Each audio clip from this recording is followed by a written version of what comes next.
Whiteman Air Force Base, Missouri, October 2008. That looks ominous. The weather bugs say that we're due for thunderstorms with heavy rain and strong winds this afternoon. The main storm line is passing well east of us, probably coming no closer than Sedalia. We should be all right here. We'd better be. There isn't a vacant hangar on the base. And that, General Walter Cochran thought, was the honest truth. Once long ago, or so it seemed, the bad old days when aircraft would spend tens of hours on the ground getting fixed for everyone they spent flying seemed to have gone. The F-14 had required 50 hours of maintenance for every flight hour. The F-111 had needed 80, and they had been considered great improvements on what had gone before. The F-18H and F-16Gs that were now entering the Air Force and Navy inventory required just 5. Now the problem was back again, and it wasn't just the fact that the F-111 and the F-14 had both been pulled out of the boneyard and returned to service. It was where they were flying. Hell was not a good environment for the operation of aircraft. The pumice dust that saturated the atmosphere clogged engines and abraded airframes, sending maintenance requirements skywards. The life of engines between complete strip-down and rebuilds had dropped by 2 orders of magnitude, back almost to Second World War levels, while the need for airframe refurbishment had soared to an intolerable degree. The result, inevitably, was that serviceability rates had fallen to appalling levels. Before the Salvation War had started, the U.S. Air Force demanded 80 to 90% availability rates for its frontline aircraft. Privately, Cochran admitted that had been an optimistic target, but now they were down in the 20 to 30%. For all its expansion over the 9 months since the Salvation War had started, the Air Force wasn't actually fielding more aircraft than it had done pre-war. If it hadn't been for the museum relics and boneyard salvage filling out the numbers, the situation would be dire. Perhaps we ought to do it like the Russians, sir. Build the engines cheap and throw them away after 700 hours. The Russians don't get 700 any more than we get 1,000. And we can't just throw old engines away. We're too short of replacements. Even with the government buying every engine Pratt & Westinghouse can turn out, we're still short. They don't even build a lot of the engines we need anymore. And as for them... Cochran gestured at the row of B-2 Spirit bombers parked on the hard stand. His aide knew what his general meant.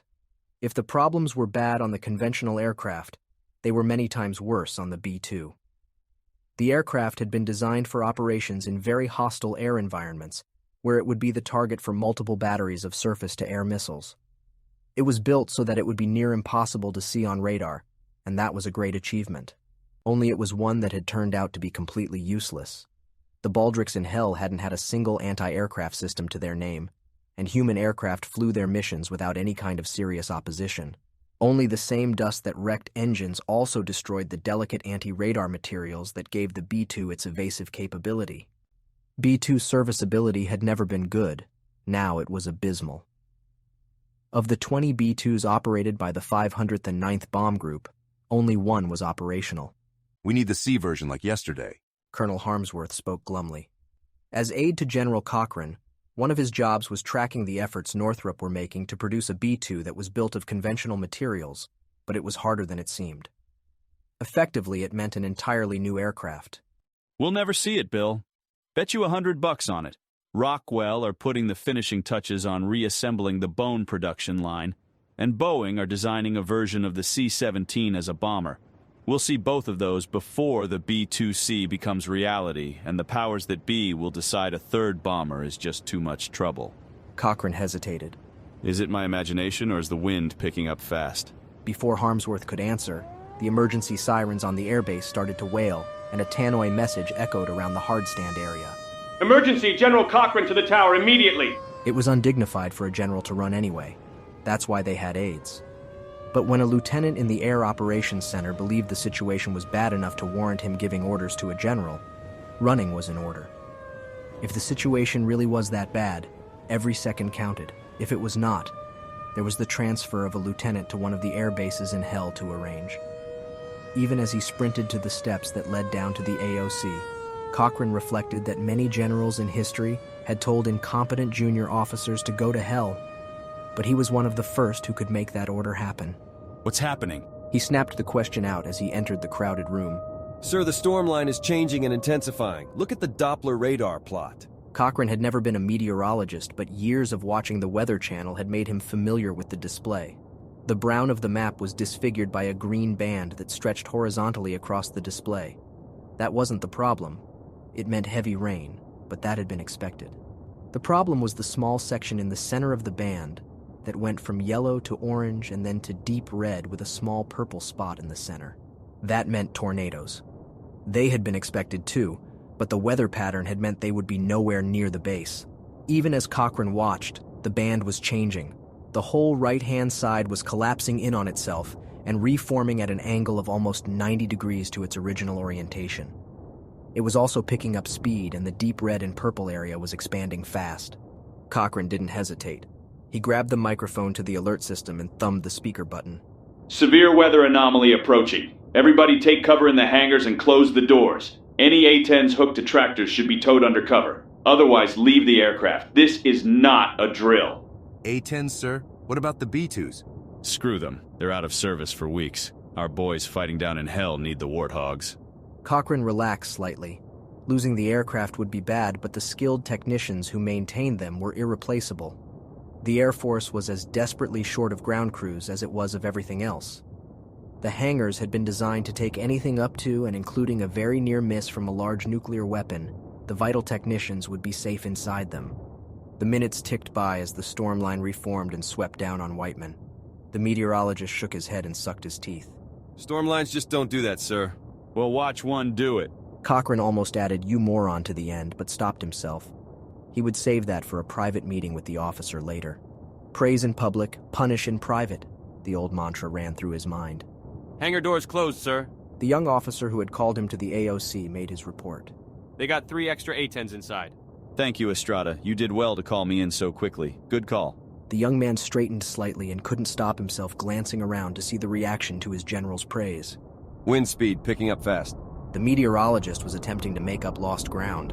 120 knots now and still increasing. The anemometer goes off the scale at 165. We're going to pass that easy. High on the AOC wall were a series of displays from the outside surveillance cameras. One of them pointed east and showed the ground out towards Sedalia. Or it would, normally. But now the scene was different. The sky had blackened over until light levels had dropped to nighttime conditions. Even so, the camera was showing 3 massive tornadoes bearing down on the base, their fearsome funnels illuminated by the almost continuous lightning discharges. The sight was awesome.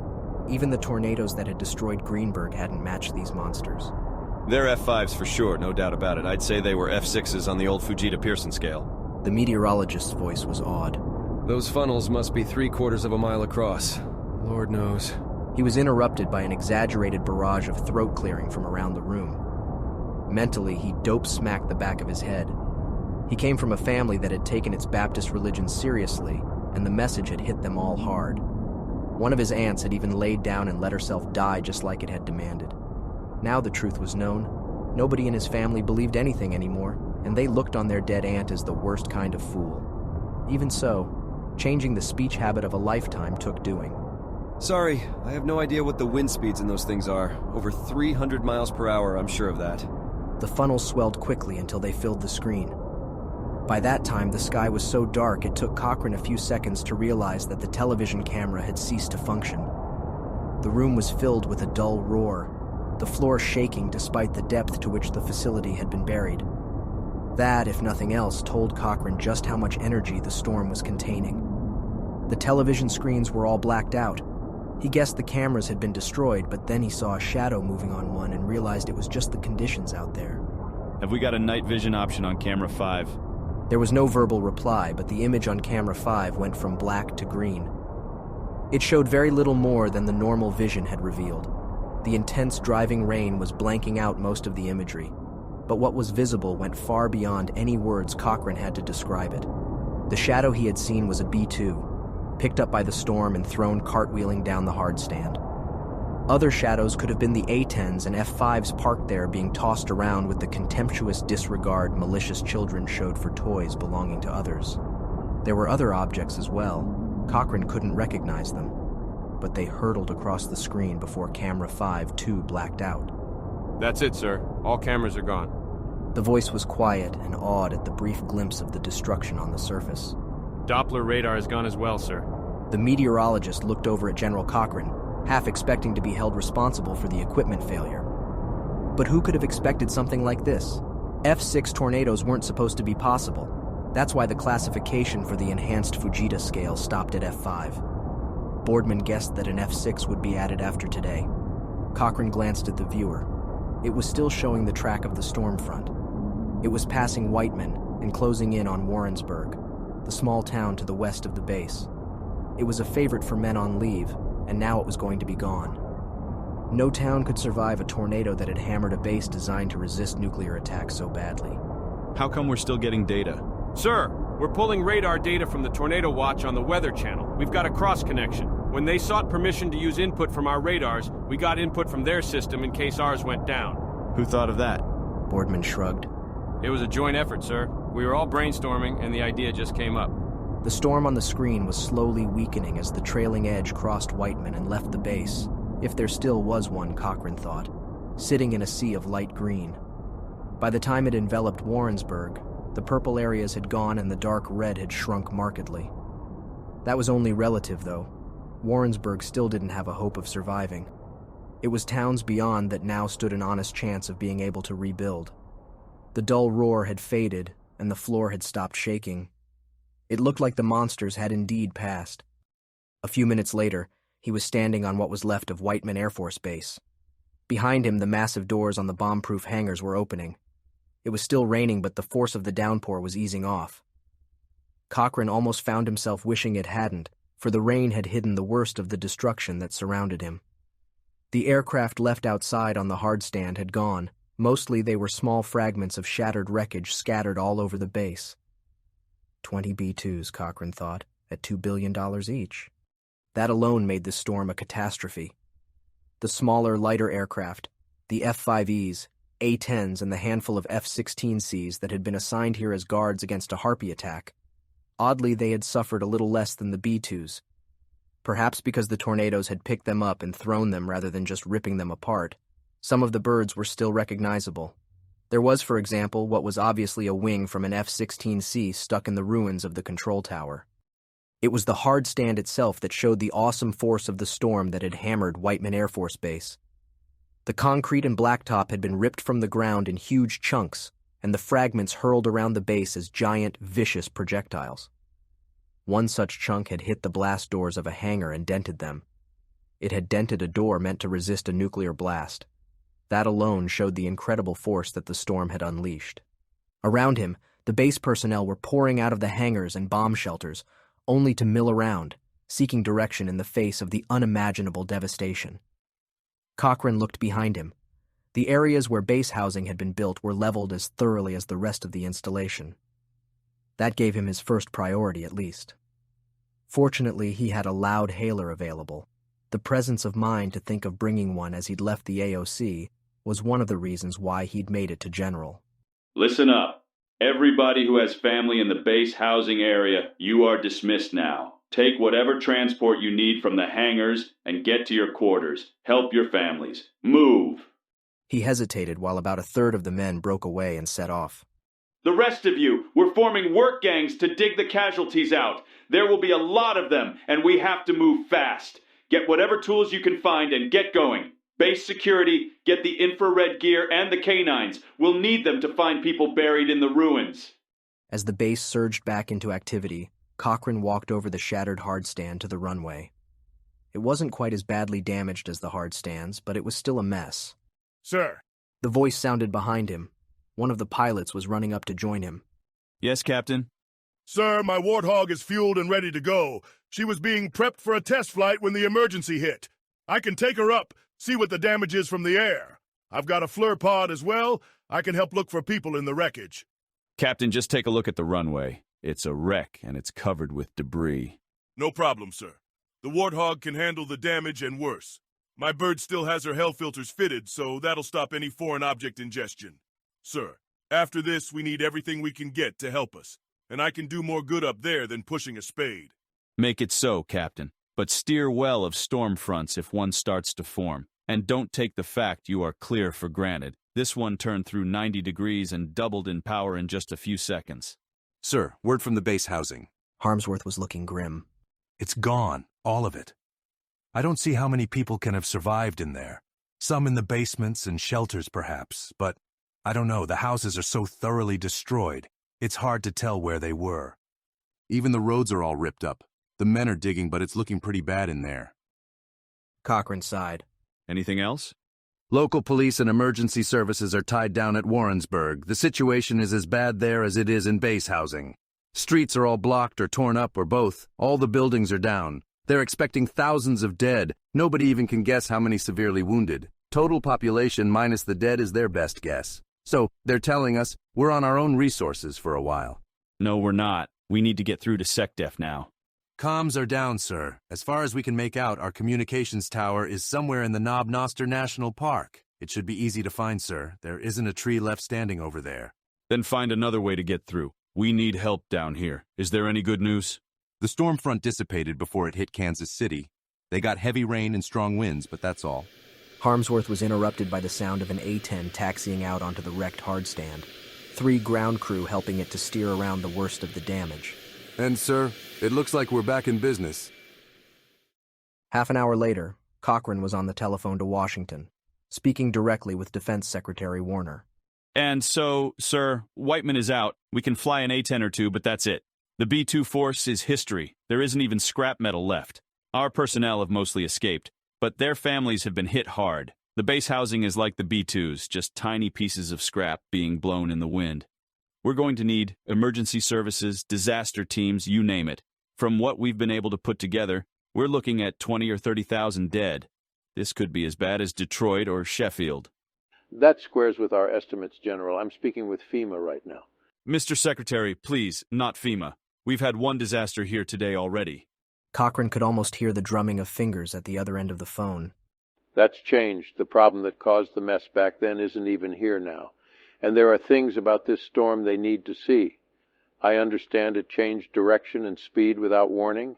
That's correct, sir. Was heading northeast, it suddenly turned west. That fits some other pictures we have. General Cochrane, you hang in there. Help is on its way. President Abigor has a standing offer to send help for disasters like this. I've got a feeling he was expecting something along these lines. Sending Baldricks, sir? That's right, General. They're good at digging and shifting wreckage, and I guess you need all the help you can get. Cruise liner, Carnival Triumph, Hellgate Bravo, Hamilton, Bermuda, November 2008. I've looked the field over, and lo and behold,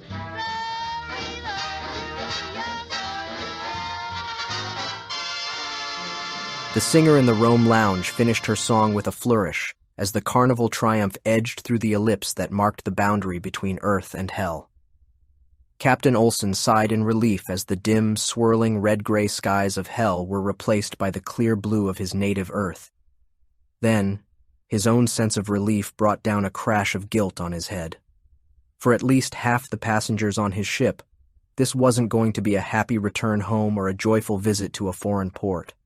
They were evacuees from Hamilton, and if the weather reports and news bulletins had been anything to go by, they didn't have homes left to return to. It sounded like Bermuda had been swept clean. Any sight, sir? Any sight at all? The Right Honorable Jenny Smith's voice was a weird, strange mix of urgent, plaintive, and wary. She was asking the question, but she really didn't know whether she wanted to know the answer. Not yet, madame. But the damage on shore looks terrible. The weather reports say this was the worst hurricane the North Atlantic has seen since records started being kept. Sir, off the starboard bow. First Officer Karsten pointed to the shoreline. Olson looked through his binoculars and was hard put to avoid gasping in shock. 2 warships were hard aground, one almost clear of the water and twisted in a way that made it clear her back was broken. The other, larger ship was still in the water, but was on her beam ends, and she was sagging midships in a way that showed her damage too was beyond critical. Karsten was already flipping through his copy of Jane's fighting ships. Sir, the big one is the Alvaro de Bazan, Spanish destroyer. The other one is the Nivose, a French surveillance frigate. The hurricane must have got them while they were trying to escape through the Hell Gate. Olson stared at the 2 wrecked ships. Make to both ships, offer them any assistance within our power. If they have wounded in need of care, we will take them in. That could have been the Carnival Triumph's motto for the last few days. We will take them in, What had started as a routine visit on one of Carnival's special cruises had quickly turned into something else. The visit to Hamilton had been a familiar trip, one where Olsen had captained a variety of cruise liners over the years. The last visit had included a new innovation, a quick trip through Hellgate Beta that gave access to Naval Base Hell Bravo, so the passengers could truly say that they'd been to Hell and back. That one had gone smoothly if one excluded the red dust that had covered the superstructure and been, literally, hell to clean off. This one had been different. The weather picture had started the same as usual, the familiar procession of low-pressure areas marching across the South Atlantic. Mostly they either were dissipated by wind shear or faded away. Only a few would reach the standard of a tropical storm, and fewer still would gain the status of a fully fledged hurricane. Few indeed, but one of them had. It had started to swing north, taking it over the warm waters of the South Atlantic, picking up strength as it went. The hurricane chasers had plotted its path and projected it would make landfall somewhere in Georgia as a Category 2, or just possibly a Category 3. They had named it Hurricane Paloma, and the WP-3s and satellites had kept a close eye on it. It was lucky they did, because it had made an unexpected northward swing and picked up speed. So much so that Bermuda had received only a few hours' warning that the storm was inbound and that its strength was unprecedented. Olsen remembered those few hours vividly. Fortunately, the shore excursions hadn't started, so all the passengers were still on board. Instead of taking them ashore, the ship's boats had been used for a frantic evacuation of the inhabitants of Hamilton, all 1,500 of them. To make it possible, Olsen had brought his ship dangerously close inshore and dropped scrambling nets over the side. He'd got the refugees on board, and then, with the winds already howling round him and the rain coming down in sheets, Carnival Triumph had fled for the Hellgate and shelter. Olsen knew that the memory of that voyage would stay with him until the day he died, and well beyond that. It was a memory he would rather forget, but he knew, as all humanity now knew, death was no escape from bad memories. That was a knowledge already being reflected in crime and suicide rates. His ship had been fighting the winds and seas all the way to Hellgate Beta. His bridge still had 2 smashed windows, now boarded up, of course, from where the anemometer had been torn from its bearings and flung into the bridge. It had been reading 155 knots before it had been destroyed, and that had been on the edge of the storm. His ship had been listing from the wind pressure on its high sides, and swerving almost out of control as the violence of the storm nearly overwhelmed her steering gear. Almost, nearly, those were the key words. Few other ships could have survived such a hurricane striking in restricted waters, and the mute evidence of the 2 wrecked warships and the unidentifiable debris that had once been private yachts, fishing boats, pleasure launches, and all the other maritime inhabitants of a resort island and a naval base testified to the ferocity of the storm. Carnival Triumph had been uniquely fitted to survive the cataclysm, although that fact was purely coincidental. She had been designed to maneuver her way into small ports, to dock without assistance from tugs and never to rely on local facilities when she made her visits. As a result, she had been equipped with bow thrusters, and her screws were mounted in steerable pods that let her put all her considerable engine power into pushing her around. She could almost stop dead in the water, and she could make a complete 360-degree turn in her own length. That's what had saved her. That and Captain Olsen had trained in the Coast Guard and had performed his tour of duty on the sailing ship Eagle. There he had learned more about the waves, the wind, and the sea than any cadet could ever have achieved on a gas turbine or steam-powered training ship. Every bit of that knowledge had been called on to save the Carnival Triumph. He had stood, staring out of the bridge, watching the waves and the winds, sensing their patterns, how they interlocked, how they would push his ship this way and that. As he sensed them, he had snapped out the orders to counter their attempts to murder his ship, playing the bow thrusters in the stern engine pods, sometimes pushing the ship sideways, sometimes spinning her, always keeping their bows pointed at the black ellipse that offered a bare hope of safety. Sometimes he had looked at the track chart and marveled at how the computer had made some kind of sense out of it all. His own memories were of nothing but chaos, his ship swerving and skidding before he had suddenly realized the Hellgate was but a few meters away, and a surge of engine power had taken them through. Even there, the other side of the gate, the seas were ferocious, and the wind still howled from the energy passing through the gate. But here at least he had sea room, and not the ever-present danger of being trapped on a lee shore. He had turned his bows to the wind and seas, and as he did so, he saw that he was not alone. Somehow, somebody had radioed a warning that a civilian cruise ship was coming through and would be in desperate need. Had it been one of the 2 wrecked warships? The radio operators, knowing their own day was done, attempting at least to give a more fortunate mariner a better chance of survival? Olsen didn't know. What he did know was that there were 2 warships there, one of the massive Russian nuclear-powered cruisers and a French amphibious warfare ship, and they had said they would stand by Carnival Triumph until the storm was done. He had watched while the Russian cruiser took green water over her bows, flooding all the way to her bridge, and then had fought herself free. And so it had gone on for 16 long hours, until the fury of the storm had faded and the seas returned to tranquility. Eventually he had bidden his protectors farewell and limped back through the Hellgate, his ship battered and torn by the violence of the storm, but afloat with all her passengers, crew and refugees still alive. Seasick mostly, but still alive. They'd even tried to restore the routine of a cruise ship. Olsen knew for a fact that the glamorous singer in the Rome lounge had still been heaving the contents of her stomach into a bucket 10 minutes before her act, but had managed to clean herself up, change into her stage gown, and give the best performance she could, before running back and continuing to try and purge the effects of a ride the cruise liner's designers had never anticipated. Madam Hamilton is off the port bow. The Right Honorable Jennifer Smith shook herself and tried to summon up the courage to look at the devastation that had once been Bermuda's capital.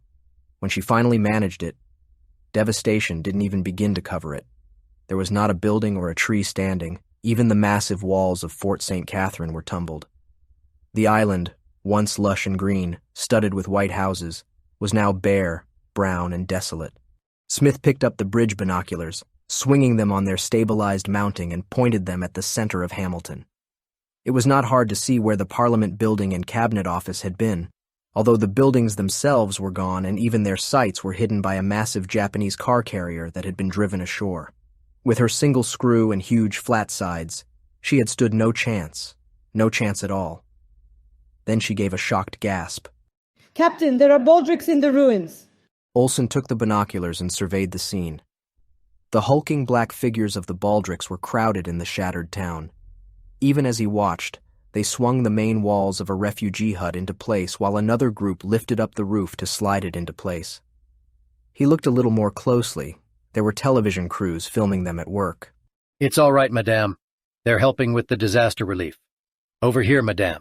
You'll see what they're doing on CNN. Most non-mariners didn't realize that ships had commercial television receivers on their bridges. There were things on television that sailors needed to know, and often couldn't get from anywhere else with anything like the speed and efficiency. The news was one of them. For the survivors, the scale of the disaster in Bermuda is only now beginning to sink in. It is believed that as many as 40,000 of the island's population have died in the disaster inflicted by Hurricane Paloma.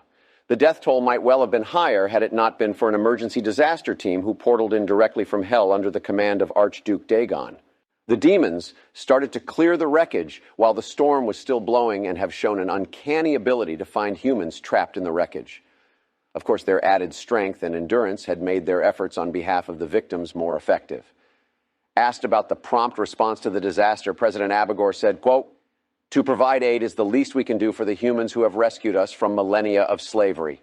And now, for a report of the Bermudan disaster from one of the victims, we now go to our correspondent in hell, who has been allowed to interview some of those killed in the catastrophe. David, are you there? First Officer Karsten leaned quietly towards Olsen. I don't feel easy in my mind about this, sir. Baldricks helping out, like they did after the tornadoes in Missouri last month. Or after Ike hit Houston. Sort of, sir. The way Abagur is sending them to Earth and refusing to accept payment for them. It's a bit like slavery, if you ask me. We took hell to stop that kind of thing. Abagur is getting paid, not in cash, but he's getting paid. He's reconstructing the Baldric image, reconciling humans and demons to living together. Every time there's a disaster, the Baldricks are there helping out. One day, he's hoping, we'll be comfortable with each other. That day, there'll no longer need to be a human army of occupation in hell. You know as well as I do what the people we've rescued from the hell pit think of the Baldricks. If we pulled the army out today, there'd be a massacre of hideous proportions in there, and it wouldn't be the humans who were doing the dying. The human expeditionary armies stand between the surviving Baldrics and the deceased humans they spent millennia tormenting. Sending some Baldrics to help is a good way of buying back acceptance. And also making us feel guilty, by the way. Karsten nodded. The people on Earth had been cheering their armies on, and still were in some senses, but the film of the battlefields in Hell had stunned them, especially the scenes along the Phlegethon River with the piles of mangled Baldric corpses that went on for square mile after square mile. For perhaps the first time, they realized the incredible disparity of firepower that had existed between the human armies and the Baldrics. The sight of the dead where the Baldrics had tried to fight tanks with bronze tridents had changed opinions in a subtle but very marked way. Humans now pitied the Baldrics who had stood so little chance and had died not even understanding what it was that was killing them. It was rumored that change in attitude was also causing trouble in Hell, with the refugees from the pit unable to understand why the newly dead from Earth should be sickened by the slaughter they'd inflicted. Madame, radio room here. We're receiving message from Prime Minister Ewart Brown. He says that some of the cabinet and parliament are in a deep shelter underneath the cabinet office. They can't get out because, and I quote, some damned great ship is sitting on top of us, but they're safe, and the Baldrics are tunneling down towards them. As apparently you are the only surviving member of the government in the open, he would like you to assume responsibility for the government until, and again I quote, the demons get their fingers out and finish digging us out of here. Thank you. Is he still on the air? He is indeed, madame. I took the liberty of asking him to keep the communication line open. Very well. I have better speak to him. We can patch you in from the bridge, madame, if you so wish. Olsen made the offer tentatively. He had a lot to do, and a politician on the bridge was the worst form of getting in the way. Smith grinned. She knew exactly what the cruise liner captain was thinking. I'll go down to the radio room, Captain. Once you are docked, we may need this ship for accommodation and as an emergency hospital. Will your company allow that? I see no reason why not, madame. Emergency disaster relief considerations were built into these ships, although I do not think they have ever been properly used. I will ask head office, but you can assume the answer will be positive. 6 hours later, Carnival Triumph was as near to being docked as the shattered facilities of Hamilton would allow.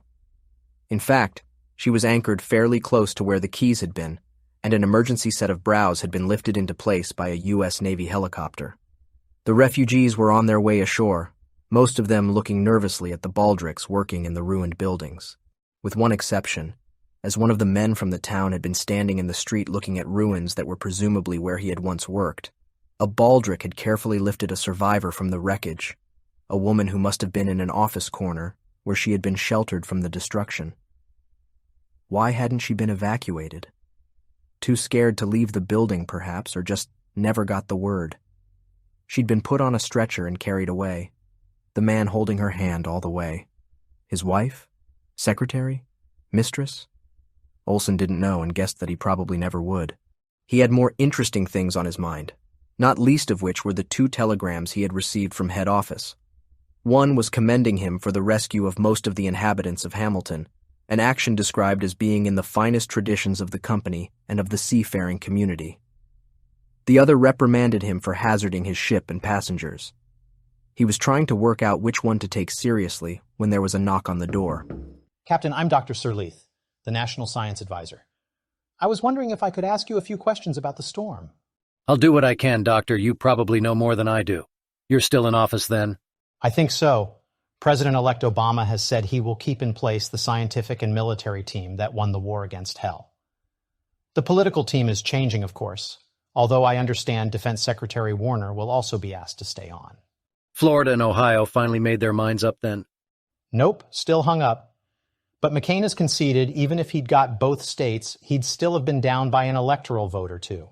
I was expecting the election to be a lot more decided than this. After all, the Republicans won the war in Hell. Sure, but that was Bush. McCain didn't gain that much from it, and his attempts to use the victory looked like cheap electioneering, which it was, of course. The GOP had lost a lot of its religious people. That balanced things a bit, although it hit the popular vote more than the electoral vote. Most of those who laid down and died did so in areas where they just reduced the Republican majority a bit. And the Democrats lost some of the immigrant vote for the same reasons. The people who do the analyses on the voting will be working for years to try and unscramble all the trends. But the upshot is Barry Obama is in by a narrow margin. Not that it will make that much difference given the circumstances. Now to business. You saw the way the storm changed course and picked up strength? We did, just like Missouri. And just like Houston in August. By the way, we've looked back at Katrina and there was the same anomalous course changes and strength increases there as well. You know what that means? Olson shook his head. Remember the old saying, once is happenstance, twice is coincidence, 3 times is enemy action? Well, we've got 4 cases now of major storm systems that have suddenly changed course and picked up strength. Katrina and Ike were subtle. The storm didn't pick up that much strength or change course by so very large a degree. But these last 2 were blatant. In Missouri, the storm changed course by more than 100 degrees in less than a minute while doubling its strength and then redoubled it. The storm here didn't change course by that much, a mere 40 degrees or so, but its strength was phenomenal. We've got records that suggest the wind speed at the peak went over 400 miles per hour. No hurricane had ever got that close. Nor have typhoons or cyclones. 4 times. And 3 times makes it enemy action. These were not natural events.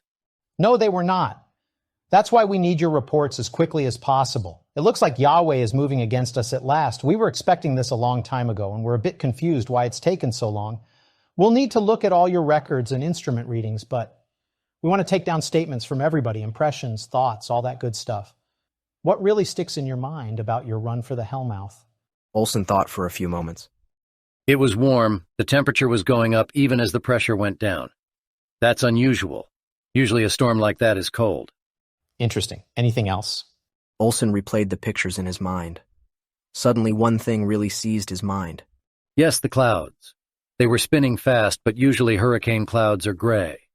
These were black, jet black as Yahweh's heart. Heaven Gate. Hell. November 2008. Corporal Pantheocide had decided, upon mature consideration, that he liked humans. In a manner of speaking, he always had in a culinary sense. But now he was working with them. He was beginning to see that the way they did things had decided advantages to offer a poor footslogger. Take Heaven Gate, for example. The chamber containing the black ellipse that offered direct access from hell to heaven was in the center of a massive fortress, one designed for the sole purpose of stopping the heavenly hordes from invading hell.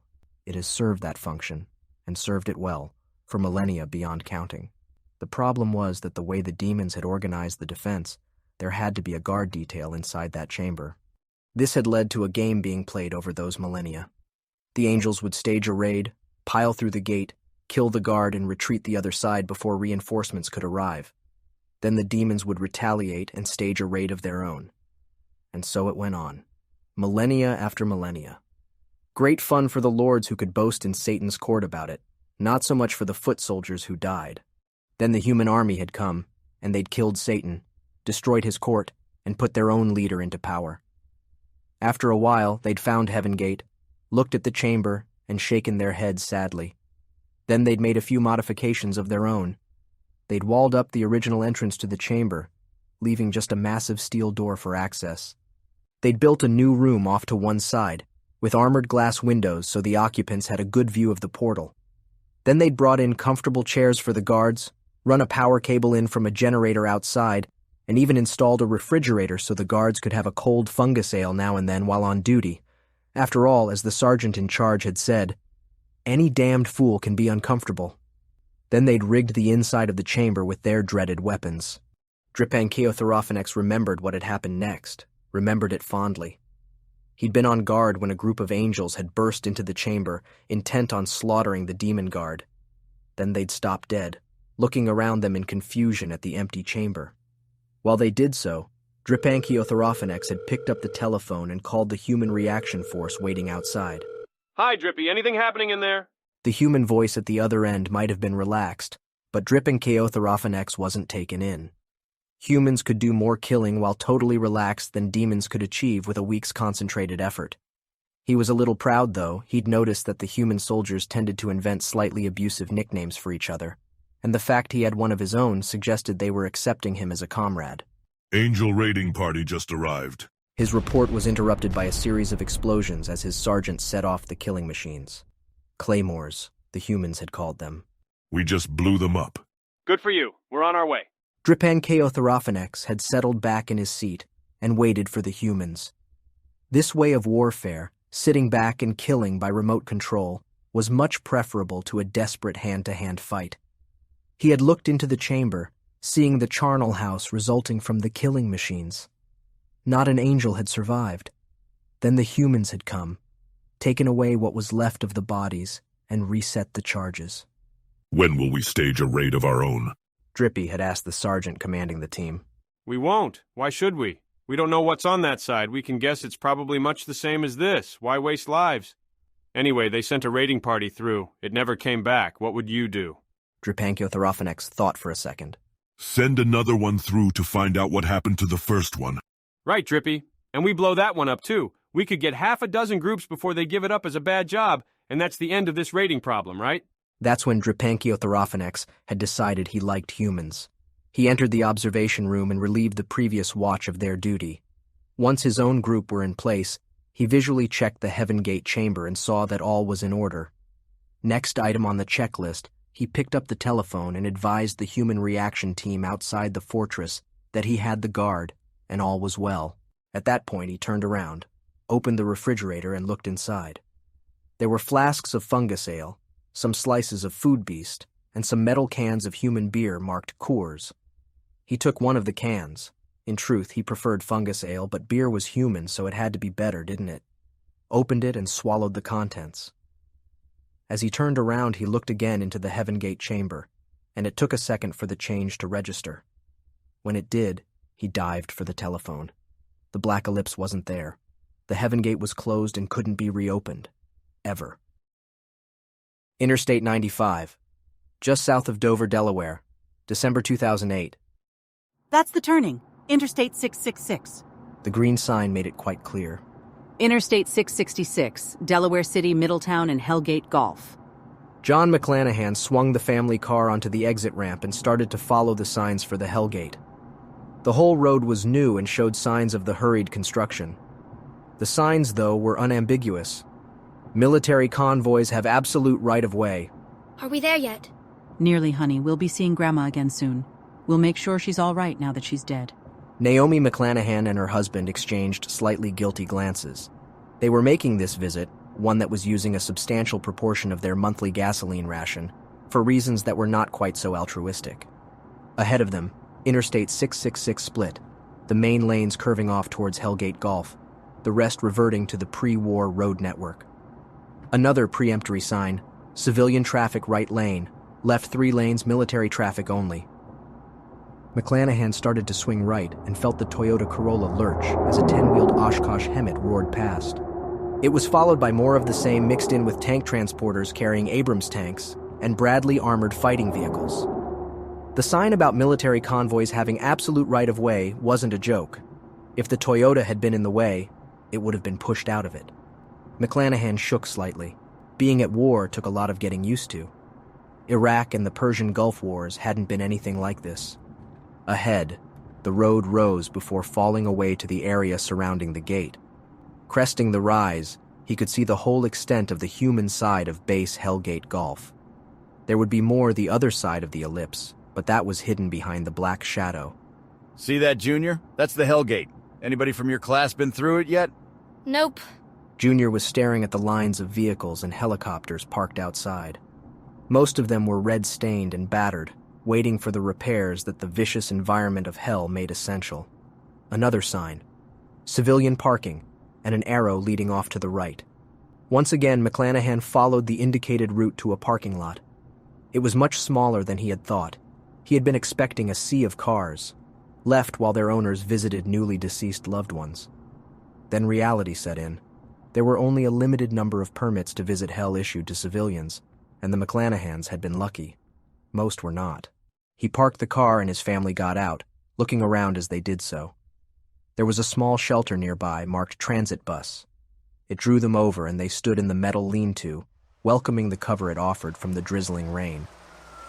A few minutes later, a dark green bus, looking for all the world like a school bus, pulled up.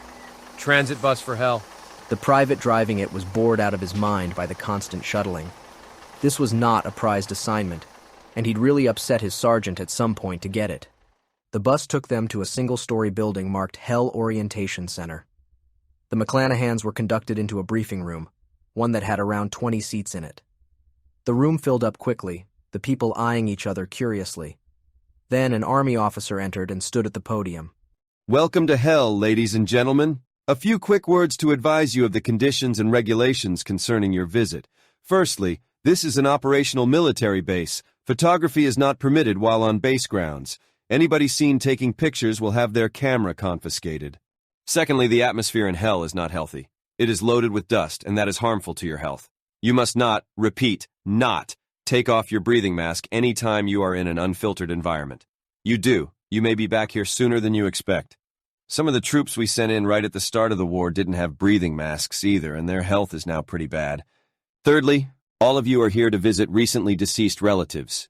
Be aware of this. The people you will be meeting are not humans. Not quite. They look like the people you knew and have the same characters, but they are in different bodies. One's adapted to living in hell. Think of them as flasks into which the people you knew have been transferred. So just because they can do things here like walking around outside without masks, don't think you can. Fourthly, military convoys and personnel have absolute priority. If they are coming through, get out of their way because they will not stop. The lieutenant looked grim for a second. You may have heard that we had some protesters here a few days ago. They laid down in the road in front of a tank convoy. By the time the convoy had passed, they were 1/1000th of an inch tall and about 80 yards long. Something like a tank convoy can't stop, understand? Okay. Fifthly, wandering around is a bad idea. Hell isn't linear. Don't ask us why, we don't know. If you really want an answer, we'll tell you it's because the polarity is reversed, but that's just saying we don't know using different words. But it means this. You walk in a straight line out, turn around, and walk in a straight line back, you will not end up in the same place you started out from. On walking distances, it's only a small error, but in the refugee camps, that will get you lost, and that will displease us. Lastly, when the bus comes to pick you up, you leave. You'll have about an hour or so before that happens. Please don't make us come in and get you, that's all. Any questions? No? Excellent. Thank you. The lieutenant left quickly. Giving the orientation speech wasn't a prize duty either, and he wondered what he had done that had displeased his captain so badly. Another bus pulled into the reception building, and the visitors were conducted into it. The driver was another morose private expiating some unknown military sin, but there was also a professionally cheerful young woman on board. She handed out breathing masks as the visitors entered. Once they were all seated, the bus pulled out as she checked everybody had their masks on properly. Did you all get your lecture from the lieutenant? There was a mumble of agreement. He is a bit fierce, isn't he? Still, Hell is a hostile environment, but you follow his advice and it's safe enough. He probably skidded you past the questions bit, so if I can answer anything. My name is Elva, by the way. Elva Jones. The bus slipped through the Hellgate, and the inside darkened as the overcast Earth sky was replaced by the red-gray of Hell. Junior stuck his hand up. You're not wearing a mask. A chuckle went around the bus at the boy's presumption. The guide smiled for the same reason. I don't have to, Johnny. I'm dead, you see. One of the men up near the front of the bus couldn't help but ask. Miss, how did you... Die. I was an air hostess and my plane crashed. So, when I was rescued, I got this job. She looked at the man who was about to ask something else. A DC-2, remember them? The man nodded and she smiled at him. Not many people knew much about old airliners. People, we're now entering the Phelan Plain. This is named after Philip Phelan, a mall security guard who gave his life to rescue a group of schoolgirls from a baldric attack. We're hoping we'll find him soon so he can come visit us. The Phelan Plain is where everybody stays after they arrive or are rescued, until they find a better place, of course. Now, we're going to the American Arrivals area. All the people you want to see are there. Just give me your ticket. I'll tell you where to get off and give you a map. Miss Jones, the lieutenant said that people are different. Will we be able to recognize... Certainly. If your relative died before middle age, menopause for women, they'll look just the way they did when they died. If they died much older, they'll look the way they did in middle age. To quote the lieutenant, don't ask us why, we don't know. Right, first stop. Mr. and Mrs. McClanahan and your son. Here you are, just follow the map. It's only a few yards. Elva had been right. The small hut allocated to Rose Matthews, Naomi McClanahan's mother, was only a few yards away from the bus stop. Privately, McClanahan guessed that wasn't an accident, that the bus routes were planned to drop each group off close to their destination. Oh, Naomi, it's so good to see you. And you brought little Johnny, too. Come in, why don't you? It's a bit small, but it's only temporary. Johnny, would you like a drink or something to eat? You can come in, too, John. John McClanahan reflected that being dead hadn't affected his mother-in-law at all. Physically, though, the change was stunning. When he had last seen her, she had been on a bed in the hospice, breathing through a tube in her nose, and fading away as the lung cancer had killed her. Now she looked like a well-preserved mid-40s, very much like Naomi's sister rather than her mother. And so he followed them in and settled down. The problem really was that nobody had actually created a set of etiquette rules for speaking to dead people.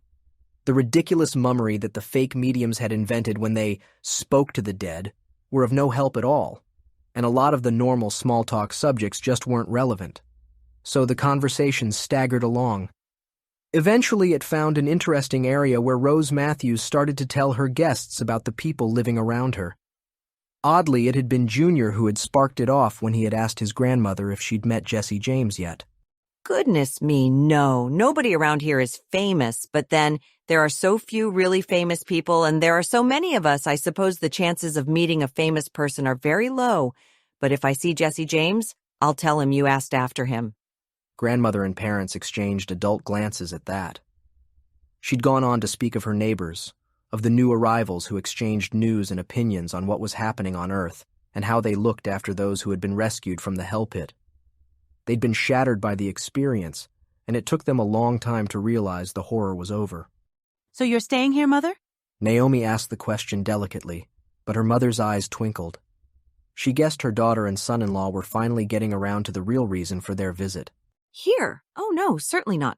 This is just temporary until my villa is built. Should be ready in a few weeks. Your villa, Mama? Naomi didn't like the sound of that.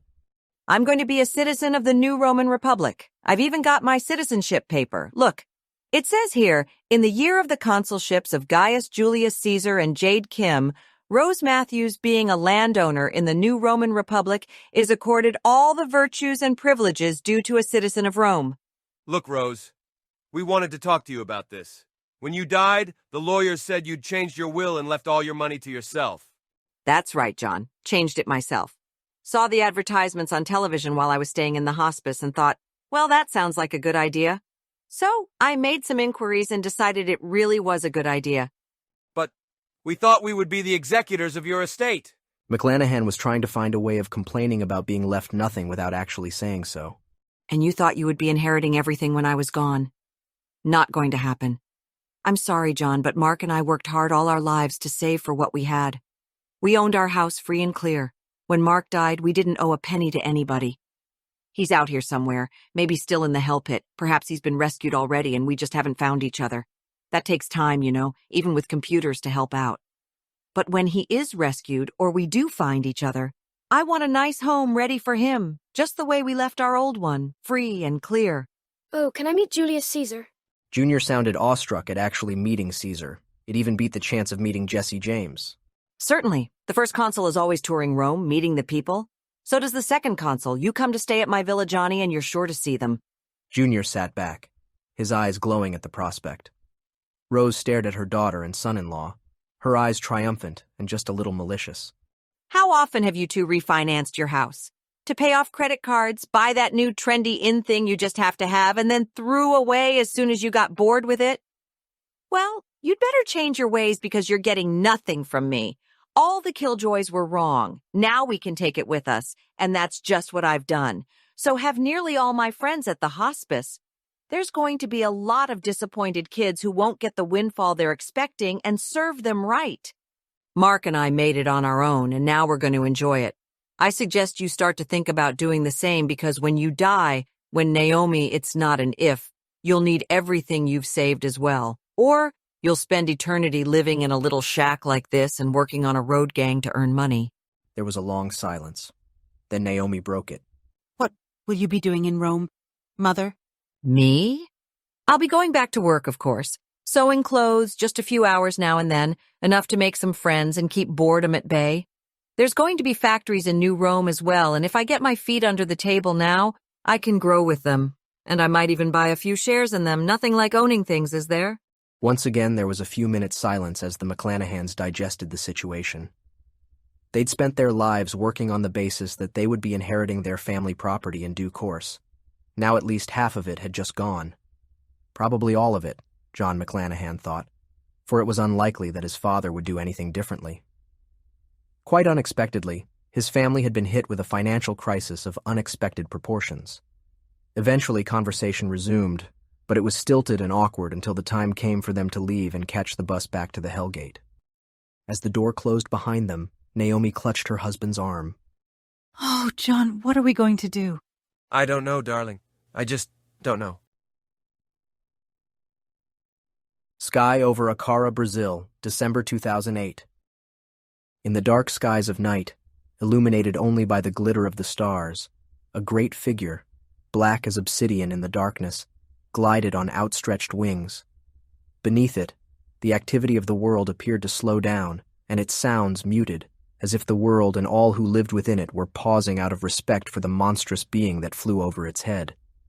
Yet Uriel was not deceived by the appearance, nor did he expect respect for his person. Those who lived underneath were humans, and they had defied the almighty will of Yahweh. Not just defied it, but broken it and cast the pieces back in his divine face. They had resisted his commandments. Their armies had invaded the realm of the divine enemy and cast him down. Blown him up to the max, as Michael Lon had put it. Uriel did not quite know what to make of the eternal general, commander of the armies of the One Above All. He had changed in the last millennia or so. There was a levity in his persona that had been missing from the grimly determined commander who had fought the divine enemy throughout the Great Celestial War and led the final charge that had broken the enemy's last great effort. Sometimes Uriel even questioned whether Michael Lon was still loyal to the One Above All, but he had always dismissed those doubts. He had not dared raise the matter with the others in the first tier of archangels. Gabriel and Raphael would have laughed at the very idea. Azrael would have taken the suggestion as a personal affront, and even questioned whether the very suggestion was indicative of Uriel's own lack of loyalty. Rigel would have demanded proof of the accusation, as was his way, and when it had not been forthcoming, would have dared to judge even Uriel himself. Zadkiel would have merely stated that mercy and tolerance were the primary virtues, and Uriel might do well to practice them. It caused great frustration and anger to Uriel that he, the sword and the scythe of the One Above All, the one whose very passing caused entire nations to weep bitter tears, could have doubts about Michael Lon's loyalty, and yet be unable to voice them. Nor was that the only reason for his anger and resentment.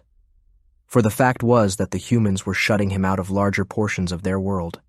He had told his acolytes that the industrialized, developed areas of the world repelled him, and he abhorred its clinical acceptance of death as an inconvenience to be wrapped in legal paper and forgotten. He had claimed that the less developed areas of the world still knew how to grieve and has their primal connection to death and mortality. It sounded good, and it had much truth in it, but it was still a lie. Uriel no longer haunted the developed areas of the world because it was too dangerous for him to do so. The change had started some 60 years before, a small change then and beneath Uriel's notice. The humans had invented something that made his skin itch and revealed his presence known to those below. From those small beginnings, the things had spread across the world, covering it with small spots where his skin had become uncomfortable. Then, the humans had linked those spots into great sheets that covered whole countries, and they had built weapons that could threaten even Uriel himself. He had learned that when the humans had sent their great burning lances through the sky after him, and they had sent those who flew their aircraft to hunt him down. They knew not what or who they were dealing with, but they responded with violence, as had always been their way. Only now their ability to destroy was growing at rates the hosts could not comprehend. He had told the One Above All of the change, for all the good that had done. Lost in the surrounding miasma from the praise of his choir, the warning had gone unnoticed. He had told Michael Lon, who had simply replied, "Don't sweat it, bro." What was a bro? And why had the general ignored the warning? Was he, Uriel, the only one who understood the threat developing on Earth? Perhaps then, but not now. The destruction of the eternal enemy's kingdom and its occupation by humans had finally gained the attention of the hosts, and his warnings were at last justified. Little reward he had got for them. Nor had the ever-growing web of human weapons and warning systems ceased to grow. They had spread from country to country, reaching out ever further, ever higher, crowding him away from the rich pastures of the developed world into the sparser, less populated areas. There it was true that their death still had its terror and mystery, but in truth, the death that Uriel now feared was his own. He had never before believed that humans could kill those in even the lowest levels of the host, let alone the glittering archangels. But the eternal enemy was dead at human hands, and Uriel knew if the humans could find him, they would kill him with just as much dispassionate ruthlessness. Uriel looked at the humans, and now he knew fear because they were killers with abilities that matched even his. But for now, here in time and space, what Uriel wanted and what he must do were the sole thing in his universe. He looked down on the small town that lay beneath him, the crowded areas where the poorest lived, the great mansions of the rich, and the smaller homes of those who lay between those two great extremes. He surveyed them and nodded as if coming to a decision, yet the fate of those people had already been decided. It was merely Uriel's vanity that implied there might yet be a decision made. His hand was already raised, and he swept it over the town below. His benison chanted in tones dire with portent. Peace be with you, and my peace I grant you. Once there had been a time when every single living thing in the town, down to the angrily buzzing mosquitoes and the languid grace of the dragonflies, would have dropped to the earth in that instant.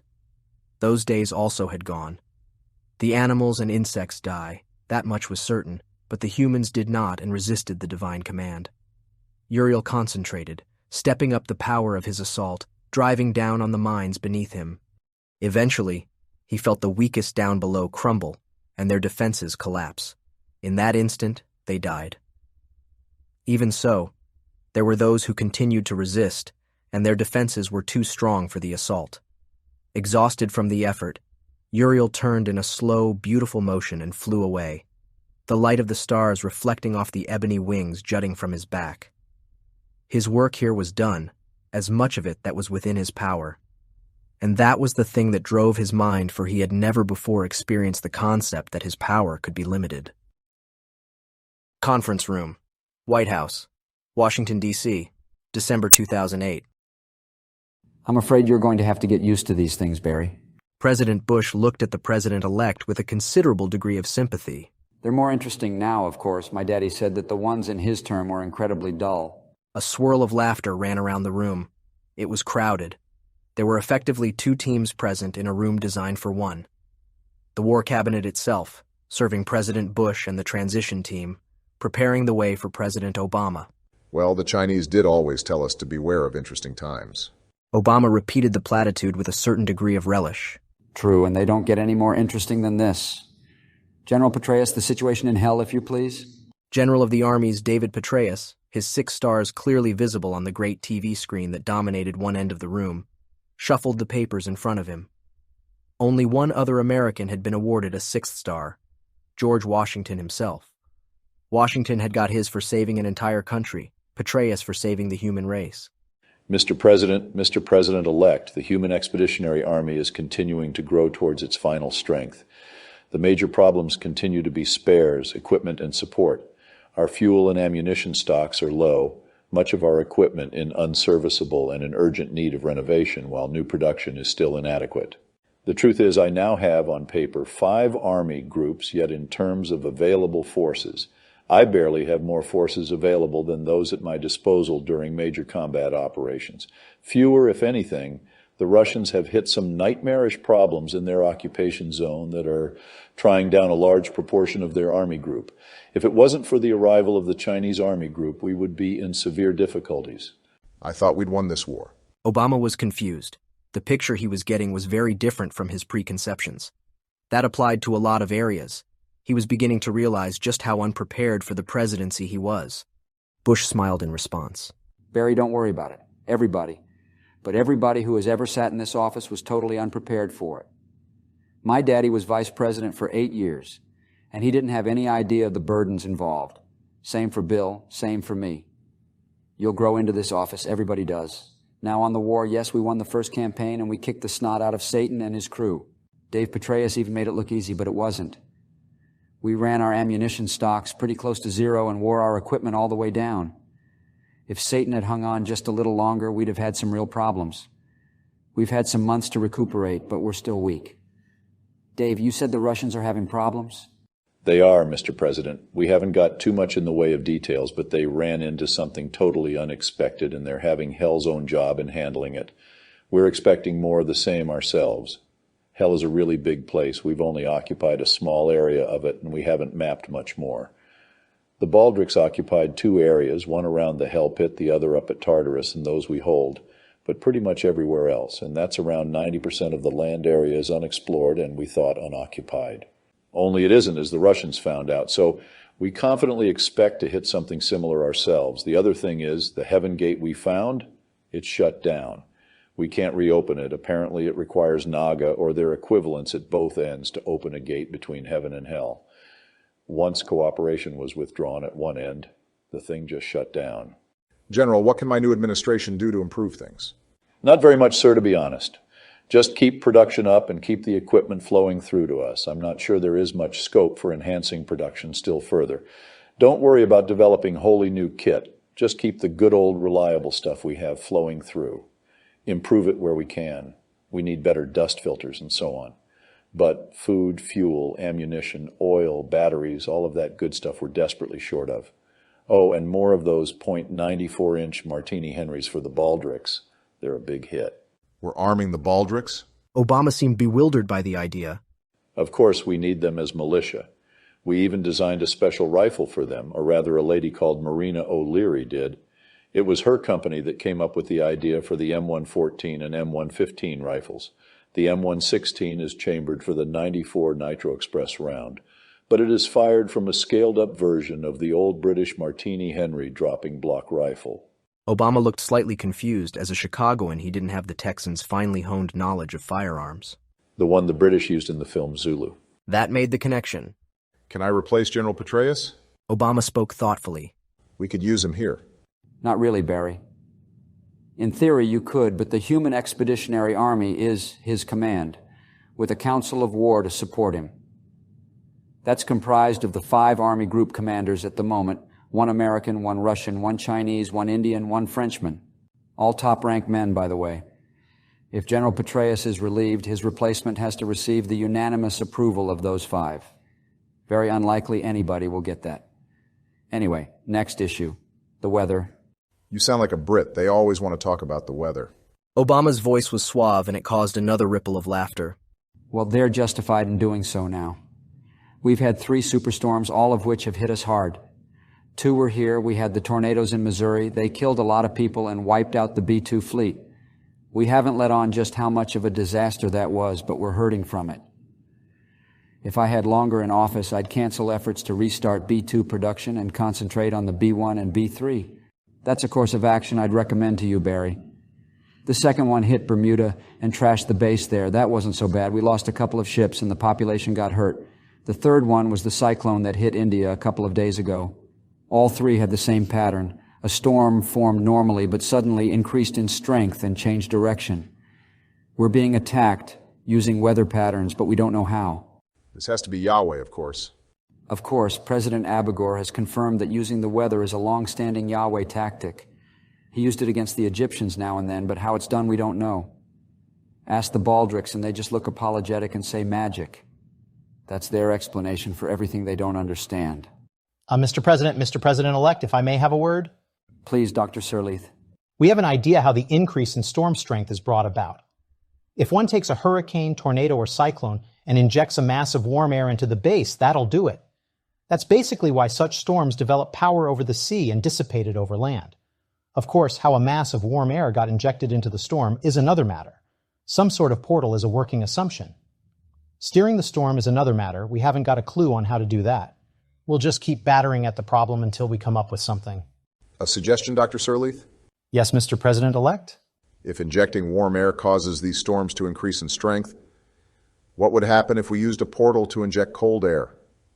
Would that not diminish the storm or even break it up? That's a line of investigation we're following right now, sir. The problem is that storms are hard to model accurately, so we're not sure what the results will be. But that is a promising approach, yes. However, we have another problem. We've had a series of attacks in South America, small towns where there have been massive, inexplicable deaths. People just struck down in very large numbers, usually between 70 and 80% of the population. The attacks are averaging around 1 every 5 days or so. Now, some months ago, we received a letter from a man called Jude Sanchez, who claims to have met Uriel in Africa and included an account of this Uriel wiping out every living thing within the confines of a native town. He included evidence of other such incidents, and we followed them up. They do pan out. Who is this Uriel? Obama sounded interested, if a little incredulous. Well, another demon operative, one Norman Baines, who's about the world's leading expert on mythology, identified Uriel for us and gave a pretty good briefing on this particularly macabre gentleman. The name literally means fire of Yahweh, and he's supposed to be one of the topmost ranks of archangels.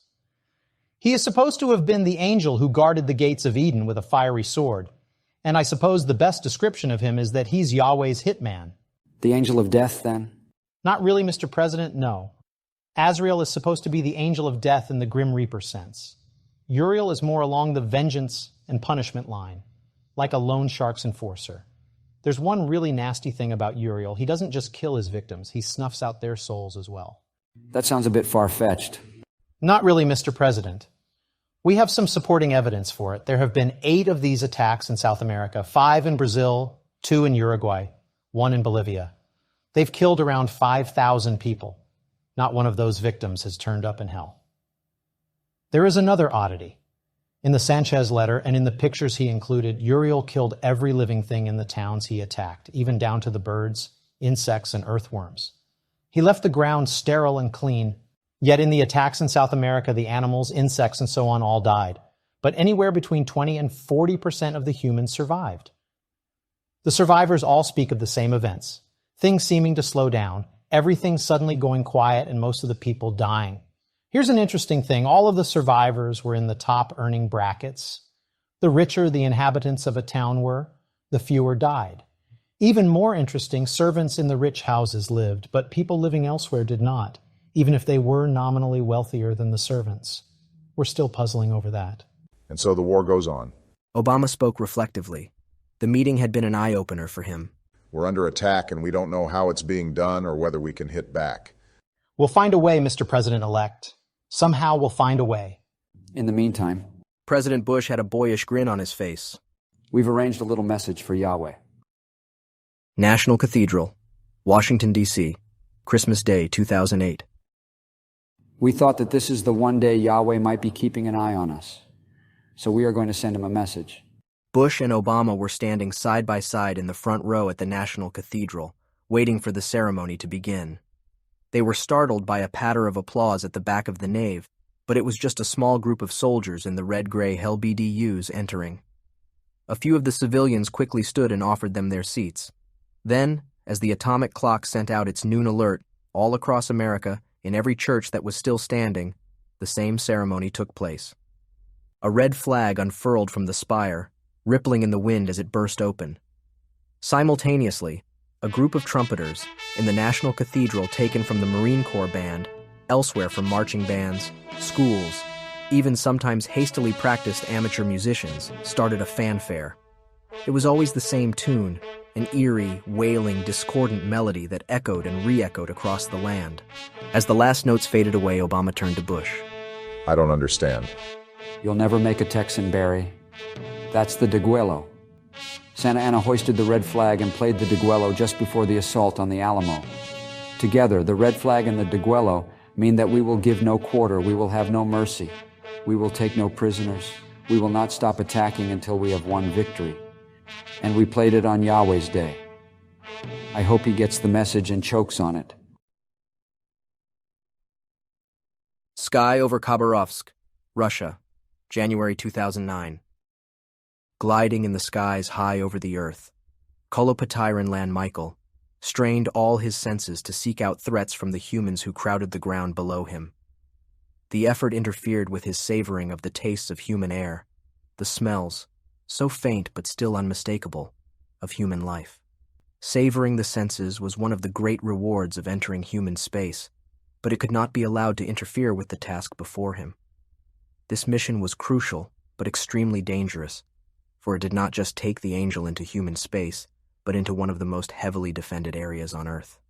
Kolopatiron could feel just how heavy the defenses were here. His skin was itching madly from the strange instruments that humans used, and he knew his presence had to be known to the humans. They would be doing something about that very soon, and all of heaven had seen the destruction humans and their weapons had wrought on the eternal enemy and his fallen minions.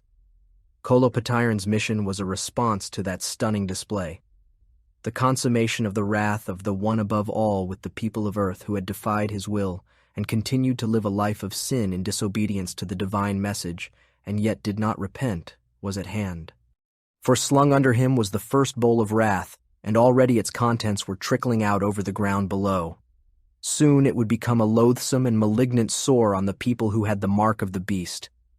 Kolopatiron was but one of 20 angels who were pouring the first bowl of wrath.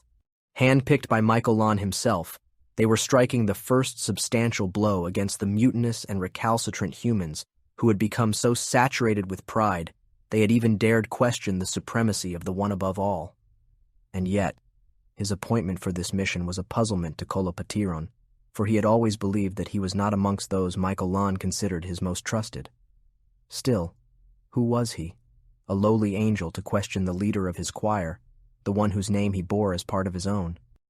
The bowl was nearly empty now, but Kolopatiron sensed it was already too late. He concentrated his power upon his hearing, and was rewarded by the sound of human aircraft, approaching fast. Now, angel or not, owl of wrath or not, he would have to fight to survive. 30 kilometers to the north, in his Su-35BM, Captain Yahia Saifulovich Fatkulin was flying with his radar switched off, but his infrared tracking system was showing the Angel perfectly. Far off to the south, another pair of Su-35s were illuminating the Angel with their radars, decoying it away from Fatkulin's formation and diverting their victim's attention away from the vector of the true strike. Maskarovka, always Maskarovka, the lesson hammered into every Russian officer from their first day of training. Deceive, misdirect, decoy. Never do the obvious unless the obvious is so unlikely nobody would take it seriously. It was a long, long way from Fatkulin's flight school in the Kurgan region of the Urals, just as his Su-35BM was a long, long way from the MiG-17 UTI he had flown in the earliest days of his pilot training. He glanced down, checking his speed. He was moving in, just under Mach 1 to minimize the warning given to his prey, and to give his missiles the greatest possible kinetic boost. His infrared tracking system was already feeding target information to his R-77M missiles. He would be firing them using that data, and the missiles would only switch on their radar guidance systems when their computers told them the target was only in the no-escape zone. It was a deadly tactic that the Indians had used well against the Americans and given their arrogant eagle drivers a lesson to think upon. With a little luck, the Angel would never know what it was that had killed it. Another lesson from his flight school, a grim one. A successful fighter pilot was an assassin, not a warrior. Another check on his display, the Angel was marked using the data from the infrared tracking systems, the other pair of Su-35s from their transponders. Even as Fatkulin watched, the southernmost pair of Su-35s turned north and started to move in. Time for the attack. Kolopatiron saw the two human aircraft accelerate and swing towards him. This was bad, very bad. In his excess of the sin of pride, the eternal enemy had never bothered to learn much about humans, and that was why he had died under their weapons. Kolopatiron would not make that mistake. He adjusted his vision for long range and darkness and saw the two aircraft streaking towards him. Instinctively he knew that they were the source of the infernal itching in his skin, and he acted according to his instincts. His lungs flexed, his voice drew upon all the powers of the chorus, and he emitted a blast of pure sound at the lead aircraft, sound so pure and above reproach that it flung the fighter from the sky. Kolopatiron watched it crumple in midair, saw it fall and the human who flew it eject from the great transparent house that rode upon its nose. He felt triumph swell within him at the sight of those who defied the one above all being driven from the skies they claimed as their own. But he crushed it down. There was no time to exult over the fate of a fallen foe. Lieutenant Viktor Matveyevich Rakitin had known that, as the two most junior pilots in the flight of 4 Su-35s, he and Blue 861 would be the decoys. What he had not expected was for the angel they were hunting to respond to their feint so quickly.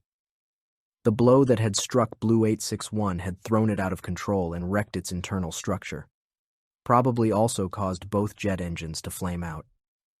The fringes of the same blow had caught his own aircraft, throwing him against his straps, but his faithful Blue 861 had stood the shock and kept flying.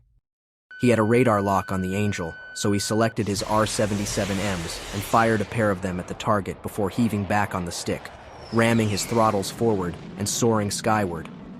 That had put him well clear of the course of the two missiles, and so out of danger when something had tumbled them and sent them plummeting from the sky. It didn't matter, though.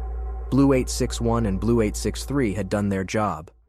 The Angel had spent the few seconds it had to react concentrating on them, and in doing so, it had allowed Blue 860 and Blue 862 to get into perfect firing positions.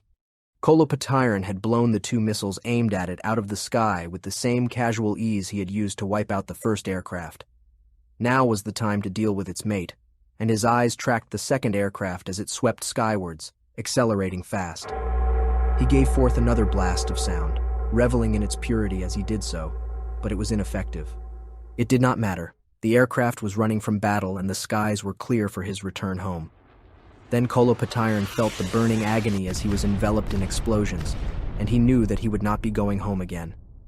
Weakened and in agony, knowing he was dying, he tried one last shot against the humans who had outfought him. It was a perfect assassination. His flight instructors would have been proud. The Angel had never even realized the 4 missiles fired by the 2 Su-35s were inbound until they had slammed into his body and eviscerated him. Fat Cullen saw the Angel writhing in midair, saw it turn and mouth at him. His faithful Blue 860 shook in ways that rattled his teeth and caused his sight to blur. But the effects of 4 missile hits had weakened the Angel so much that the wall he felt as if his aircraft had flown into was a comparatively fragile thing. His continuously computed impact point for his 30mm gun was on the Angel, so Fat Cullen squeezed the trigger and pumped a long burst into the still-moving body. Once his gun had had a burst limiter, but that had long been removed in recognition of the fact that baldricks and angels were so damned hard to kill. Now, the shells stitched a line across the target, and the Angel fell from the sky. Eagle Control, this is Blue 860.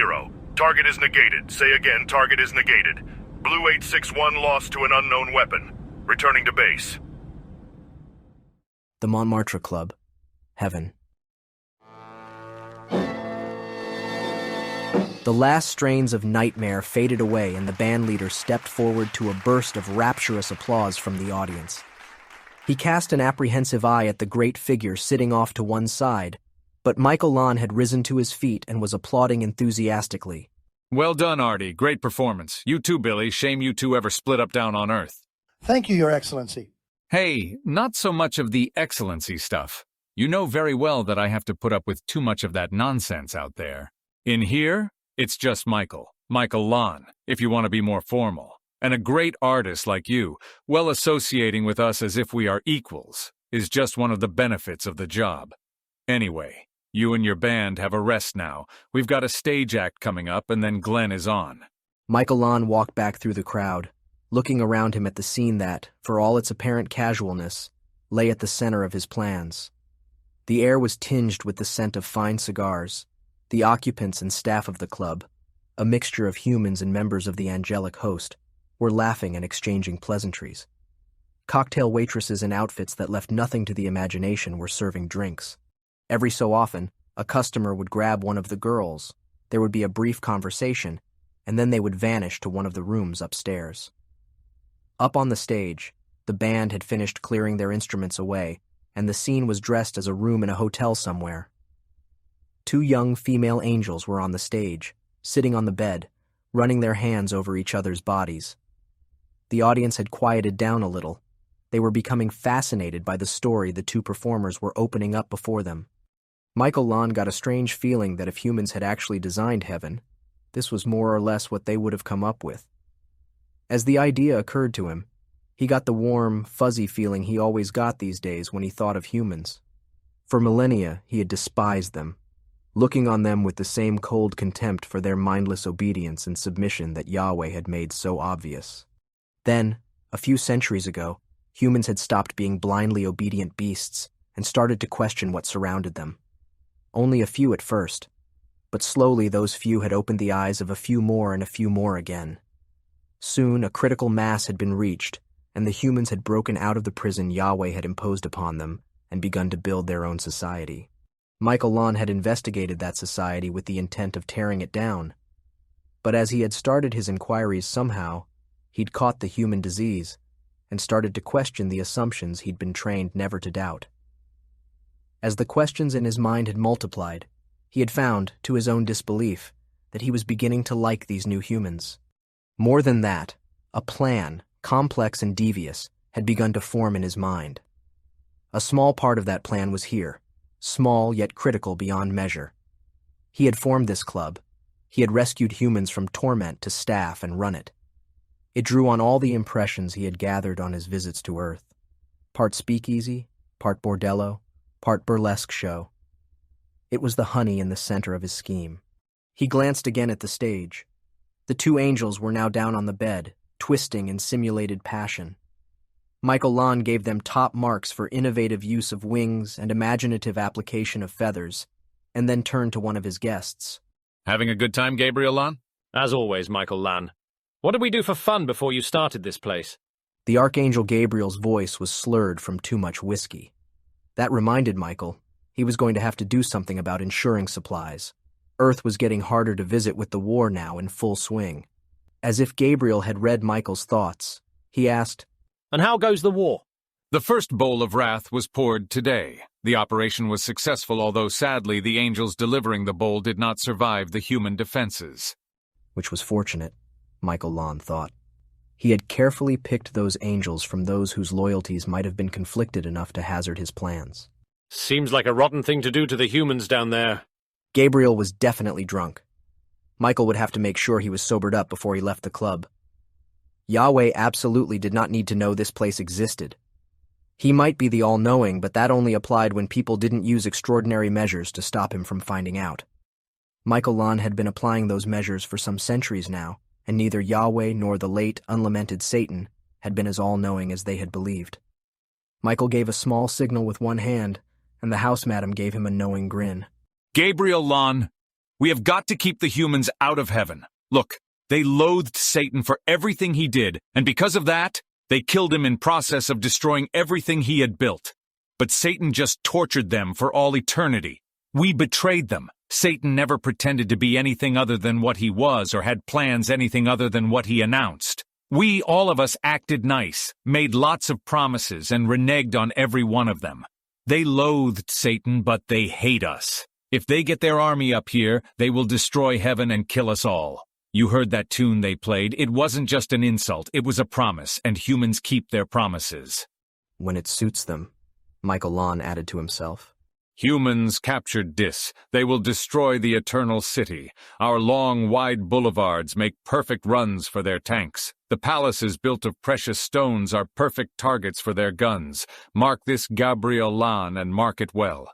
If the humans get their army into heaven, we are lost, all of us. Up on the stage, one of the angels was kneeling, bent over the bed with her arms held, twisted up her back while her partner was holding her hair, pulling her head back while she thrust with her hips. Suddenly, the kneeling angel gasped and gave a long, panting cry of ecstasy. Then the two stood up and took their bows to a thunderous round of applause. They got 2 curtain calls before the stagehands cleared the set and arranged the stage so the next of the big bands could take over. It might sound dramatic, Michael thought, but it was largely true. If the humans could get to heaven, the war would be over quickly and unbelievably violently. Not necessarily all the occupants of heaven would get killed. Michael Lon had a backup plan for that eventuality as well, and this club featured there as well.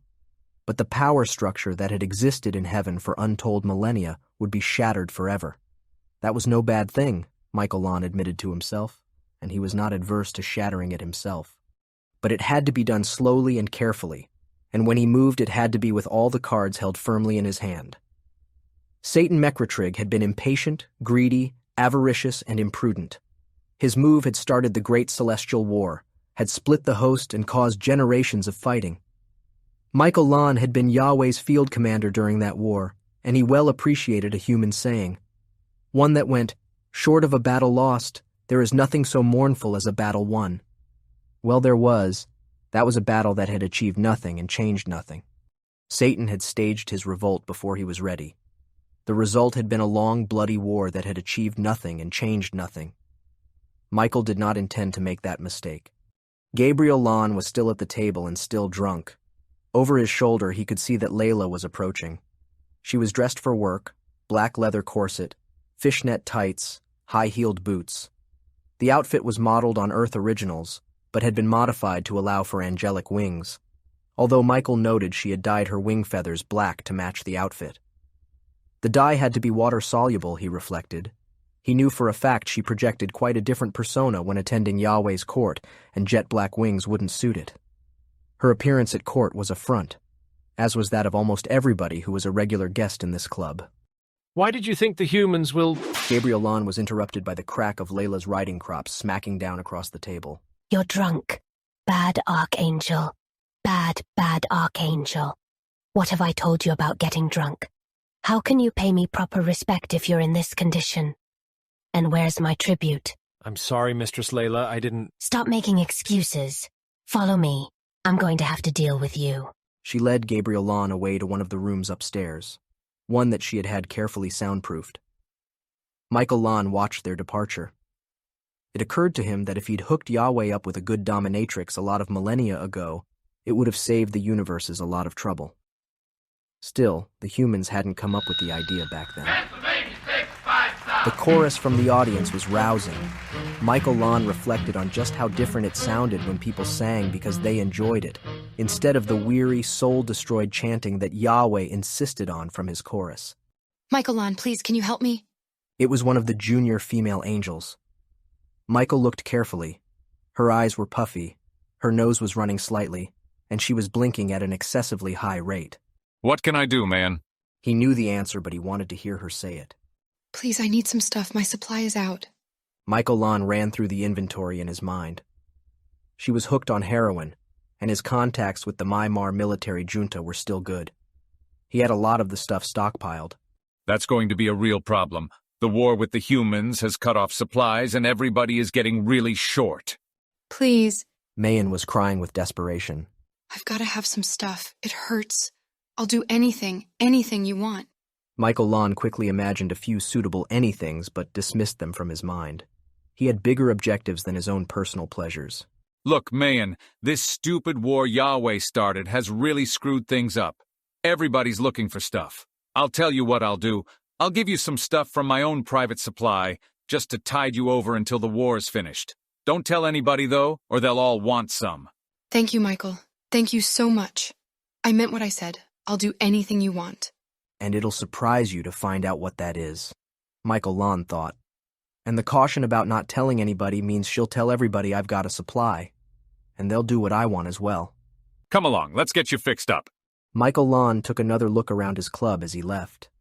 Things were really going very well indeed. Only now he had to get into character and give the latest news of the war to Yahweh. Perhaps he could get another display of multicolored lightning this time. Infantry Basic Training School, Fort Benning, Georgia, January 2009. It was all grossly unfair, not the least of it being that Private Martin Chestnut was still a private. All the other sensitives in military service had been made into officers and had their own staff. Chestnut hadn't even been allowed to eat in the officers' mess.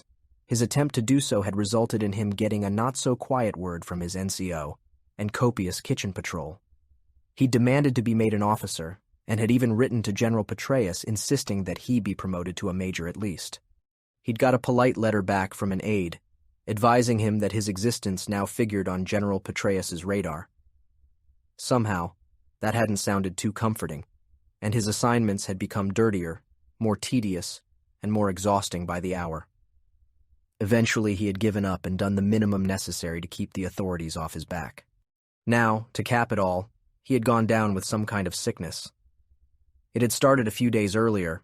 He had woken aching all over and with a sore throat that even the coffee from the enlisted men's mess hall couldn't cure.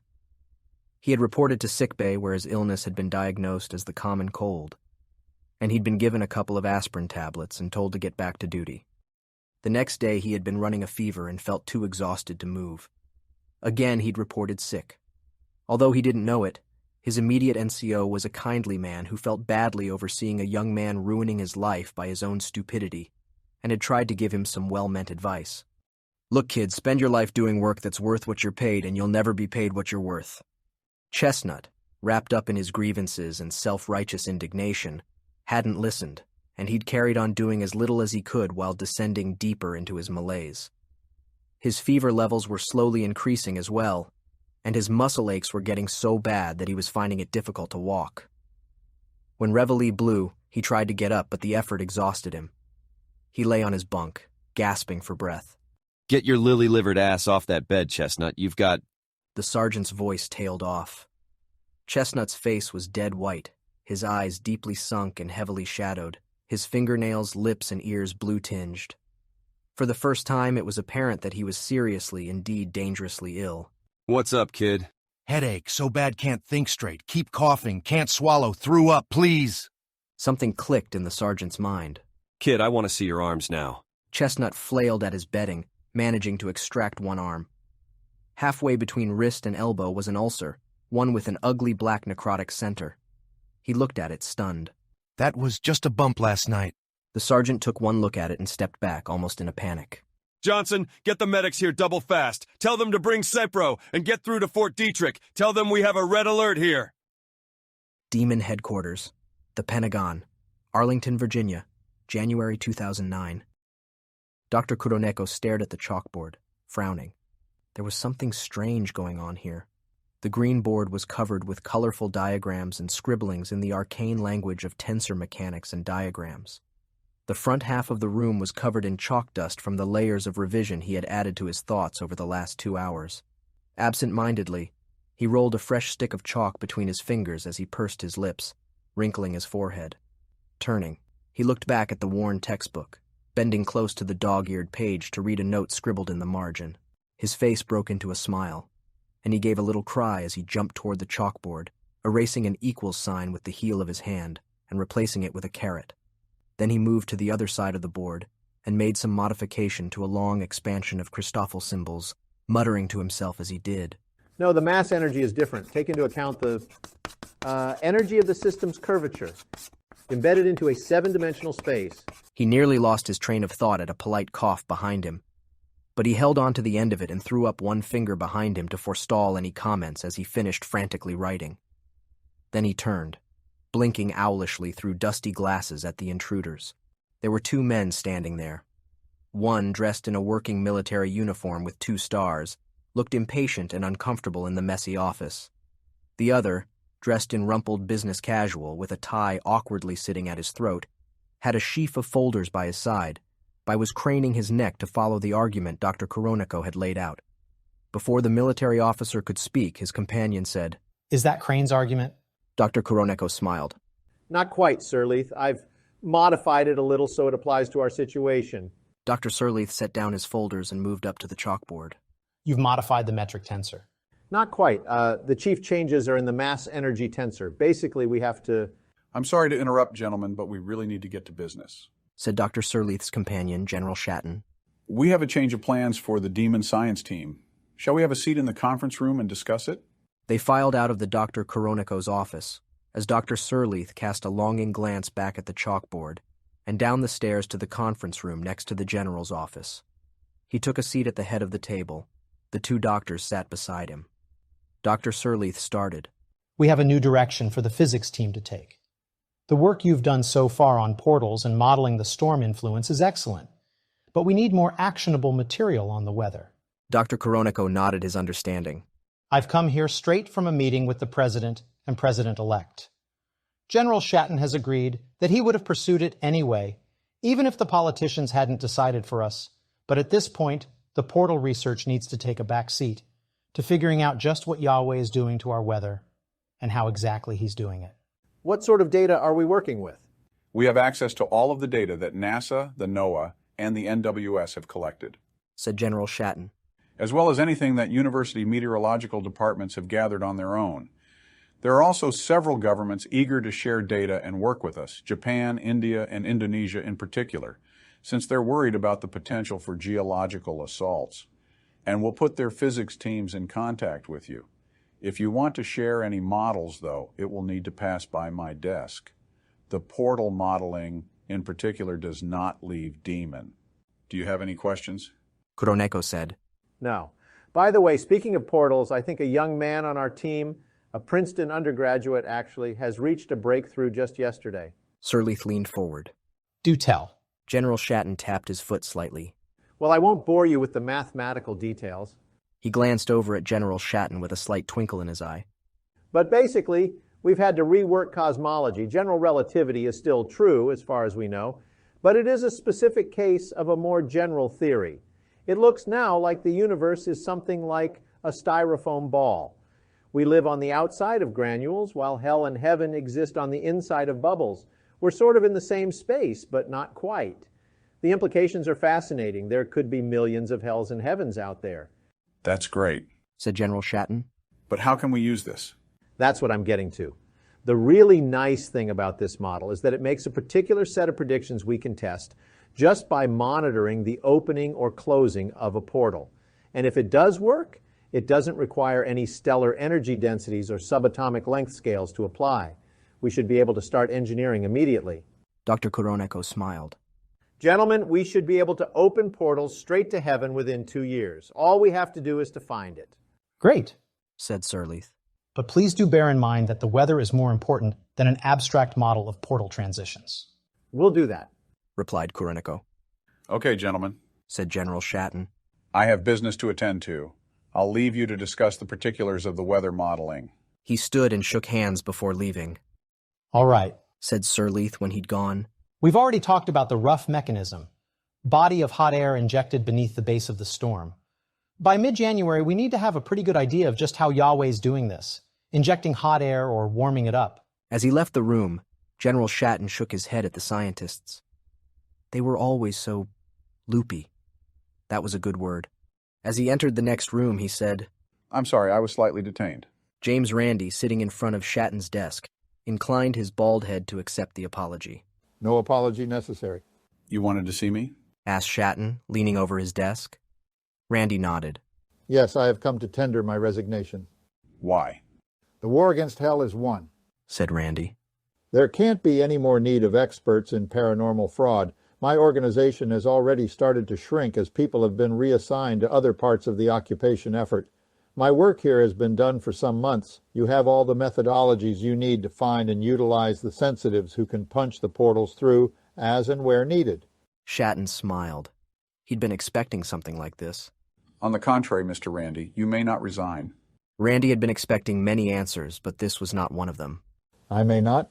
No, sir, for 3 reasons. First, the war is not over. You haven't been privy to all of the reports, but the war against heaven is just starting, and we'll need all the expertise that your branch of Demon has accumulated over the last year in order to pursue it successfully.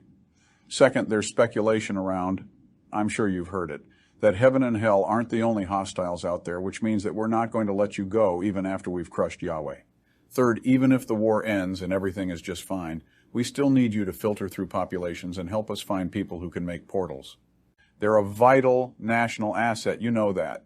Portaling is a vital national security issue, as I'm sure you understand, and we need to keep tabs on everybody who's like Kitten, just to make sure they don't fall into the wrong hands. Randi looked slightly taken aback at this and blinked at Shatton. Shatton smiled back. No, Mr. Randi, you aren't going anywhere. Other than back to your office in the Pentagon, of course, it's there, still waiting for you. Secretary of Defense's Office, Pentagon, United States, January 2009. So it was a concerted attack by angels? That appears so, Secretary Warner. So far, we have reports of 20 angels being detected and shot down over Europe, Russia, and the United States, all over populated areas. 6 came at us, 4 each at Russia and Europe, 2 each at China and India. one at Japan and one at Singapore. We lost 11 aircraft in the air battles. 11 aircraft? Warner was astonished. Humans owned the air, mastered it completely. Hostile demons who flew in the skies were shot down, swatted as if they were helpless infants, which in military terms they were. Losing 11 aircraft in a single day to hostile action was unprecedented. 11, sir. Several more have varying degrees of damage. We got away pretty lightly. All we have is a brace of F-22s with some structural damage, but they're fixable. The Russians, 2 Su-35s, but their MiG-31s got in and out without loss. We think it's because they and our F-22s super cruised in and were on their targets before the Angels could react.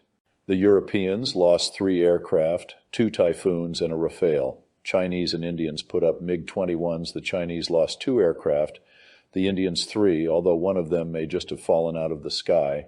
The Indians don't have much luck with their 21s. Finally, the Singaporeans lost an F-16. Good news is that all the pilots got out. That's really strange. How? That one word had a wealth of importance. The Angel attack had caused the humans more combat losses than they'd suffered in the whole of the Hell campaign. Good question, sir. We're trying to find out. Pilots debriefing speak of the aircraft feeling as if they flew into a wall. The crash investigation people are collecting the wreckage already, and they hope to have an answer for us. It seems as if the aircraft broke up in mid-air. There's no trace of fire or explosion damage prior to the wreckage hitting the ground. Other than that, we're going through flight recorder tapes and the other pilots' statements. But that all takes time. Then see it takes less of it. We can't afford loss rates like that. We're flying hundreds of jet fighters against an enemy that have tens of millions of Angels. We need that 10,000 to 1 kill ratio we got over Hell, or we'll go down. The room was silent. Most civilians were out there rejoicing at the quick and easy victory over Hell, or at least the victory that had seemed quick and easy. Some were even calling it the curb stomp war. The experts in this room knew better. Like every task performed by true experts, the war had just seemed easy, but in reality, it had been a desperately close thing. The countdown clock to when the human army would run out of ammunition and fuel had been getting perilously near to 0 hour when the surrender had come in, and it wasn't that much better now. Warner knew that the people who had made the difference in those last hours hadn't been American, Russian, or British, but Chinese. If Norinco hadn't kept flooding out supplies of both Russian and NATO standard munitions, the war might still have gone the other way. Can we get the Chinese some decent fighters? Warner's question was prompted by that last thought. If this is going to be a standard means of attack, they'll need something better than MiG-21s. They have the J-10, J-11, and J-12, just not enough of them. I suppose we could divert some F-15s to help out. We don't need them here yet. Problem is, most of them are in dock being refurbished. Work on it, get an answer, for the Indians too. If we can't help out, then perhaps we can lean on the French or Brits to provide some Rafales or Typhoons. That brings us to another question, sir, the F-35. Not a question, it's history. We can't afford to waste time developing an entirely new aircraft. We'll concentrate on pouring out as many F-22s as we can. That's going to cause problems. A lot of people were depending on that bird. The Brits wanted the VTOL version for their carriers. Can't operate without them unless they redesign the ships. Another non-problem. Got a message from MOD in London this morning. Both carriers have been cancelled. Take too long to build, they say, and absorb too many resources. Like everybody else, they want kit that can be turned out quickly, and navies are in 3rd place on the priority list. Anyway, that's all for another time. Back to those Angels. Any news on what they were trying to do? Not yet, sir. One thing that might be significant. There was an emergency call from Benning to Dietrich this morning. An anomalous infection has turned up. One of the sensitives, a private chestnut. Private? Warner looked up. The active sensitives were all high-ranking and had privileges the rest of the population could only dream of. To find one as a private suggested that something odd was going on. Bit of a sad sack, sir. Just coasts along, doing the bare minimum to stay out of trouble, always complaining. Can't see he brings down all the crap on his own head. He literally can't be trusted with anything more than a private's rank. Frankly, there's been talk of retiring him. He's more trouble than he's worth.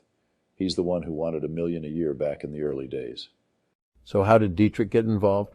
Sir, Sergeant who spotted the case in was a recalled Operation Desert Storm veteran.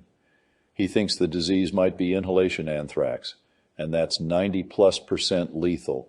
Warner looked up sharply. This is not good. MOD Main Building, Whitehall, London. Well, gentlemen, the Prime Minister wants to know how it happened, Admiral Lord West said, as he looked out of the window at the teeming rain battering London. The weather forecast had been for bright sunshine, so the Met Office had gotten it wrong. Again, hardly a new experience for someone in Britain. This time, though, he expected the Met Office had received some supernatural assistance in getting its forecasts wrong. The Preston tornado, Minister? The Permanent Secretary wondered. Well, it was rather more powerful than we would normally expect for this country, and the damage to BAE Preston and Wharton Aerodrome was quite extensive. The Met Office is still looking into... Not the Preston tornado. We have a good idea what caused it, West replied. Something much more important than that. The Prime Minister would like to know how the French got command of an army group, while we have ended up as, well, an appendage of the American army group. We now have a large army, experienced commanders and staff, and a lot of combat experience, arguably more than the French, certainly.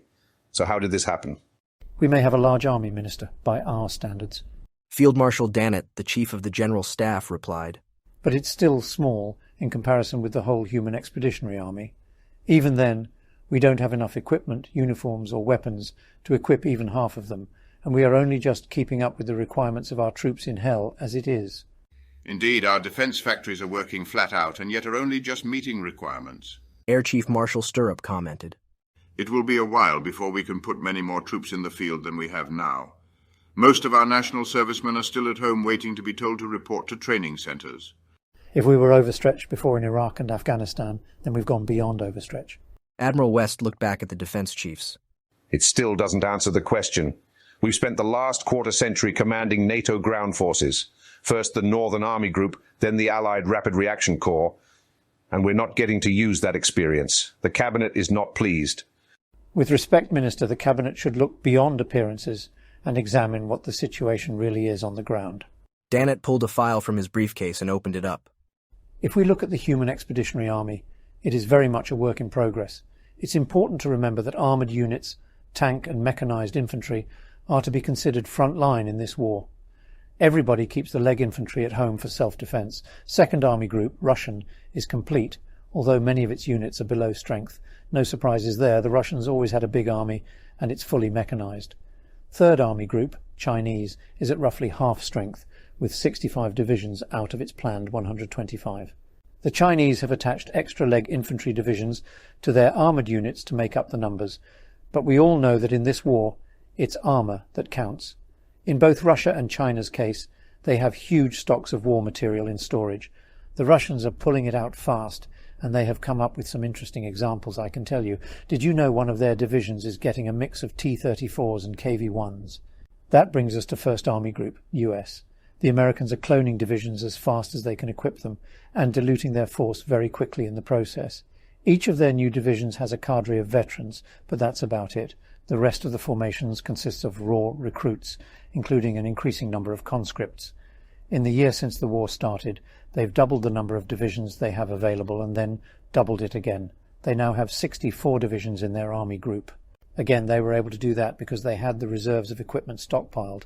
To that number, we're adding 5 British divisions, 2 Australian, 3 Canadian and 1 Commonwealth division, 11 divisions bringing the total to 75.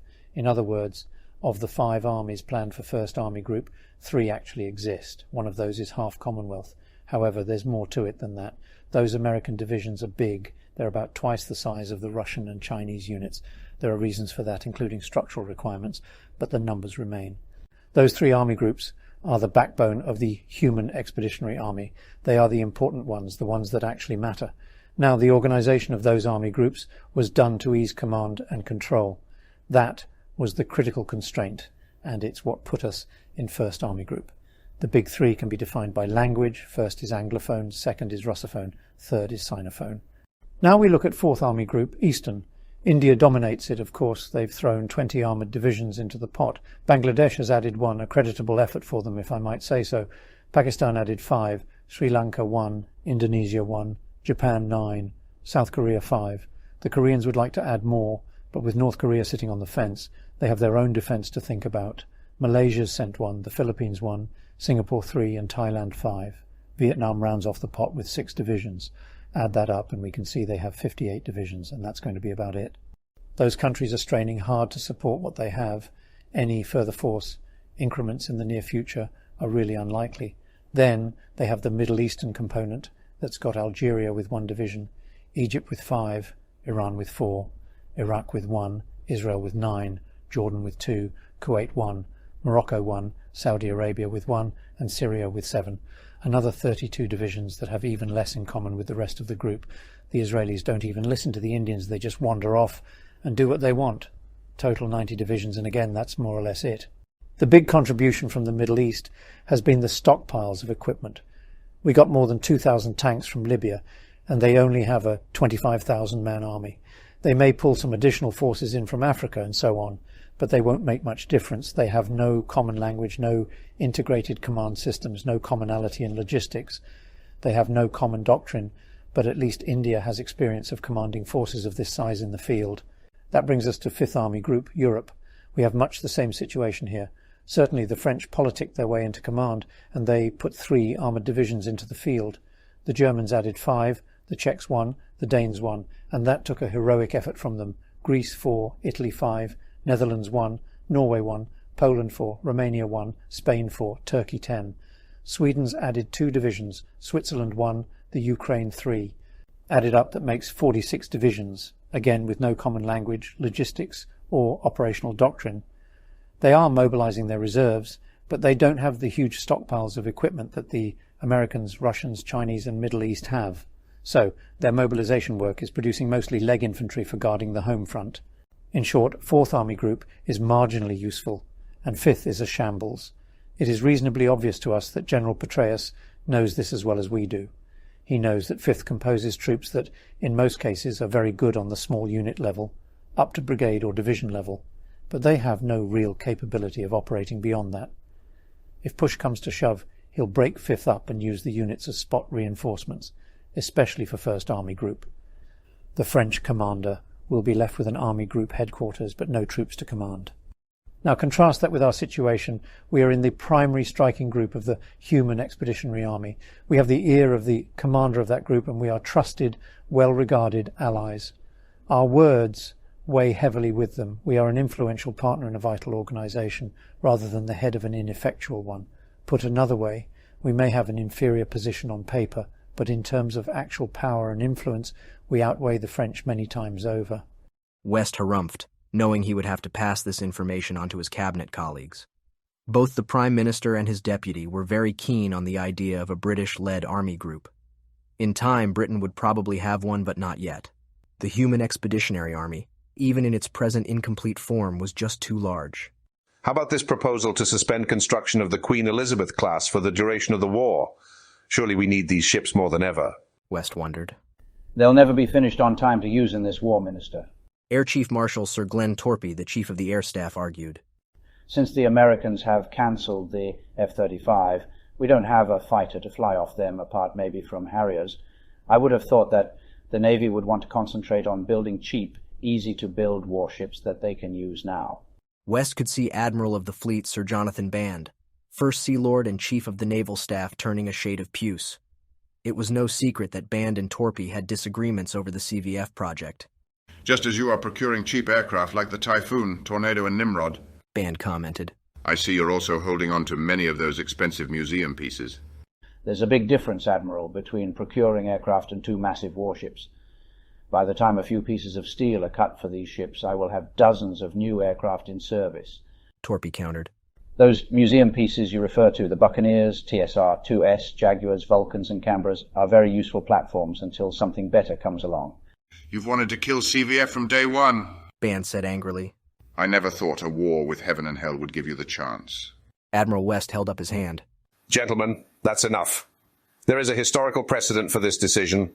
In 1939, the Royal Navy had to cancel the Lion-class battleships. They were excellent ships, greatly needed and undoubtedly valuable additions to the fleet. The problem was they wouldn't be ready until after the war was over, and they used resources that were needed for much more urgently required forces. So they were suspended The materials assembled for them were used for other programs, and the labor they would have absorbed diverted elsewhere. Today we face the same problem with CVF, and I must tell you the answer is the same. We cannot afford those ships. They must be suspended to allow more important programs to be pushed through. I am sorry, but that decision is final. In their place, we will be building additional amphibious warfare ships and a war emergency version of the Type 45 to escort them. We also need to look at something to replace the F-35 in the role of JCA. That is a problem in its own right. Frankly, I see little chance of getting more aircraft from the Americans. They need every aircraft they can build. Looks like Hornets all round then, Minister. Air Chief Marshal Stirrup said. If we can get them, a big if. One thing that is potentially good news. The Chinese have offered to reverse engineer the TSR-2 using experience they gained in pirating the Su-27 design.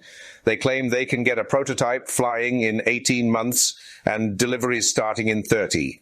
The deal is they'll give us the first 100 aircraft off the production line in exchange for the engines and one of the 2 White Ghosts to act as a pattern aircraft. We can't just keep one in service, so the other TSR-2 will go back to a museum, only this time with an honorable war record to her credit. Can the Chinese do it? Stirrup was genuinely curious. They got their copy of the Su-27 out fast, and the Russians are hopping mad about it. So, yes, I think our Chinese friends can pull it off. Ban looked at Torpy with barely hidden loathing. Watching them, West couldn't help reflect that it was a rare event that Her Majesty's government was on better terms with the Chinese than with its own navy. Throne Room, the ultimate temple, eternal city, heaven. Michael Lon once more entered the holiest of holies, and his eyes adjusted to the dim glow that contrasted so strongly with the clear white light that saturated heaven. Even after his millennia of experience, the sight of the great white throne, with its flashing lightning and pealing thunder surrounding the one above all others, never failed to awe him. Before the throne were the 7 great gold lamps, burning their ceaseless incense, so that the clouds of scented smoke hung thick and hazy, the smell clinging to everything. There had been a time when Michael loved this room, but that was before humans had opened his eyes to what it really represented. As a showman, he admired it. As a general who valued efficient and effective administration above all else, it filled him with frustration at the wasted effort. It hadn't always been like this. Uncounted millennia before, when the great celestial war had been fought, there hadn't been this stress of unqualified adoration and infinite submission. All power corrupts, and absolute power corrupts absolutely. The human motto ran through Michael Lon's mind, and its implications disturbed him. At the 4 corners of the room flew 4 seraphs, creatures with huge heads and 6 wings rooted in their atrophied bodies. They appeared to be nothing other than head and wings, their distorted physique making them of little use other than chanting their ceaseless cry, "Holy, holy, holy is the Lord God Almighty, who was and is to come." The refrain was echoed by the 24 members of the Yahweh's private choir. They were ancient even by the angels' standards, and were constantly on their faces before the throne, murmuring, "You are worthy, our Lord and God, to receive glory and honor and power, for you created all things, and by your will they were created and have their being." Michael Lon gazed at them sympathetically. They had spent their lives yearning for an eternity in paradise. Now they had it. They spent their time yearning for another death. They had wasted their time on earth, building up their virtues for their afterlife, and now they knew the full extent of the way they had squandered their time. That might not be as crude and agonizing a torture as the one Satan had dreamed up, but it was one all the same. Michael Lon had once had a choir just like this one. A century ago he had released them from their eternal chanting, and now they sang in his nightclub, choosing their own program and relishing the freedom to do so. They were loyal servants, trustworthy as only those released from a nightmare could be. Michael stopped in the middle of the lamps and knelt down on both knees, prostrating himself and pressing his flawless lips to the cold, dark jade floor. As though sensing intentions, the 4 seraphim quieted, and the 24 elders' murmurs died to whispers. From the white throne, the voice of Yahweh thundered, "Michael, my good general, what news do you bring me?" O nameless one, Lord and God of all, I prostrate myself to your presence. The first bowl of wrath is poured. Even now the humans who bear the mark of the beast sicken and die from its poison. Not less than 20 of my highest servants, ones in whom I espoused a special interest, gave their lives so that your almighty will should be fulfilled. They went to their end, singing thy praises and filled with ecstasy at their privilege. They were not filled with ecstasy, thought Michael quietly.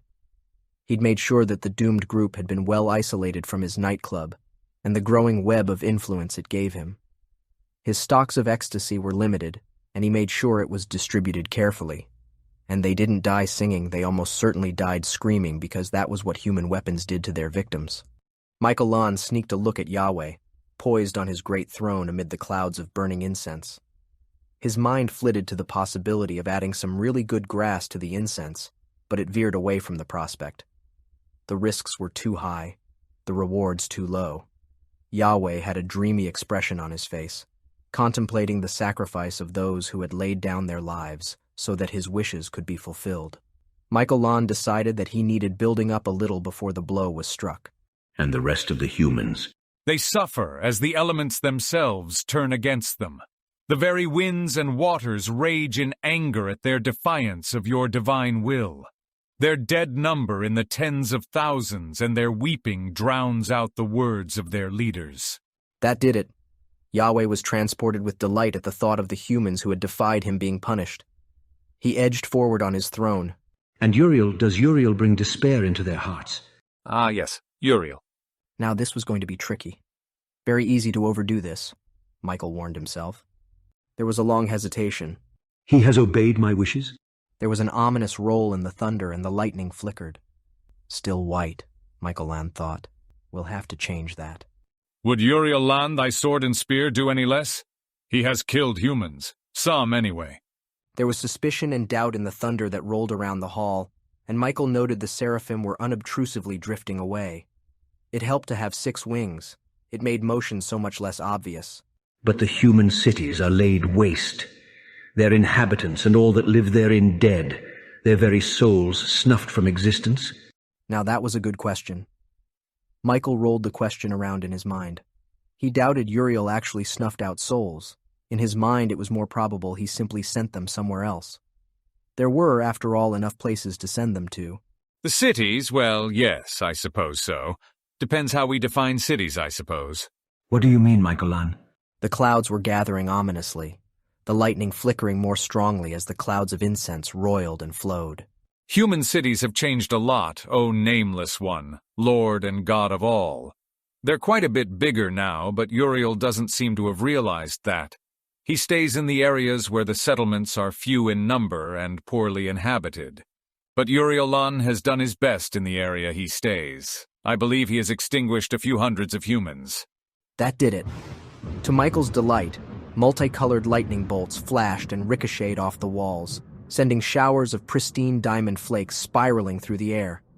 The seraphim gave up any hope of discretion and dived for cover. Thunder crashed, its echoes rolling down the wide, straight boulevards that divided the eternal city into its mathematically precise blocks, shaking the great sheaths of semi-precious stone that formed the walls of the palaces, glittering in the clear white light.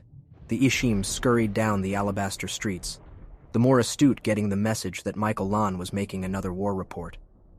A few, secretly in their minds, half hiding the thought even from themselves, wondered why Yahweh had started this war if the news upset him so much.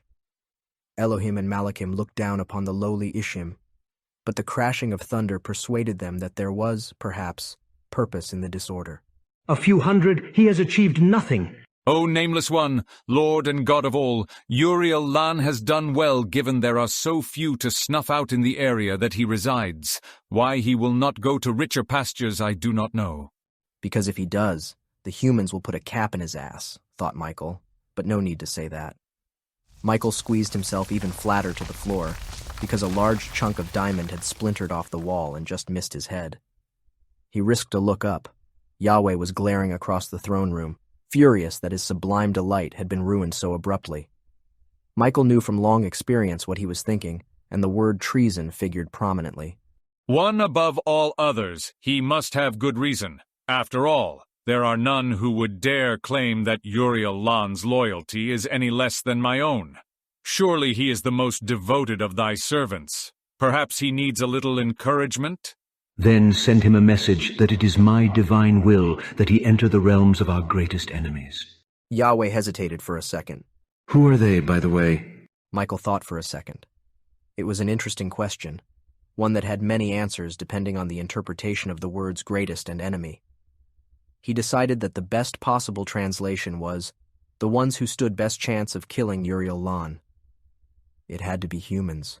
In the world here in heaven, a direct assassination attempt would probably fail, and regardless of the outcome, all his plans would be revealed. Uriel was Yahweh's greatest weapon, one that could be turned on his enemies in the Eternal City just as easily as on anybody else. Uriel was too loyal and too deadly to live. Getting rid of him had to be the humans. The Americans, O Nameless One, Lord and God of all, they are thy greatest enemy. Then order Uriel to attack their greatest city, without further delay. That's a message that will get through as, the boss wants you to take out an American city, no hurry, in your own time. Michael Lan rose and backed out of the throne room, bumping into an heirloom stonemason as he did so. You had to go and do it, didn't you? The heirloom sounded bitter as he surveyed the chipped and battered walls. I just got the place fixed up after your last report. Michael looked sympathetically at him and slipped him a small package of cocaine. Then he slapped the mason on the back. Look on it as job security, he said comfortingly as he went on his way to meet with Uriel. Air Crash Investigation Group, Wright-Patterson Air Force Base, Dayton, Ohio, February 2009. Well, look at that. It was more the level of bafflement in the speaker's voice that drew attention than the words themselves. What's the matter, Rich? Gail Claiborne looked up from the X-ray pictures of a wing spar she'd been studying. I've been listening to the contents of the cockpit voice recorder tapes from Blue 861. Dr. Rich Arden was using words loosely here. In this case, listening to meant hearing the words certainly, but also studying the oscilloscope readings and examining the various tracks the system had recorded. It was a much more complex subject than it sounded, and outsiders only guessed at the wealth of information the tapes contained. Did the pilot say anything? Apart from some fascinating obscenities as his plane disintegrated, not really. Russian's a good language for swearing. The really curious bit is elsewhere. Come and have a look. Gail walked over to Arden's work area and pulled up a stool. Show me, Maestro. Before getting into this line of work, Rich Arden had been the road manager for a heavy metal rock band, and his stories of the escapades he and his group had got up to were legendary. They had also resulted in his nickname and flight call sign, Maestro. So we have the cockpit flight recorder tapes and we play them. Nothing very interesting in the words, so let's take them out. He manipulated the computer controls, and the speech pattern of the pilot flying the ill-fated Blue 861 were removed. Now what we have left is the cockpit background noise. What's that? Gail put her finger on a spike a split second before Blue 861 had fallen apart in midair. Now that's what I asked. There were two ways of looking at this. One was to start eliminating known sounds, airflow, engine noise, radar sound effects, and so on. The other was to get a cockpit take from a flying Su-35, eliminate speech from it, and use that as a template. Fortunately, the Russians sent us copies of the cockpit flight recorder tapes from Blue 863 as well, and I eliminated the pilot's speech and got a clean trace of the cockpit noise. So I subtracted that trace from the message of Blue 861, and looky here. Oh my. Gail was stunned. Well, look at that. Now somebody else is going to say, "What's the matter, Gail?" And I'll have to go through the whole thing again. Arden looked around, catching one of the investigators with his mouth half open. The investigator in question promptly looked guilty and tried to hide behind his equipment. The rest of the room had been covertly listening, more in hopes of hearing a new heavy metal band story than anything else. No. Well, we have something here that I don't think has ever been recorded before. Want to have a look? Arden's work area filled up as the investigators crowded around to look at the display. The green line left on it was remarkable. The baseline showed a small amount of grass, random noise that couldn't be predicted or ever quite eliminated, but the spike that was left had quite definitely never been seen before. It was a straight line, up and down. There's no sidebands, no resonance, no echoes, nothing. Gail's voice was awed. It's a completely pure note. That's right. Every musical note there has ever been has been mixed up with all sorts of distortions. Look at them using this equipment, and it's a ragged peak. It goes up in a jagged line. There's a plateau at the top that shows cyclic variations, and it goes down in a jagged line. Then there's sidebands and resonances at different frequencies. Lots of them. All the energy transmitted in the note is spread across the area under that line, dispersed, weakened, and generally dissipated. Even so, sound's got a lot of punch. We broke things with it quite regularly. Like theater managers' hearts. Those too, although most of them deserved it. Some of them never even read the contract, hence the no green jelly bean rule. Anyway, that's not the case here. The sound is one perfect pulse. Straight up, point, straight down. A perfectly pure note, and all the energy is concentrated in that note. Talk about a slam, the energy here. He tapped the screen with a switchblade. Is incredible. This thing, it's coherent sound. It's the sonic equivalent of a laser, and I'd guess that it's just as destructive. It's got about as much resemblance to a musical note as a high-powered laser has to a flashlight. And the walls came tumbling down. Gale spoke almost dreamily. Sure, sound travels faster, the denser the medium is. In air, this thing shook an Su-35 apart and tumbled the gyros on 2 missiles. What it would do if transmitted in water or rock, we can only guess. A lot of "we wish that hadn't happened" would be my guess. Write all this up. Dr. Peptuck, the team leader, spoke sharply. Write it up in as much detail as possible. The brass need to know about this as quickly as possible. Conference room. Fort Detrick, Maryland, United States, February 2009. You're quite sure about this? Another investigation, another place. Same disbelief mixed with a tinge of fear. Of course. Connor McLeod was quite emphatic. It helped that we knew we were dealing with inhalation anthrax, and that gave us a baseline to work from.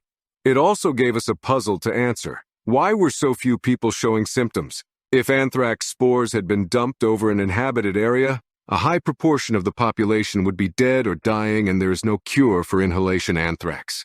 We can immunize. And it looks like we might have to, but we can't cure. And yet the death toll was a few here, a few there, a disproportionate number on military bases, yet even there only a handful. As information came in from all over, that was the worldwide pattern. A few dead, isolated infections. Unprecedented. And it was this Baines guy who gave you the answer? In a way, yes. Demon were interested, of course, and Baines knows Revelations and all the derivative material intimately. Unhealthily intimately, in my opinion. But he's the best we've got for tracking down this sort of thing. He pointed out that Revelations contains the following prophecy. Then I heard a loud voice from the temple saying to the 7 angels, "Go and pour out on the earth the 7 bowls of the wrath of God." So the first angel went and poured out his bowl on the earth, and it became a loathsome and malignant sore on the people who had the mark of the beast and who worshipped his image. Well, anybody who has seen people dying of anthrax knows the ulceration is certainly loathsome and malignant, so that fitted. That left us with trying to work out what the mark of the beast was. We started out by thinking that it was poetic or descriptive and was a reverse truth. In other words, we thought it was the writers assuming, not that the disease was infecting people with a particular characteristic, but that everybody who was infected was assumed to have the mark of the beast. You know, the old line, they must have done something bad to deserve it. But that didn't correspond to the infection patterns, nowhere close. So we had to think that there was something about these people that made them vulnerable to the disease. That led us to ask what the mark of the beast could be. You know why sensitives are sensitive? Because they are Nephilim, they are descendants of humans who mated with the Baldricks. Exactly. And they retain a tiny amount of Baldric DNA in their makeup, and that makes them detectable to the Baldricks and capable of pushing messages the other way. The more Baldric they have in their DNA, the more effective they are as sensitives. The odder they are as well, by the way. With computers and our own transmission equipment, we can boost those contacts to the point where we can open portals. Now, doesn't having Baldric ancestry sound like the mark of the beast to you? And so you compared lists? Of course. With our own list, the congruence was perfect. All the reported anthrax infections we had have been people we identified as Nephilim. They're sick, and pretty much all of them are going to die. Our portal engineering capability has been hit hard. I'd guess that about a third of our sensitives are dead or dying. The same picture is emerging worldwide, but there's an interesting little side note. It's pretty obvious from the infection pattern that our allies are not telling us about all the Nephilim they found. Oh. The word was filled with emphasis. Exactly. I would say that while they are all contributing to the main portal engineering program we run on behalf of everybody, they all have their own national programs as well. From these lists, I would say that Russia, China, Britain, France, Germany, Japan, India, Israel, and Singapore are all running their own portal program and have kept back some of their sensitives, probably the best ones for that program. I think that's very likely. Team leader Chris O'Farrell sounded more than slightly amused by the idea. Connor McLeod looked at him sharply for a moment, and then the implication sank in. And we're doing the same? Of course. Have you noticed that Kitten and all the other really top-rank sensitives aren't on the sick list? We've got them tucked safely away. Navy's doing a lot of work. They're refitting Enterprise right now to generate her own portals. Can you imagine that as a naval tactic? Got some anti-ship missiles coming in? Easy. Open a portal, step through, and close it. Then wait a few minutes, open another, and reappear a few dozen miles away. Or open a portal over an enemy city and drop a nuclear device through it. The possibilities are endless. Anyway, back to the anthrax. So the enemy has developed an anthrax derivative that only infects Nephilim. That's a hell of a genetic engineering achievement. Are they really that good? Well, that's what we thought. This was a new strain of anthrax bred especially for this attack, and that's a scary level of biological warfare capability. Both men looked grim. Nobody knew better than the workers at Fort Detrick just how dangerous biological warfare could be. Anyway, we got samples of the anthrax bacillus from the casualties and had a look at it. We started off on the wrong foot, thinking this was a new variant, and that wasted a day or so. Have you heard of mitochondrial dating? O'Farrell shook his head. Well, basically mitochondrial DNA doesn't change. It does mutate at a known rate, but it doesn't change. So we can track the age of a sample as compared with its baseline by noting the number of changes. It's a bit like counting tree rings in a way. We got a surprise. The samples we have showed a lot of changes.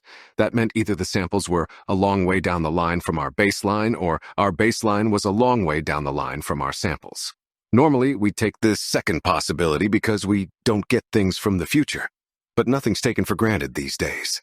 Now, anthrax is a very old disease. It's possible it's one of the oldest, still extant diseases. There's anthrax spores been found in the wrappings of Egyptian mummies, and there's even a theory that the so-called curse of the pharaohs is the result of inhaling those spores.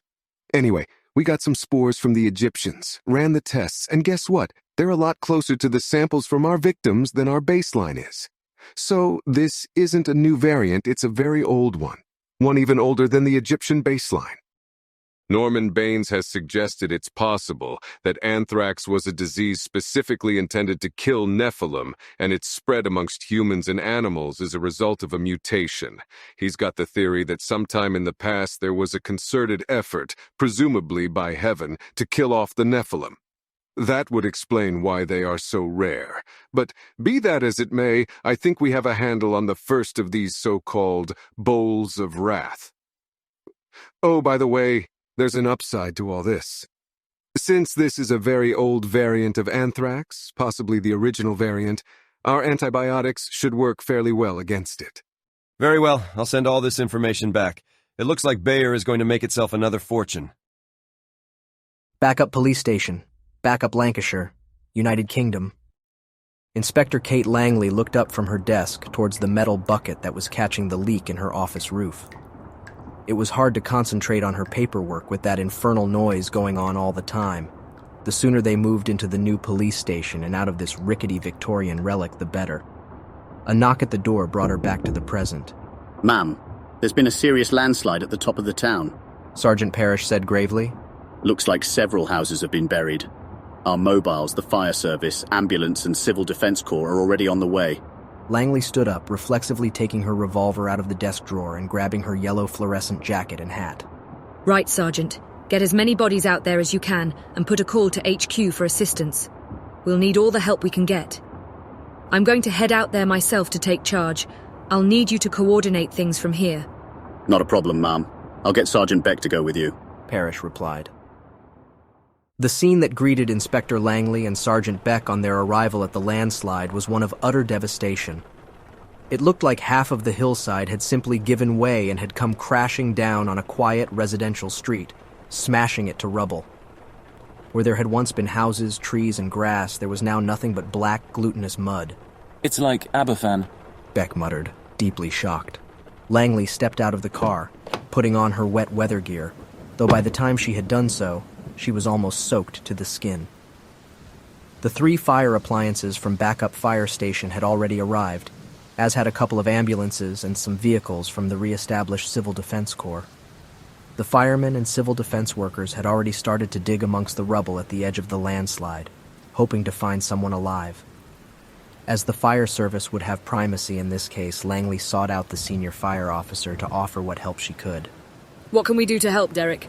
It's a damn disaster, Kate. Station Officer Derek Clark, commander of Red Watch, replied. I don't think there is much you can do here, other than traffic control. I've requested that the brigade's urban search and rescue unit be sent to us, but I don't think that they will be doing anything other than pulling out bodies. Clark paused to take a look at the bare hillside. It didn't look too stable. Bronze Command to all units, withdraw now. The hillside looks like it's about to go again. Over. He said, turning back to Langley. This slip is going to be even bigger by the looks of things. We've got to get people out from under its path. Langley nodded and sprinted back to the car as she would get better reception from its radio than from her PR. Juliet Bravo to control. Urgent message, over. Go ahead, Juliet Bravo. The voice of Sergeant Parrish said from the radio handset. There's going to be an even bigger landslide, Sergeant, and we need to evacuate everyone who may be in its path immediately. Get every spare body onto it immediately, and see if Captain Morrison can spare some of his home guards to help out. Over. Understood, Juliet Bravo. Out. Inspector Langley held on to the radio handset for a moment, rain running down her face. She looked skywards, oblivious to the rain now running down her neck. Damn you. She called out. Don't think you're going to get away with this. First, we're going to get up there somehow, then we'll kick your arse. Headquarters, League of the Holy Court, Eternal City, Heaven. The Eternal City, the heart of Yahweh's great empire, was a gleaming, translucent rectangular pearl that dazed the eyes of newcomers with its rainbows of refracted light. The buildings were made of vast sheets of precious and semi-precious stone, the streets calcite alabaster, polished smooth first by trained crafts angels uncounted millennia ago, and then by the tread of millions of sandal-clad feet over the years. Together, buildings and streets glowed, as heaven's pure white light reflected and refracted from structure to structure in a myriad of interlocking multi-hued spectra that constantly shifted and changed with every slight movement of the inhabitants therein. That was within the sight of Yahweh's great white throne, in the ultimate temple of the Eternal City. Beyond the glittering jasper walls of the inner city, which a discerning angel's eyes could see shimmering in the distance from the steps of Yahweh's stronghold at the top of the Temple Mount, although the angel wouldn't look so far for so long because it would strain his eyes, and because lines did strange things far away. Things were different. The wide main boulevards of the Eternal City and the palaces of the most powerful archangels led to the 12 great gates that led out the eternal cities to the great slums where the humans who served the angels lived. A realm of mud huts and straw-thatched roofs built closely together in an unplanned, interlocking ring about the Eternal City. The slums could not differ more greatly from the marble, semi-precious stones, and black alabaster that formed the palaces where the angels lived. It was these slums that Lemuel Lan Michael, a captain of Michael's choir and a senior investigator in the ranks of the League of the Holy Court, spent his working hours. It was the duty of the League to detect apostasy, heresy, and sacrilege, and to stamp them out before they contaminated the rest of the millions of humans who lived only to serve the angels.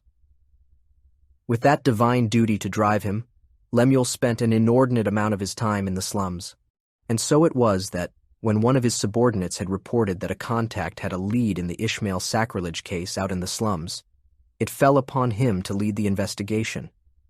He knew the case well. It was one of the oldest on the books. Ishmael had dared to suggest that there were groups of creatures that had all developed from common ancestors and were thus related. This was blackest blasphemy, for Yahweh had made it clear that he had personally created each kind of creature himself, perfect in each of its details. For his ill-chosen words, Ishmael had been hunted for decades, but always managed to stay ahead of his pursuers. Today it was different, and Lemuel had earlier that day flown to the gates, being old enough and high enough to be permitted the privilege of flight within the walls of the Eternal City, and from there commandeered a chimera to ride out into the slums, so as not to attract any more attention to himself than his size naturally would. After rendezvousing with a few hired men and coming to the address, a tall wooden apartment in a relatively nice district, It was over pretty quickly. Ishmael had been taken into custody and would be moved to the League headquarters where he would be made to answer for his crimes. They even managed not to get any blood on the apartment floor. After he had paid the thugs with golden pieces taken from the League's slush fund, he found himself walking back through the massive onyx arch of the 5th gate on his way to the headquarters of Michael's choir. The headquarters was within a spire in the lower part of the city that reached nearly as high as the Temple Mount itself, a reflection of Michael Lon's exalted status. Lemuel had worked for Michael before the Great Celestial War, and afterwards had overseen the erection of the tower as a monument to the Archangel's brilliant generalship. When the Eternal Enemy's rebellion had threatened to lap over even the great Jasper walls, Yahweh himself had fought, nearly single-handedly turned back the tide with his rod of iron. Or so the story went, and there were none who would argue with it. Nevertheless, it had been Michael's leadership in the grinding war that had eventually brought the victory, or as close to a victory as it had proved possible to come. It was his leadership that had been the more prominent, and stuck in angels' minds. Lemuel Michael launched himself up, feeling himself inflate slightly, and enjoying the tightening of his back and breast muscles as his pure white wings beat the air behind him, lifting him off the pavement. The offices of the League were in the second ring of the tower, beneath only those of Michael himself. 2 centuries ago, that would have been, had been, a measure of their importance in the choir and the esteem in which Michael held their leader. Now things were slightly different in the political climate, and Lemuel had spent the last several decades on and off trying to put his finger on it. Part of it was the changes Michael had slowly introduced from the top, foreign changes, but on the whole the choir now ran more efficiently than it had even in the Celestial War, but he wasn't quite sure just what those changes had been, or even whether Michael had intentionally made them. Generally, though, he shrugged and did his job, and right now, that involved making sure he didn't bump his head or scrape his wings on the frame as he alighted in his office with a graceful swoosh. It wasn't cluttered. He had scrolls neatly lining a shelf in the corner, open cases involving powerful people, and one open on his desk, his daily schedule. Writing and record-keeping, one of the bigger changes, had made life both easier and more complicated. But he didn't need to check his schedule to know what was next on his agenda. He went to the shelf and pulled down a scroll, unrolled it on his desk. When Ishmael had been arrested, the League had searched his hideout in hopes of finding the scrolls that proclaimed his blasphemy. They hadn't found any, something that had disappointed Lemuel severely, but they had found something very peculiar. A glass bottle full of a strange brown substance, one Lemuel had never seen before. He reached for the bottle and looked at it, a strange elixir to be certain. There was a label on it, one in English, and it read, Southern Comfort, 100% proof. It was strange beyond measure, and Lemuel puzzled over the label. It was obviously an elixir that gave absolute proof of something, but what? That the answer to a problem lay in the south? He shook his head. There was nothing down there but farmland. Lemuel rolled the bottle around in his hands, then put it up on the marble shelf to study later. His troubled thoughts were interrupted by a knock at the door. He opened it, and there was the towering form of Michael Lan, pure white wings folded casually across his back. Hey, Lemuel, I'm on my way to run an errand for the Almighty. He has a message for his son. Lemuel nodded. Michael's close friendship with Jesus was not unknown within the Eternal City. It seemed a breach of the divine order somehow.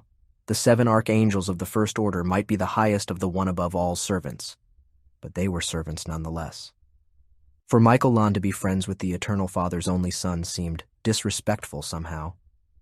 It wasn't the first time that Michael Lan had done the unexpected, though. Many times during the Great Celestial War, Michael had wanted to try some unorthodox tactics, and Lemuel had advised against them as violating the code of honor, then later as they'd grown into friends. Lemuel always argued against bending the rules. If one started, where would one stop? And generally prevailed. But the several occasions when Michael had directly overruled him, he'd had to admit that it generally provided results, such as Michael's stunning defeat of Satan at the Battle of Megiddo Valley. What do we have here? Michael Lan was staring at the bottle on the shelf. Lemuel felt a sudden surge of guilt that cleared as he looked at the records he had just filled out. A light came on in his head at that point. Records didn't just preserve information. They protected those who kept them. We took down Ishmael this morning. We found that in his belongings and I was going to investigate it. Do you know what that is? Michael Lon picked the bottle up and peered at it. It looks human. That's what I thought. I thought it might be one of their potions. Whatever it is, it shouldn't be here. I'll agree with that. Michael Lon looked at the bottle again and carefully put it back on the shelf. This is serious. Lemuel, I want you to investigate this in depth. Keep the information to yourself, but I want a briefing every day on this. More often if there is something important discovered. Make sure only your most trusted agents are employed and as few of them as possible, telling each of them as little as possible. But I must know everything, is that clear? You have no idea how important this could be. Lemuel bowed his head and swept his wings forward in assent. Michael Lon nodded in acknowledgement and left, brushing his wings on the passage walls as he passed. Then Lemuel closed the door and stepped out into midair, his heart rising into his throat as he expanded his sacs and spread his wings to catch the fall. The 4 joints on his back where they hinged to his spine and scapulae strained and felt as though they were about to tear.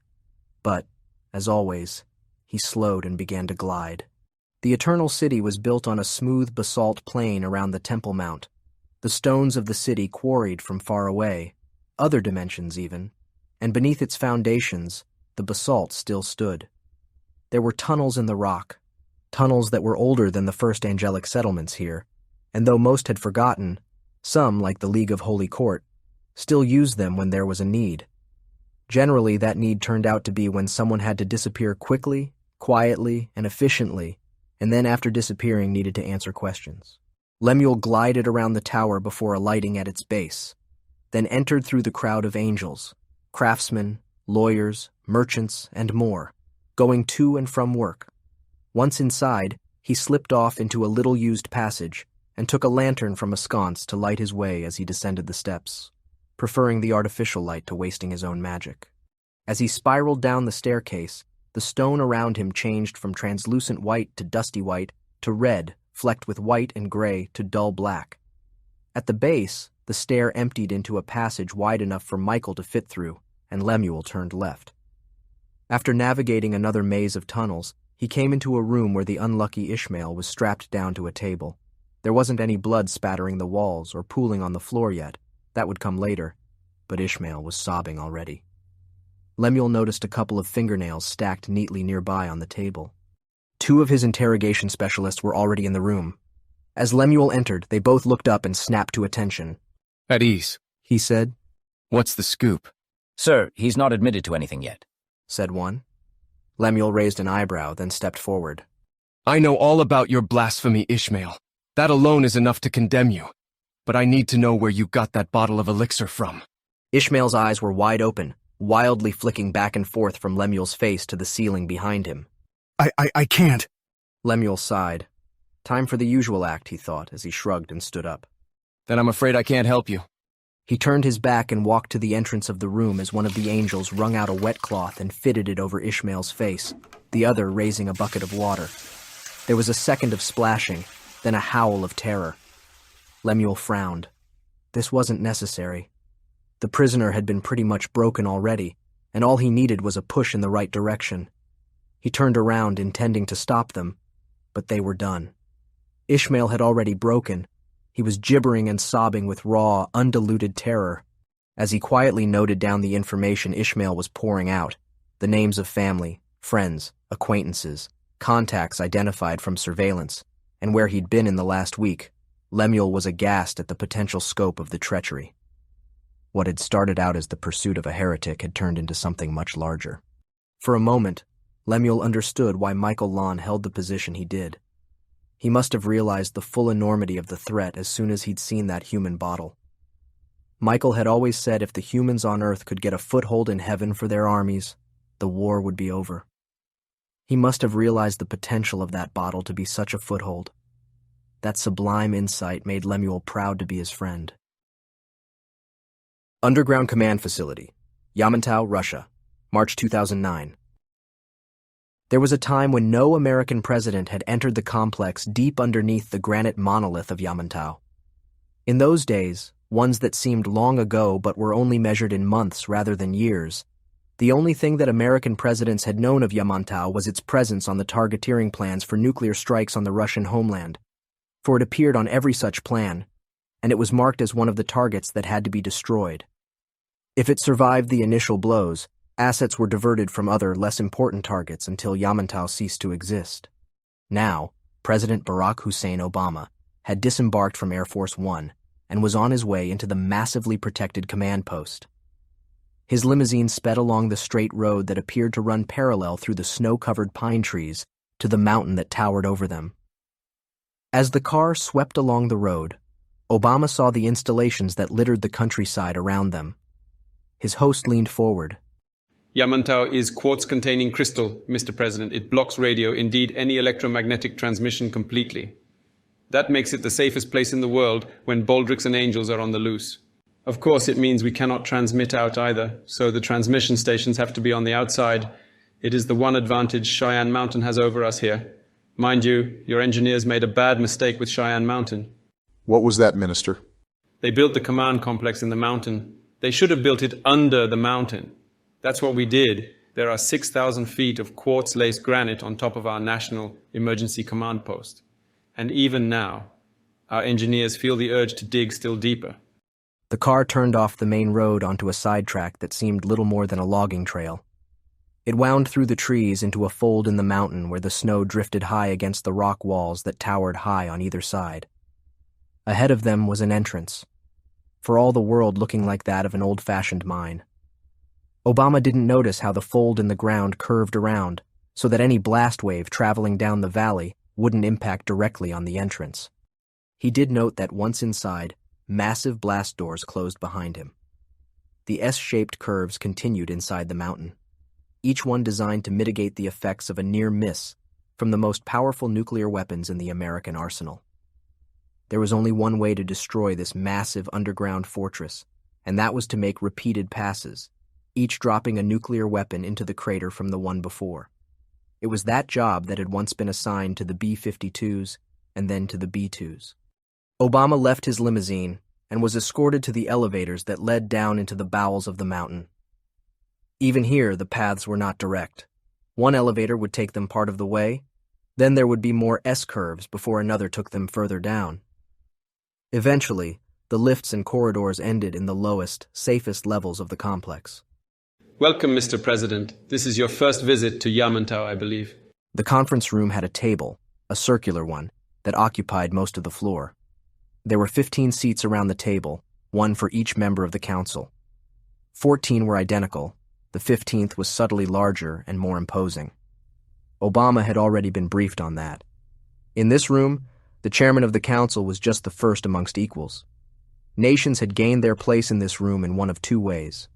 Either they had the military and economic power to demand it, or they had simply been in the right place at the right time to earn it.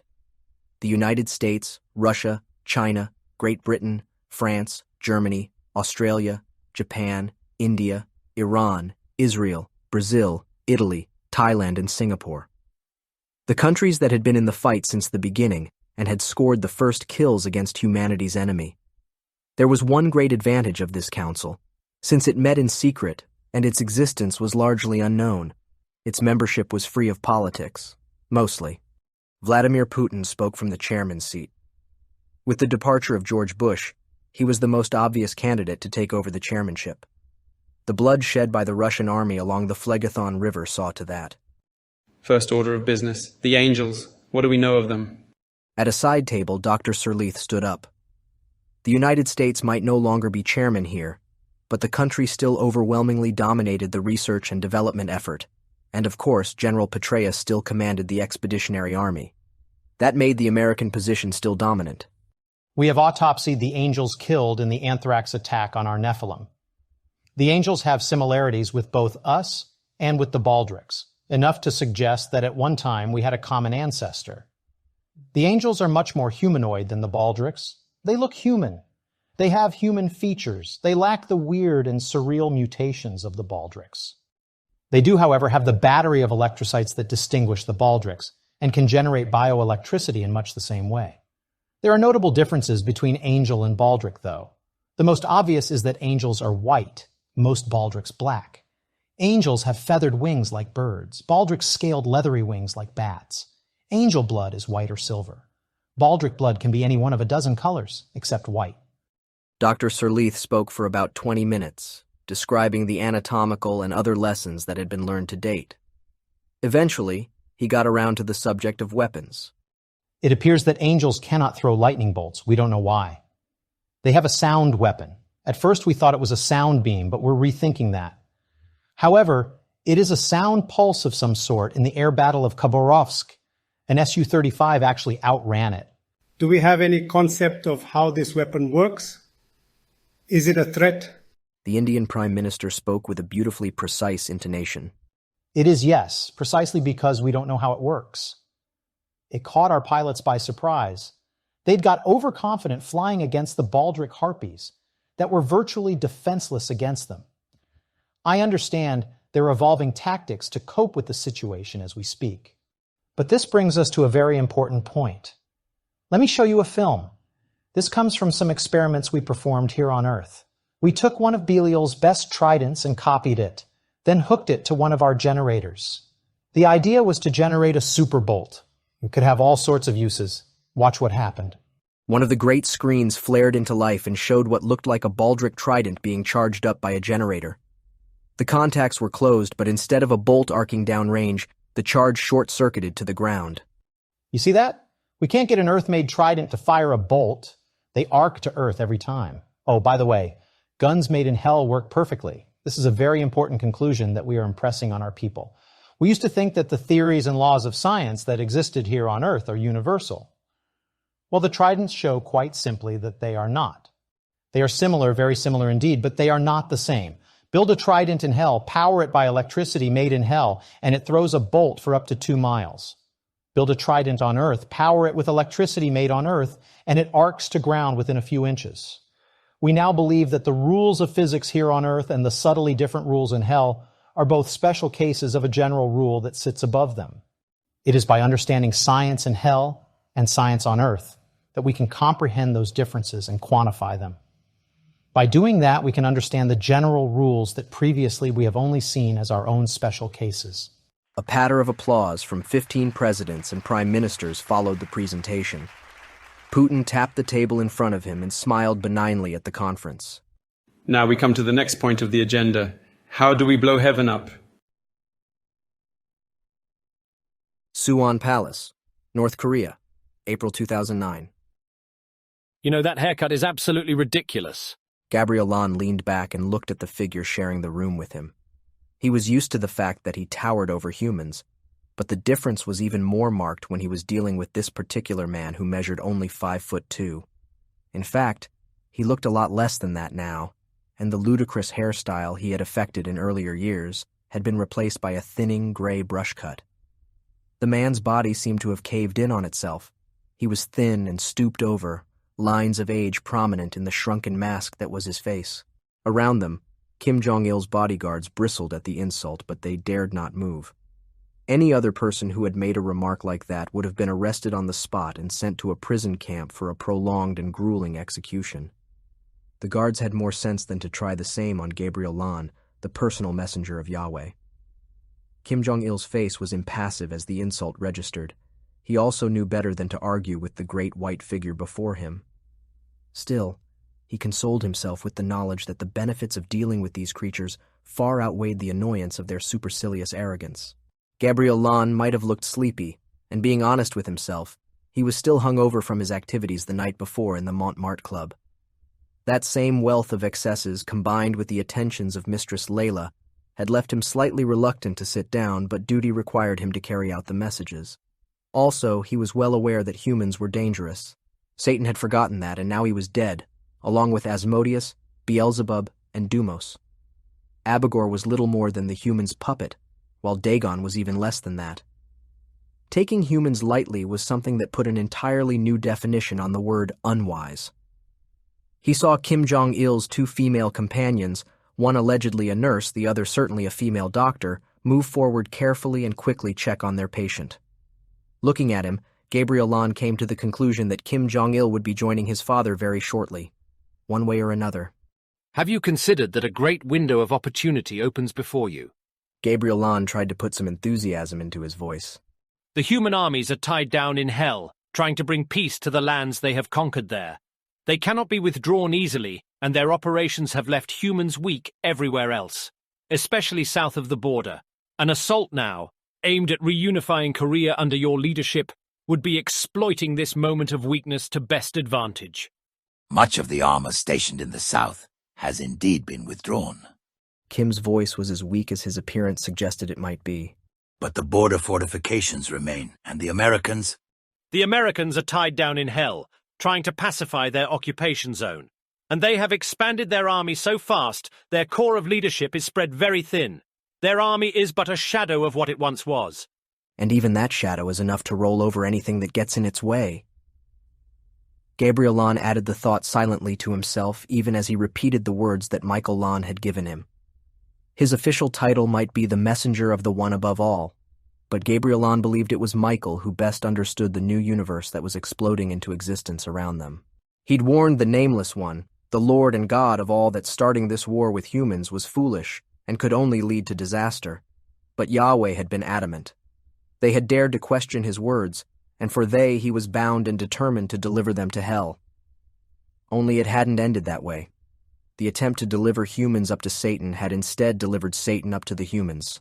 Away from the ultimate temple, away from Yahweh's obsession with forcing absolute obedience and unqualified adoration from the humans, Michael Lan had explained his strategy to Gabriel and impressed upon him the vital necessity of this mission.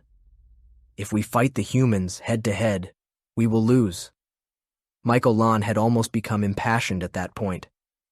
They have advanced so far, so fast, their armies are invincible.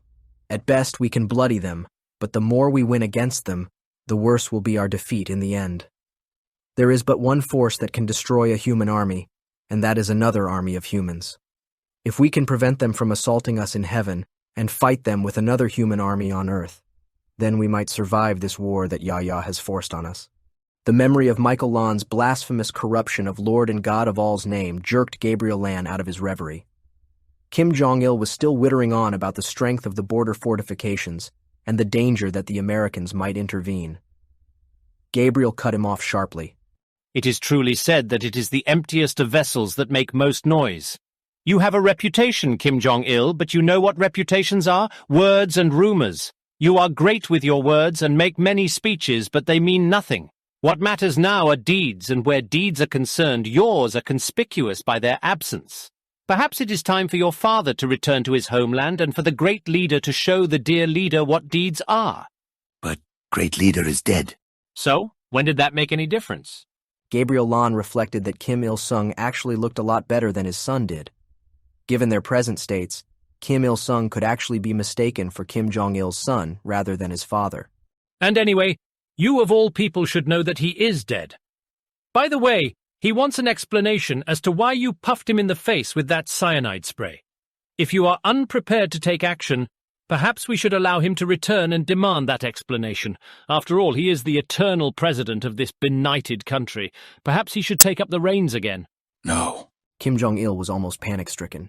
You are right. The time has come for the great reunification effort. We will get ready for it at once. Gabriel Lan rose to his feet and shook his wings to ease the cramps brought on by the confined room. That is good news. I will watch your preparations with interest. He left the room, leaving consternation behind him. As he did, he made a quick time calculation. If he got a move on, he would be back in time for another appointment with Mistress Layla. Main Command Building, Naypyidaw, Myanmar. An impressive consignment. Your people have done well. Michael Lan checked the cargo manifest off with pleasure. Heroin number 3 and number 4, raw opium, methamphetamines, ecstasy, dom. It was all there in more than adequate quantities. Generous even, the supplies would restock his dwindling stash nicely. We are pleased to supply our allies' needs. Secretary General Myint Oo addressed Michael Lan as an equal, which irked the Archangel greatly, although he concealed his feelings behind a friendly smile. We have established new factories for the synthetic products and driven our rivals for the heroin supplies out of business. We can increase supplies still further if you wish. That would be most acceptable. Michael Lan paused for a second. Can you supply cannabis as well? Of course, for a price. Mind-U gave Michael the reminder gently but firmly. Of course. Michael Lon fished out a bag and handed it over. These should cover this shipment, I think. The bag was full of precious stones, diamonds, emeralds, rubies, and sapphires. Mind-U ran them through his fingers, extracting a few of the better stones for his own supply as he did so. The jewels were supposed to go to Myanmar's ruling junta, where they would be exported as if they were products of Myanmar's precious stones industry, and the proceeds into the junta members' bank accounts. It was a good deal. Michael Lon got most of the drugs he needed for his purposes, while the generals in Myanmar lined their retirement accounts.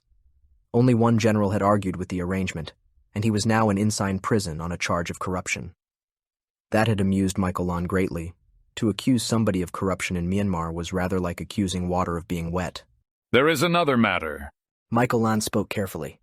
Has it occurred to you that the Thai army on the border is now weaker than it has been for many, many years? It has. Mind-U spoke equally carefully. Their armored division and both cavalry divisions have gone to join the armies fighting in hell. That means their strategic reserve has been depleted and their defense rests upon their infantry divisions alone. Many of those are in the cities to protect against attacks from demons. Does this not tempt you? Mind-U dropped his voice. There was no need to, but the subject of the conversation seemed to demand it. It might allow us to redress the wrongs done to us in history. Oh, you little humans are wonderful. You can reach back into your past and find an excuse for anything, even if you have to invent it. If your government needs support, financial support, for such redress, there are many more where these came from. Perhaps the time has come for the redress you need. Perhaps. It is an idea that has much favor. Mind-U looked sunwards and then at the black ellipse that hovered a few feet away. Michael Lon, we have a small gift for you. Michael Lon hid his surprise with the same care as he had hidden his earlier irritation. A gift? Mind-U waved and some workers brought over a flatbed carriage that made a whining noise. An electrically powered trolley. It will make it much easier for you to take your supplies to the other side of that. Michael Lon was genuinely touched by the consideration.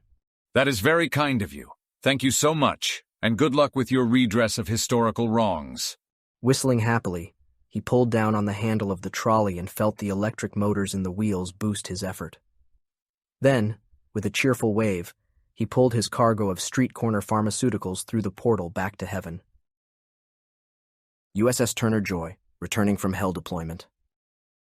Oh, bell-bottom trousers, coat of navy blue.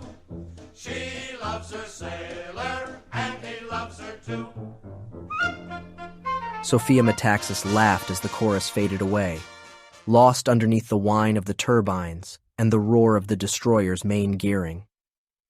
The old destroyer had served for almost 6 months in Hell and was the worse for wear because of it, although, oddly, she'd weathered better than some of the more modern ships. Greater tolerances in her construction probably had a lot to do with that. She'd pulled her weight as well. Her 3 5-inch guns had made short work of some local baldric who had tried to buck Abigor's surrender order. Lieutenant Travis checked his instruments, then looked rather hopeful. We should be back in Norfolk by 1730. We're entering the approach channels now. Senior Chief Robert Bob Gossington was looking at his engine instrumentation with an increasingly worried expression on his face. He picked up the telephone and got through to the bridge. Commander Reynolds, we've got a problem down here. We're getting some bad readings on the water flow down here. Much more of this, and we'll have problems keeping steam pressure up in the engines. Are those pirates of yours down there with you, Senior Chief? That they are, sir. As piratical a bunch as you might want to meet. Turner Joy had a problem. As one of the very few steam-powered ships left in the Navy, people familiar with her plant and systems were few and far between. Except, of course, for the group who had pulled the ship out of a museum and masterminded her return to service. Eventually, the Navy had recognized they had little choice in the matter and drafted the whole group, putting them half in the Navy and half out of it. This weird status of most of her crew had given Turner Joy what was perhaps the most eccentric ship's company in the whole Navy. We'll get them up here. They need to see this. The tone brooked no delay. Once on the bridge wings, Sophia Metaxas could see what the cause for alarm was. As far as she could see, the sea was blood red. Even the bone in the destroyer's teeth was crimson. It was a stunning, dreadful sight, made all the worse by the silence that surrounded it. There were no seabirds, no fish jumping, nothing. Only the sound of the destroyer as she plowed through the poisonous-looking sea. Have you ever seen anything like this, Captain? Sure. It's a red algal bloom. It used to be called a red tide, although the name's dropped out of fashion since it's nothing to do with the tide and the color can be anything from light yellow to deep brown. I've never seen one this large before, though. When I was on the old Seattle out of Naval Weapons Station Earl in New Jersey, we saw this all the time off New York.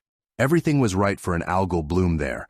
Lots of nutrients in the water caused by runoff from the city and a coastal upwelling. That's where deepwater oceanic currents underwater formations that push them to the surface.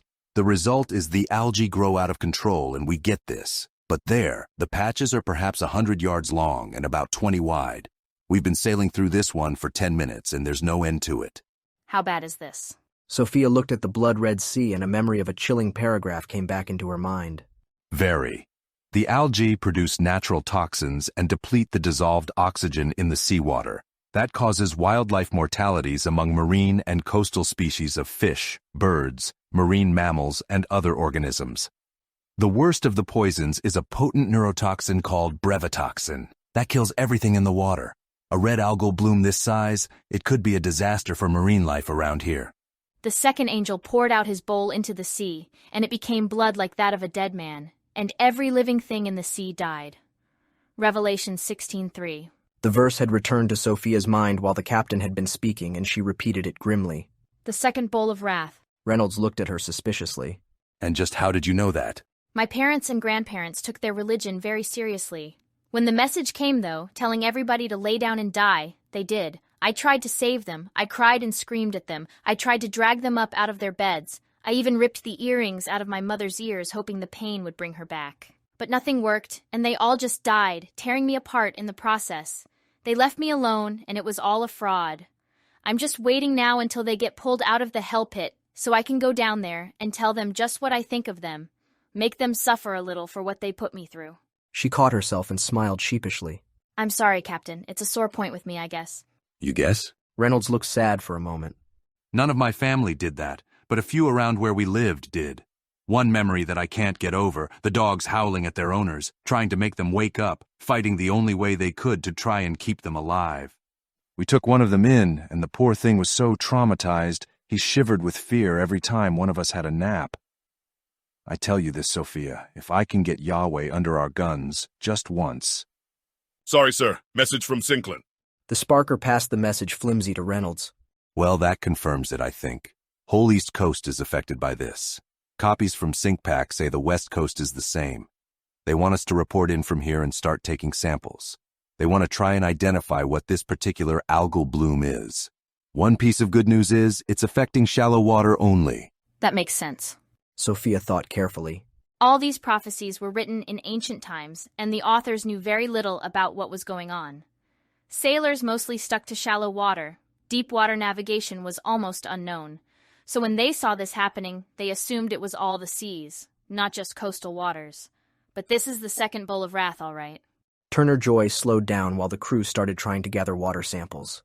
It wasn't long before the first bottles were on board, and Reynolds looked at them with disgust. Normally, even in an algal bloom, the water in a sample jar was only slightly tinged, but these were saturated with color and the water seemed oily somehow. Captain, Doc Samuels here. Warn the men gathering samples to take precautions against contact with the water. It's causing some of them to blister on their arms and legs, and most of them are reporting coughing and sneezing attacks. I'm issuing antihistamines, but we've only got a limited supply, and if the air intakes start pulling in aerosols of that water, we could have problems all through the ship. Thanks, Doc. Carry on. Reynolds looked at the blood-red seawater again. Just 5 minutes under my guns, that's all I ask. Just 5 minutes. Briefing Room, White House, Washington, D.C., April 2009. So what did you think of Yamantau, Mr. President? Secretary of the Interior Salazar had wanted to go on that visit, but he hadn't. It is a most remarkable installation. It comforts me to think that we have something similar here. Actually, Mr. President, we don't. Secretary of Defense Warner spoke sadly. We have proposed such an installation in the past, but funding was always denied. The nearest we have to Yamantau is Cheyenne Mountain, and that is in care and maintenance status. We have some shallower installations that offer nothing like the protection of Yamantau, of course. But given the threats we face now, Yamantau offers little in the way of protection, as far as we know. You think there is more to Yamantau than the Russians have let us see? Of course, but I was more thinking of the kinds of attack we are facing right now. And what may come next. Remember, we had no warning of the attacks on Sheffield and Detroit. A grim silence ran around the room. The destruction of Sheffield and Detroit still had the power to awe those who saw the fields of cooled lava that now overlay what had once been two thriving cities. Somehow, it was made all the more striking by the knowledge that the cities could not be rebuilt. Usually, no matter how bad the damage, the city inhabitants had picked themselves up and rebuilt. In Sheffield and Detroit, that was impossible, and the devastated areas of the cities had been abandoned. You think there may be more sky volcano attacks? Obama sounded apprehensive, as well he might. The winter had been a rough one worldwide, and few people believed the storms had been natural. I'm saying, Mr. President, we don't know what's coming. That may not be true, Secretary Warner. General Shatton spoke carefully, as befitted a military man in this epitome of civilian control. Our resident experts in the field believe that there are likely to be 7 attacks before Yahweh really begins to engage us. We've had 2, and we can expect the 3rd very shortly. That will see the algal blooms spreading to our inland waterways. The 4th is expected to consist of fire and heat. That sounds like more sky volcano attacks to us.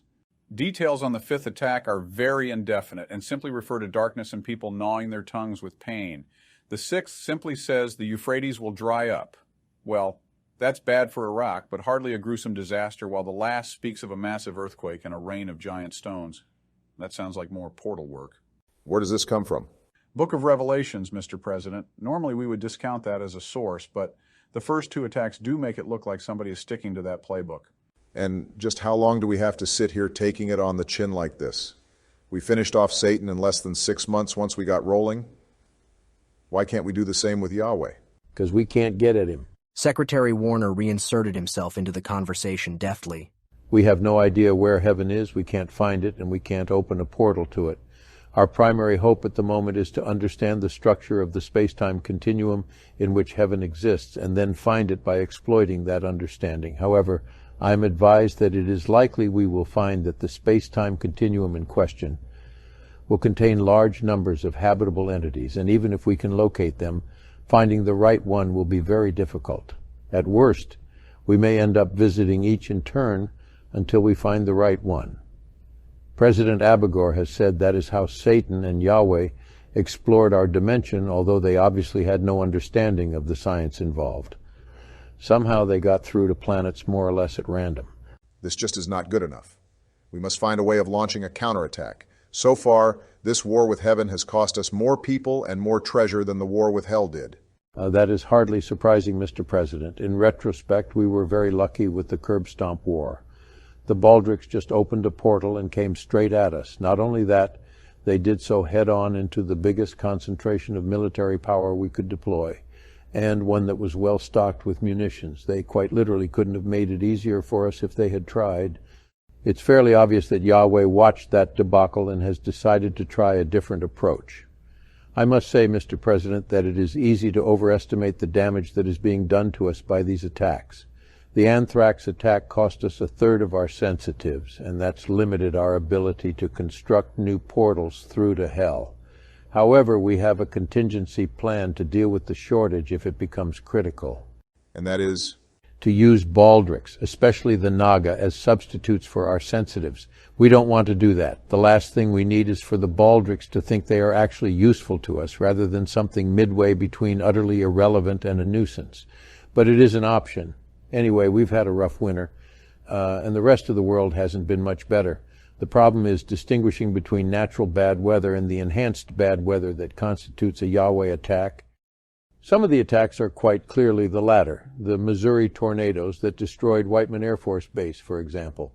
Others may simply be normal bad weather. Britain had a very wet winter with severe rain, but looking at the weather data, we can't see any sign of enhancement to that. One thing that is clear from the NOAA studies of the winter, Yahweh can't create bad weather. He can modify it, intensify it, and redirect it, but he can't create it.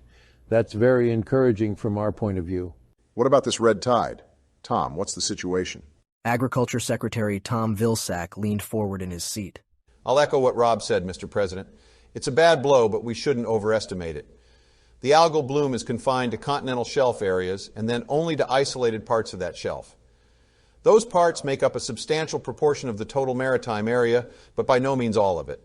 The bad news is we've lost the fisheries in the continental shelf areas, and that's hit shellfish production, especially shrimp and lobster, and put the short-range fishing boats out of business. However, deep-sea fisheries and fish farming are not affected, so we've got a substantial proportion of our fish supply maintained. It's the same around the world. Shallow water fishing is hammered, but deep-sea fishing and fish farming is all right. It's a blow, but it's survivable. How did this happen? General Shatton glanced at Secretary Vilsack, who deferred to him. At first we thought it was another case of seeding by angels, but we've ruled that out. The algal bloom is a natural phenomena that is kicked off by excess nutrients in the water. Our current hypothesis is that an underwater gate was opened in various areas and a large volume of nutrient-rich seawater was injected into the areas affected. We think, and this is a guess, sir, that other attacks were made on deep water areas, but even with the extra nutrients, the conditions there weren't suitable and those parts of the attack failed. Another encouraging sign for us, Yahweh is nowhere near infallible. We know that no angels were responsible for this. We have a nationwide portal detection network. We set that up as part of the response to the sky volcano attacks. Now and then it's detected portals forming and fading away. We are more or less certain they are the result of angels arriving and departing. Oddly, there are concentrations of such formations around San Francisco, Las Vegas, El Paso, and New Orleans. Why that is, we do not know. One last thing, sir, the Uriel attacks, the mass die-offs, they're moving north towards us. One was reported in Honduras 3 days ago. 8,000 dead. Thank you. Obama glanced around the room. Now the economy. Tim? Treasury Secretary Timothy Geithner laughed a little desperately. What economy, sir? We don't have one anymore. We've got a train wreck instead. What most people don't realize is that the economy was heading for a major crash before all this happened. People had borrowed too much money and couldn't repay it. The banks had loaned money they had little or no hope of collecting. And the whole house of cards was about to come down. As a matter of fact, it would have collapsed by now if it hadn't been for the mobilization. We've been printing money like mad to pay for it. We've pumped trillions into the economy, nearly all of which has stayed here in the United States. The result, of course, is inflation, which is only being stopped from reaching runaway proportions by price controls and rationing. The overall effect has been to devalue people's debts. Also, because of triple shift working at all the mobilized industries, the reopening of shuttered factories and so on, people have more money in their pockets. Rationing means there aren't many things they can spend it on, so they put it in the banks, and that's recapitalize them. After all, they can't buy cars because no cars are being made for the civilian market. They can't buy houses because the contractors are building defense installations instead. In economic terms, the mobilization is a massive stimulus program. The problem is, it's all just building problems up for the future. When the controls come off, all economic hell will break loose. A grim silence ran around the conference room. At last, Obama broke it. Janet, internal security? There, Barry, the situation is pretty good. Crime rate is way, way down. Spree killings and so on have virtually stopped. It seems like the majority were the direct result of demonic possession. Street crime is way down as well, partly because everybody is working all hours of the day and are simply too tired, and partly because the police, U.S. volunteers, and armed citizens are on the streets all the time. Street crime has just got too dangerous. We do have problems with what was called the fifth column back in World War II, mostly the remnants of the extreme religious groups who didn't lie down and die with the rest. There have been some acts of obstructionism, trying to get in the way of military convoys and so on. A few cases of family members of serving military personnel being harassed. Most, all pretty short-lived, the perpetrators have no popular support, and in a lot of cases, they're lucky if the police get to them before the local citizens. You heard what happened to a guy called Flops? The cabinet shook its collective head. Well, he was the self-appointed leader of an extreme religious cult down south somewhere. Offshoot of the Baptist Church, although they disowned him a long time ago. Anyway, he and some members of his congregation started disrupting the funeral of some troops who got killed on active service, yelling abuse at the family of the slain, saying the dead got what they deserved, and so on. Anyway, the local population went berserk and lynched them. I mean, really lynched. Flops's body was lashed behind a pickup truck and dragged around city limits as a lesson to anybody else who might have the same idea in mind. I sincerely hope the people responsible have been punished. Of course, Flop's body started to come apart on the second circuit of the city limits. So the police pulled the truck in and charged the driver with dumping toxic waste. No other charges, nobody saw anything or could identify anybody. Oh yes, somebody tipped off a group of deceased troopers in hell, and they were waiting for Flops when he turned up there. I understand the attitude adjustment was emphatic. But Mr. President, there are a whole load of issues that come out of this. What about capital punishment, for example? Pretty much all the logical base behind many of our legal decisions has been swept away, and we need to address that. The members of the cabinet nodded thoughtfully. It wasn't just criminal law that was being affected. The whole legal concept of death was being reevaluated. Already the health services were beginning to ask how knowledge of hell should affect the decisions they had to make. Did it really make sense to keep a dying person alive, but in a vegetative state, when all that was doing was delaying their transfer to a healthy life in an increasingly comfortable hell dimension? The philosophers were agonizing over these and many more related questions. Let us leave legal matters to the Supreme Court. Obama spoke decisively. Let them interpret existing law first before we start making new ones. That's what they get paid for. Training Camp, 1st Mechanized Infantry Battalion, Demonic, Dis, Hell, May 2009. Spread out! Don't bunch up! Stay grouped together like that, and a single inbound artillery round will take you all out at once. The baldricks forming the skirmish line, stretched out on either side of their armored personnel carrier, obediently shuffled further out, spreading their line as the gaps between them opened. For warriors who had spent millennia training to fight with their shoulders actually touching those on either side of them, it was an aching readjustment. The problems weren't helped by the fact that all these baldricks were veterans, some of the few survivors of Abagor's and Beelzebub's armies that were fit for military service. Standing behind them, Sergeant Gray Anderson shook his head sadly. It was much easier training new recruits. They didn't know anything. These baldric veterans were full of bad habits that they had to lose if they wanted to live on a modern battlefield. The shuffling stopped. Anderson sighed to himself and repeated his instructions. Spread out! Right out! At least twice as far as you are doing at the moment. Otherwise you will all die. That was a grim comment. The whole psychology of the baldricks had changed since they had come under the lash of human artillery fire. As far as anybody could tell, they were more or less immortal unless somebody or something killed them. As a result, they hadn't really feared death before, but now, after seeing 9 of every 10 men in their units dying, the fact and fear of death was ingrained in their minds. All right now, look to your front. The targets are set up at the 200-yard mark. 200 yards is as far as you're likely to see the enemies you are shooting at. Beyond that range, we use area fire and suppressive fire. Load 1 round, take your time, aim at your target, and fire.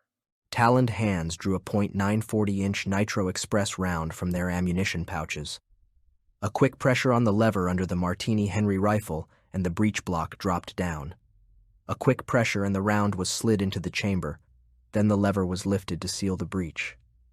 The Martini Henry was an old design, dating from 150 years earlier, but it was uniquely suited to this application. It was immensely strong, and could take the very powerful 940 cartridge that exploited the baldric's strength and size. The designers had corrected all the problems with the old version, and had produced a weapon that was powerful, reliable, and accurate. It was also single-shot, so the automatic weapons carried by the humans still had the edge. Anyway, the human troops had artillery. Each baldric in the line had lifted his hand, indicating his weapon was ready. All right, in your own time, aim and fire. Even through Anderson's ear protectors, the crash of the rifles was painful. The baldricks didn't seem to notice, and their big bodies absorbed the brutal recoil without problems. That was one of the things that had made Anderson uneasy. At 6'5", he was a big man, and he wasn't used to looking up at people who towered over him. He lifted his binoculars and looked carefully at the targets. Of the 9 baldricks in the unit, 8 had put their shots inside the 6 ring. 1 had even put his in the black. A big, really big improvement. 1 shot seemed to have missed the target completely. Hunkalafinaxes, you closed your eyes again! A groan went along the line of baldricks. Unit cohesion was building up, and the failure of this one baldric was taken by them all as a reflection on their own ability. Try again. Load up. Anderson walked over to him and squatted on the ground. You must keep your eyes open when you fire, otherwise you'll wander off target. Now try again. The baldrics watching were keenly aware that in the old days, a recruit who fouled up this badly when firing his trident would have suffered a gruesome few days of imaginatively brutal torture. Huncalafinarexes took a deep breath, forced himself to freeze his eyes open, and squeezed the trigger in the approved manner. The shot ripped a hole in the target, 3 o'clock in the 8 ring. Not bad at all, Hunky, not bad. We'll make a soldier of you yet. All right, fire 10 rounds at your target in your own time. Try and get a good, tight group. Remember, doing things right is what we want. Doing it fast comes later. Anderson walked over to the unit's carrier and climbed in the back. It was a highly modified version of the old M113A3, with an extra road wheel each side, and new hull that had an open crew compartment in the back.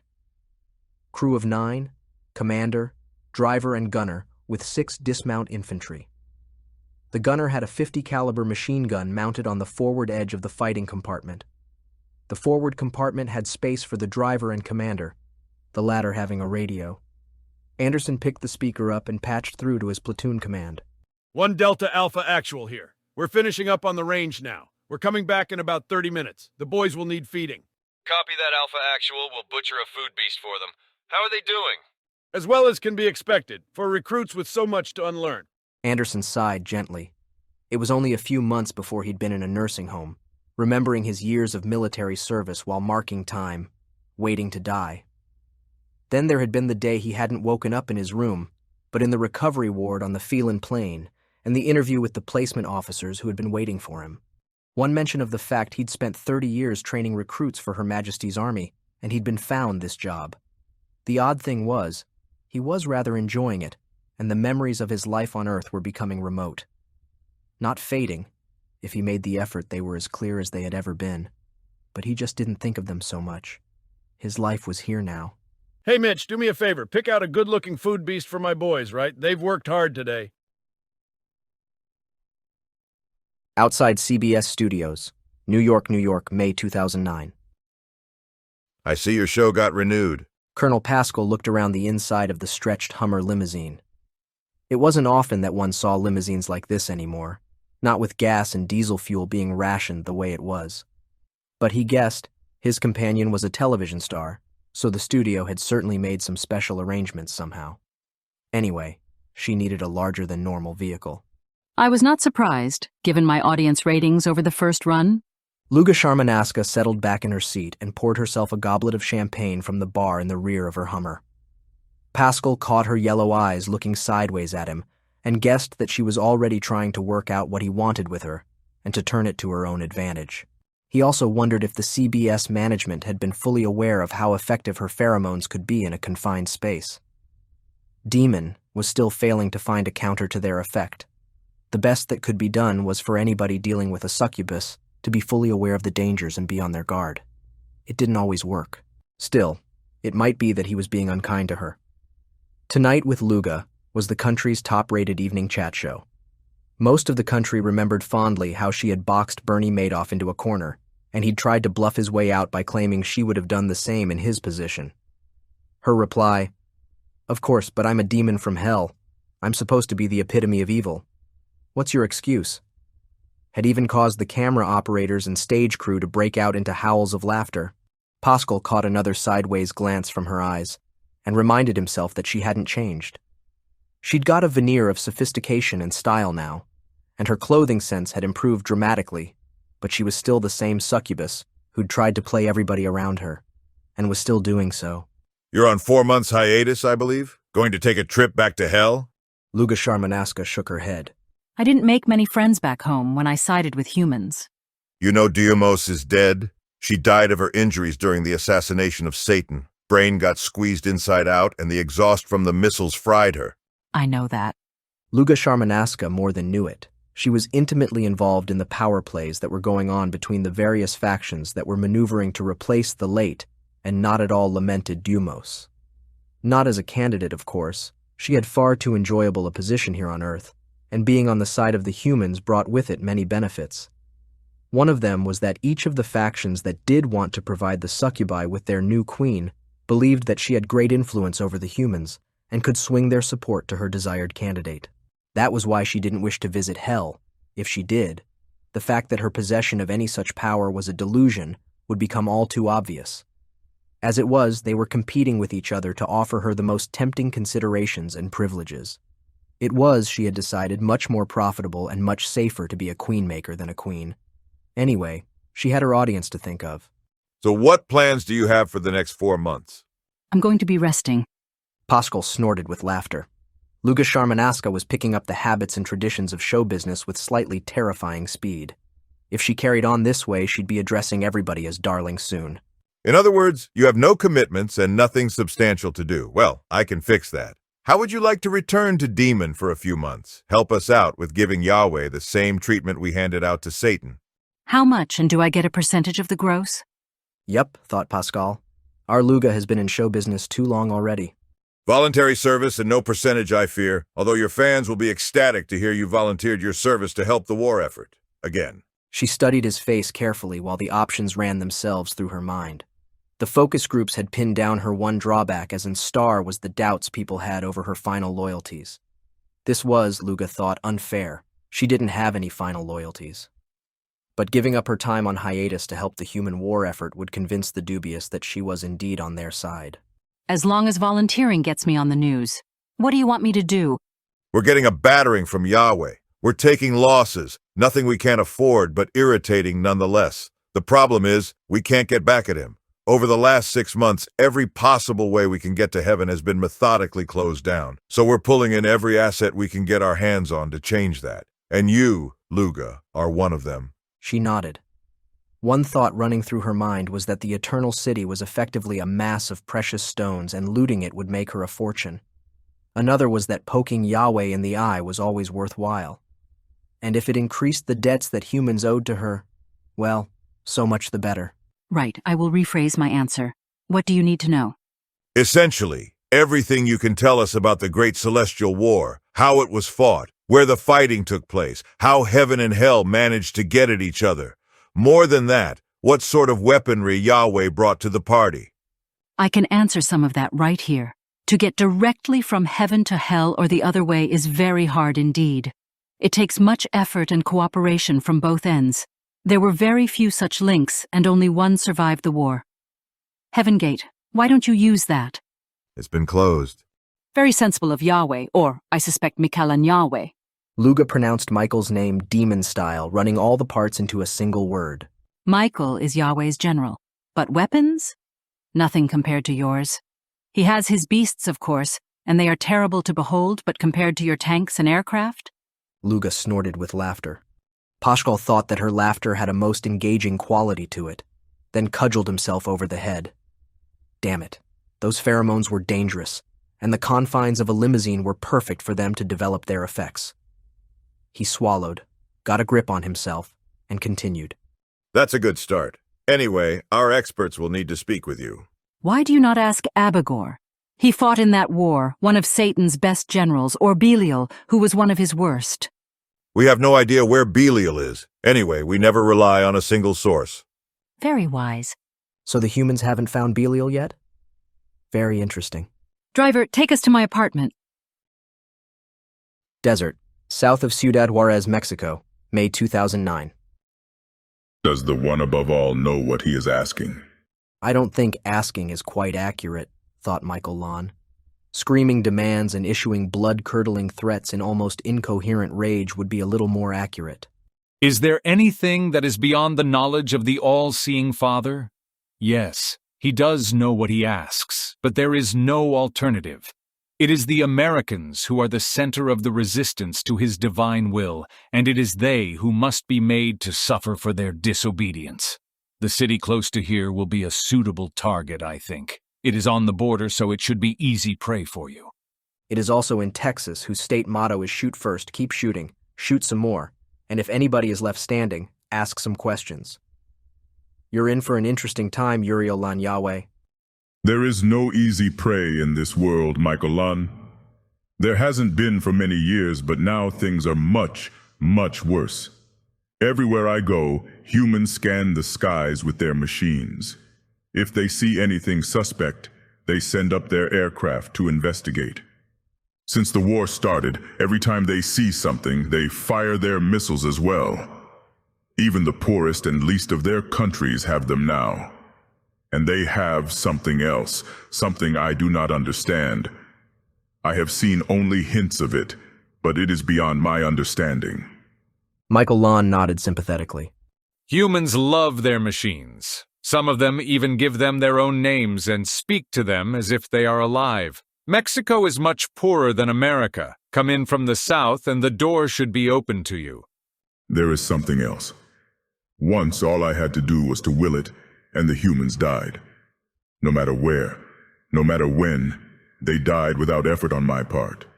Now, it takes all my strength to snuff them out, and even then, many survive. The animals of every kind die, but the humans do not all of them.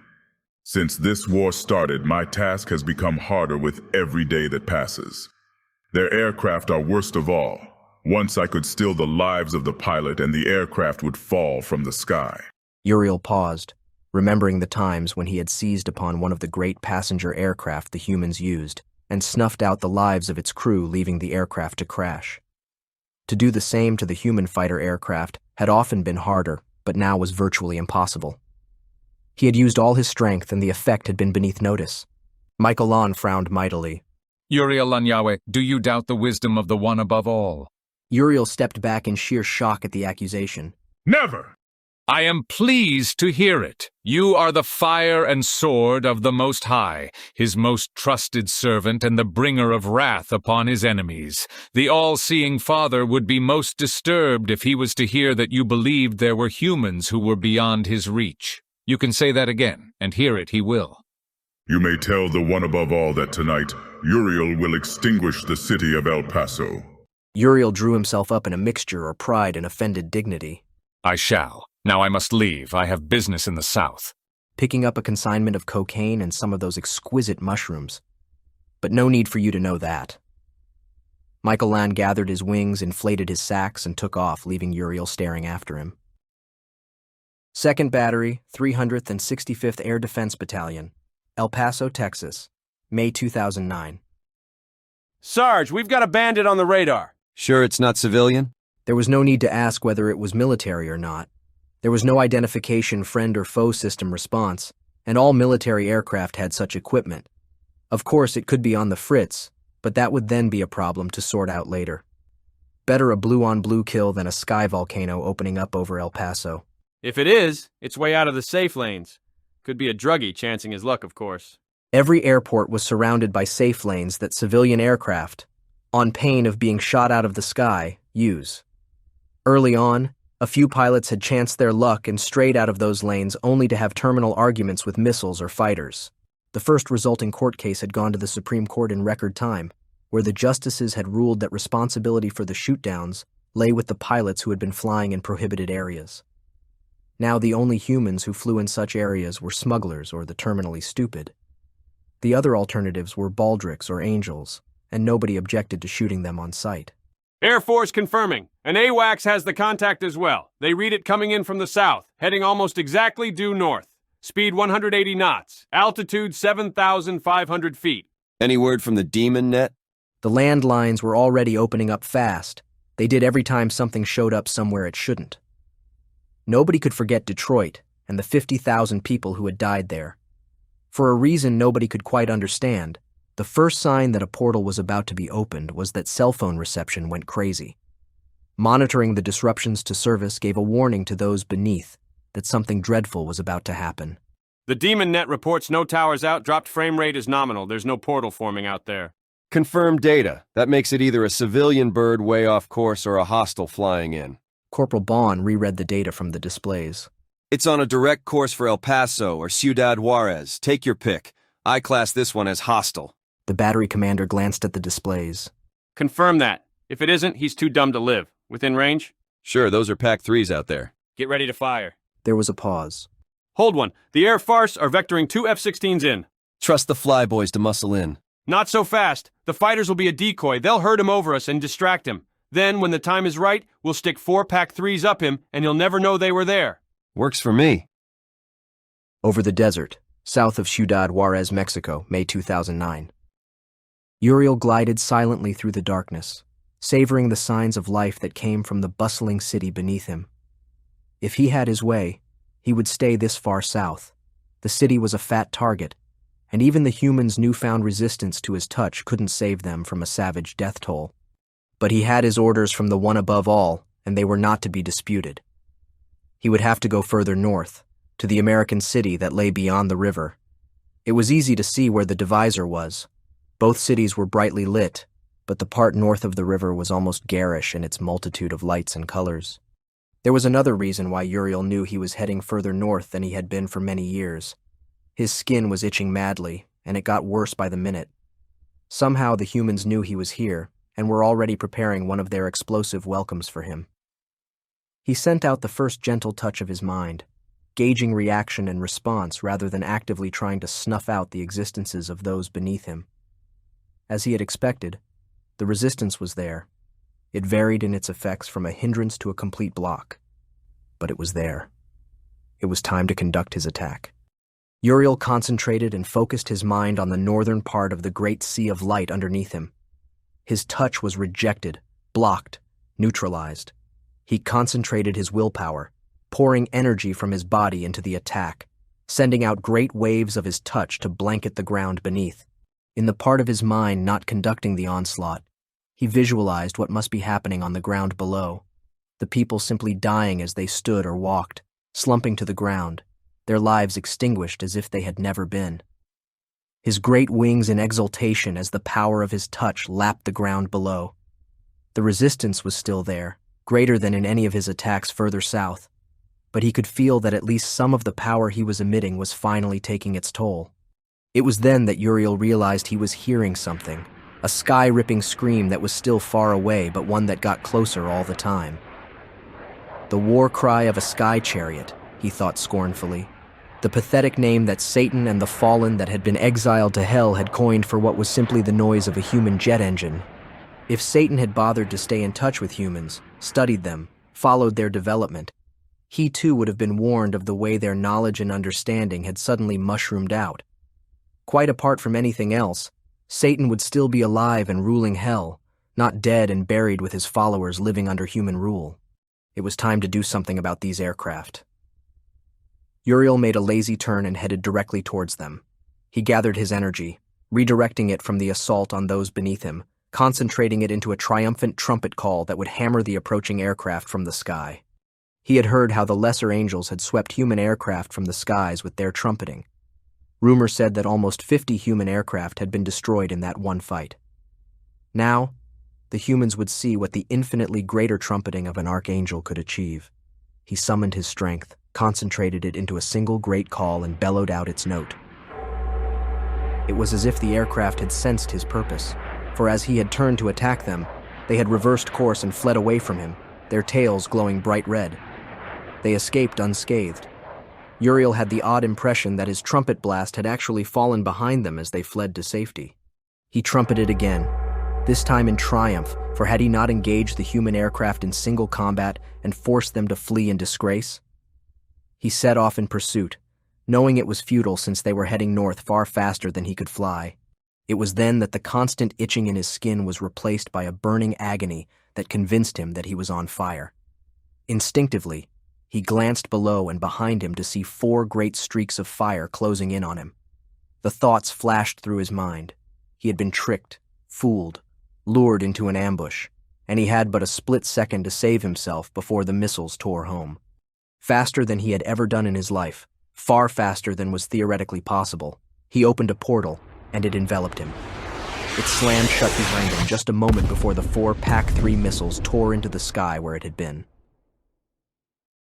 2nd Battery, 365th Air Defense Battalion, El Paso, Texas, May 2009. The thundering explosions lit the sky above El Paso, the 4 Patriot missiles expending themselves in an exemplary display of reliability. The question was, had they actually hit their target, or simply exploded at the end of their flight? It was an old question and one that had confused more than a few debriefings. Did we get him? It was Corporal Bond speaking, but he was voicing the question held in the minds of all. There's no reports that a rain of overcooked and slightly used rump steaks is descending on El Paso, so it doesn't seem so. A grim laugh ran around the battery control room. The Demon Net is reporting, sir. They have a very small portal opening a split second before the missiles exploded. It was there for a tiny fraction of a second only, but the position they have is close to our intercept point. I'd say the thing got away. Lieutenant Becerra sighed. We missed him. We've never seen a Baldric do that before. He stopped for a second and went to the door of the van. In the distance, the sound of emergency service vehicle sirens wailing was clearly distinguishable. He didn't miss us, though.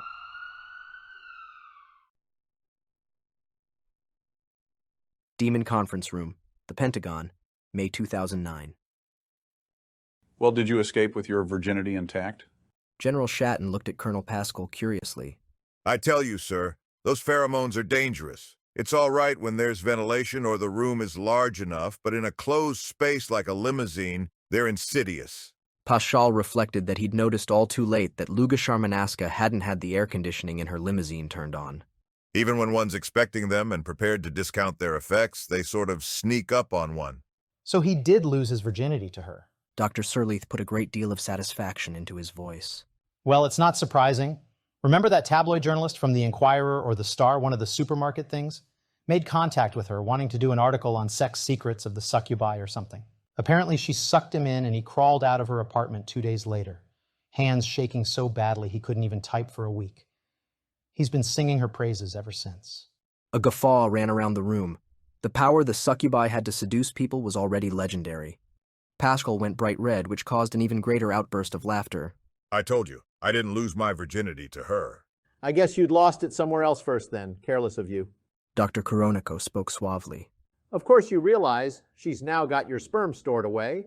She'll transfer it to an incubus, who will then impregnate a woman with it.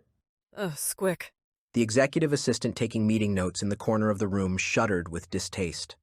You know, Colonel, you could be in serious trouble there. The emotionless, uninflected voice sounded strange in contrast to the joking that had been going on. The recipient of that incubus's attentions could well sue you for paternity. After all, the courts have already ruled that a woman who impregnates herself with the contents of a discarded condom has a right to demand child support. You're joking. Paschal sounded genuinely panicky. Aren't you? Then he looked at the speaker more closely. I thought your company had lost its contract when the new administration came in. It did, but the number of people who can do the sort of work we do is very limited. So, when the old company loses the contract, we all get laid off, but the new company has to hire staff to do the work. We're the only ones available, so they offer us our old jobs back. In the old days, we used to clear our desk one afternoon, go home, pick up the recruiting call, and be at our new desk the next morning. These days, things are much more efficient. The old company just transfers the lease on the building and our employment contracts to the new company, and we don't even have to move offices. Has it always been like that? Shatton was fascinated by the insight. Mostly, McNamara brought his own people in from outside.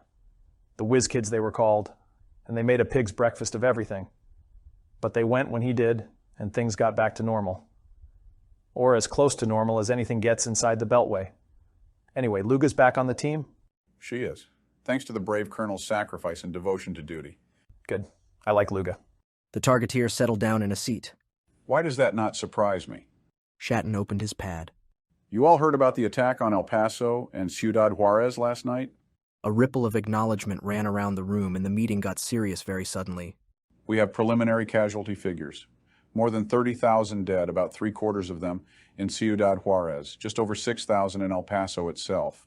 To put those numbers into perspective, the population of El Paso is roughly 750,000, while that of Ciudad Juarez is 1,300,000. So the death rate was 800 per 100,000, or 0.8% in El Paso, and 1,846 per 100,000, or 1.84% in Ciudad Juarez. That's very interesting. Dr. Koroneko looked at the numbers he'd scribbled down. The differential is statistically significant. It's more than that. Take a look at this. Surlethe reached up and flipped the chart over to an acetate overlay map of the El Paso and Ciudad Juarez metropolis. Some of the areas were shaded black, and it didn't take much imagination to see that the depth of the shading represented the proportion of the population that had died. It's related to population density, hardly surprising.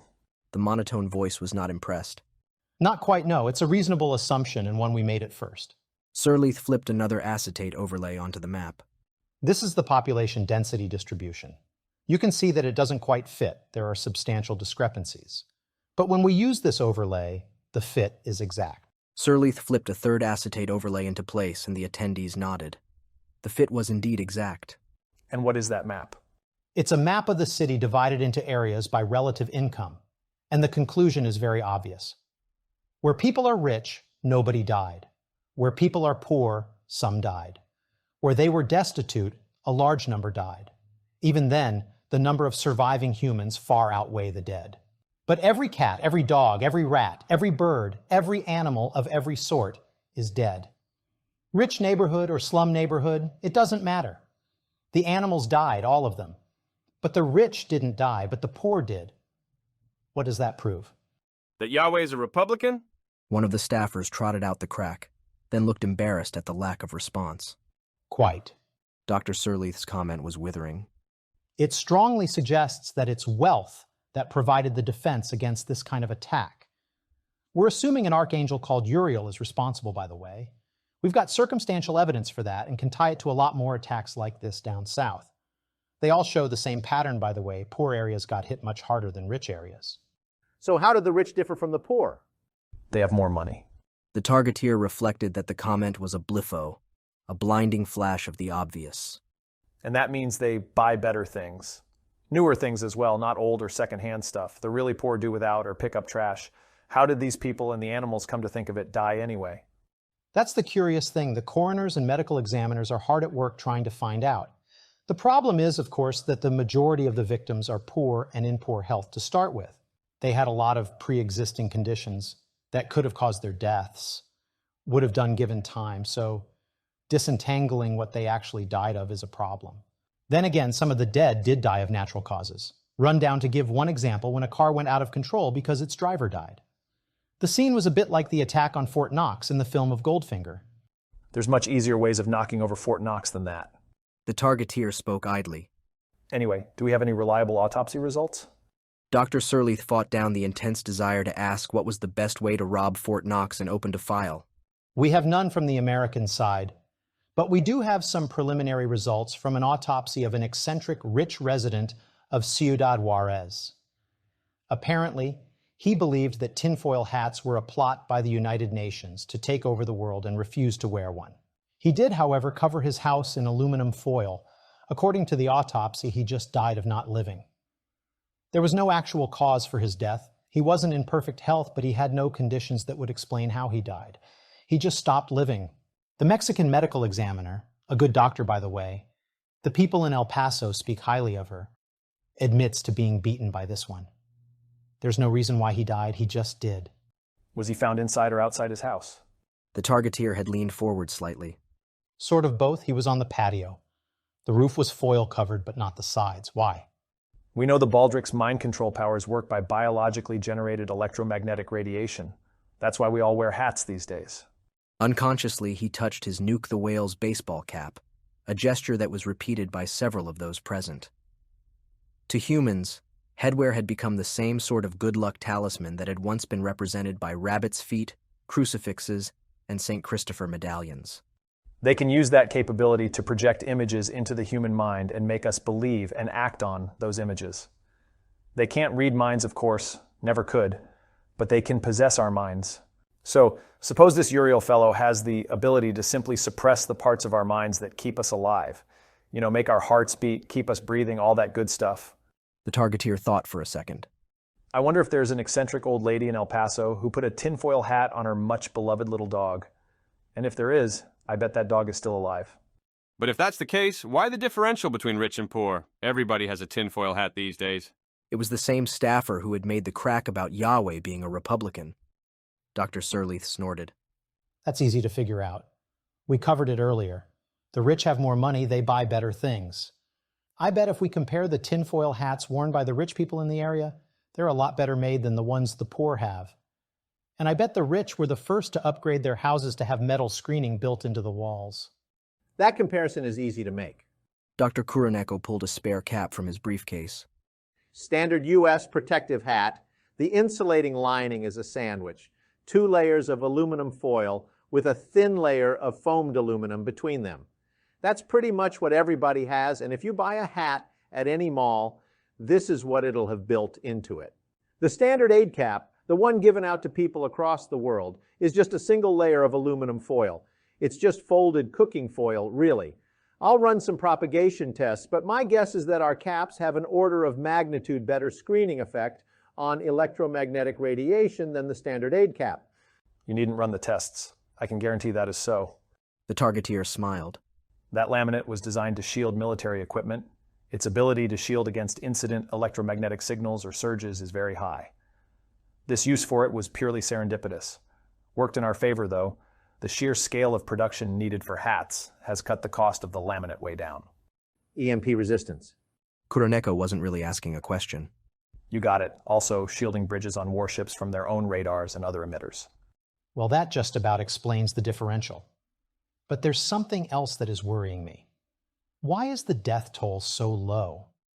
According to the Sanchez letter, Uriel killed anything and everything within his lethal radius. Here, he's achieved that against unprotected animals, but his score against humans is tiny. Even against the worst protected of our people, he's scoring less than 5%. And if our distribution map is to be believed, even poor shielding cuts that to almost 0. There's something else here, people, and we're missing it. Headquarters, League of the Holy Court, Eternal City. Lemuel Lan Michael sighed gently and eased back in his seat. The pursuit of idolaters, blasphemers, and heretics sounded glamorous, but the fact of the matter was that it usually ended up as a mass of tedious paperwork. The hunt for the source of the human potion that had been found in Ishmael's possession was turning out to be exactly that kind of hunt. The interrogation of Ishmael had been all too effective. Faced with the threat of another session under a bucket of water, he had spilled out everybody whose name he had even heard of. The problem had first been going through those names and eliminating the insignificant. Of course, therein lay the first problem. How could he know who was significant and who was not? Even after the obvious candidates had been taken off the list, it was still a frighteningly long document. The next step had been to compare that list with all the others they had, ones obtained from other heretics and blasphemers, lists of those suspected of being part of idolater groups, others who had perhaps too elevated an idea of their position in heaven. There were those who did not comprehend that even being allowed into the eternal city was privilege enough, and they should be eternally grateful for it. This had led to another problem. Every time the same name appeared on Ishmael's list, and one of those other lists, it resulted in a chain of linkages that spread across dozens of scrolls. Lemuel Lan Michael had given up trying to keep a mental note of all the cross-references and had created a chart that covered most of the wall of his office. It was that chart that had resulted in him running head-on into the third of his problems. He had some of his Ishim clerks copy out the lists onto the wall, and then he'd painstakingly drawn in colored lines to indicate the linkages. The wall had swiftly vanished behind a mass of color, but the picture that had emerged was rather frightening. It suggested that all the lists were linked and cross-linked, that what the League of the Holy Court had been treating as separate cases were in fact part of a great underground conspiracy. It was also apparent that Ishmael himself was only a very minor cog in that conspiracy. That was chilling, for one of the consequences of the chart drawn on his wall was that the conspiracy had extended to include angels in its ranks. This was not unprecedented, but the precedent that existed was not one to ease the mind of an investigative angel. It reminded him all too clearly of the time, uncounted millennia before, when Satan had been planning his revolt. Was he, Lemuel, looking at the battleground of a repeat version of the Great Celestial War? And did heaven have the strength to continue the war against the humans if it was split internally by a civil war? Michael Lan needed to know of this immediately. Gazardiel. Lemuel called out for one of his messengers, a trustworthy Malachim who would gain immediate access to Michael Lan. Gazardiel Lan Lemuel received his instructions, bowed respectfully and took off, leaving Lemuel to ponder the problem that he was uncovering. So lost was he in the great chart before him that he failed to notice Michael Lan entering the offices. I see you have an unusual taste in wall decoration, Lemuel Lan Michael. Michael Lan's friendly jibe jerked Lemuel back into the world. He dropped to one knee, folding his wings across his face as he did so. Michael Lon, you honor me with your swift arrival. I have uncovered something that concerns me greatly. This is concerned with the source for the human elixir you discovered. In a way, High One. I thought the best way to start would be to find out who Ishmael knew and who would be likely to have supplied him with such a thing. In doing so, I have uncovered what appears to be a plot of the gravest dimensions. Lemuel looked at Michael Lon and saw the cloud of concern sweeping across his face. Once again, he reflected on his great good fortune to count such a perceptive archangel as his friend. Look, each one of these lists came from the arrest of an idolater or a heretic. The one here on a blue background is from Ishmael himself. His own links to others are also in blue. Links from those others to yet more members of the groups are in green, then further links again in red. See how they spread. Michael Lon was studying the lists, disentangling the lines and noting the names linked, and to him, much more importantly, noting the names that were not on the lists or remained unlinked. But Lemuel, everybody in heaven is linked like this. You know the old proverb, everybody in heaven is linked with only 6 degrees of separation. I do, High One. But this is different. See how self-contained this list is. Yes, there are linkages that spread all over the texts, but follow them and they remain within defined limits. Those who are linked retain their links within the same small group and do not stray outside it. There is no link beyond that circle. Michael Lon, this is not just a normal social network. This has every sign of a conspiracy. Worse, look at some of the names. There are angels, Ishim, Elohim, Malachim, even Seraphim and one Hashmalim involved. Does this not remind you of the time before the Great Celestial War? Michael Lon studied the charts again. He had to agree with Lemuel Lon. This had every appearance of being a conspiracy. In some ways, worst of all, it wasn't his. Lemuel, you have done noble work here, but this is work that demands the utmost in secrecy. Keep this chart covered at all times. It is for your eyes and mine and nobody else. I feared this discovery the moment you showed me the bottle of human elixir, and now those fears have become very real. You are right. There is a blasphemous conspiracy here, and one that must be nipped in the bud right away. I will leave you to deal with the humans involved in this, while I deal with the angels who need reminding of their station in the great scheme of things. Michael Lon noted down the list of angels identified as being part of the rival conspiracy, and decided he had his list of volunteers for pouring the next bowl of wrath. Then he swept out, leaving Lemuel looking at his chart, a sense of fulfillment buoying his spirits. Noble One? Yes, Gazar-Dialan. How could sin and corruption have spread even into angelic ranks? It is the influence of humans. Their accursed determination to think for themselves ever leads them into heresy and blasphemy. That is why the One Above All decided that there should be no more admissions of humans into heaven. See what their mulishness has led them to? If only they had accepted what they were told without argument, the doors of heaven would still be open to them. That thought made Lemuel look pensive, for without humans, what would angels use as menial servants? Then another thought occurred to him, and it troubled him greatly. For the bottle of elixir was truly sin and corruption, but it was of a different kind to the arguments over faith that dominated this conspiracy. It was hard to imagine theological disputes over the interpretation of the One Above All's words to be lubricated by human elixirs. So where did that bottle fit into this? Looking at his chart, Lemuel Michael found his eyes drawn to the small number of names on Ishmael's list that were not linked to the conspiracy he had uncovered. Demon Office of Non-Human History and Research, Pentagon, Arlington, Virginia. Norman Baines sat at his desk quietly leafing through a text in medieval French recently transferred from the Vatican archives.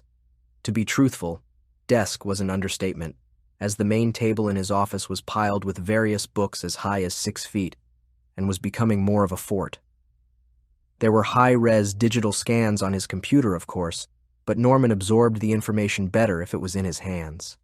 Anybody home? A voice called in an atrocious Cockney accent. I'm looking for Professor Dumbledore. A knock at the doorway snapped Norman out of his work. Charlie. Norman jumped up, knocking over a pile of scrolls at his left, and smiled. Rushing over, he gave his twin brother a big hug and then stepped back. Hey, check out the hardware.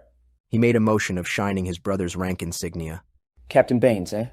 Reporting as ordered. Charles smiled and presented a Vulcan salute to his brother. The memories from their youth made both men laugh. After I brought your work to them and did a bit of assisting on some of the new projects Demon is working on, they felt a promotion was in order. Oh yeah? Norman raised an eyebrow. What's your new posting? Charlie paused, somewhat confused. Here? Norm? Bro, I sent you an email a week ago. I'm the new military liaison between the Demon Applied Technologies at Yale and the head of the civilian researchers here. Norman furrowed his brow and turned around to his desk, pressing a button on his keyboard, made of brass and faux stone. A familiar chime sounded, and after quickly scanning the text, Norman whirled back. That's great, Charlie. It sounds like all that engineering finally paid off. Well, let's introduce you to the rest of the department, starting at the top. Norman went to the doorway and called to his assistant. Carol, who's the head of R&D now that O'Shea got kicked upstairs? Carol sighed slightly. You are, Mr. Baines, for almost a month now. She shook her head and smiled. You really need to stop reading demonology texts during department meetings. Oh. Norman walked back to his computer and tapped through another few emails, then shrugged his shoulders. Then I guess, welcome to Demon, Captain Baines. We hope you'll have a hell of a time. He shook his brother's hand.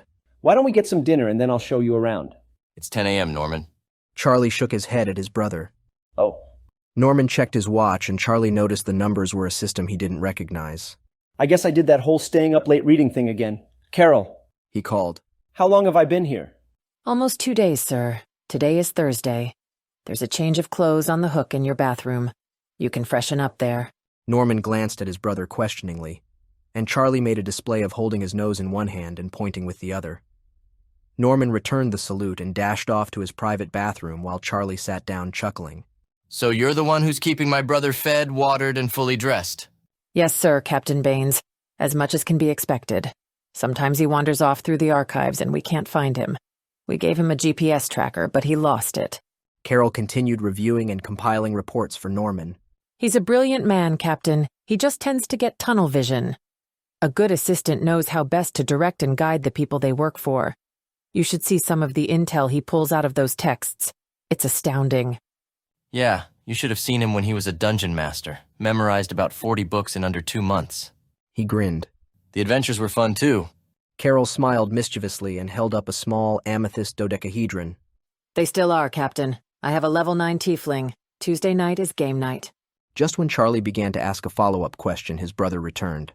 All right, let's eat. Norman bounded out the door, showered and dressed faster than any would have believed possible. I think there's a place in the food court that has fried chicken. He stopped short and peered into the hallway, confused. Though I don't actually know where it is. Demon Offices, Pentagon, Arlington, Virginia. After an enjoyable lunch, nearly an hour away from reading musty parchment, Norman was far more social and tuned into the world around him. He was enjoying showing his brother around the massive suite of offices in the C-ring that Demon now occupied. They came up to a large set of double doors and Norman chuckled. Oh, now this is a great place, man. You're going to love these guys. He opened one of the doors next to a sign that read, Innovative Universal Dynamics, and they stepped in. Charlie stood in awe at one end of a heavily modified, mid-sized lecture hall. The walls were rife with computer screens, whiteboards, blackboards, and even squares of cork with thumbtacks. Diagrams, parchment, maps, charts, blueprints, and unidentified documents spanning 3 millennia were plastered on every surface. Throughout the room, dozens of men and women paced, strolled, stalked, or ran amongst the clutter, studying this chart or that text, conferring, arguing, and occasionally shouting. They worked at tables and computer stations set around seemingly at random, and off to one side there was a lounge set up with sofas and a small espresso machine where a handful of people were dozing peacefully. What is this place? Charles asked in amazement.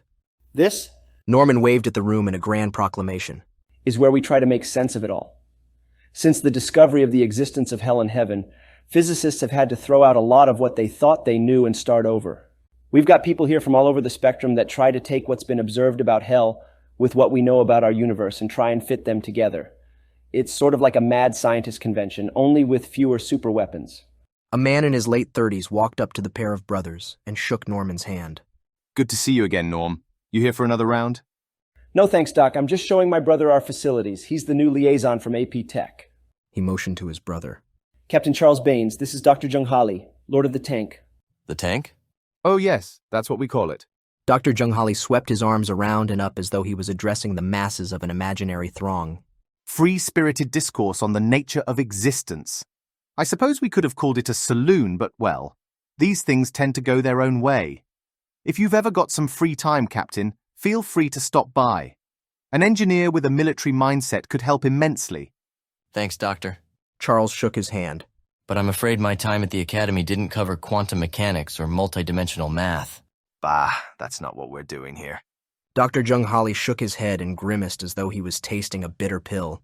We need ideas here in the tank, good ones, and then we work them over with the applied math department to see if they fit. See that man over there? He gestured to a figure hunched over at a table with several pads of paper and a laptop gathered around him, furiously writing. That's Banks. He writes science fiction and he's got a good notion of dimensional mechanics. Went to Stirling in the UK, never took any upper-level science. Dr. Jung Holly led them to the front of the room where they stood at the foot of 3 massive touchscreen displays. The first had a sign underneath it at waist level, engraved in brass that read, "What we think the universe looks like today." It contained a rendering of a broad plane with small swirls on it.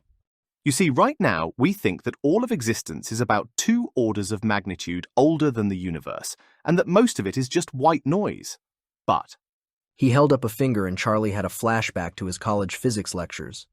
We think that we and our companion universes are merely localized reductions in the entropy that happened by chance, and that while Earth and our universe are a bit more stable, we know it won't last forever, and then we go back to maximum entropy. Charlie looked at the diagram and frowned, but before he could ask a question, Jung Holly pointed to the second sign. What these words mean today. There was a host of terms on the board. Universe, portal, gradient, spatial realm, and dimension topped the list and seemed to be changing more than the others. Under dimension was a handwritten, asterisked, double-underlined note. Overuse of this word will result in you buying lunch for the people you confuse. As you can see, Captain, our understanding has become very fluid. An idea we come up with today may make everything fit perfectly tomorrow, and then be proven completely wrong in a week. He tapped the screen with his knuckles. It's all about getting this board empty. He pointed to the third display. What we still don't know. Underlined and highlighted several times was, how to target another universe from the outside. Believe me, Aperture Science has their people in here a few times a day, hoping that we'll be able to come up with something. As long as heaven can strike us with impunity, we'll lose this war. A frustrated, "Ah!" echoed from one of the workstations, and a man and woman laughed as another man stalked across the room to a large empty water jug. He reached into his wallet and pulled out a $20 bill, then stuffed it in. What's that about? Charlie asked. That's the dead scientist jar. Norman smirked. When the tank started, people used to keep saying, if only we had Einstein on this, or if only I could show this to Wheeler. Really, they wouldn't be nearly as helpful as we think, because we tend to imagine that dead scientists would still know what we know. So, to keep the frustrations down, anytime anyone wishes they had a brilliant dead scientist, they put the money in the jar. Then on the last Friday of the month, we buy booze. He looked at the forlorn man who had just surrendered his money. That was $20 he put in? He must have been wishing for a Nobel Prize winner. Those guys are expensive. Sounds like a great place you've got here, bro. Excuse me, Mr. Baines. Carol had suddenly materialized behind them, tapping Norman on the shoulder. You just got a call for a debriefing tomorrow with Miss Luga Sharmanaska and several military officials. 900 hours. Luga's coming? Norman's eyes got wide and he rubbed his hand across his stubble. I need to shave. Dude. Charles shook his head. What is it? You remember how upset Mom got when I married a Mormon, and now you're trying to look nice for a demon? He could barely contain his laughter as he tried not to conjure a mental image. Not just a demon, Charlie, a succubus. Norman grinned as he emphasized the word. They can look like anyone. Fair point, but I'll stick with my human wife, thanks. Charles checked his watch. Well, I need to head on over to Yale. Why don't you stop by my office next time you're at Applied Technologies? I'll do that. The two men embraced briefly with shoulder slapping all around. See ya, flyboy. See ya, nutjob. Destroyer Turner Joy off the coast of Virginia, June 2009. The old destroyer swung her bows around and lined up for another pass at the crimson red sea that lay stretched out in front of her. Her previous path was marked by a brilliant blue streak across the water, one that made the sea look healthy in comparison with the red mess that lay either side. Turner Joy's pumps whined and the sprays fired out from amidships, marking the start of another pass. Is this going to work? Sophia Metaxas looked doubtful. The extent of the marine disaster that had hit Earth seemed too devastating to be countered by blue dye. It stands a good chance. Captain Reynolds was surveying the scene through the bridge binoculars. The blue dye limits penetration of the wavelengths of light required for photosynthesis, and so the algae starved to death. We used a technique much like this in World War II as an anti-submarine weapon. He glanced sideways at Sophia. How? Now this ain't no shit. We sprayed blue paint on the surface of the sea. When the submarine put its periscope up, the paint covered the lens and the skipper thought he was still underwater. So he kept on going up, and when he reached 150 feet in the air, we shot him down with the anti-aircraft guns. Reynolds' face was completely deadpan. Sophia stared at him for a few moments as the sheer outrageousness of the story sank in. Then she started to splutter with barely suppressed laughter. I guess that must be what they call an old sea story. One of many, Sophia. Beware any that start with entans. But the dye thing might actually work. If we can kill off the deeper layers of the algal bloom, we can skim or pump and filter the surface layer. It's worked inland. There's a good chance it'll work out here, provided the dye doesn't disperse too fast. Sophia's mouth twisted. As expected, the third bowl of wrath had hit a week or so earlier with major rivers suddenly starting to turn red with algal bloom. Once rich fishing rivers had been decimated, their banks lined with the stinking carcasses of poisoned fish and the birds that had fed on them. The disaster, though, had been limited compared with the carnage at sea since governments had been forewarned and were waiting. The spread of the algal bloom had been limited by booms placed across the rivers. The application of finely powdered clay had agglomerated the algae and allowed it to be skimmed off. The battle had lasted 2 weeks and had been a total victory for the humans. The rivers had been cleaned out and only one area of freshwater contamination remained, in the Great Lakes. That was under sustained assault from Canadian Kingston-class patrol ships, and its area was shrinking daily. Now the lessons from that battle were being applied to the algal blooms at sea. At least we've won one. Out of 3. 2 out of 3, Sophia. Cipro is effective against proto-anthrax and the stockpiles are being increased every day. We won't get caught by that one again. Even out here, we're getting the measure of this bowl, bit by bit. This isn't the only area of experimental treatment, you know. There's another area off Long Island that's being used for biological control experiments. If we can make a predator that feeds on this particular algae, we'll have a defense in place against further attacks. It's the next one that worries me, the Rain of Fire. I read about that. I looked up Revelation after our last chat. Hold one. Bring her around to 270, make revolutions for 10 knots. This old girl is doing well. That does sound like Belial getting back to work, doesn't it? What I want to know is, how come Revelation predicted all this stuff so accurately? It was written 2,000 years ago, and it's been perfect up to date. Every bowl exactly as described. Oh, that's easy, Sophia. Yahweh didn't make the prophecies to fit future events. He's making today's events fit old prophecies. It's an old trick, been used for centuries. Either make the prophecies so vague and ill-defined that anything can fit them, or manufacture events to match the prophecies. Let's just hope the city defense people can abort any sky volcano attacks before we get another Detroit. Border Post 1147E, north of Mesot, Thailand. Being part of the Tahan Fran militia had its advantages. Having the opportunity to operate this border post was one of them. Technically intended to provide border surveillance and cut down on cross-border infiltration, it was also a nice little money earner for the local militia. It was a secure, well-run stopping point for travelers and tourists who could leave their cars and trucks and walk around in perfect safety. The women from the nearby village came up and cooked food for the visitors. When a busload of tourists arrived, it was a great day for everybody involved. The tourists would take delight in eating real Thai food, not the bland approximation that most restaurants catering to tourists served. They would buy the jewelry and souvenirs that the local people had made, take advantage of the clean latrines and wash basins, paying a purely nominal charge, of course, and quite forgetting that what would have been a nominal charge in Bangkok was truly exorbitant out here, especially since all the necessary supplies were issued cost-free by the army.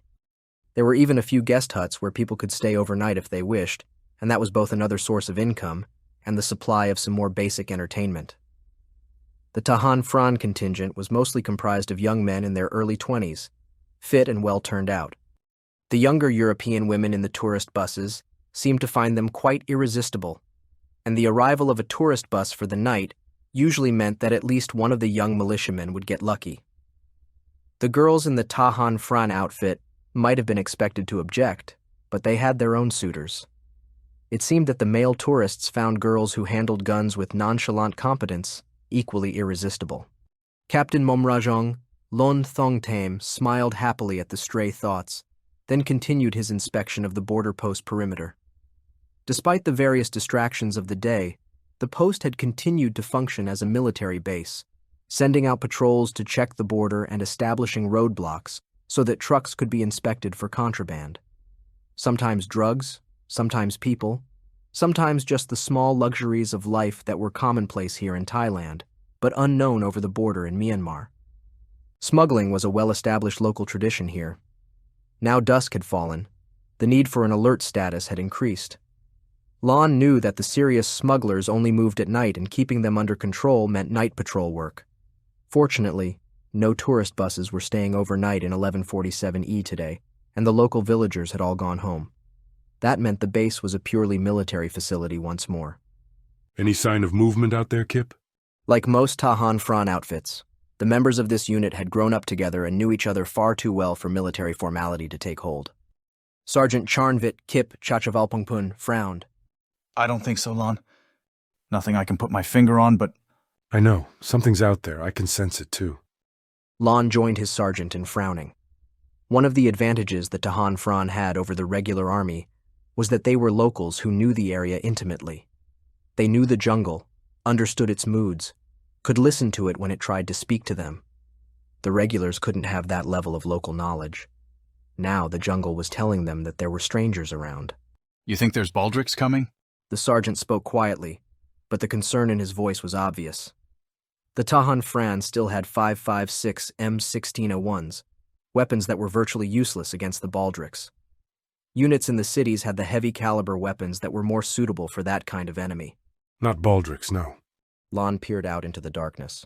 Those attacks are over. Might be angels, but I haven't heard of them launching marauder raids. Tai Rath had news today, said the Myanmar mob were moving troops around. The sergeant read the Thai Rath newspaper daily, not least because his wife had been killed in a car crash about 18 months earlier, and he was watching the daily list of Thai people freed from the hell pit. One day her name would be there, and he could go to welcome her back. So I saw. I'd be happier if we had a backup force to help us. That had always been the case in the past. Usually a cavalry outfit with light armored cars that could move to help the militia out if an action turned out too big for them. But both cavalry divisions, along with Thailand's only armored division, were in hell, part of the Human Expeditionary Army. But the nearest reserve is in Kanchanaburi, and they'd take hours to get here. Get some of the boys together, send them out to do a sweep along the river. Might be a big drug convoy's coming over, and we're in the way.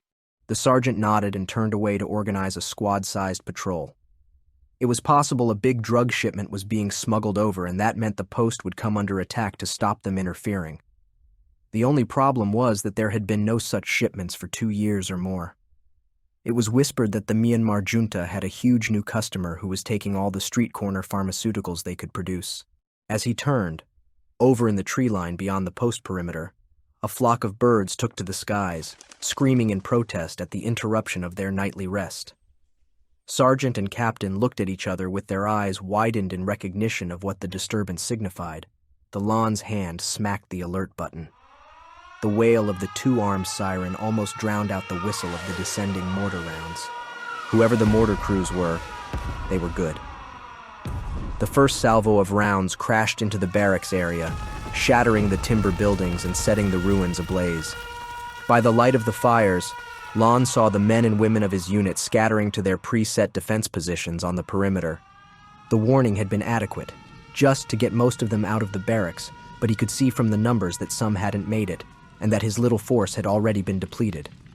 Then the ground shook under his feet as further salvos of mortar rounds struck home. His command post had been one of the targets of the latest barrage, and he saw it crumpling under the impacts. Even worse, the radio shack was also a burning ruin. Border Post 1147E was isolated from help. Lon knew something else. The mortar fire was too precise. too accurate for this to be a normal border incident. The troops out there were Myanmar Army regulars. Not just regulars, but troops from one of the few really competent units in the Myanmar Army. Most Myanmarese units were a joke. A battalion might be as few as 20 men, armed with light infantry weapons, and with a few porters to carry their supplies. This unit was different. They knew what they were doing, were here in strength, and had a full complement of weaponry. As if to confirm his impression, the whole post area was suddenly bathed in brilliant light.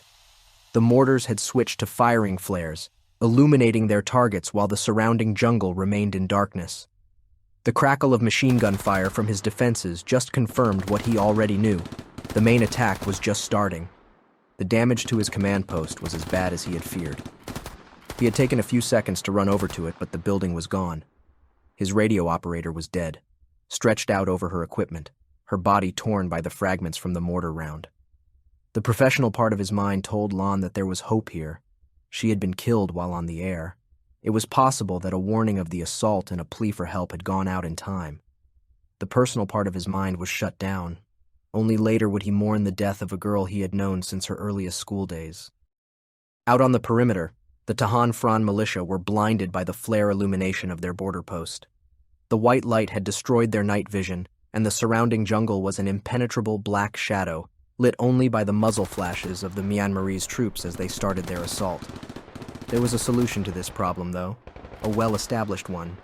The Thai militia had preset firing lines worked out for their machine guns, ones that didn't need individual targets to be sighted but simply covered the approaches to the camp in a web of gunfire. The machine gunners swept their guns along the preset marks, spraying the advancing Myanmar infantry with fire and forcing them to ground. Lon guessed that the commander of the Myanmar force had expected the initial mortar barrage to catch the defenses unprepared, so that a hasty attack could be into the defense perimeter before the Tahan Fran unit could react. It had almost worked, but not quite, and the difference was great. With the Myanmar infantry pinned down in the ground between the jungle edge and the border post perimeter, he would have to do things the slow way. The Thai gunners had revealed their positions in beating off that first wave. Now the Myanmar troops retaliated by firing rocket launchers at those positions. Of course, that had been expected, and the gunners had shifted to alternate positions, but the slow process of dismantling the border post defense had started. In the end, it took almost 4 hours, and by the end of the fighting, 11 of the 25 Tahan Fran militia were dead, and most of the survivors were wounded. A crippling loss for a unit that was taken from a small village, and one that left that village with all too high a proportion of its children lost. Lon regrouped the survivors outside the ruins of Border Post 1147E and led them as they slipped away into the jungle. His unit had done what was expected of it. They had held an enemy assault for a few precious hours, and that was enough for now. Headquarters, Human Expeditionary Army, Hell. Good evening, General. You got the warning then? Yes, sir, we did. May I ask how you knew? The warning from here actually beat the messages from our frontline units. One of the early casualties was a militia radio operator. She demanded we get a warning out as soon as she arrived here. Fortunately, the receiving staff at the Phelan Plain were on the ball, and they got the message to us, and we got the message to you. Now, can the Hell Expeditionary Army offer your country assistance at this point? General Petraeus, it is with deep regret that I must ask for the 5 Thai divisions here to be released back to Thai command. They are our strategic reserve, and we need them badly to defeat this invasion. Petraeus walked over to the massive display screen that dominated one wall of his office. A few seconds playing with the controls threw up a map of the Thai border with Myanmar. A few seconds more highlighted the area of the fighting. It extended along almost 100 kilometers of the border. Petraeus stared at it for a few seconds, absorbing the tactical reality of the situation on the ground. General Asani, your forces are part of the Human Expeditionary Army. That means your fight is our fight. Just how deep a penetration has been achieved by this attack? General Asani shuffled her feet in slight embarrassment. At this time, I don't know, sir. The reports we are getting from the area are pretty confused. She paused slightly and drew her breath. To be honest, sir, the command staff at Kanchanaburi are not the best we have. Most of our best people are here in Hell. The rest are in the south, where we had that separatist problem. The border with Cambodia had the next call, and Kanchanaburi got what was left. You need to straighten that out. Petraeus's voice was mild, but the rebuke was obvious. You have the authority to make decisions. What does the civilian government have to say? The Prime Minister is my cousin, sir. It's more a question of family relationships than military-civil authority, and my cousin and I get on very well. But, sir, I must insist we have our 5 divisions back. You have a nice, well-balanced corps there. 1 heavy armored division, 2 light armored divisions, and 2 mechanized infantry divisions. You believe this is adequate to repel this invasion? I do, sir. Obviously, the command staff at Kanchanaburi will need replacing. Of course. Petraeus zoomed the map in. Kanchanaburi is the key. It's a major road and rail junction and gives direct, well-built roads right into the heart of the country. I agree, sir. It's a standard teaching problem at Chulalongkorn. Kanchanaburi is the key to the defense of the Myanmar frontier. We've got to hold it. The problem is, all we have there is light infantry. We need the armor, and even now it's a question of whether we can get it there fast enough. We have to assemble the units, get them out of the Hellgate, and then ship them back. It'll take a week, 10 days more likely. The Myanmar army is on foot, and our people will be fighting all the way, but the timing is still off. We may end up having to counterattack, to retake Kanchanaburi before we can do anything else. That will be bloody. General, why should it take that long? We're in hell, remember? We can punch a portal through from here to anywhere we want. All we need is a sensitive on the other end. That's why we've got the Human Expeditionary Army here in hell. We've got interior lines to any point on Earth. When this army is complete, we can open a gate to wherever Yahweh, or whoever else we end up fighting, wants to take us and hit him with every mechanized unit most of the world can put together. When this army is finished, we'll have 625 divisions, living humans, deceased humans, demons ready to defend Earth and hell against anything that can be thrown at us. So your divisions can be wherever you want them as soon as you want them there. You have sensitives still in Thailand, even after the first bowl. Get them where you need the troops. At this end, you've got Lucky. Kitten's here, and she's the best sensitive around. She's visiting some friends of hers in the deceased special forces, so we can get her here within an hour or 2. Petraeus winced slightly. Personally, he liked Kitten, but military customs and formalities hadn't caught up with one of his key staff members being led around on a leash by her boyfriend. It caused protocol problems. General Asani was staring at the map. You knew this was going to happen, didn't you? This particular attack, not quite. No. But it was obvious that something of the sort would happen all too soon. The curb stomp war proved that nothing in hell, well, almost nothing, can stand against us in a head-on fight. Since heaven and hell were deadlocked in their great celestial war, the heavenly military arts can't be much better than anything down here. So they must know they can't fight us head-on. Everything they've done points to them having taken that fact on board. So it made sense they would try and find a surrogate ally on Earth so they can pitch human against human. I can only think of 3 candidates who are outcasts, who are not part of the human alliance and who have access to substantial military power. Kim Jong-il in North Korea, Chavez in Venezuela, and Than Shwe in Myanmar. Our satellite recon tells us Kim Jong-il is moving his units around, and we expect trouble there soon. We didn't pick up this Myanmar move. Infantry movements in heavy jungle are hard to spot. But it was a fair bet. Then Shwe would be looking this way. The only other option would be to strike at India, and even he isn't that mad. So, when I said the Human Expeditionary Army stood with you, I wasn't being melodramatic, although judicious use of melodrama is no bad thing in a general. You must know that. This invasion is part of the war with Yahweh.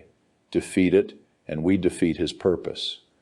I'll tell my Prime Minister we'll have all 5 divisions assembled at Kanchanaburi within 24 hours. That will please him greatly. We can seal this incursion off and drive it back. General Asani thought for a second. Then what? The Myanmar regime is a pretty nasty one, and they just let their people starve after Cyclone Nargis. That was a Yahweh hit, and they are still siding with him. This invasion is a betrayal of us humans. They should be punished for that. And it's a chance to pay off a few old scores, right?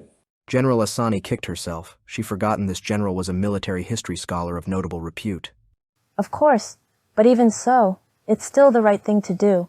And it'll give Kim Jong-il something to think about as well. I agree in many ways we're using this fight as a test bed to see how commanding hell affects strategy here on Earth. So we invade then? The satisfaction in the general's voice was obvious. Why? We don't have to invade, not anymore. We can open a portal and just position troops close to Naypyidaw, and by close to, I mean on top of the place. We don't have to fight our way up to a capital anymore. We just arrive there. That makes hell the most commanding piece of territory there has ever been. But before any of that, you need to get your command problems in Kanchanaburi straightened out. An entire mechanized corps arriving in one place needs a lot of good staff work. I'll be on it, sir. General Asani thought for a second. You've been thinking a lot about the use of portals in warfare, haven't you? General, since taking this job, I've thought about very little else. Michael Lawn's private estate. Heaven. You got chopped up a bit, didn't you? The level of concern in Michael Lawn's voice was inversely proportional to the concern he actually felt for Uriel. I am lucky to be alive at all, Michael Lawn. The humans fought back over El Paso and attacked me with their aircraft and missiles. I managed to duck through a portal in time to dodge their missiles, but the portal was small and my wing caught one edge. It is badly broken and is slow to heal. Then there were fragments from the human missiles. A few got through the portal just as it closed, and their wounds also are slow to heal. I could offer you a stiff drink to take your mind off your wounds, but I doubt if you'd understand the gesture. Uriel Lan, I have to tell you, the all-seeing Father is not well pleased with the attack on El Paso. Only a tiny proportion of the humans who live there died. This was far from the erasure of the whole city that he wished. I did what I could. The humans have changed, Michael Lan. Once my touch dropped them by the hundreds and the hundreds of hundreds. But now, it is hard to touch them at all, and even when they feel it, they resist me. It takes time to bring my peace to them, and their missiles and aircraft do not give me enough. I must take those I can, and be satisfied. Oh boy, that's going to sound good when I repeat it to Yahya, Michael Lan thought with great satisfaction. Uriel Lan says he'll do what he wants, and you will have to be satisfied with it. That should get him going nicely. We are at war, Uriel Lan. The one above all understands that. Michael Lan managed to get the words out without choking on them. Yahweh had as little idea of what war against the humans meant as Satan had. Less in fact, despite the fact that heaven had kept up to date with human progress, and hell hadn't.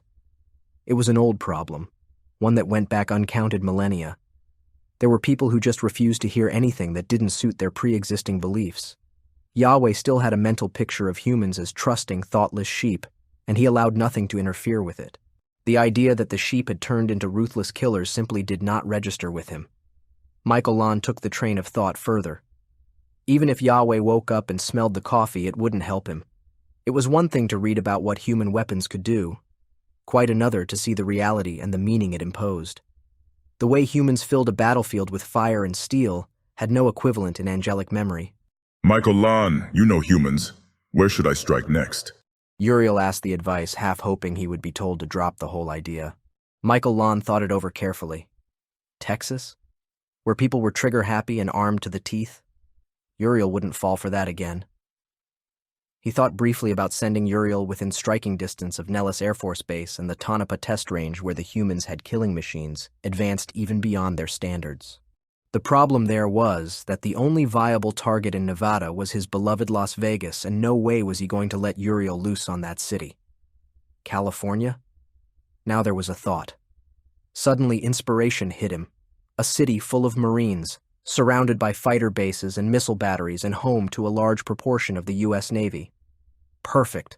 Uriel Lan, rest here for a while. When you are fit again, I recommend you strike at San Diego. Michael Lan took a courteous leave of his convalescent guest, inflated his flying sacks and took off, heading for the Eternal City and his working offices. He had to make another visit first, of course, one that Michael was looking forward to. On the way, his mind returned to the problem that was nagging at him, the second conspiracy that Lemuel Lan Michael had discovered. It was fortunate that Lemuel didn't know humans nearly as well as he thought he did, for if he had, he would have recognized the pattern that his charts had revealed, a pattern that Michael Lan had recognized instantly. This second conspiracy was very different from his own. Michael Lan's objective was simple. He was creating a situation where the ruling elite of heaven was so rotten with corruption that one good kick would bring it down. His club and the activities that were centered on it had that as its primary aim. By addicting its members to the pleasures he offered, pleasures that were strictly and absolutely prohibited by Yahweh, he was creating a group that was united by its enjoyment of those pleasures and isolated from the rest of heaven by that fact. When Michael struck, he would decapitate the leadership of heaven and take over. It was a classic top-down takeover. This new conspiracy didn't work that way at all. While Michael Lund was creating a new society, one that was slowly spreading out across the top tiers of heaven, his unknown rival was building an underground army. La Resistance, thought Michael. It was divided into watertight cells, with only those in the cells knowing who else was involved. In theory anyway, in reality things were never that close, and the cells always had a degree of leakage between them. The point was, the intent of such an organization was to challenge the leadership tiers, to face them with a mass insurrection. This new plan was a bottom-up replacement of the whole system. It would mean a civil war in heaven, the one thing that Michael was trying to avoid, other than seeing human tanks in the streets of the Eternal City, of course. Avoiding that took priority over everything else. He had to keep the humans tied up, chasing their own tails down on Earth, for if they turned their full attention to gaining access to heaven, it would only be a matter of time before the tanks arrived. Beneath him, Michael Lund saw a bronze-covered lodge, one of his smaller resorts that he had modified specifically for its one occupant. He back-winged, settled neatly on the landing porch, and allowed his sacks to deflate. Then, he went inside. Belial, how do things go with you? The great demon, once a Grand Duke of Hell and the only one of Satan's crew to strike a solid blow at the humans, looked up at his visitor with petulance. How long must I stay cooped up in this bronze box? There is work for me to do. As long as I wish. Michael Lund's voice was sharp. He didn't know if the humans could lock in on Belial's mind, but he wasn't taking any risks. Unless you wish to take your chances with the humans. Belial shook his head. I wish to strike at them, amongst others. I waste time here. Time is something we have plenty of, Belial Lan Michael. You will be pleased to know that your ex-mate Uriel is using her time very well indeed. She has made an alliance with an important human, one Gaius Julius Caesar, and turning that to great profit. She has even made her peace with the humans and managed to throw all the blame for Sheffield and Detroit on you. She is rich, well, and prospers along with all her kind. Of course, the humans make them keep their head snakes covered. Belial was almost shaking with rage. She will die in millennia of screaming for her betrayal, and the human she allies herself with. Not a chance, Belial. Uriel is your problem, that I agree. But Gaius Julius Caesar is off limits. He is under the protection of the others, and they will not tolerate harm coming to him. Michael Lund returned his voice to its friendliest tone. Anyway, you will also be pleased that the Baroness Ulupki is also prospering and is now Queen of the Naga. They have set up a delivery service and put FedEx out of business. Not before time, they lost one of my packages once. Belial clenched his fists and stormed backwards and forwards at the idea of his erstwhile underlings prospering under the rule of humans in hell. Michael Lund smiled gently at his rage. Demons really ought to learn to control their emotions. Their inability to do so had been their downfall. Now, Belial, we come to business. How do we drop fire on human cities? That isn't a problem. Open a portal, one end in the lava pit of a volcano, the other over the target. That is a problem. As you should be able to tell from the air quality here, there are no volcanoes in heaven. Somehow, I have to fulfill the prophecy of the fourth bowl of wrath and drop fire on their cities. Why didn't you make a prophecy you could fulfill? Belial couldn't believe that the coldly calculating Michael Lan, Yahweh's great general, could blunder like that. I didn't make them. You know how these prophecies got to happen? I'd been on a visit to South America and I'd stocked up with some of the local products, a leaf extract the humans call cocaine. Anyway, on the way back, I stopped in what is now Mexico and picked up a load of some really great mushrooms. They're good, Belial. You ought to try them. Give you really wild visions. Anyway, I got to wondering what would happen if somebody mixed up those mushrooms with cocaine. I didn't want to try it on anybody important, so I went to a place called Patmos, an island that was the back end of nowhere. I found this tramp sitting by the roadside begging for food, so I gave him a dosed-up mushroom salad, sat back, and watched the fireworks. And, Belial, my friend, what fireworks they were! Eyes flashing, jumping around, shouting and raving. Belial! It was a sight to behold, I can tell you. How was I to know that some scribe would take all his ravings down and preserve them? I thought he'd just be dismissed as another lunatic and banged on the head with a rock or something. Instead, he becomes St. John the Divine, and the product of my mushroom salad becomes the Book of Revelation. I tried to get it suppressed, really I did, but the Nicaeans just wouldn't listen. Thomas Jefferson deleted it as well, but his opinion didn't take. More's the pity. Still, no use crying over what's done. The prophecies exist, and we've got to fulfill them. Now, no volcanoes in heaven. Any better ideas? Belial shook his head. We can't drop lava without a source. We'd have to go back to hell and open up a volcano there. Tartarus is occupied by humans. It's their main base in the north. They keep a very close watch on all the volcanoes. By the way, they gave Pelellibor to your human slaves. They're running a profitable mineral extraction business there now. Iron, copper, titanium, you name it. Belial slumped, his face in his hands. His beloved Pelellibor in the hands of the humans who had once slaved in its depths. Michael Lon reached down and patted him on the shoulder. Don't worry about it, Belial. You just work out a way we can drop fire on a few human cities. The meeting with Belial had taken less time than he had thought, so Michael Lon decided that a brief visit to the Montmartre Club would be in order. He flew idly towards the Eternal City, enjoying the sight of the lush green farmland beneath him, the workers tending the fields that kept the Eternal City supplied with its food. That, of course, raised an interesting possibility. Michael wondered if it would be possible to grow some of his more hallucinogenic crops up here in heaven, and if so, would they have the same remarkable effects as they did when grown down on Earth? Once again, he backwinged neatly and landed on the ledge, this one of a temple devoted to Yahweh. Who else, Michael Lon thought with a certain level of scorn? Yah never grew tired of people worshipping him. Still, he'd found a whole new planet full of primitive sentience he could convert into a new cult. Had things gone the way they had, the discarded humans would have been condemned to hell, there to disappear slowly, just as they themselves had replaced the ones who had gone before them. Michael Lon wondered if, somewhere tucked deep in the bowels of hell, there were still survivors of those earlier races. He walked down through the confusing maze of passages that led to the heart of the temple. There was a trick to this. All the mazes in heaven worked on the same principle.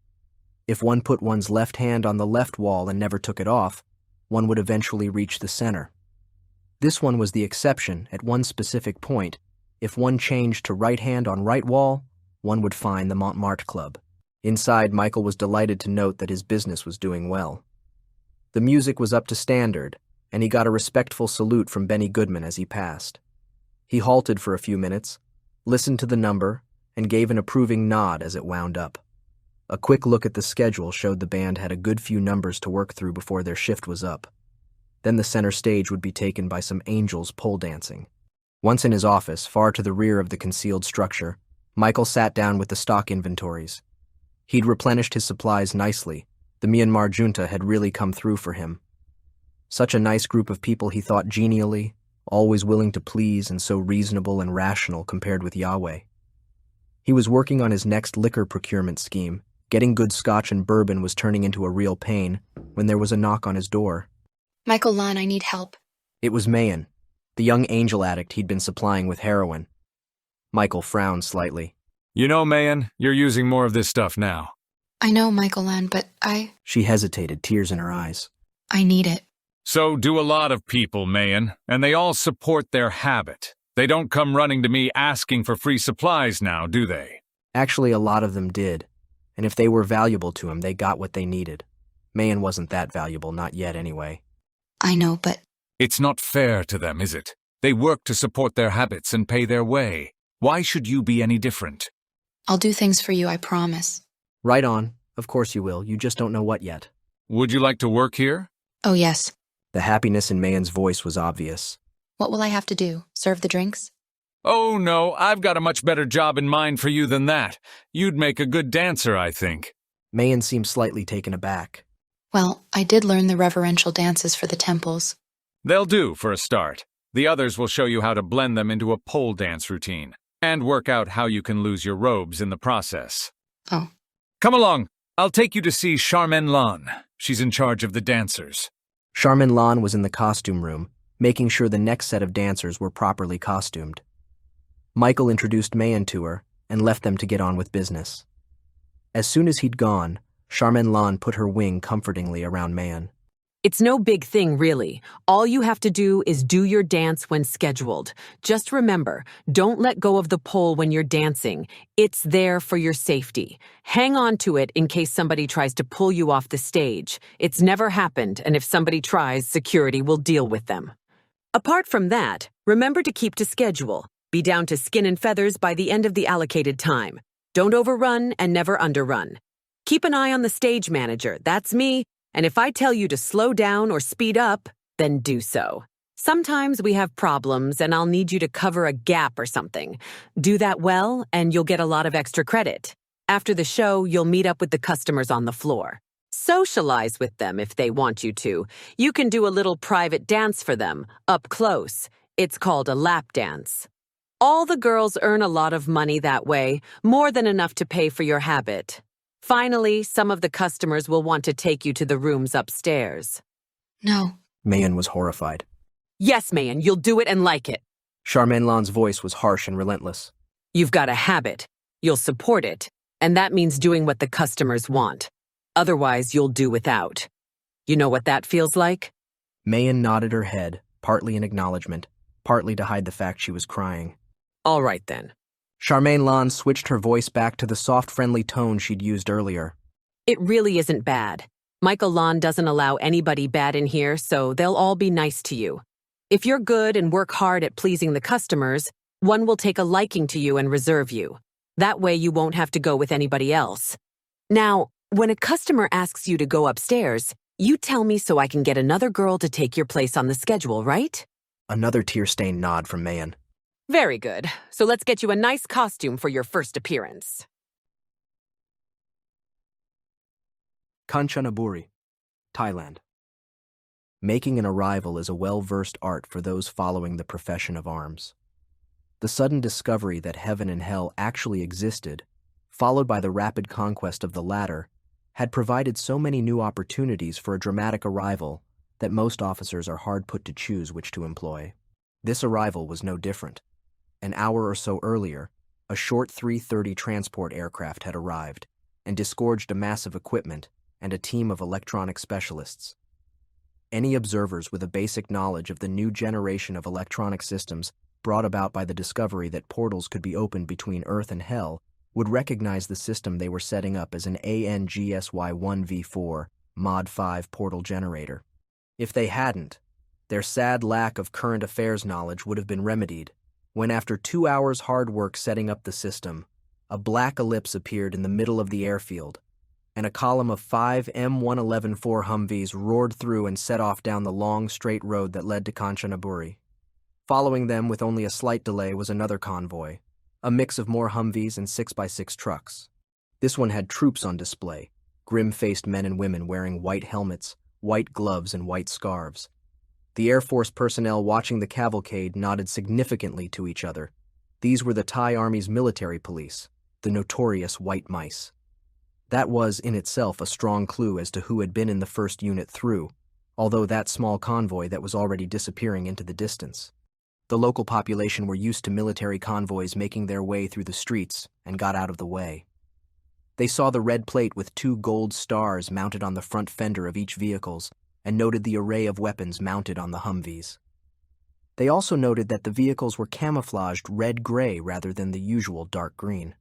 The more astute realized that these vehicles had come straight from Hell, and the really astute guessed that the Army headquarters in Kanchanaburi was about to get a visit from Hell in more ways than the obvious one.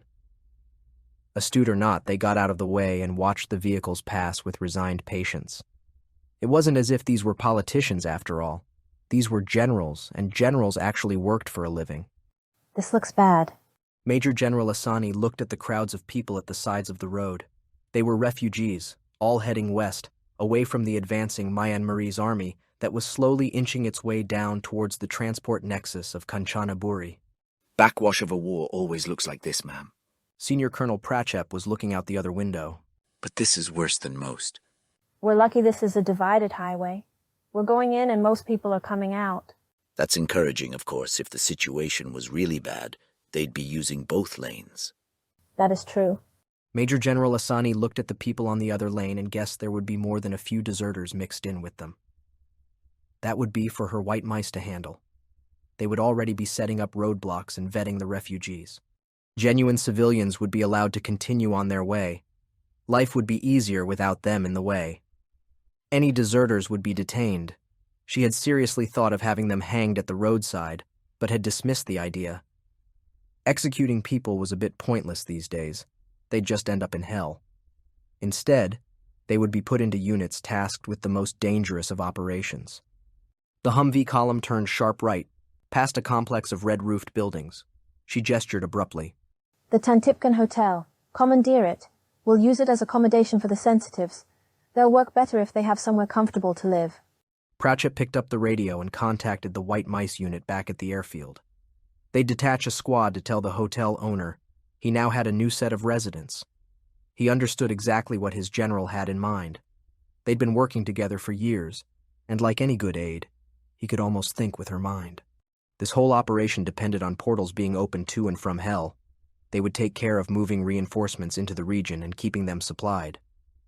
They had another purpose as well. Me and Marie's aircraft hadn't been reported this far west, not yet, and if they came, they would be in for a very unpleasant surprise. General Petraeus had made 2 squadrons of F-22s available to provide the Thai army with air cover. This road seems clear. Off the radio after the brief message, Pratchett looked around again. The Humvee column was holding a steady 50 miles per hour, an impressive sight since only a couple of feet separated each of the vehicles. The drivers were blasting their horns at anybody who got in the way, but the warnings were very few. It's the back way in.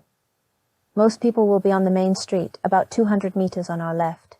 The Allied War Cemetery is just ahead of us on the left.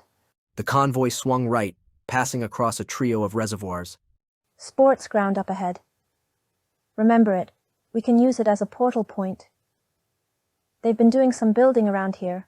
Those places with the blue roofs weren't there when I was here last. The column swung left, then right again, once more parallel to the main road. Ahead of them was a crossroads, blocked with vehicles. The drivers didn't slow down, they just held their hands on the vehicle horns and watched the civilians panicking as they tried to get out of the way. 2 pickup trucks collided as one backed up too hastily and a third went into a ditch. Purple roofs? No accounting for taste. Barracks of the 9th Infantry coming up on the left. That should be their armored battalion.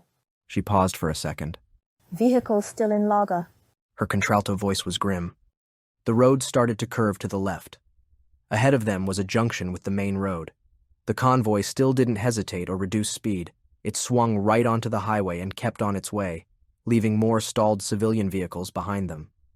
Up ahead of them, a large dragon's head had been built by the roadside. It and the steel gates beside it marked the headquarters of 3rd Army. Seeing her convoy approach, the guards threw the gates open. General Asani looked at them as they saluted her vehicle. Find out who those guards are and break the entire guard detail to privates, then assign them to mine clearance. We're at war. Nobody should be getting into this base without being challenged. Make that clear to their replacements. The Humvees swung into a car park in front of the headquarters building, a parking lot that was marked with the circular lines of a helipad. The 5 vehicles stopped in a neat line in front of the main entrance, the occupants debussing with the skill of long practice. It wasn't the first time that they'd taken over a command post this way. Sergeant Tram, go to the sergeant's mess, talk to the president, find out what is really going on here. Corporal Vung, do the same for the corporal's mess. Find out what troop morale and standards are. Rest of you come with me. The party burst through the doors of the headquarters, sending them slamming back against their stops. A receptionist was sitting behind a desk. She waved her hands ineffectually but did nothing to stop them. 1 civilian, no armed guards. Pratchett's voice was contemptuous. Fire her. She should have got on the telephone to warn people at least.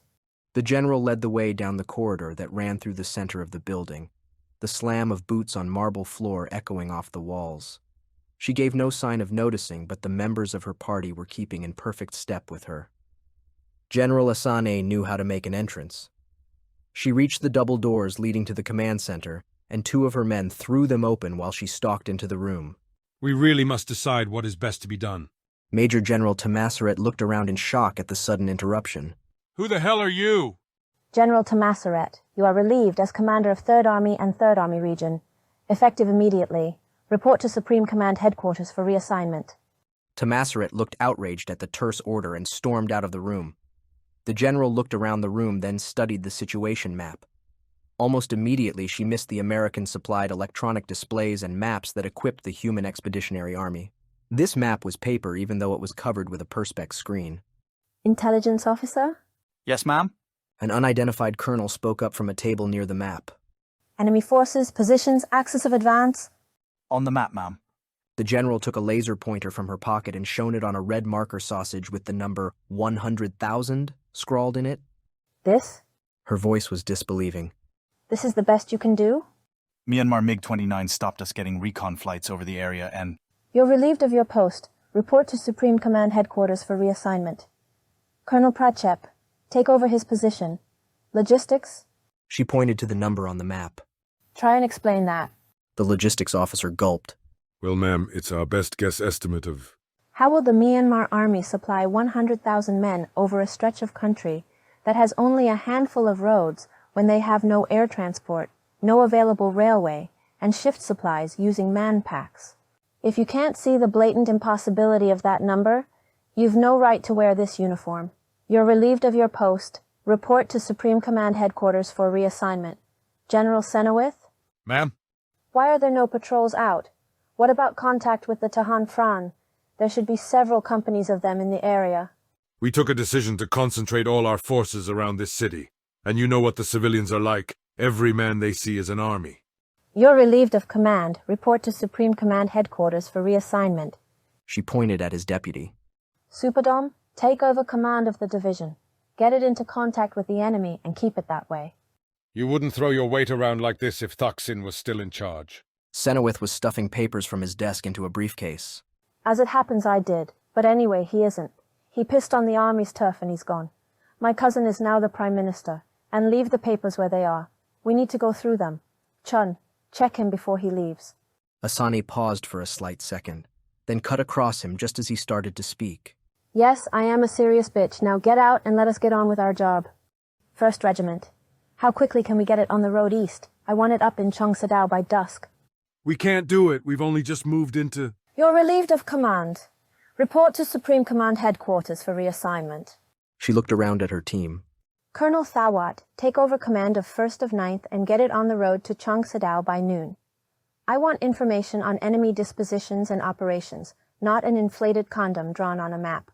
There was silence for a few seconds. We need to get moving on this. How much gasoline and diesel fuel is in the city? The local mayor was in the back of the room trying not to get seen. I don't know. Give me an hour and I'll have the information for you. Good answer. We've got 5 divisions arriving over the next few days. 1st and 2nd Cavalry will be in the city by evening, 1st Armored by tomorrow, 2nd and 11th Infantry by the day after. They're all mechanized, they'll need fuel and supplies. Also, the troops will need bivouac areas. See to it. I want to speak with the local head of civil defense. Get him here. She looked around at the room. There was an electric spark in the atmosphere that hadn't been there before. She knew what it was. She'd seen it before.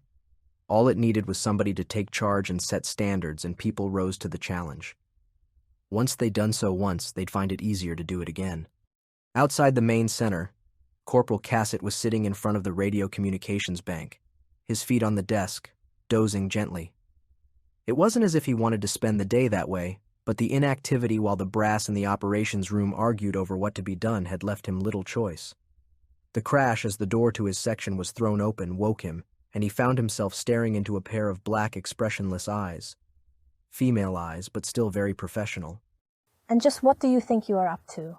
Cassett had been married for years, and knew that when caught cold under these circumstances, the best thing to do was to admit everything, and throw himself on the mercy of the court. I was goofing off, ma'am. Major General Asani looked at him carefully. I'm promoting you to sergeant. You're the only person I've met in this building so far who knows what he's been doing. Mess Hall, Camp Hell Alpha. So you can't get drunk? Kitten sounded very sympathetic. So it appears. We've tried hard a couple of times, but it just doesn't happen. The eggheads say it's because us deadens don't actually absorb things from what we eat. Apparently we absorb energy from our surroundings just like plants. Sergeant, deceased Tucker McElroy looked positively distraught at the prospect of spending eternity sober. They say eating is just a leftover thing. We don't have to if we don't want to. Don't ask me how that all works. I always was just a poor dumb grunt. Now I'm just a poor dead grunt, and I might have got it all wrong. Anyway, if we don't absorb the alcohol, we don't get drunk. Look on the bright side. You can spend all of eternity sampling different brews and never get a hangover. Kitten's partner quaffed down the remains of a can of beer. Speaking of which, can I get you guys another round? There was a slight stir of discontent at the words, and he looked nervous, wondering if he'd said something wrong. McElroy grinned at him reassuringly. Sorry, kid. It's just that Kittens and your money isn't good at any military base in hell. Nobody's ever going to forget what she did to keep us all going in the early days. So you two sit tight, and the bar will bring another round over. Kitten flushed with embarrassment and looked downwards. She was about to say something when the light over the airlock door went red, showing that somebody was coming in from outside. She could hear the machinery cycling, pumping out the dust-contaminated air and replacing it with clean. Tucker had told her that even the dead, who could breathe the dirt-laden air of hell without ill effects, preferred to live in clean-air surroundings. For the living, of course, there was no real choice. Kitten, I'm sorry to have to break up your party, but we need your help over at headquarters. The aide quietly waved to stop McElroy and the rest of his unit getting to their feet. We need a lot of gates pushed through fast, and General Petraeus wants you to look after this end of it. Sir, with respect, sir, hasn't Kitten done enough? She needs a long rest. It's all right, Tucker. It doesn't hurt to push a gate through from this side. She smiled shyly. And it's what I'm paid for, after all. Look on it this way. It gives us an excuse for another meet later. We'd better go, Danny. Her boyfriend picked up the end of her leash and tugged it. Obediently, she stood, and he led her out to where a V-22 was waiting. McElroy drained his can and shook his head slowly. Well, people, it looks like our break is over. Cassidy, get everybody else rousted out. We've got to get set up for our next job. Section 18, Demon Field Research Facility, Camp Hell Alpha, Hell. Are you quite comfortable, Kitten? Dr. Ilya Muromets asked the question almost on autopilot. He was too concerned with getting his equipment set up and stabilized to be really interested in the answer. Yes, thank you, Doctor. But shouldn't we be over at the operational base? I thought there were troop movements to get started. There are, but the units aren't ready to move yet. It'll be a few hours before the military portals will be needed, so we're going to run a few experiments into portal opening. Portal science is a big thing now. Several of the big universities have opened up departments to study all the new physics we're running into out here. Hurry up and wait. Danny repeated the time-honored phrase with gloomy relish. What are we doing here anyway? That's right, but these experiments have a long-term significance. We're looking into how the other end of the portal gets established, or more specifically, what part the contact at the other end plays. Then, we're hoping we can automate it, so we don't need a sensitive at both ends to push a portal through. That's easy. I just relax and let my mind search. When I get an echo, I hold it and the equipment pumps energy into the link. That's the bit that hurts. When the power goes right up, it feels like my brain is being torn apart. Like the worst migraine you ever had. It's not nearly so bad here in hell, though. Muromets nodded in acknowledgement. Most of the work being done right now is insulating the sensitive from that power transmission to reduce exactly what you're describing. But I'm more interested in the echo you mentioned. You see, if I'm right, there isn't a transmission of any sort from the sensitive back to you. What you're feeling is a sort of resonance of your own transmission. The better the sensitive the other end, the stronger the resonance. My belief is that the resonance strength is determined by the degree of Nephilim ancestry the sensitive has. You're the best because you have a high level of such ancestry. That would make sense. Kitten giggled. Where I come from, family trees don't have many branches. My equipment has settled down now. Muromets sighed. The trouble is that the signals we are getting are so weak that they're lost in the electronic noise unless we're really careful. That's why they escaped detection for so long. Nobody ever believed something that slight could be so important. People saw the signals but dismissed them as artifacts of the equipment, just random noise caused by statistic uncertainty. The evidence was there, right in front of us the whole time, and nobody looked at it. Just like tinfoil hats. Danny tossed the remark in with quiet satisfaction. The critical, proven importance of wearing a tinfoil hat was a serious embarrassment to the entire psychiatric profession, who had once used wearing one as a trademark of insanity. Just like tinfoil hats. Now, Kitten, I want you just to scan with your mind, relax, and try to find a contact. There's no need to communicate with them. What we're interested in is the signal you send out and the one you get back. If my theory is right, we should be able to compare them and determine that the return is a resonance from your transmission. If that isn't the case, we'll have to dump my hypothesis and start again. How many times have you done that, Doctor? Mirmitz paused and counted on his fingers. We've run through 11 hypotheses so far, and every one of them failed to pan out. Each time we got off to a good start, but we ran into things the hypothesis couldn't explain, and we had to start over. My hypothesis is number 12. I'm hoping that if this one works out, we'll be able to build transponders that each resonate on a slightly different set of transmission characteristics. Then we can build those transponders into things like cell phone towers and install them all over Earth and Hell. That'll mean we'll be just like the Naga. We can open a portal more or less anywhere we want to. Only unlike the Naga, we will be able to do it with pinpoint accuracy. Why don't we study Naga then, rather than Kitten? Because we don't want the Baldrics believing they are actually useful to us. We've got our foot firmly on their necks right now, and that's how we want it to stay. And the generals realize what a weapon system that will make. Danny was impressed. That's right. One we want to keep very much to ourselves. But there's another point to this. At the moment, we have only got one reference point for these signals, transmissions from Earth to Hell and back. That tells us something, but not much. If we can really analyze these signals and understand them, as soon as we get the Earth to Heaven and back signals, we can really get to work and start to develop a proper theory of why portals go where they do. And what portals are, of course, we don't really understand that yet either. I've got a contact, Doctor. Well done, Kitten. Hold it. Just don't do anything with it. The equipment is making records of everything. Section 12, Demon Field Research Center, Fort Bragg, North Carolina. Now this is very interesting indeed. Dr. Crosby tapped the charts in front of him. What's up, Doc? Colonel Warhol couldn't resist the line.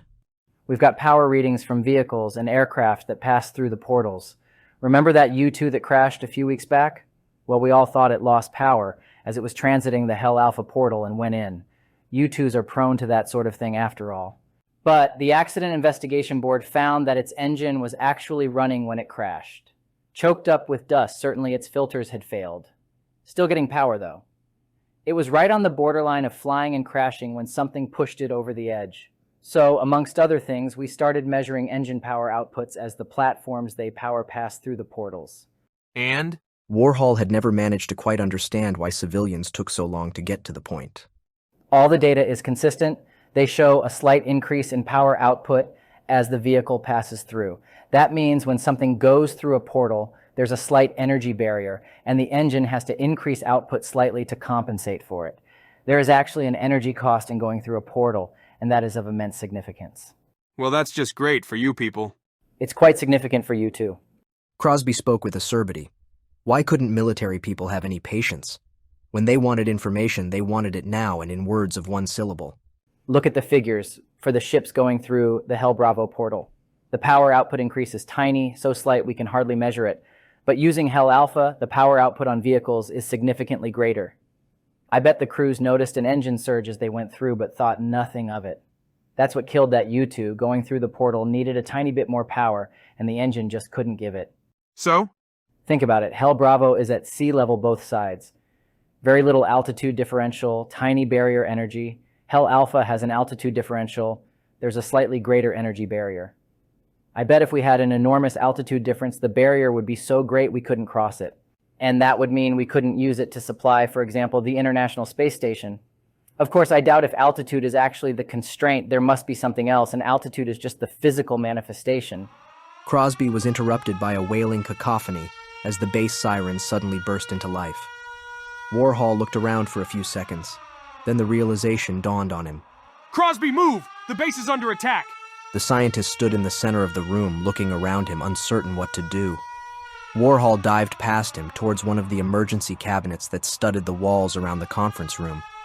It was the work of a second to punch in the 4-number code and grab the M4A5 inside. His hands moved with the unerring precision of much training as he inserted the 20-round magazine and racked the mechanism. Then he opened a second cabinet and tossed the weapon inside to Crosby. Get to the redoubt in the center of the base. We'll deal with this, whatever it is. Running down the corridor leading to the command center, Warhol noted that most of the other emergency cabinets had been opened and the contents taken. Installing them had seemed like a joke 18 months earlier when this facility had been built, but now they seemed to be important enough. Just what was happening that could cause this level of alert? Warhol, get some men together, make up a team and head for the perimeter. The duty officer snapped the order out without looking around, his eyes glued on the screen in front of him. Warhol saw the screen also, and the sight made him stop dead. The display showed a monster, a huge one, that looked like a giant leopard. What was appalling was its head, or rather heads. The creature had 7 of them, and 10 horns. They weren't quite heads, though. It was more as if there were 7 faces on the same giant, hideously distorted skull with the horns sticking out between them. Warhol couldn't estimate the thing's size. The display didn't have a reference in shot that he could use to get an idea of scale, but he guessed it was huge. It had to be to cause this level of chaos. What are you still doing here? Get down to the motor pool. There'll be troops down there for you. Move! It took Warhol a few minutes to get to the motor pool and pick up the men there. Once again, the non-commissioned officers had saved the situation. They had already organized the motor pool staff into an emergency platoon and set it up in a defensive position. All he had to do was to take over and move them out towards the base perimeter. They even had the motor transport to hand, a selection of Humvees, trucks, and a single experimental armored car equipped with a 57mm gun. He had no doubt that they would be needed. The barrage of gunfire from the south was a sure sign that this was no walkover fight. Warhol did what every infantry officer had been expected to do since the invention of gunpowder. He drove to the sound of the guns. Defense perimeter, Fort Bragg, North Carolina. It's taking out Domino's Pizza! The cry was almost drowned out by the roar of gunfire, while the streams of tracer formed an almost perfect cone centered on the great beast that towered over the trees. Who the hell cares? I preferred Cece's anyway. It was, perhaps, a sign of the times that the Coca-Cola delivery truck was camouflaged and had a .50 caliber machine gun mounted above its cab. The delivery team had been caught up in the attack and were now doing their level best to make a worthwhile contribution to the volume of fire that was engulfing the leopard beast. The problem was, they hadn't had much ammunition to start with, and they were now running desperately low. So was everybody else. They'd achieved their first objective, though. The hastily mounted defense had drawn the leopard beast away from the family accommodation to the south of the base, and given the dependents there a chance to escape into Fayetteville. Stung by the hail of gunfire, the leopard beast had made its way around to the southeastern flank of the base and tried to break through. Once again, it had been met by a barrage of gunfire and driven back. Despite the tens of thousands of rounds that had been fired in its direction, it was still alive and showed no signs of being any less lethal than when it had first appeared. Still, the gunfire was achieving something else. The streams of tracer were serving as perfect target markers for the aircraft that were heading in. The leopard beast had been driven into an area that was largely unoccupied, and that had opened up a whole new range of possibilities. One of them was already being brought into play. The thump of heavy mortars was quickly followed by the eruption of feathered white clouds around the beast. It screamed as the white phosphorus burned its way into its skin. Keep marking that target! One of the junior officers had the presence of mind to scream out the order in case any journalists were around. After all, everybody knew the U.S. Army only used white phosphorus to lay smoke screens and mark targets. That was their story, and they were sticking to it. The leopard beast screamed again and leapt forward, crashing into a small fuel dump on the outskirts of the mobility testing area. The Hemet trucks lined up outside crumpled under the bear paws that served it as feet. The trucks exploded in balls of fire as they were crushed, and once again, the leopard beast was driven back, away from the base. This time, as it fled east, away from the flames, it ran into streams of fire from Bradley armored vehicles that had been moved up to flank its position. The 25mm sabot rounds did more damage than the rifle caliber rounds fired so far, and for the first time, the leopard beast was badly enough hurt to dilute its single-minded urge for destruction. Then, the beast heard and saw a new threat. The 4 A-45s had taken off a few minutes earlier, loaded with whatever the ground crews could find immediately available. There were more aircraft being bombed up back at the base, and they would be carrying loads better suited to the battle being fought at Fort Bragg. But time had been of the essence, and it was better to get something over the battlefield now rather than wait for a perfect solution that might be too late. In any case, AH-64s were on their way in, and the beast would have to be distracted while the helicopters made their runs. Everybody remembered what had happened when unsupported helicopters had tried to fight harpies in the skies over Iraq. The leopard beast didn't appear capable of flying, but when faced with a 7-faced beast more than 200 feet tall, nobody was going to take the chance. So the A-45 started their bomb runs, aiming to distract the beast. Of course, if they heard it in the process, the pilots wouldn't mind in the slightest. We could sure use some of them mujahideen in a V-bed right now. The speaker was a veteran of the Battle of Hit, and well remembered the effects of explosive-packed pickup trucks driven into the center of a mass of baldricks. The U.S. Army didn't like to admit it, but the suicide bomb trucks might well have been the factor that had turned the tide in that particular battle. The way the leopard beast kept shrugging off the storm of fire being aimed at it suggested they would be needed to turn the tide again. Then, the soldier got his wish, for the ground around the beast erupted into a rolling thunder of explosions. The 4 A-45s had streaked overhead, each releasing 4 fin-retarded Mark 82 bombs. 16 500-pounders, even when delivered with less than optimal accuracy, were something that the leopard beast found distinctly terrifying.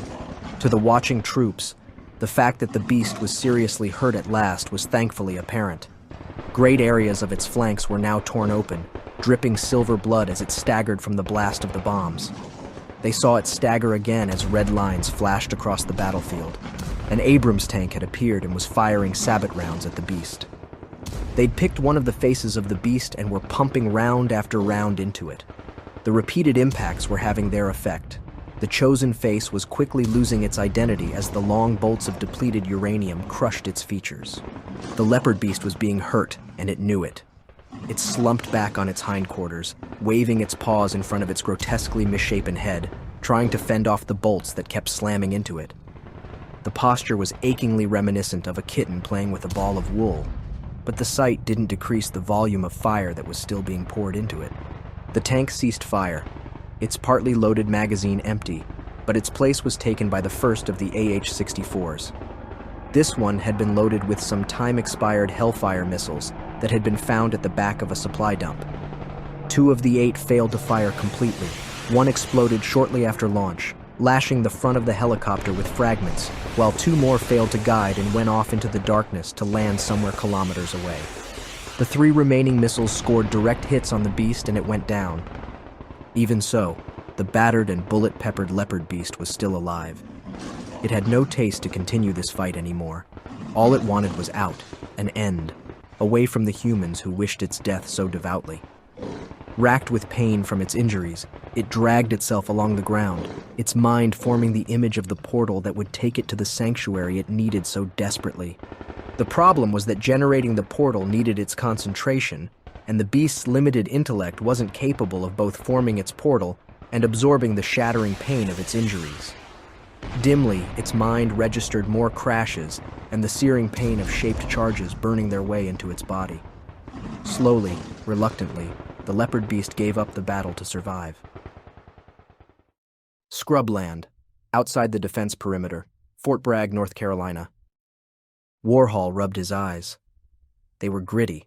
He could feel the residues of burned powder under the lids, and he wondered just how many rounds he'd fired into the beast the night before. Ahead of him, the troops were lining up to be pictured beside the massive body that was stretched out on the ground. Just how much did that damn thing weigh, he thought, as the crew of a Bradley were pictured with their vehicle beside one of its paws? Could a thing like that actually exist? And if it did, what else was there in heaven waiting to descend on Earth? The leopard beast had taken most of the resources of Fort Bragg to kill, and it had come precious close to breaking in and destroying the scientific resources of the Demon Center here. Impressive, isn't it? Beside him, Dr. Crosby was also looking at the corpse of the beast. It's just big, that's all. We can kill them. Just a matter of learning how. Warhol's mind had trouble forming the words. I hope so. I think we'll see more of them in due course. Chong Sadao, Thailand. Where the hell have you been? My people have been cut to pieces up here because you broke your word. Captain Momrajong was almost spitting with sheer rage. The fact he was speaking to a senior colonel, a rank equivalent to a one-star general in most other armies, didn't really register. We were promised that if there was an invasion, we'd be relieved by regular troops within 12 hours. That was 2 days ago. Senior Colonel Thawat bit back the response that would have left nothing of the captain but a pair of smoking boots, and nodded apologetically instead. At one level, a rebuke would have been pointless. The Tahan Fron belonged to a different chain of command than the regular army.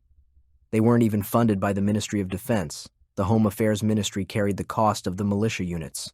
At another level, Thawat knew the captain was right. The lightly armed militia weren't intended to confront regular armies. They were supposed to protect their villages against minor incursions and guarantee security along roads. In most areas of the country, that meant looking after tourists. The Tahan Fron had no heavy weapons, no night vision equipment, and their body armor was locally made level 2. That wouldn't stop a reasonably powerful pistol round. I understand your anger, Captain, but we're here now, in regimental strength. My men are relieving yours all along this area of front. The people responsible for this screw-up have been relieved. We can't change what went wrong. We can only make sure it doesn't happen again and go on from here. That's fine for you to say. I had some of my wounded die because they didn't get the casualty evacuation we were promised. Are you going to tell their families why they died?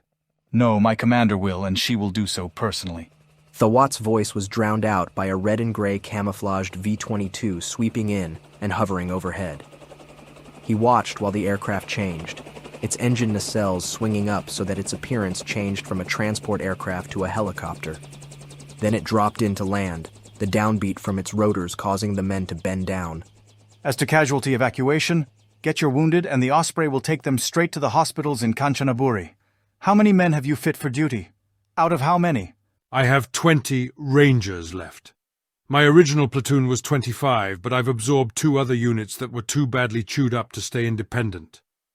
We've taken 40 dead and 15 wounded. At least 5 of my dead would have made it if you'd kept your word. All right, you've made your point. Now drop it. We can't bring them back. Despite his irritation, Thawat kept the thought to himself, then corrected himself. Well, actually we can, for a short while anyway. Hell and the Second Life had changed a lot of ways of thinking, and human speech habits were slow to catch up. Now, Captain, I want you to show me where the Myanmarese troops are, and in what strength. Then we can go about making them pay for the lives of your people. Momrajong exhaled, his breath shaking slightly as the pent-up anger slowly faded. The Myanmar troops are moving along here. He got out his map and his finger started to trace out the Myanmarese positions. They came south of the Sinakarin Lake. Most of their forces are here. Our estimate is divisional strength, say 20,000 men at most. They are light infantry. They have mortars and machine guns, but not much else. This, his finger traced eastwards, is their primary axis of advance. Thawat nodded. The dispositions made sense. Chong Sadao was the start of a funnel that led to Kanchanaburi, a natural route in towards the rich farming land of the Keofria River. It had been used by the Burmese many times over the turbulent history of the two countries. There was a reason why Chong Sadao was served by good all-weather roads, while further east they deteriorated to single-lane blacktop and then to laterite unpaved tracks.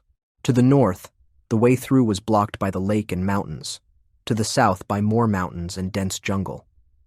Chong Sadao was the natural blocking point for any invasion, and the long-established defense plans for the area had tasked 9th Infantry with holding it. The militia captain was right. This area should have been occupied 2 days ago, and the defenses here should have been built and ready. Soldiers would die because they were fighting from a hasty defense instead of a prepared one. Thawat promised himself that at least the militia units would suffer no more casualties. Captain, this is a straightforward infantry blocking action. My regiment can handle it. Please give the rest of your information to my staff. Then I recommend, you use some of our transport to get your people to the rear where they can rest and eat. You've done enough. Done more than enough, and your work has been splendid. Work we shouldn't have had to do. Momrajong was still bitter over how his militia had been hung out to dry. He knew the colonel in front of him didn't really understand how deeply the sense of betrayal ran. Army units were just that. Army units, assembled out of the mix of volunteers and conscripts that the army used as its primary resource. The militia was drawn from villages, and every member of each unit had known the others from earliest childhood. His losses had taken almost a generation of youngsters from the villages already depleted by those who had left to earn money in the big cities. I know, but now we must do the work we should have done all along. The ultimate temple. The eternal city. Heaven. They killed Waffles. Yahweh's voice was a mixture of rage and anguish. The thunder rolled around the throne room, drowning out the eternally chanting choir. Michael Lon watched them carefully. Was there a hint of malicious satisfaction in their eyes at the sight of Yahweh's grief over the death of his favorite pet? Personally, Michael Lon had never liked the beast. Foul-tempered, cantankerous, and ill-disciplined to the point of being antisocial. It was lucky they had humans here to clear up the mess the incontinent beast tended to leave behind him. That was the trouble with a beast that size. Its droppings were in proportion, and took a long time to shovel away. Still, the leopard beast had served its purpose. All-knowing Father, one above all, I share your grief at the loss of your beloved Waffles. But know that he fought bravely and inflicted great damage on the humans before they treacherously brought him down with their bombs and gunfire. Yahweh did indeed look proud of his pet for a moment, but then grief and anger swept away the momentary lapse. The thunder cracked viciously, and a sheet of lightning lit up the dim room. Still white, Michael Lon noted, "Well, we have plenty of time. Let's get back to milking this situation for all it is worth." One above all, Lord of Heaven. And not including Earth, there is a nice little goad, all of its own. I regret to report that Waffles may have died because his mission was betrayed. The humans were waiting for him with all their weapons loaded and ready. Yeah, right. Betrayal. Yahweh's voice thundered and the clouds in the room darkened notably. There is betrayal in heaven. I fear this is so. Our most skilled and dedicated inquisitors in the League of the Holy Court have detected a conspiracy of threatening dimensions. Threatening? You say this conspiracy threatens me? The lightning flashed in sheets across the throne room, and a bolt spalled fragments of marble from the walls. In the background, the chief mason sighed and shot an accusing glance at Michael. Threatens you? Impossible, Lord of all. Michael Lon mangled the phrasing just enough so it was slightly unclear whether the concept of a threat or Yahweh himself was impossible. Michael had his own opinions on that subject. But those who are involved may believe that their feeble activities are indeed a threat to your omnipotence. Perhaps this snare was prepared for you long ago by the not-so-eternal enemy. Perhaps in his defeat, he arranged for those of his servants who had not declared for him to carry on with his great design. Michael Lon was slightly surprised. He'd expected a cataclysmic burst of thunder and lightning at that idea. But instead Yahweh sat silent and thoughtful on his throne. Could Waffles getting killed have knocked some sense into him? If it had, perhaps it was time to arrange for some more of his pets to be blown away by the humans. The silence stretched on. Perhaps this might well be true. How high does this conspiracy go? The League of the Holy Court does not know, Eternal Father of all. So far, they have identified only the lower ranks of the conspiracy, but they are concerned at what they see. It is arranged in cells, each independent of the others, and those in one know but few of those in others. They work diligently in uncovering the threat, but they must take care for who knows who else is involved. It may even be that the League of the Holy Court itself is not unstained by this treason. Arranged in cells. This does seem like the work of the Morning Star, the late Morning Star. And that, boys and girls, is why subversion is so much more productive than insurgency. Michael's thought had a distinctly gleeful note to it. Indeed so, Eternal Father. Pursue this, Michael, greatest of my generals. Pursue this with care. What other news is there? Do the Americans wail under the lash of Uriel? There was more than a question built in there. Well, they would, if they had reason to. Of course, his first attack was a bit disappointing. A city of nearly 2 million, and he only took 30,000 souls. That did it. At last, Michael got his display of multicolored lightning. A barrage of chips flew off the walls, and the various strange creatures that danced attendance on Yahweh dived for cover. Just 30,000. Is Uriel playing with them? Well, one above all, the humans took a pot shot at him and he left rather hastily. I really don't think his heart is quite in this, you know. Perhaps he has spent too long on Earth and has become fond of the humans.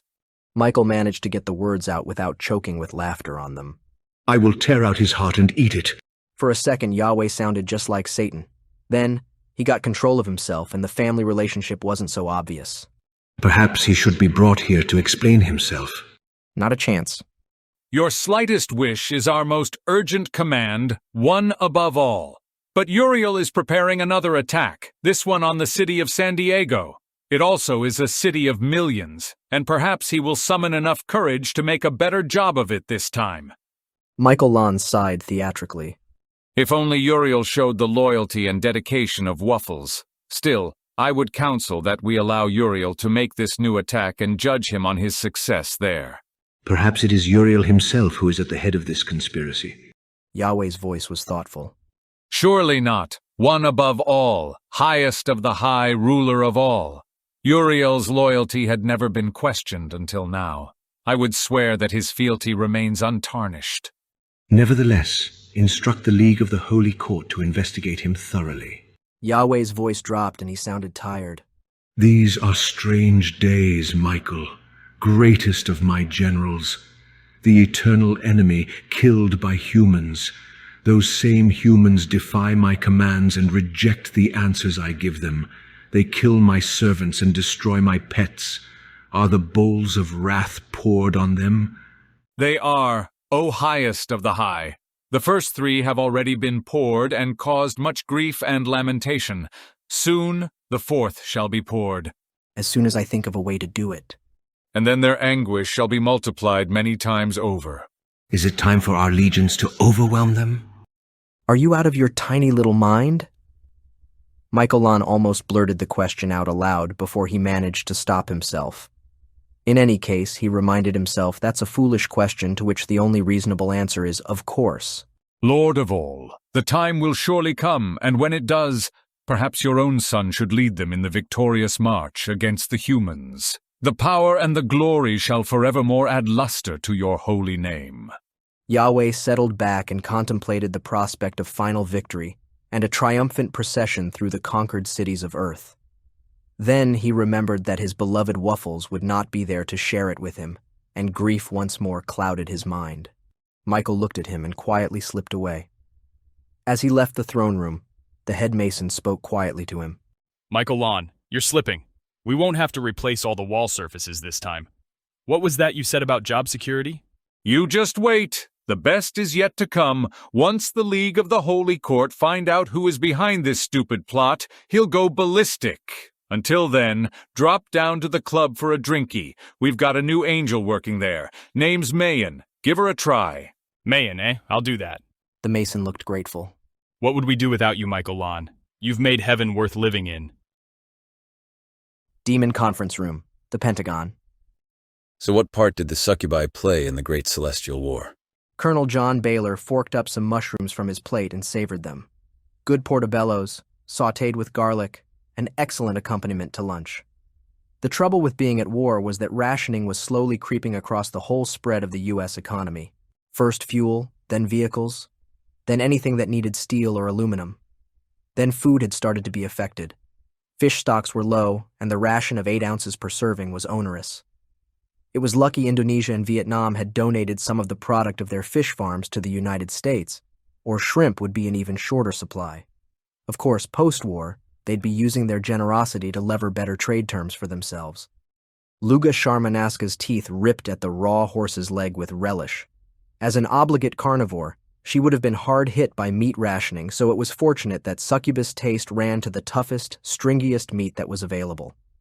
Unfit for human consumption had acquired a whole new meaning, preferred diet for succubi. It was an odd thing. As she started eating other meat, her craving for human flesh had faded.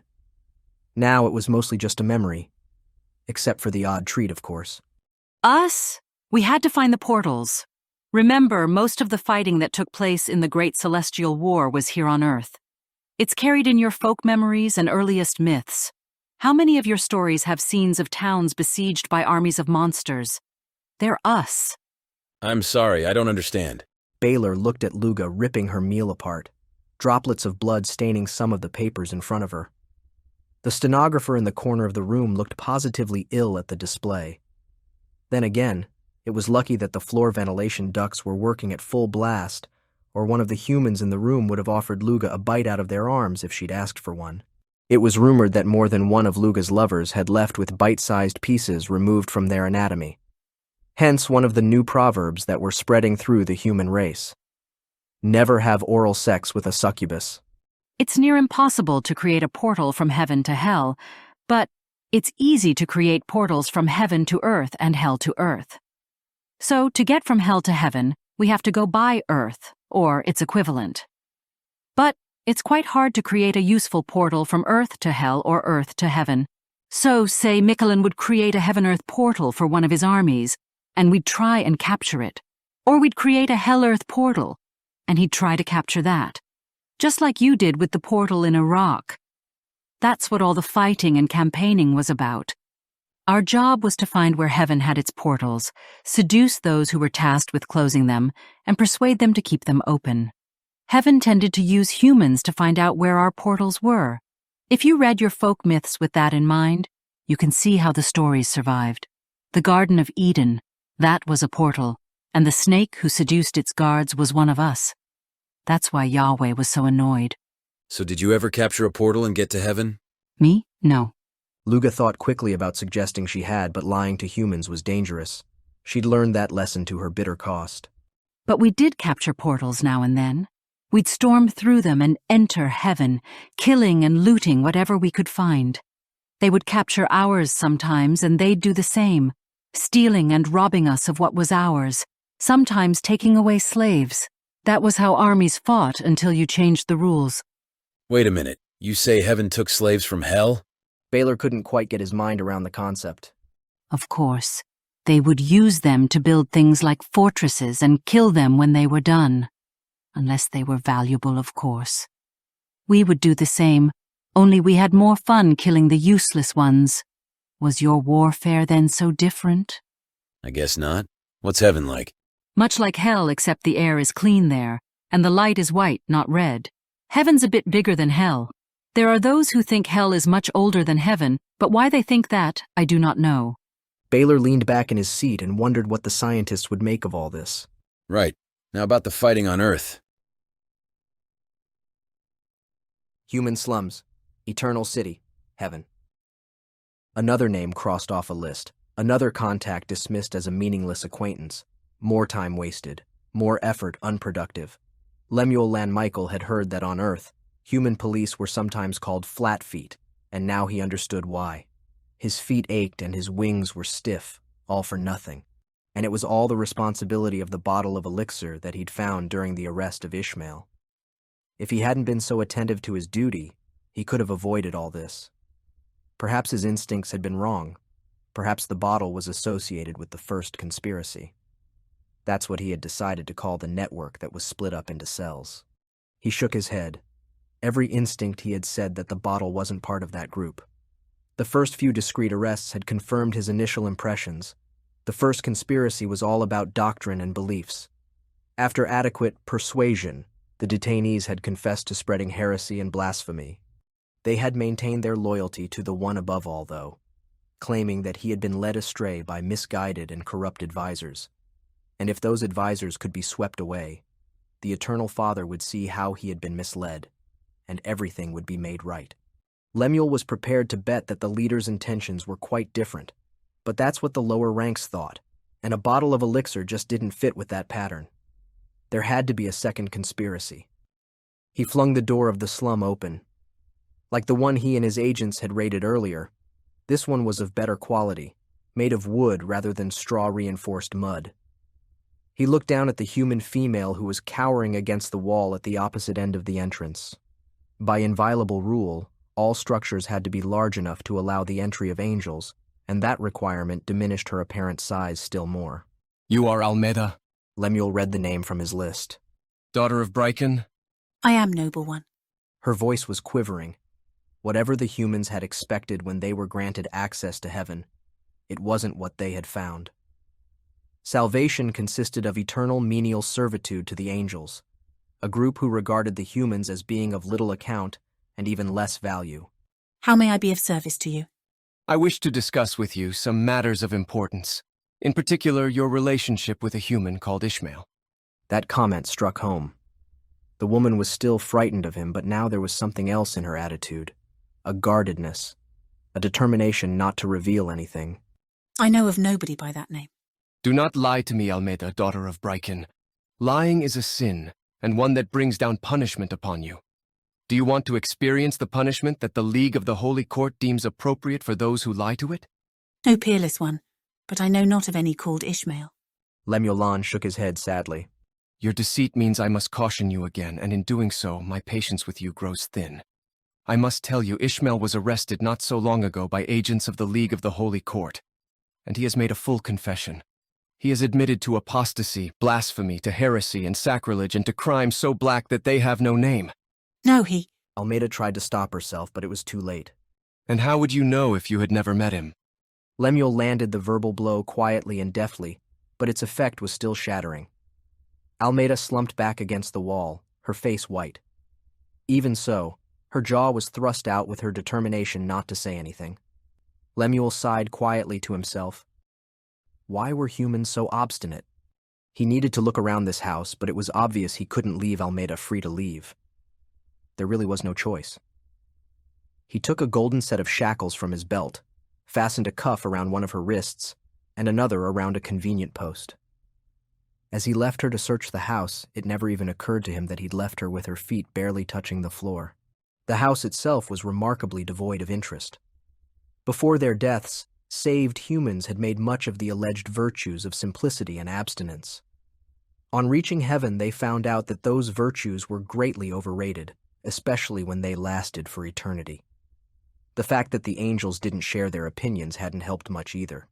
The fact was that while the angels lived in unparalleled luxury, the fate of the saved was one of eternal grinding poverty.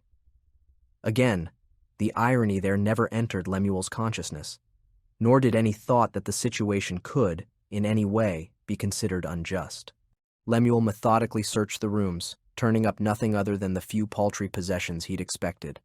Finally, he checked out the kitchen, and there he found what he had been looking for. A small jar, one labeled McCormick Granulated Garlic, another Earth Elixir. And how do you explain this? Almeida shook her head. She couldn't have answered even if she'd wanted to. Her mind was concentrated on ways of taking the strain off her wrist. Lemuel shook his head sadly and released the cuff from the sconce it had been attached to and dragged her towards him. It pains me that you should be so obstinate. You leave me no choice but to take you to the League of Holy Court. Interrogation chambers. League of the Holy Court. Eternal City. Lemuel Michael pushed Almeida into the room. The two interrogation specialists jumped to their feet as he entered.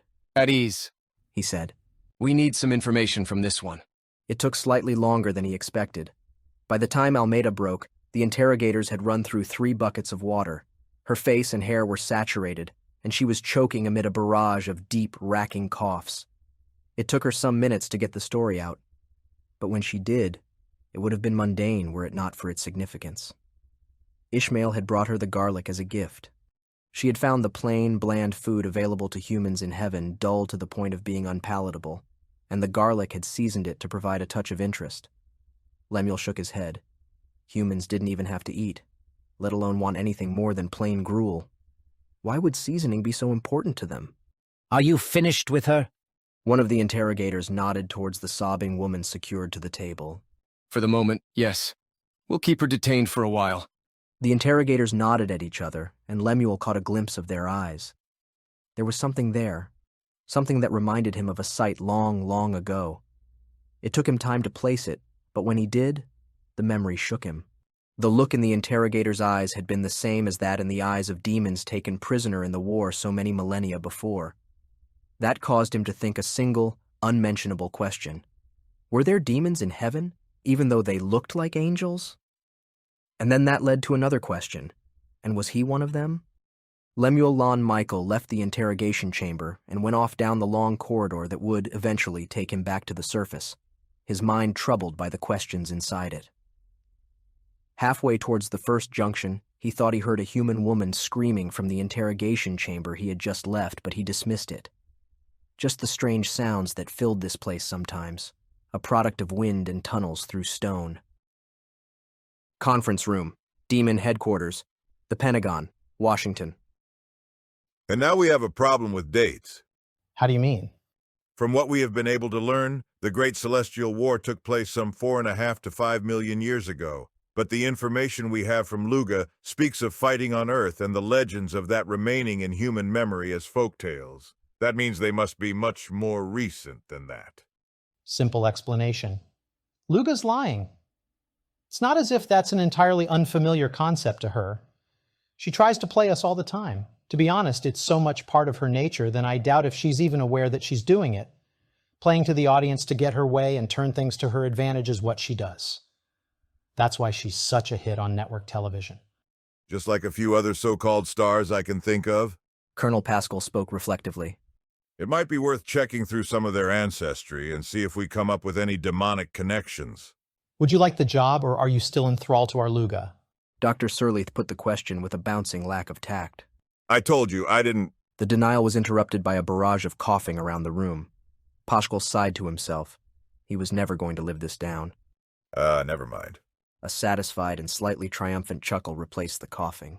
I don't think the history of the performing arts is useful at this time anyway.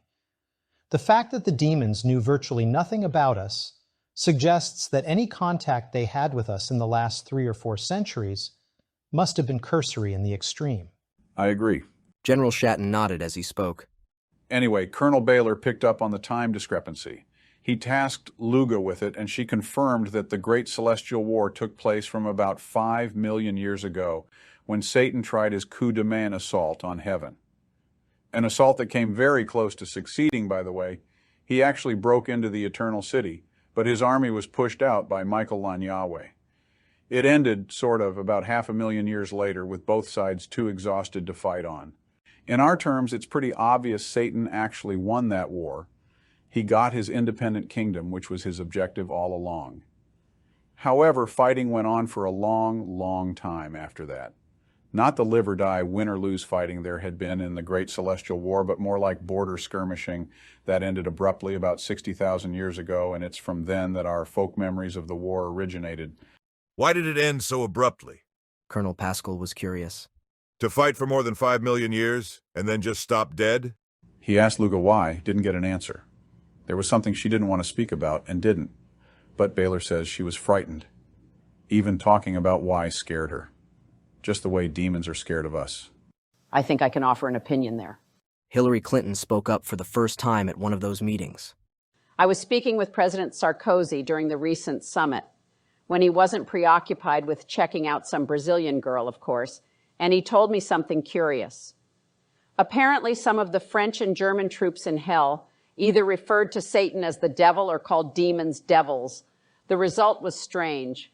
The baldrics made themselves absent very quickly. Strong negative reaction. Could it have been an abusive nickname, like Hun or Frog? That would imply anger or offense, and we know baldrics react strongly to that. This was something else. It was fear, as if even mentioning the word could bring about a disaster. Clinton drew breath. I don't think demons and devils are the same. All the books say they are.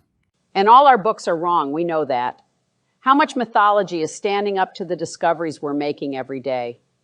I think that demons and devils are separate things, and whatever the devils are, the demons are afraid of them. A threat to us?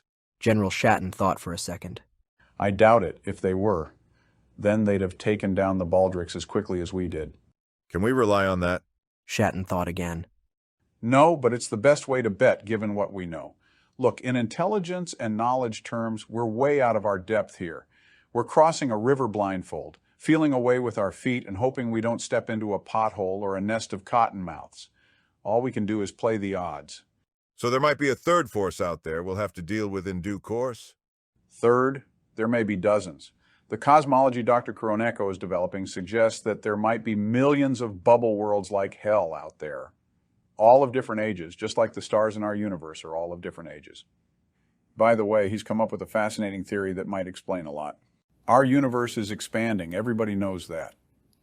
But he thinks that the dimension, the next stage of existence, whatever we want to call it, that contains heaven, hell, and all those bubble worlds, is shrinking. He thinks that explains where the light in hell and the energy that keeps the human souls alive there comes from. That's why they don't have to eat.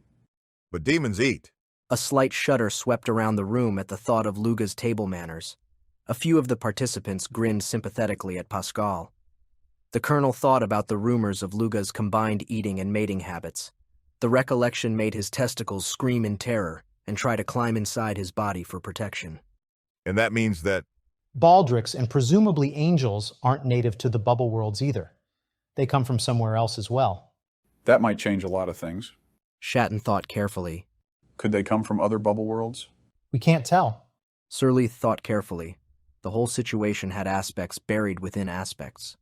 It may be that the no-eating rule only applies within their native bubble. Or it may be they come from outside the bubble level completely. But all that's getting away from the point.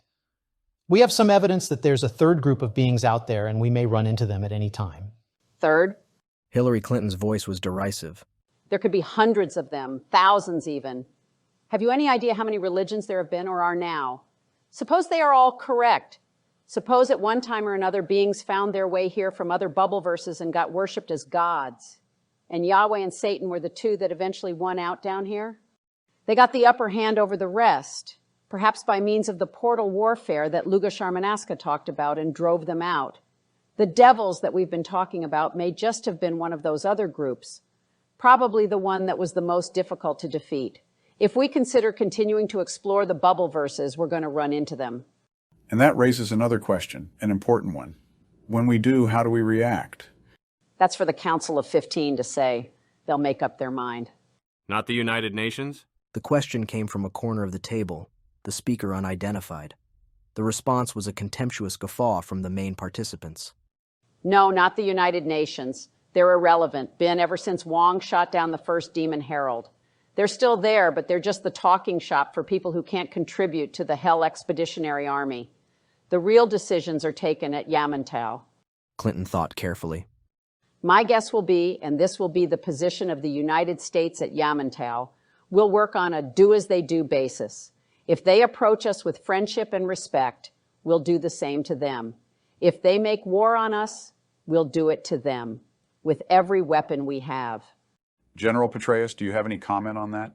General Petraeus, present only on the view screen at the end of the room, looked up from the display he was consulting.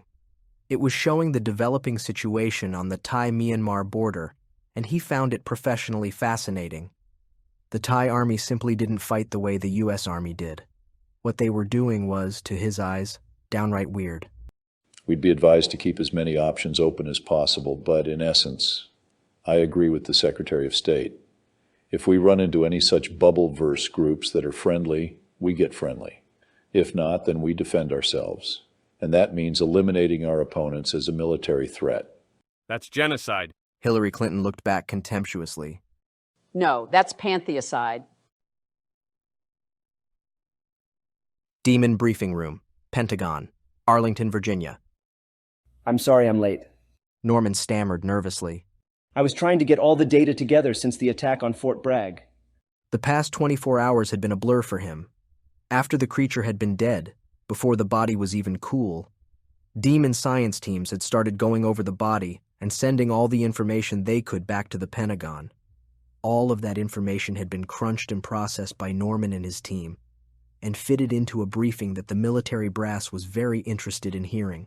It hadn't helped that the garrison of Fort Bragg were demanding that the corpse of the leopard beast be stuffed and mounted outside their front gate. It was rumored that at least 2 taxidermists had taken a horrified look at the size of the beast and turned the job down. That was a pity, because it would, as the base commander had said, make a nice entrance arch. General Shatton waved Norman on. It's quite all right, Baines. Just give us what you have. Yes, well, okay, here we go. Norman turned to the screen as his PowerPoint started up. Prior to the attack on Fort Bragg, we had put together a lot of data about the various beasts, angels, captains, and armies discussed in John's Revelation. The problem is, Based on what we've learned from hell, some of it didn't fit, and we were hoping that the beasts were in fact Satan's constructs, similar to his golden hydra. The screen displayed the hulking corpse of the thing that attacked Bragg. This is the first beast. Notice the coloration and spotting. We believe it to be the leopard beast mentioned in Revelations 13. The good news is the creature was just as vulnerable to conventional weaponry as anything else in sufficiently large doses. The bad news is that this was the first of 4 beasts. The even worse news— He paused as he clicked over to a fresh dispatch from Crystal City.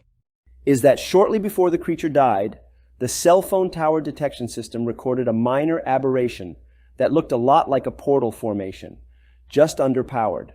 He looked at the people in the room.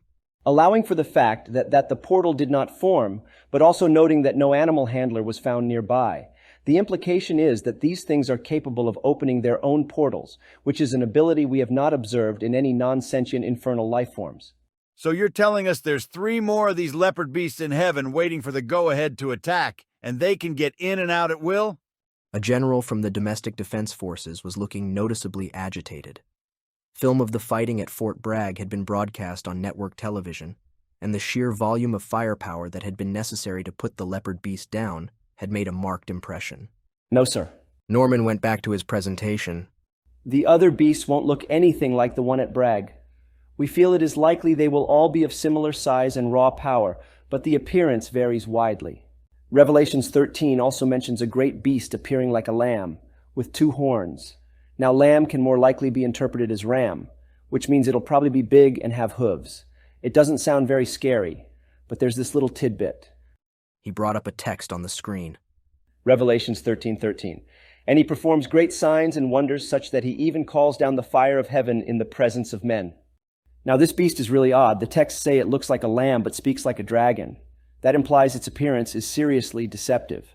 There's a strange side to this.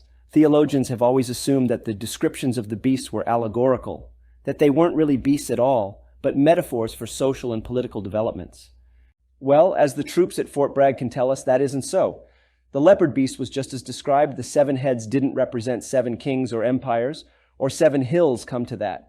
So we can anticipate that the rest of the descriptions are also literally correct. The lamb beast was assumed to be representative of a government that spoke softly, but was actually viciously repressive. We can now assume that isn't the case.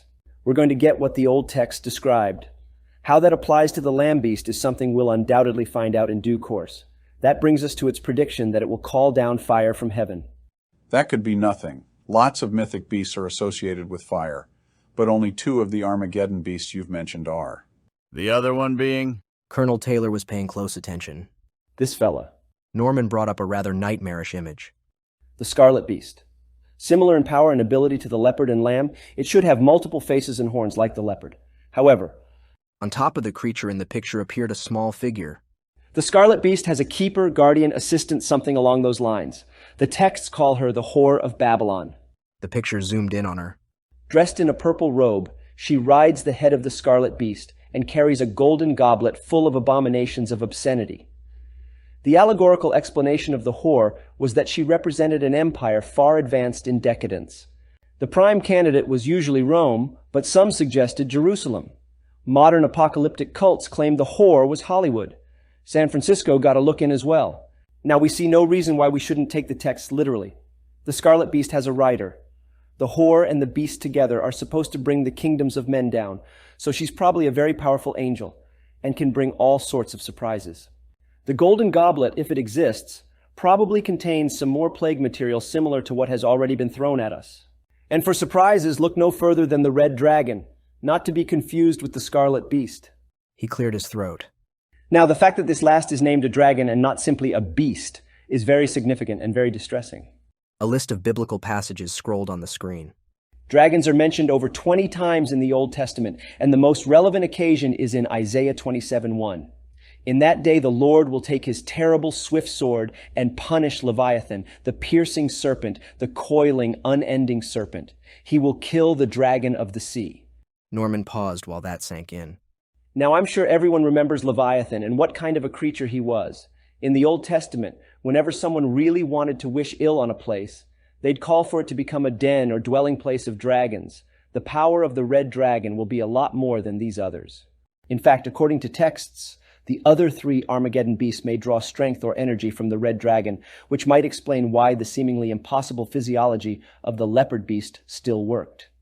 I want to caution everyone that just because we killed the first attacking beast doesn't mean we can kill others. The leopard beast was pretty much the easiest. They will get worse from here. For a moment there was silence in the room, and it felt a bit colder than air conditioning alone could manage. Everyone had seen the footage of the large, cancer-like monster's remains strewn across the northern plains of hell, and they were imagining it creeping across their homes. Thank you, Mr. Baines.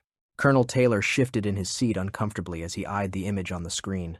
Now, ladies and gentlemen, apparently we have to figure out the best way to slay a dragon. We've got more problems than that. FBI Director Robert Mueller was quietly astonished that nobody had picked up on what, to him, was glaringly obvious. Has it occurred to anybody that this leopard beast picked one of the main field research bases of Demon and made a beeline right for the most sensitive area?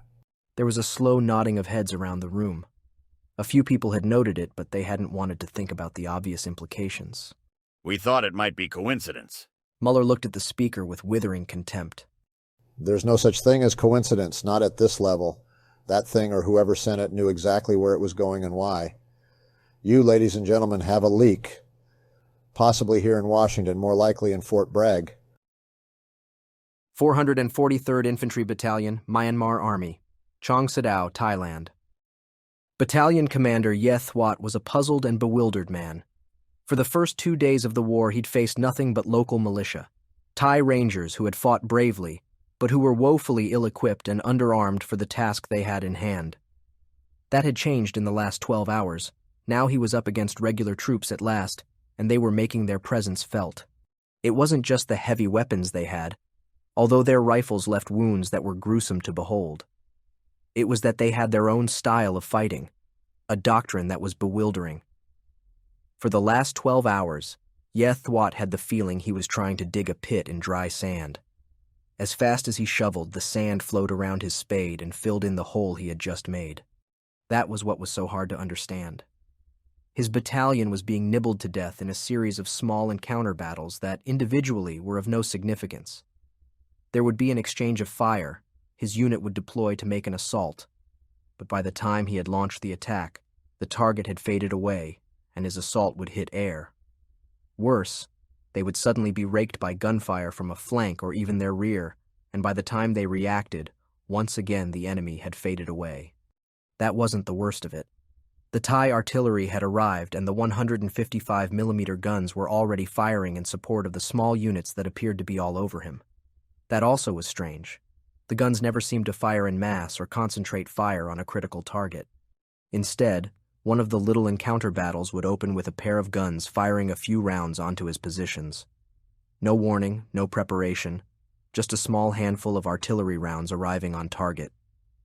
In the first few seconds, while his men were caught in the open, they would take casualties, but by the time they had got to cover, the artillery fire would have stopped and another unit would be getting the punishment.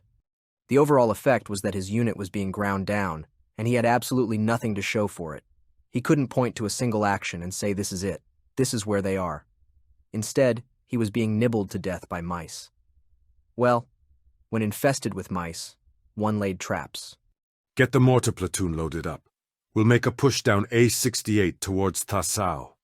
That was an important road junction where the dirt track A68 turned into an all-weather blacktop road.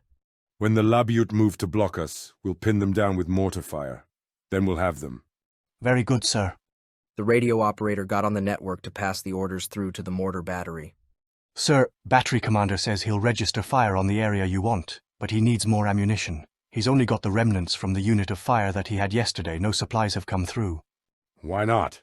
Sir, the supply officer is on another channel. Put him on. There was a pause, and then Ye Thwat barked down the phone. Why aren't the supplies getting through? It's the Labiute, sir. They have infiltrated behind us. They ambushed some of the porters, wiped out the ones they hit. The rest have dumped their loads and run away. Or worse, they've joined up with the Labiute and handed the supplies they were carrying over. Ye Thwat swore picturesquely. That was the trouble with dealing with the Labiute, as the Myanmar army referred to the Thai regulars. They started by bribing people to change sides, and things usually got worse from there. The problem was that the Myanmar army depended on impressed porters to man-pack its supplies forward. and their efforts to force Thai villagers into that role had been monumentally unsuccessful. Most of the villagers had slipped away, and the few that had remained had vanished with their loads soon after. Ye Thwat guessed with grim despair that the stolen supplies would end up in a Thai marketplace within a week, probably marked as a special offer. That was when he heard an eerie howl overhead. Honed by years of fighting the Shan State's army, his ears told him inbound, and he realized he had been on the radio much too long. That was something he'd never had to worry about fighting the SSA. Their radio interception capability was barely measurable. He had only just enough time to wonder how the Thais had done it when the shells crashed down on the area occupied by his headquarters. What saved him was the long range. The Thai GHN-45s were operating at the limit of even their long range, and their dispersion was enough to give the headquarters staff a fighting chance of survival. 5 kilometers closer in, and they would have been wiped out by the 155mm shells. But in that fine margin lay the difference between a headquarters unit crippled and one wiped out. A dozen shells landed. Then the Thai gunners shifted to a new target as their Attila fire control system shifted priorities to the next target set reported by the platoon-sized battle groups. Looking at the ruin of his headquarters, Ye Thwat decided that the war was not going well. Headquarters, 3rd Army, Kanchanaburi, Thailand. Get me through to General Petraeus right now. General Asani snapped the order out to her communications officer. Yes, ma'am. On the way. She picked up the telephone and thumbed the button for line 1. American Express? Good. Commander 3rd Army here. Our officers are using their cards to buy diesel fuel at commercial gas stations. I'd like you to make sure that all such charges are honored. The Army will, of course, guarantee payment. Yes, that is most cooperative of you. Thank you. If there are any problems, inform me immediately. She put the phone down, waited a second, and smiled as it rang almost immediately. Things were beginning to shake down into a reasonably efficient headquarters. General Petraeus, good to speak with you, sir. And you, General, what's the situation out there? We've blocked the southern Myanmarese advance. We've got them chasing their own tails. They're also being free with their radios. That's a bad habit to get into. We're picking them up with Eland aircraft and taking their headquarters down. Most of the locals are helping out. We're getting a flood of cell phone messages in with information. Be careful, General. The Myanmarese could be feeding false info in. Yes, sir. Understood. Now, the next portal set, the one for 2nd Cavalry, I'd like to change plans. The information we have is that 3 Pagodas Pass is clear. I want to move a sensitive in up there and deliver 2nd Cavalry right to the pass. From there, it's a straight run on good roads to Moulmein and, eventually, Yangon. That way we'll bypass the whole of the Myanmar invasion force and trap it south of the lake. The ground's too rough to stop them getting out, but they won't leave as organized units or ones capable of putting up a fight. Just what sort of strength are you talking about here? Myanmar say so far we've got a force estimate of around 30,000. We've got good intel flowing in now. Our patrols are in contact and holding that contact. 2nd Cavalry, 2 light armor regiments, 1 mechanized regiment, around 15,000 sabres. At the other end of the line, Petraeus visualized the situation. He could see what Asani had in mind, an end run that would cut the Myanmar forces off from their base. This would fit very well with his own plans for a counteroffensive if the brewing situation on the Korean peninsula went hot. In effect, she was offering him a chance to test out the new doctrine in Myanmar before using it in Korea. The concept of moving troops by opening portals to and from hell offered strategic options that were only now becoming apparent. How will you supply the units? Sir, every Thai village has a gas station, and all of them have large supplies of diesel. Our unit commanders just buy the stuff whenever they need it. Your people never could adapt to that in Cobra Gold. That's why your vehicles ran out of gas and ours didn't. There's enough fuel up at 3 Pagodas to keep the division running for 4 days. By then, we can either open up a land route or portal fuel in from hell. Ammunition likewise. Food's no problem. All our troops can live off the jungle. Or have pizza delivered.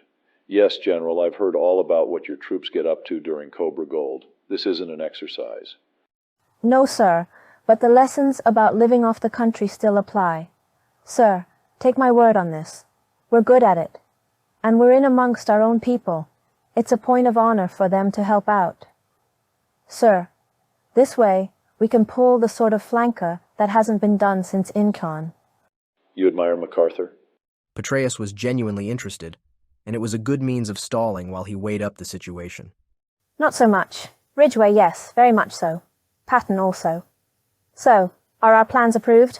Petraeus tapped his pad with a pencil, the sound clearly coming through over the phone link. Yes, General, your orders are to move 2nd Cavalry to Three Pagodas Pass and then maneuver to seize the supply line of the Myanmar forces. General Asani nodded, then remembered that she wasn't on the ubiquitous video links that controlled the human expeditionary army. Very good, sir, and thank you. Don't thank me yet, General. We're doing something that has never been done before, maneuvering units like this. If this comes off, everything we learned about strategy will be outdated. Camp Martinside. Phelan Plain. Hell. Times had certainly changed. The couch even had cup holders built into its arms, and controls built into the rests allowed the occupants to tailor it to their own satisfaction. It even had a massage system built into the seat padding. Quite a change from the first couch she had used, one that had been hastily kludged together and surrounded by extemporized equipment. Looking fondly at her new workstation, Kitten settled herself down and started putting on her headset.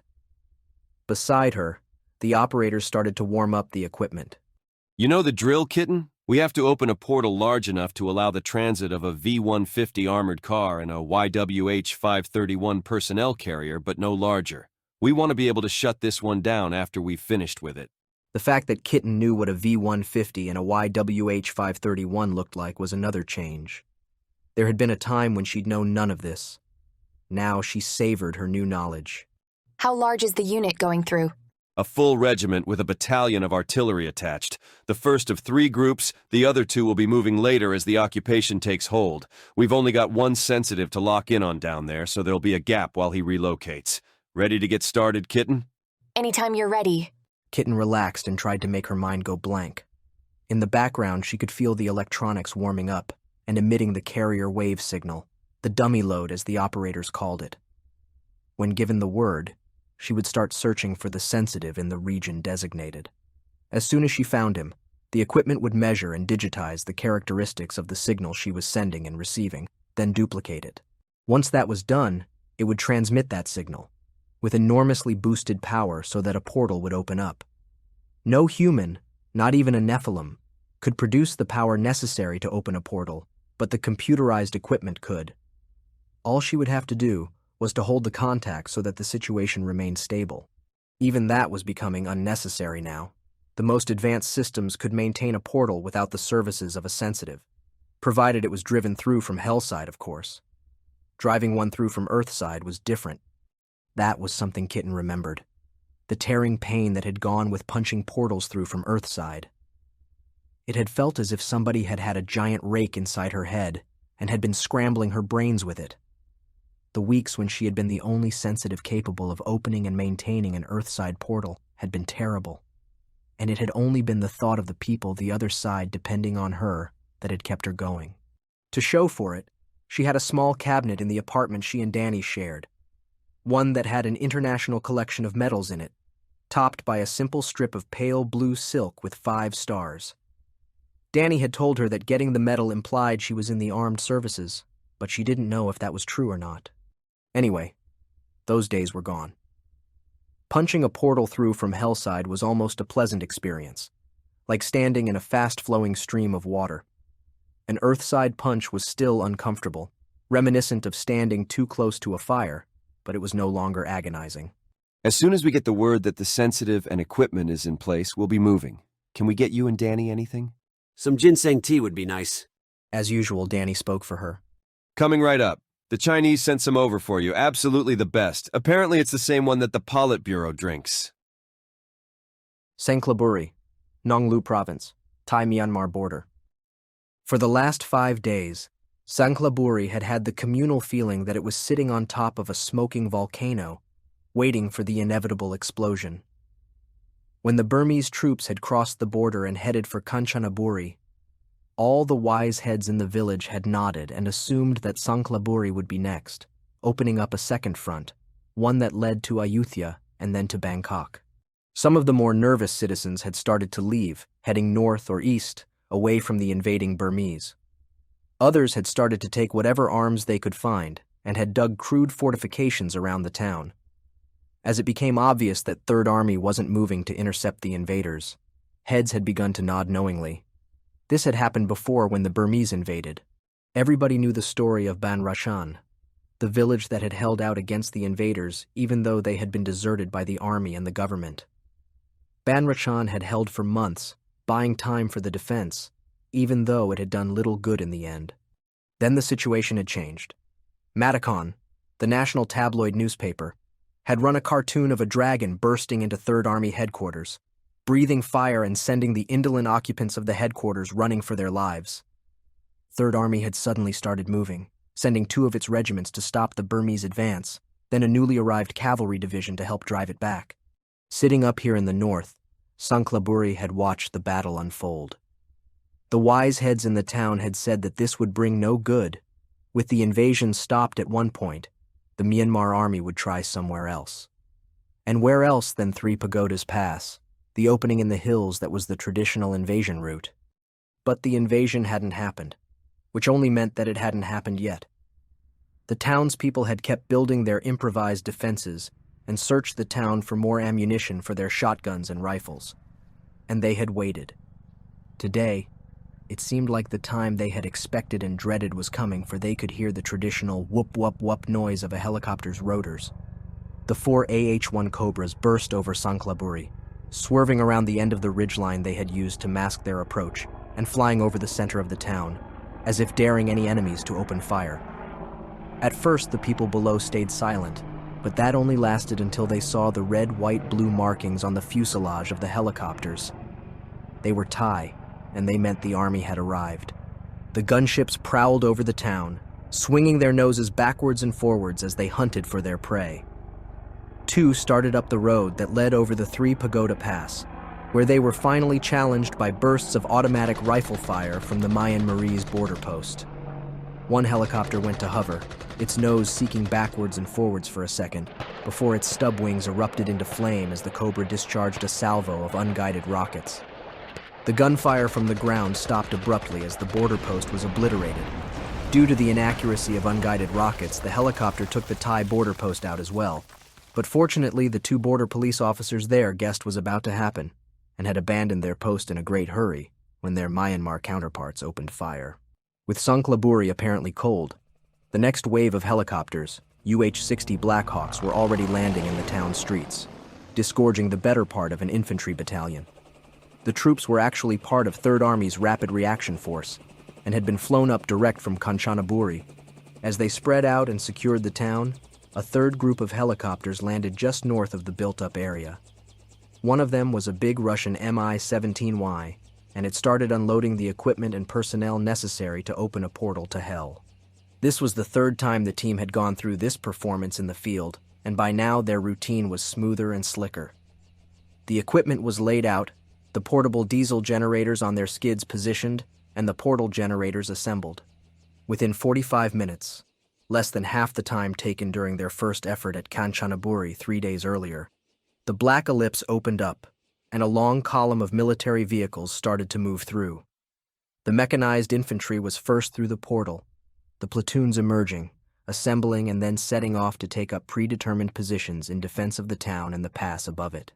They were followed by the armored cars of the light armor battalions that started to assemble west of the town for their lunge along the main road that would, eventually, take them to Moolmine. Finally, the artillery battalion, towed 105mm howitzers, emerged and started to position themselves to support the rest of the regiment. Well done. Colonel Thanos reached down to shake the hand of the young man relaxing on the couch. No problem, sir. It's easy when the punch comes through from the other side. Have you got all your vehicles through? Not quite. Supply trucks and rear echelon still to come through. As soon as they're through, we'll need to move to the next location to open a gate for the next regiment. Then, it's off to the top of the pass for the 3rd. Demon Briefing Room. Pentagon, Arlington, Virginia. You're drunk. Dr. Surlethe's comment was half serious, half joking. Nevertheless, Dr. Kuroneko looked blearily up at him before taking another gulp out of a tumbler full of whiskey. So would you be if you'd been thinking what I've been thinking? And what part of transdimensional mathematics with special relevance to netherworlds had brought on this display of inebriation? On reflection, Surlethe decided that inebriation was not a bad idea. It seemed as if it had been a long time since he'd been able to relax. More than 18 months, in fact, ever since the message had arrived and the Salvation War had started. He went over to the bar and got himself a drink, noticing with distaste that Red Label was the only Johnny Walker it had in stock. By the time he'd got back, the level in Koroneko's glass had dropped notably.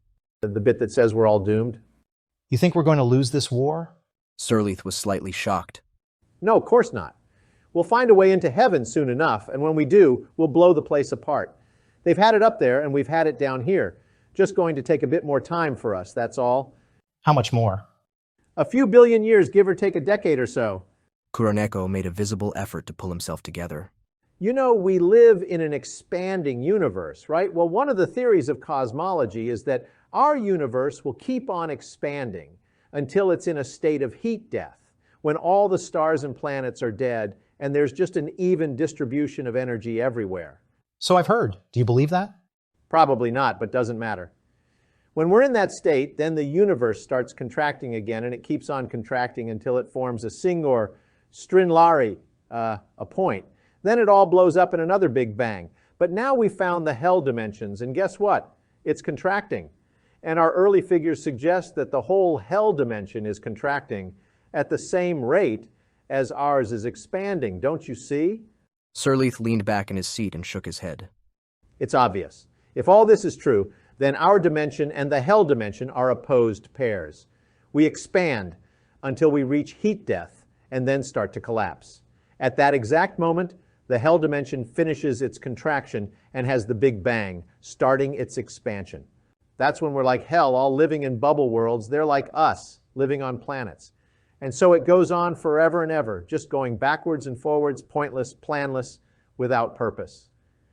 And if that thought doesn't make you want to get drunk, I don't know what will. Why? We'll all be dead by...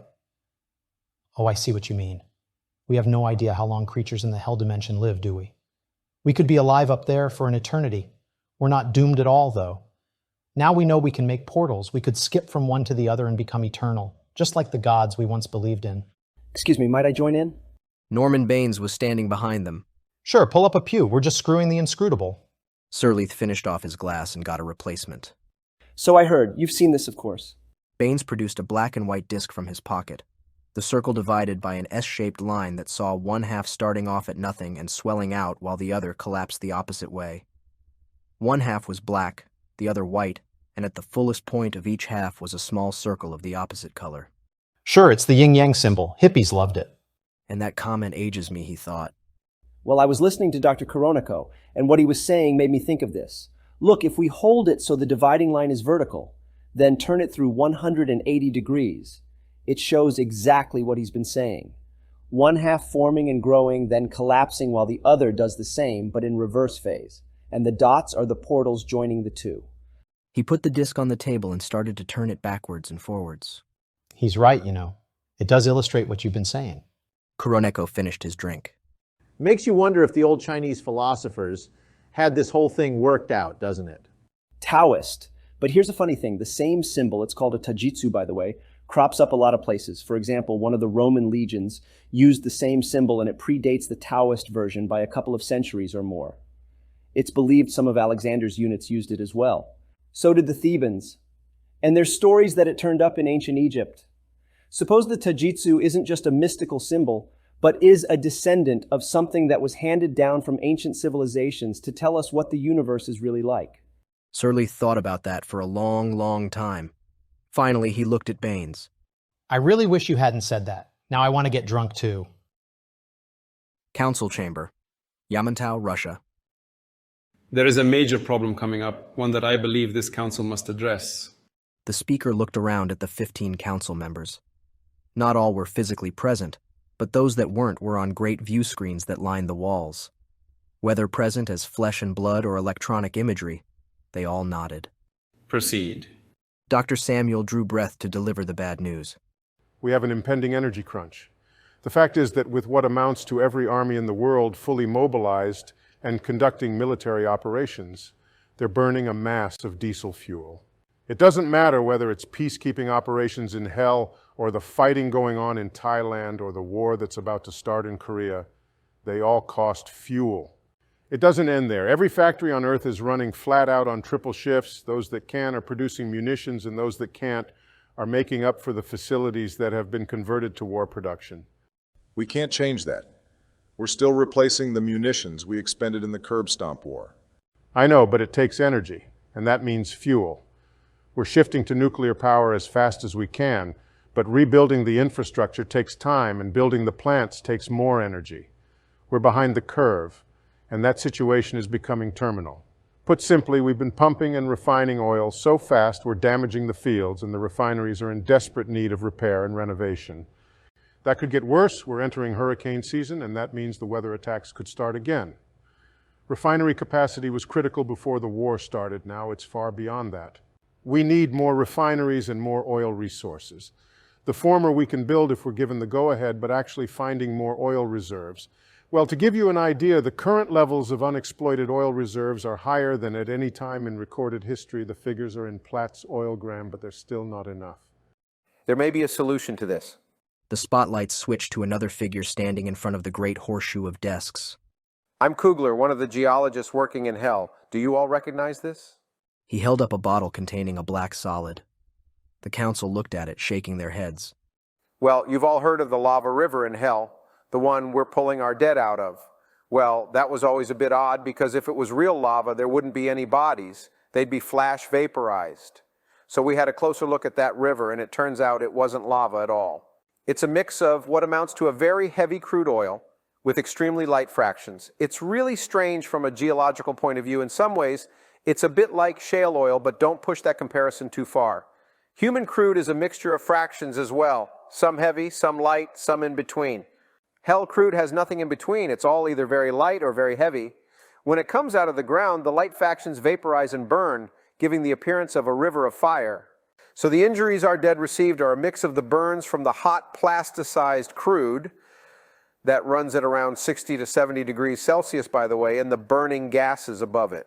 Now, if we can trap and channel that stream at source, we can recover the light fractions for use as natural gas, while we can build refineries in hell to crack the super heavy fraction and give us everything else we need. Or we can build the refineries here on Earth. But given the volume coming out in the lava river, there must be a lot of this stuff in hell. The whole place is probably oil rich. Putin nodded, and there was a whispered exchange between the members of the council, those present on the screens giving their contribution by means of earpieces worn by the members. Eventually, Putin banged his gavel on the table. Engineer Kugler, get together with Dr. Samuel and thrash out a scheme to exploit these new resources. Take whatever technical staff you need. Now to the next item on today's agenda. What progress has been made in hunting down and killing Yahweh? USS Normandy, CG-60, off San Diego, California, Earth. Anything on the plot? The Combat Direction Center, known as the CDC to the world in general and the Pit to the crew, resembled something inspired by a television movie. The 4 screens that dominated the compartment showed the coast of California up to a range that would send the security weenies screaming into a catatonic trance if anybody unauthorized got wind of it. It wasn't just the ship's own sensors that were creating the massive coverage. Normandy was pulling in raw radar data from other ships up and down the coast and integrating it with her own. That sounded simple, but it wasn't. It would need only minor differences in calibration for contacts that appeared on both sets of data to be duplicated and reduplicated until the whole system crashed. That had happened often enough, while the cooperative engagement capability system had been under development, and it had taken years to fix it. It wasn't just CC that gave Normandy her enormous radar range. The cruiser was part of the Aegis ABM system. There was an incredible amount of alphabet soup attached to that particular modernization, reflected Captain William Pelranius. The Aegis system itself was baseline 7.3 CV5 with the SPY-1DV radar's baseline 5.3.8. What it all amounted to was that the radars on Normandy were an order of magnitude more powerful than those on non-ABM ships, and the battle management technology was upgraded to match. That's why she was stationed off San Diego. After the attack on El Paso, all border and coastal towns were considered to be at risk, and San Diego was both. We've got nothing, sir. The radar operator leaned back in her seat and flexed her shoulders. Aviation warfare specialist Annette Serafina had been staring at the display screens for more than an hour, watching the movement of aircraft up and down the California coast. The coverage wasn't as dense as it might have been 2 years or more ago. These days, with the war on, a lot of civilian aircraft had been drafted into military service, and fuel shortages had curtailed much of regular airline activities. On the other hand, military flights were way up. Axhorn, this is Cap 331 requesting speed and altitude check. Axhorn was Normandy's call sign. Cap 331, we have you at altitude level 60, ground speed 150 knots. Serafina's voice was calm and neutral. The civilian air patrol was doing its job, flying patrol missions and watching for anything unusual. With all the crazy nonsense that Yahweh had been throwing at the world for the last year, there was no telling what would come next. Axhorn, this is Eagle 15er, requesting speed and altitude check. The voice had a smug note to it. Eagle 15, we have you at altitude level 120, ground speed 565 knots. She covered the microphone with her hand. Navy Airedale, wanting to impress the Civil Air Patrol guy, Serafina explained. The captain nodded sympathetically. Axhorn, Eagle 15er, please give clearance for flight at altitude level 350. Serafina glanced at the restrictions for the day and raised her eyebrows slightly. Eagle 15er, that's a negative. Remain at altitude level 120.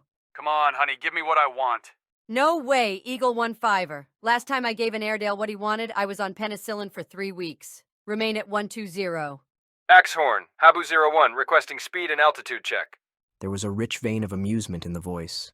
Serafina took one look at the track readings and saw why.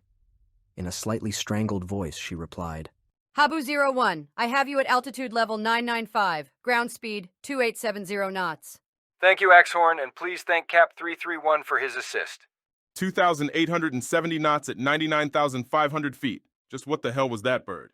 What bird, sir? With respect, sir, I don't know what you are referring to. You might note that call, if it had existed, which it didn't, came in on a special circuit, if that existed, which it doesn't. Serafina took pity on her captain. He'd only been on board for 3 days, and had come in from the Atlantic Fleet. It was rumored he'd done a 6-month rotation in hell before getting command of Normandy. Sir, there are a lot of strange things around here that come out of inland that it's better not to remember or ask questions about. Senior Chief, we're getting a warning from the Demon Warning Net. Cell phone towers are dropping signals northwest of San Diego. Probable portal opening, if so, it's a small one. Nothing on radar. Serafina was tempted to up the transmission power a little, but Normandy was only 50 miles off San Diego. If a normal Aegis cruiser went to full transmission power this close in, she'd blow every television and radio set in the city.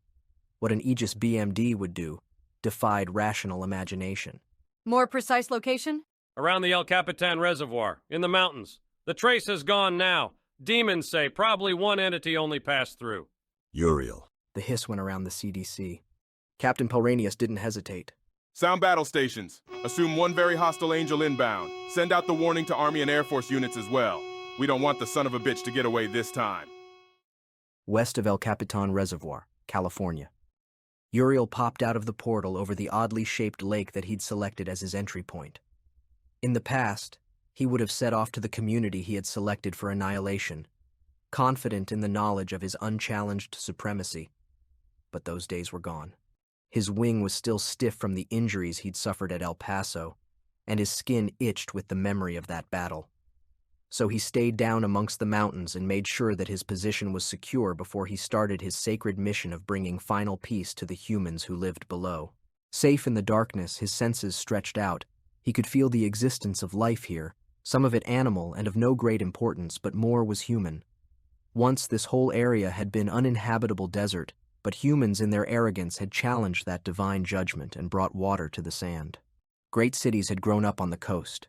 Cities that could not exist without the constant exercise of human ingenuity, and their obstinate refusal to accept that things that were should not be challenged. The thought of human challenge was enough to make his skin itch more. Then it occurred to him that his skin wasn't itching as a result of his memories of the battle over El Paso. It really was burning. Only very slightly, but it was there, and it told Uriel much. He'd noted that it always preceded an attack, and that made him guess that the humans knew he was coming. That would make things much, much harder. He decided that discretion was the better part of valor, and he would approach his target from behind the ridgelines that were a little to the north of his present position. The humans wouldn't see him until he was on top of them, and then it would be too late. His new plan would take him over the small town of Eucalyptus Hills. Uriel didn't know the name and didn't care about it, but he decided that the community would make a useful practice target for his powers. Home of Caroline Howarth, Eucalyptus Hills, California. The sirens going off only added to Caroline Howarth's distress. She knew what they meant, everybody did.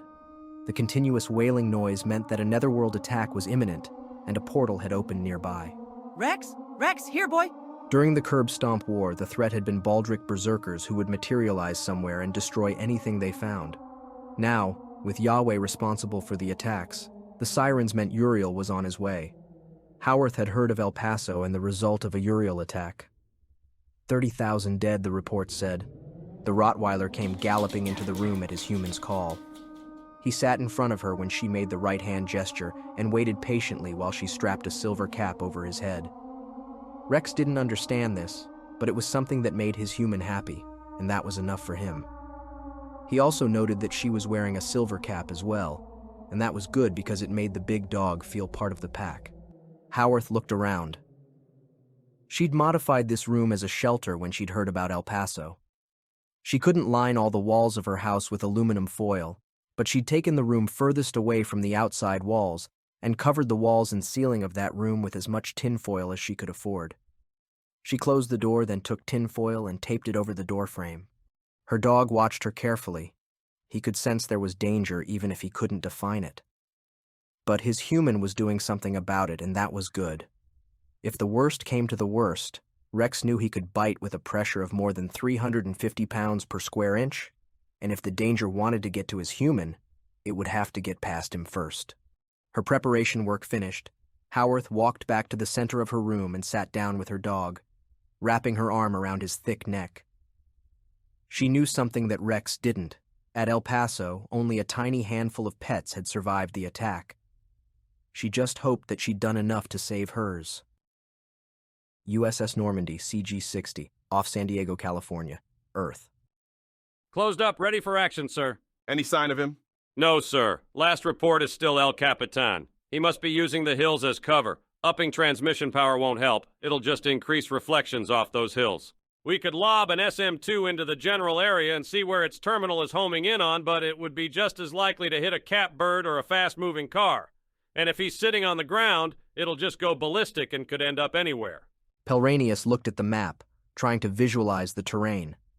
Guessing what he was trying to do, Serafina put up a tactical air navigation chart on one of the giant screens. Pelranius nodded in appreciation. I'm trying to imagine what he's thinking. We think he nearly got wasted by a quartet of Pac-3s over El Paso. Let's assume he knows or guesses the missiles have to have a direct line of sight to their target. With respect, sir, Pac-3s do, we don't. Not with our 156s. We can hit things way over the radar horizon. And we've got Test 174s in the aft VLS nest. I know that, but he won't. He's never fought an Aegis cruiser. Get the 156s and 174s warmed up. We want to have the best of the best on the line. Roger that, sir. The Army pukes let him get away. We don't want to do the same now, do we? We surely do not. Now, if I was him and I wanted to wipe out Sunny D, I'd come in from the north. Use these ridges as cover and ride in behind them. Around University City and Serra Mesa. Bit close to Miramar for my taste. The bastard knows what our fighters can do. True, so a little further south. How about Lakeside and Santee? Works for me, sir. Very good, Senior Chief. Pelranius turned around to the rest of the watch crew in the pit. We're going to be attacked by Uriel. I expect him to emerge around the towns of Lakeside or Santee. Don't neglect other areas, but keep those two under tight watch. When we start shooting, we'll have to shoot fast and well, so everybody be on your toes. Let's get the piece of shit before he wipes any more of our people out. Eucalyptus Hills, east of Santee, California. Uriel could hear the wailing down on the ground. At first, he flattered his vanity by trying to persuade himself that the sound was humans crying in fear at his approach. But the noise had a strange dead quality to it. That told him the sound was one of the humans' machines, doubtless telling of his arrival. He was keeping down low, using the ground for cover, but that couldn't last for long. Soon, he would have to crest the ridge ahead of him and skim over the community the other side. Then, and only then, could he bring them peace. For a brief second he paused, remembering the lash of the steel fragments that had followed him through the portal over El Paso before it slammed shut behind him. But then his duty was remembered, and the need to use the awesome sense of power that he had been granted. He soared over the ridgeline, seeing the lights of the town below him around him, and he sensed the activity below starting to slow down and soften, as if the world were pausing out of respect for his presence. Uriel smiled down at the little creatures below him, and his hands moved in his eternal benison. Peace be with you, and my peace I grant you. Home of Caroline Howarth, Eucalyptus Hills, California. It felt like a blow, one that drove the breath out of her body and tried to still her heart. Caroline Howarth screamed in protest. It wasn't fair, it wasn't logical. She was a young woman, still in her mid-30s. She lived a healthy lifestyle. She looked after herself.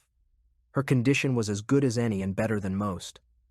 There was no logical reason why she should die. She summoned every ounce of willpower she could find, drove her lungs to expand and contract, forced her heart to keep pumping. The burden on her was crushing, smothering, driving darkness into her soul, yet she kept fighting it, willing herself not to die. This was Uriel. She knew the name from the attack on El Paso, knew that somehow he willed people to die and then stole their souls. Caroline Howarth raged against that fate, summoning reserves of strength that she never knew she had.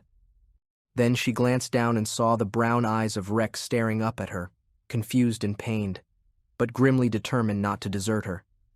She drew strength from that, knew that she could not die because to do so would be to condemn the dog who had trusted her. And so she fought. Beside her, Rex couldn't understand it. Something was crushing him, squeezing the life out of his body. His lungs, his heart seemed paralyzed, and blackness was spreading through him. He growled, knowing this was the danger he had sensed, and it had come from outside. He sensed his human fighting to stay alive, and knew that he had to stay with her to protect her when the enemy came to their house. That sense of purpose allowed him to push the darkness back, to force air into his lungs to keep his heart pounding. There was another reason as well. He was bigger and stronger than his human, and it would be embarrassing to die when she had fought for her life and won. He looked up at her and saw his human return the look, and try to smile encouragingly. He felt her squeeze his paw, and the contact gave him yet more strength. Between them, the woman and the Rottweiler gave each other strength as they fought their lonely battle against Uriel. And so across the town of Eucalyptus Hills did all the other residents, drawing strength from each other, from family and friends, or strangers who had sought shelter when the sirens sounded. They called on courage, on the knowledge that there was no need for them to die, on a sheer mule-headed determination not to let Uriel win. Whatever it was, they fought the strange influence that would stop their hearts and empty their lungs. Eucalyptus Hills, east of Santee, California. Uriel concentrated all his power on the small group of people beneath him. He knew now his mistake, the error that had cost him so dearly. He had been so used to the merest touch of his power being fatal to the humans that he had never thought about the numbers he was handling. Humans had spent most of their existence in small communities, a few dozen or a few hundred at most, and those he had wiped out without a thought. But in the last 2 centuries, while he had spent his time in Africa, human cities elsewhere had exploded in size and now contained hundreds of thousands or even millions. They spread his power too thin, and the newfound ability they had developed to resist his power prevented him from wiping them out. But this community beneath him was different. It was small. He guessed around 8,000 souls, and he was concentrating every last drop of his power he could find on them. They were resisting hard. There was the barrier there, the one that shielded them from him, and when he penetrated that, he found there was another, special to each one of them. His power washed down in great waves, pounding on the barriers, battering their resistance down. Somehow he sensed this struggle was titanic, of epic-making importance. It was a battle he had to win for. If the humans could fight and resist him on these terms, then his power was done. So Uriel basked in the cold glow of entropy as he tried to force his peace on the people below. USS Normandy, CG-60, off San Diego, California, Earth. Got him! Over a small town called Eucalyptus Hills, right where you said he'd be, sir. The last bit was said loud enough to echo around the pit. One of the functions of the senior chiefs was to make sure that their captains had the undiluted respect of the enlisted men. When a new captain was on board, it did no harm to spread news of their achievements. Serafina glanced around, saw the pit crew nodding. Work done. Right, Senior Chief, let's take him out. Get a target designation beam on him and ready the 156s for launch. 156s, sir? Rim 156. We'll keep the 174s for when we lose line of sight. You can bet we will. Senior Chief Operations Specialist in Air Warfare Annette Serafina leaned forward and her hands started to run over the SPY-1D controls. USS Normandy was about to enter the Battle of Eucalyptus Hills. Eucalyptus Hills, east of Santee, California. Uriel was stunned by the realization that the humans beneath him were fighting back. His mind and body were aching with the effort of keeping the pressure on them, fulfilling his eternal mission of blotting out their lives and snatching away their souls. And yet they were fighting back, defying him by keeping on living. Beneath the shelter of their shields, they were defying the sword and scythe of the one above all. Even worse, Uriel could sense animals in there with them, and they were fighting back too, as if they were following the lead of the humans and defying the judgment of the Great Father above all. It was beyond Uriel's understanding. The humans had brought their animals in under cover with them. Their love for their pets exceeded their duty of obedience by a margin that Uriel couldn't even begin to comprehend. He was tiring. The need to continue his assault, maintain the effort to wipe out those beneath him, was already draining his last reserves of strength. He had never fought this way before. In the past, his merest touch had been enough to drop the humans in their tracks before they even realized their time had come. Those days were long past, and over South America and Mexico, he had sensed resistance, felt the effects of the shielding every human seemed to have. But this was different. The shields were much stronger, and the time taken to push through them had allowed the humans below to prepare for the assault. They were refusing to die, and to Uriel, that was a thing beyond understanding. The human resistance may have been beyond Uriel's ability to comprehend, but what happened to him next was all too familiar. His skin started to irritate, to itch madly with pains that jabbed deep into his skin. He knew what that meant. The humans were onto him and were tracking him. He looked down to see if any of the missiles that they loved so much were coming his way. That was Uriel's first mistake. If he'd invested in a copy of World Naval Weapons, he would have looked up, not down. But he had never read a human book, and the idea of looking up never occurred to him. USS Normandy, CG-60, off San Diego, California, Earth. Annette Serafina played the radar controls in front of her, manipulating the systems at her command, her electronic fingers reaching out through the darkness to find the monster who was trying to slaughter her people. Got him. We have SPS-49 contact, tracking now. Sir, how about some music down here? On its way. Pelranius thought for a second and got the channel to the comm suite. Put on Mars, the bringer of war, Gustav Holst. Serafina listened to the opening bars while her computers established the target track. Good choice, sir. SPS-49, operating full power. Hope there was nothing good on television over at Sunny D. Captain Pelranius nodded. The SPS-49 had a peak transmission output power of 2,400 kilowatt. Once, when a cruiser had accidentally gone to full transmit power off Norfolk, it had blacked out television reception in Newport News and interfered with radio as far inland as Richmond. The incident coming to mind jogged his memory. There was a vital duty he had to perform. He took a key, inserted it in a slot on the console, and turned it. Senior Chief Serafina, I am authorizing you to utilize full war emergency power on the SPY-1. Very good, sir. Her voice was neutral, despite the implications of the words she had just heard. Even if she hadn't been aware of them, the rumbling under her feet as the ship's 4 LM-2500 gas turbines picked up speed and started to generate more electrical power would have told her. I have Uriel locked in using the spoogs. We'll track using SPS-49 and designate with SPY-1. Firing Rim 156 now. I hope Uriel doesn't see them and get behind the ridgeline again.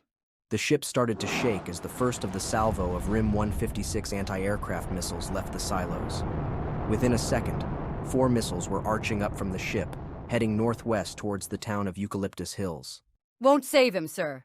The 156s are on their way now, and they have active terminal radar homing. All we have to do is get them into the acquisition basket, and they'll do the rest. They'll even relay their radar pictures back to us to tell us what they're doing. Serafina dropped her voice to confidential levels.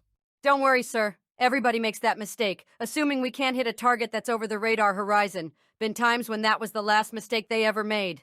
In an educational video, seen from above, Normandy would have looked as if she was surrounded by 4 great fans of radar energy from the planar arrays of the SPY-1 system.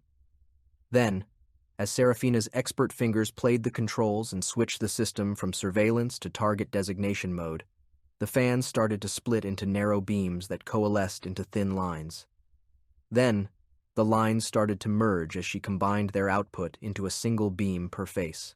How much power are you pushing down that beam? Pelranius's voice was awed.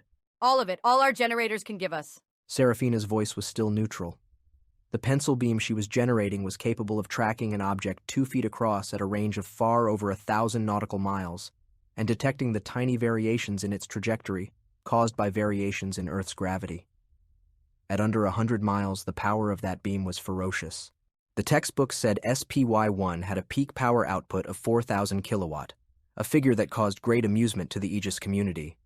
It was true enough, or had been in the days of a prototype system on board the old Norton Sound. Now it was long obsolete, far surpassed by that of later versions, and that had been before the key had been turned to enable war emergency power.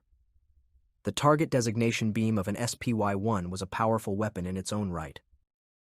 Home of Caroline Howarth, Eucalyptus Hills, California. Caroline Howarth sat, curled up in the center of her refuge room, her arms around the dog beside her. She was tired, exhausted by the effort of keeping her body working against the constant assault of blackness that was trying to shut her down. She was frightened, terrified even for she knew she was just buying time. The blackness was spreading. It was getting more difficult to breathe, and her head ached from the effort of keeping her heart beating. She looked at Rex, saw the misery and exhaustion in his eyes, saw the long strings of drool running from his mouth. She squeezed him gently, encouragingly, to reassure him that they would win this one. All they had to do was hang on long enough until the Air Force or the Navy got help here. Beside her, Rex's whole body ached with the effort he was making. It was all so very hard to understand. There was something out there that wanted him and his human to die, but it wouldn't come in and fight like a dog. It just hung around outside and tried to squeeze the life out of them. He could feel his human weakening, feel her body running out of reserves of strength. Carefully, using as little of his remaining reserves as he could, he licked her face, trying to transfer some of what little energy he had left into her. Then, as if responding to his gesture, he felt a tiny weakening in the pressure that was killing them. They were winning. They were outlasting the thing outside. Then he heard thunder in the skies overhead and the pressure was gone. Eucalyptus Hills, east of Santee, California. The burning irritation of his skin had reached almost unendurable levels, but Uriel couldn't see any of the missiles coming in at him, nor were there any aircraft coming in to the attack. It was all very, very confusing. For the first time, Uriel was actually beginning to hate the humans who were causing him this trouble. Why couldn't they just die the way they were supposed to? That was when the burning pain on the top of his body told him that he was in the worst danger of his life. Uriel never stood a chance of evading the RIM 156 missiles that were streaking down upon him from above. They had tipped over at 150,000 feet and were now heading down in a Mach 6 dive. Their radar sets were fully active, and they had locked onto the figure below them. They didn't need designation anymore. They had Uriel in their sights, and they were going to blow him up. Uriel barely had a chance to register their presence before they exploded around him. The only thing that saved Uriel's life was that the missiles had proximity fuses. He was a big angel, and the computers in the fuses calculated distances based on that. He also had a large radar image, and that increased the distance away from him that the missiles detonated. Finally, he was slow, and the RIM 156 was designed to handle supersonic and hypersonic targets. The fuse simply wasn't programmed for a target that moved at Uriel's speed. None of those factors would have saved Uriel on their own, but put together, they just about made the difference between a living angel and a dead one. Uriel screamed as the tungsten carbide fragments slashed into his body. They ripped into his skin, splattering silver blood into the air, tore at his wings, shredding the flying surfaces and cracking the bones open. His vision suddenly shrank as fragments tore out one of his eyes and scoured across his body. He staggered in the air, hurt worse than had ever happened to him before. Not even in the Great Celestial War had he taken punishment like this. He started to drop, frantically beating the sky with his injured wings in an effort to avoid plummeting to the ground. He knew that his attack on the people below had ended, that those that had not died would live. He had used too much of his strength. He was too badly injured to start the assault again. He would have to escape, retreat to heaven, and heal his wounds. Above all, he would have to speak with his friend Michael Lon, who knew humans better than any other angel. Michael Lon would help him. Michael Lon would give him wise counsel. He desperately tried to form the portal that would allow him to escape, but something disrupted his efforts. The air itself seemed to be crackling round him, swamping his efforts to open an escape route. That was when something happened that was far beyond his comprehension. He was used to the burning pain of the humans, used to it inflaming and irritating his skin. But what happened next was truly horrifying. The pain suddenly soared up, far beyond anything he had experienced to date. He looked down and to his horror saw the skin on his chest and side was burning. Then he realized that was wrong. He wasn't burning. He was being roasted alive in midair. His skin was bubbling and peeling, the flesh beneath it turning brown, the fat running down his body as it melted. Uriel screamed and twisted, howling in demented agony, knowing that with this weapon, whatever it was, humans had finally far surpassed the late and unlamented Satan in the ability to create sheer, undiluted horror. Uriel lost his battle to stay airborne and fell out of the sky. USS Normandy, CG-60, off San Diego, California, Earth. We got him! Serafina's triumphant cheer swept through the pit, bringing the AAW crew to their feet, howling with delight. All 4 156s, they went off all around him. He's toast! The pit descended into a chaos of backslapping and high fives. Can we confirm that? Pelranius was loath to put a damper on the celebrations, but he had done a tour in hell, and he knew how hard these netherworld creatures were to kill. If the stories were true, Uriel was one of the top-ranking archangels in heaven, if they were anything like as tough as the archdukes. Asmodeus had been blown up by a ton of C4, his head riddled with bullets from a .50 caliber rifle, and he had still needed a salvo of AT-4 anti-tank rockets to finish him.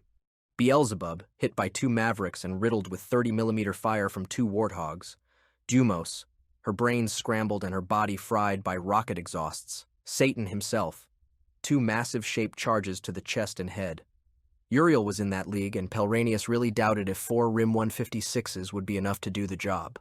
Damn, no! The cry of disappointment was heartfelt. He's still flying, designating with SPY-1 now. Serafina flipped the designation beam she had formed up to maximum power, subconsciously noting the rumbling turbines below her, and locked it in on Uriel. Almost immediately, the creature started to writhe in midair, then lost control of itself and started to fall. The pencil beam tracked him down to where the ridgeline provided a radar horizon with dead ground beyond it. Serafina thumped in the control inputs, and 4 RIM 174s exploded from the aft launch silo, heading out for the location Uriel was heading into. They were faster and longer range than the RIM 156s, and their terminal radar homing was optimized to pick up and track low-flying targets in highly cluttered backgrounds. As Uriel fell, the SPY-1 beam tracked him down. On the way, it intercepted some power lines stretched along the ridge and destroyed them in a spectacular display of electrical flashes and the showering cascade caused by melting wire and blown insulators.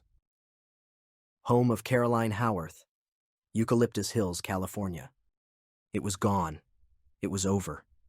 She and Rex had survived. The blackness had vanished with the rolling thunder of the explosions overhead. They had to be missiles, just had to be. Either the Army or the Navy had come to the rescue and driven Uriel away. Air was flowing into her lungs again, without the dreadful effort to suck it in and force it out. She could sense blood flowing through her arteries and veins, bringing oxygen and life back to her body. Slowly, shakily, she got up, her legs reluctant to support her, and looked around her room. Then she lost her balance and fell as there were another series of explosions from north of the township. They shook the floor, sending dust falling from the ceiling. A moment later, there was a screaming noise that she guessed was the sound of the inbound missiles. She turned around, fearing that Rex hadn't made it, but the dog was stretched out on the floor, panting for air. Alive. She took a closer look. There was blood around his muzzle, but he seemed to be all right. Then she looked closer. Some of the brown and black hairs had turned gray. She stood up and went over to the silver foil that lined the walls. It wasn't a good mirror, but she could see there were thin lines, crow's feet, around her eyes and mouth that hadn't been there before, and the luster of her black hair had dulled and been tinged with gray. She was alive, and it seemed that the scars of the battle were a small price to pay for that. She decided what she did need was a cup of tea. Hey, Rex, you want a nice steak? He deserved a treat. Rex thought about that carefully. He knew that there was a leg of lamb in the refrigerator, and that was what he really wanted, and had intended to steal as soon as he could work out a way to do it. But a steak would do just fine until his human was careless enough to leave the kitchen door open. USS Normandy, CG-60, off San Diego, California, Earth. He's down, behind the ridgeline. Serafina was reading the displays and her fingers danced over the controls. This is Axhorn calling all aircraft. We have Uriel down behind the ridgeline north of Eucalyptus Hills. He's hurt bad, but still living, we think. All aircraft converge and search. We've got word from the Demon Net. No dropped frames, so no portal formed. He's still here. Wonder why he doesn't portal out. Pelranius was intrigued. Sir, have you any idea how much energy we're pumping out? I doubt if there's a television left unexploded in Southern California.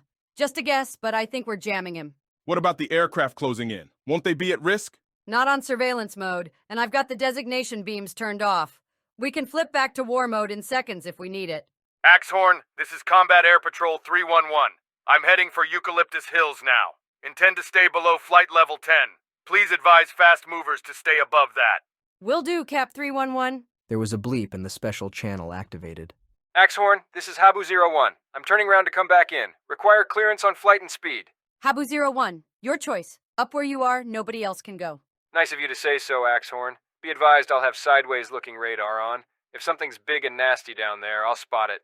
What did you do to Uriel? Whacked him with 4 RIM 156s and 4 174s, then fried him with a full-power designation beam. Oh, nasty. Well done, Axhorn. Habu-01 out. Another conversation that never happened. Pelranius spoke heavily. Exactly. Serafina smiled at him and mouthed very quietly. Aurora. Home of Caroline Howarth, Eucalyptus Hills, California. Everything was out. Radio, television, cell phones. Caroline Howarth had given up her landline telephone and used a cell phone for all her calls. Now she bitterly regretted doing so. Her computer was down as well, and looking out of the window she could see that Santee was blacked out. North of the town, helicopters were already searching the ridges and valleys while a light aircraft circled, hunting further out. There was a banging at the door. Rex ran across and barked at the intruder, itching for a fight he could get his teeth into. She grabbed his collar and opened the door. A National Guard soldier was standing there, a clipboard in his hands. Whoa, old feller, I'm a friend. Miss Caroline Howarth? He looked at the list. It said the registered owner of the house was 32 years old. This woman looked like a well-preserved 50. I'm sorry, is she your daughter? She shook her head. I'm her, and Rex is 4 years old. Then she saw the look on his face, and it made her laugh. A laugh that turned into a cough. One that left speckles of blood on her hand. You don't fight the angel of death to a draw and walk away unscarred. Headquarters. League of the Holy Court. Eternal City. The problem was that the investigations into these conspiracies was bogging down in a maze of low-level minions whose importance, and worst of all, knowledge of the higher ranks, was minimal. Lemuel Landmichael was now convinced that there were indeed 2 parallel conspiracies of radically different characters and objectives. Those differences meant that there were very few points of contact between the two. It seemed as if it had been pure luck that the League had picked up one of those few contact points. Without them having done so, and without the bottle of elixir to start the investigation rolling, neither conspiracy would have been discovered. The thought of that eventuality made Lemuel's stomach clench with terror. The whole foundations of heaven could have been threatened. He paced backwards and forwards in his office until the panic at what might have been faded, then resumed his seat.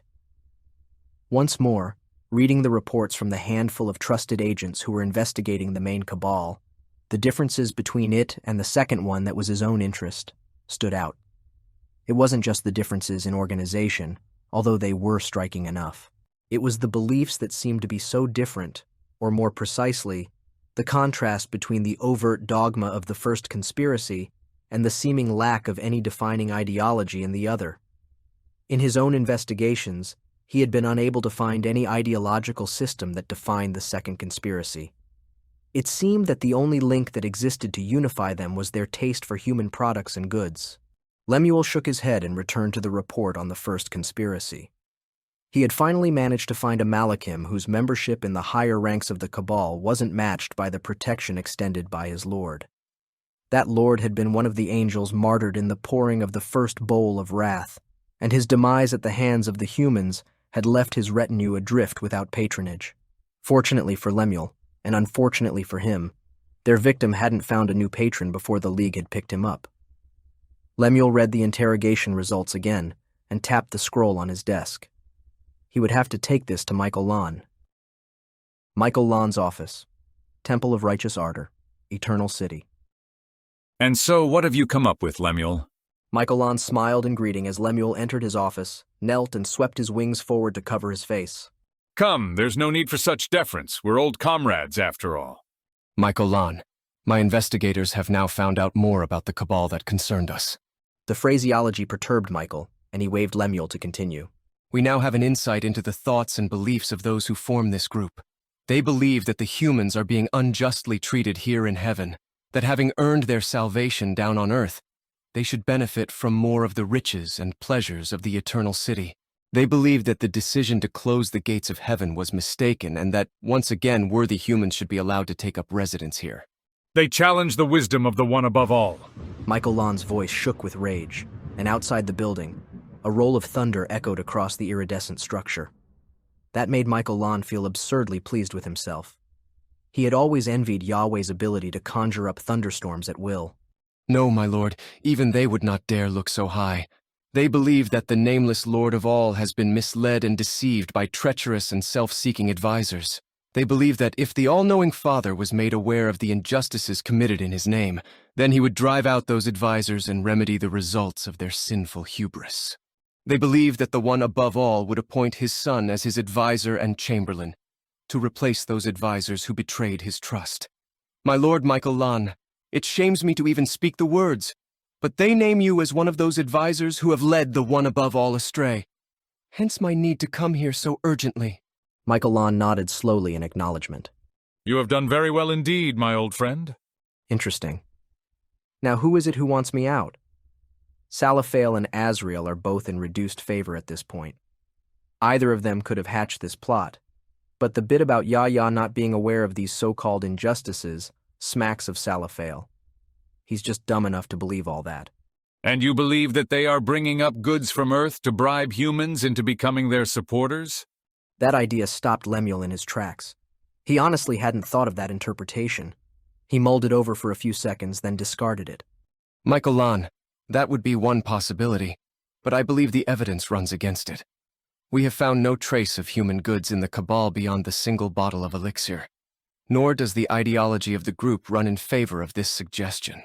From what we have been able to assemble, they are only concerned with the practical policies here in heaven, and theological debates over salvation, and the fate of the humans down on earth. Material goods and wealth do not mean much to them. Their prime concern is prayer and worship. In that, of course, they do not represent any major change, for who amongst us does not reverence the all-seeing Father? Me for a start, Michael thought, and you would be surprised how many others. So where does the supply of human goods fit into this picture? If they are not bribes to obtain the support of the humans, then what are they? Lemuel took a deep breath. Michael Lon, I believe there is a second conspiracy, one quite separate from the first. One that is deeper and more far-reaching than the first, for it would change the very nature of heaven. It would replace our devout worship of the all-seeing Father with a hedonistic lifestyle based around luxury and indulgence. Our austere and spiritual existence would be replaced by one of excess and materialism. We would become like the humans down on Earth. Well done, Lemuel. You've got the objectives down perfectly. And has it ever occurred to you that becoming like the humans down on Earth is the only way heaven can survive? And that with Yahya running things, that change will never happen? There are 750 million angels up here in heaven, and if the humans from Earth break in and find out what salvation really meant for the humans who were allowed to enter here, they're going to slaughter the lot of us. And mass slaughter is something humans are very good at. A second conspiracy, you say? Lemuel, old friend, are you sure that your search for conspiracy is not leading you astray? Remember what the humans say, look for a conspiracy and you will find it, even if it isn't there. Two parallel conspiracies is a hard thing to swallow. I know, noble leader. I felt the same thing and spent many hours in prayer and contemplation, searching my soul for the true light of belief and trying to rid myself of hubris and suspicion. I have been carrying out quiet and tactful investigations of the second conspiracy, and yes, it does exist. Recently, we arrested Almeida, daughter of Bryken, and submitted her to interrogation. Human methods, of course. She confessed to her part, although she knew little of what was happening, other than that Ishmael was able to provide her with human spices to enliven her diet. But what she did know was interesting for its omissions, rather than its content. She made no mention of ideology of theology, made no suggestions of beliefs, whether traditional or heretical. It appears that the second conspiracy extends to indulgence and nothing more. Saint Almeida, Michael spoke thoughtfully. I would wish to speak with this human. He stepped away from his desk and called out for one of his Elohim messengers. When the herald arrived, he spoke very quietly to him and then sent him on his way. She will be brought here soon. So, my old friend, where do we go from here? We have been trying to break into the second conspiracy from the outside, but our successes have been minor. We are barely able to confirm that such a conspiracy actually exists, let alone learn much about it. It is strange. Its security is much tighter than that of the first conspiracy, despite the fact that it lacks internal protection by subdivision. Investigating the first conspiracy is like tunneling through a wall. It's just a matter of removing brick by brick. But the second conspiracy is like trying to grasp hold of smoke. Every handful turns to nothing and slips away. We can get nowhere from outside. And so? We must penetrate the second conspiracy and try to investigate it from the inside. I will do this myself. Instead of seizing and interrogating any members of the second conspiracy we detect, I will try to ingratiate myself with them, suggest I share their aims and desires. That way we will have sure information to act on. A wise plan, old friend, but one that is hazardous to you. Michael paused as his Elohim herald came back and spoke quietly into his ear. A hazard of which we now have proof. I regret to inform you that Almeida, daughter of Bryken, has died under interrogation. I gave no orders for further interrogation. Lemuel was furious. I ordered that she be detained, nothing more. Who was responsible for this? The guards claim that they were using their initiative to gain additional information, but I would suggest that perhaps she was killed on the orders of others to shut her mouth. Your work will indeed be dangerous, Lemuel.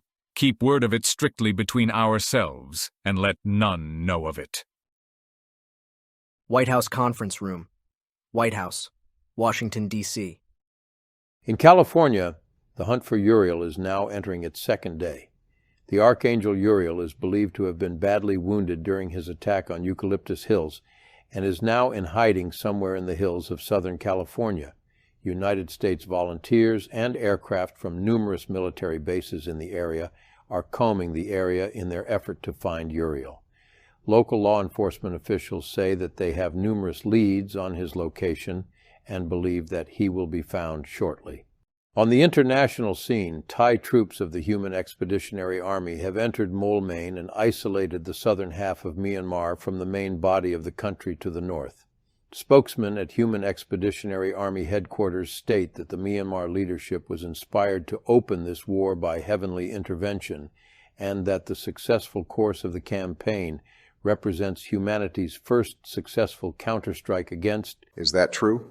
President Obama glanced around the conference room for an answer. Even if it isn't, it is. Defense Secretary Warner noted the confusion on Obama's face. Regardless of what the truth of the matter is, that has to be the interpretation we put on it. Most of the countries of the world have put the best of their armies into the HEA and left their own countries very vulnerable. That's an open temptation for the few countries that haven't joined in to exploit the situation. So we have to make it clear that any attack on any country that's part of the HEA will be met by a response from the full force of that army. Otherwise, countries will pull their contributions out and the whole war effort will fall apart. Which may be why we're seeing these threatened attacks, of course. Not that we expect many. The only ones that seem pending other than this border war are a North Korean attack on South Korea and a Venezuelan assault on Honduras. The latter seems fairly remote at this time. While North Korean behavior is odd, there's lots of movement and activity in the north, but none of it means very much. Units move south, then east, then west, then back north before repeating the whole procedure. Just what is going on, John? We think, and this is an assessment General Petraeus shares, that Yahweh is trying to keep us penned up on earth and chasing our own tails down here. That may mean he intends to build up a new army and invade in due course, or perhaps he hopes we'll get so frustrated we'll give up. Either way, he wants us down here, not up there. Can't say I blame him for that, of course. Janet, the attack on Eucalyptus Hills, what's the latest news there? The death toll is currently reported as being 12 dead from Uriel's attack, plus 3 more on the ground, caused by missile fragments. 12, is that all? Dr. Surlethe, what's the scientific take on this?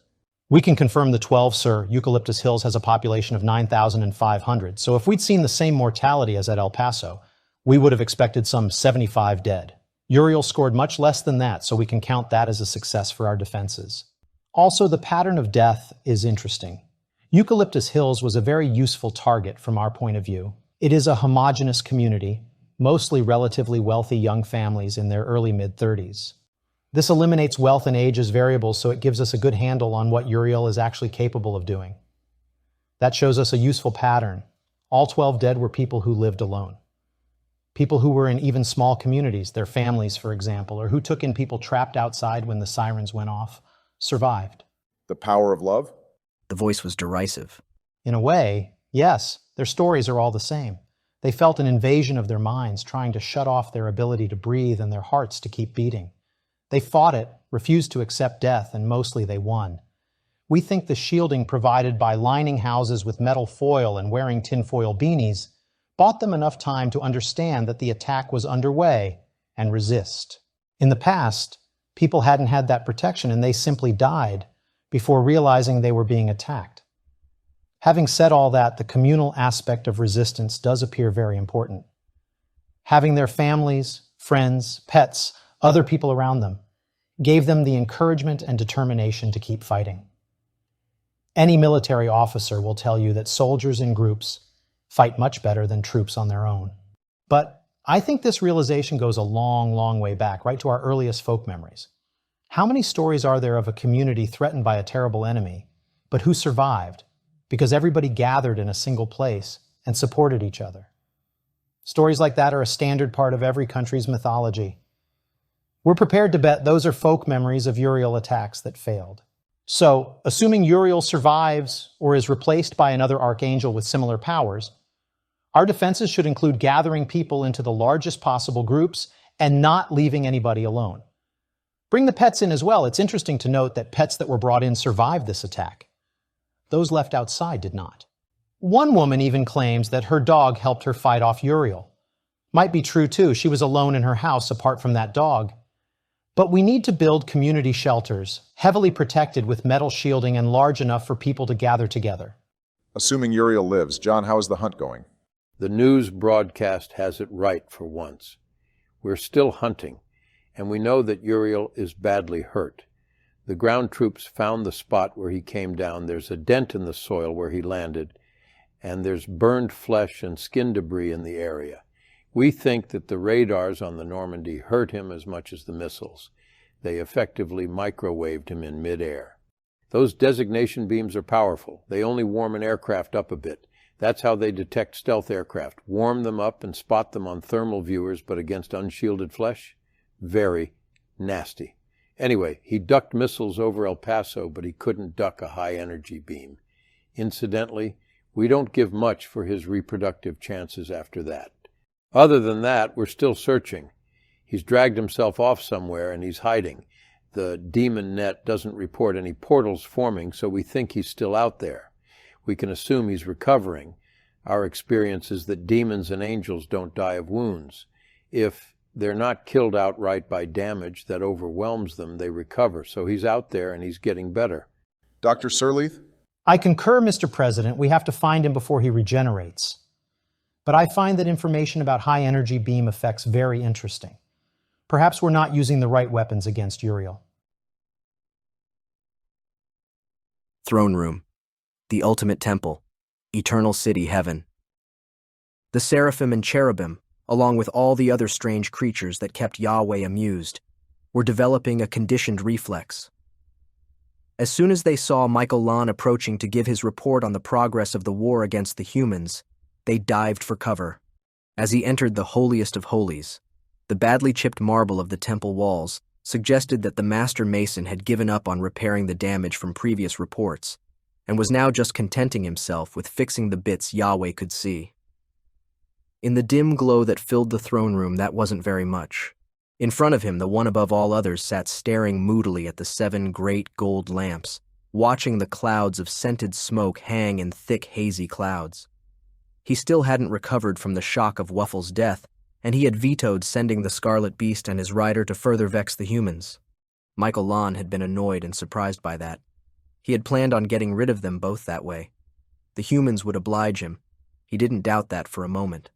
They were killing off his enemies and rivals quite nicely, and Yahweh was becoming steadily more isolated. He needed to get the veto reversed. That was one of his objectives today.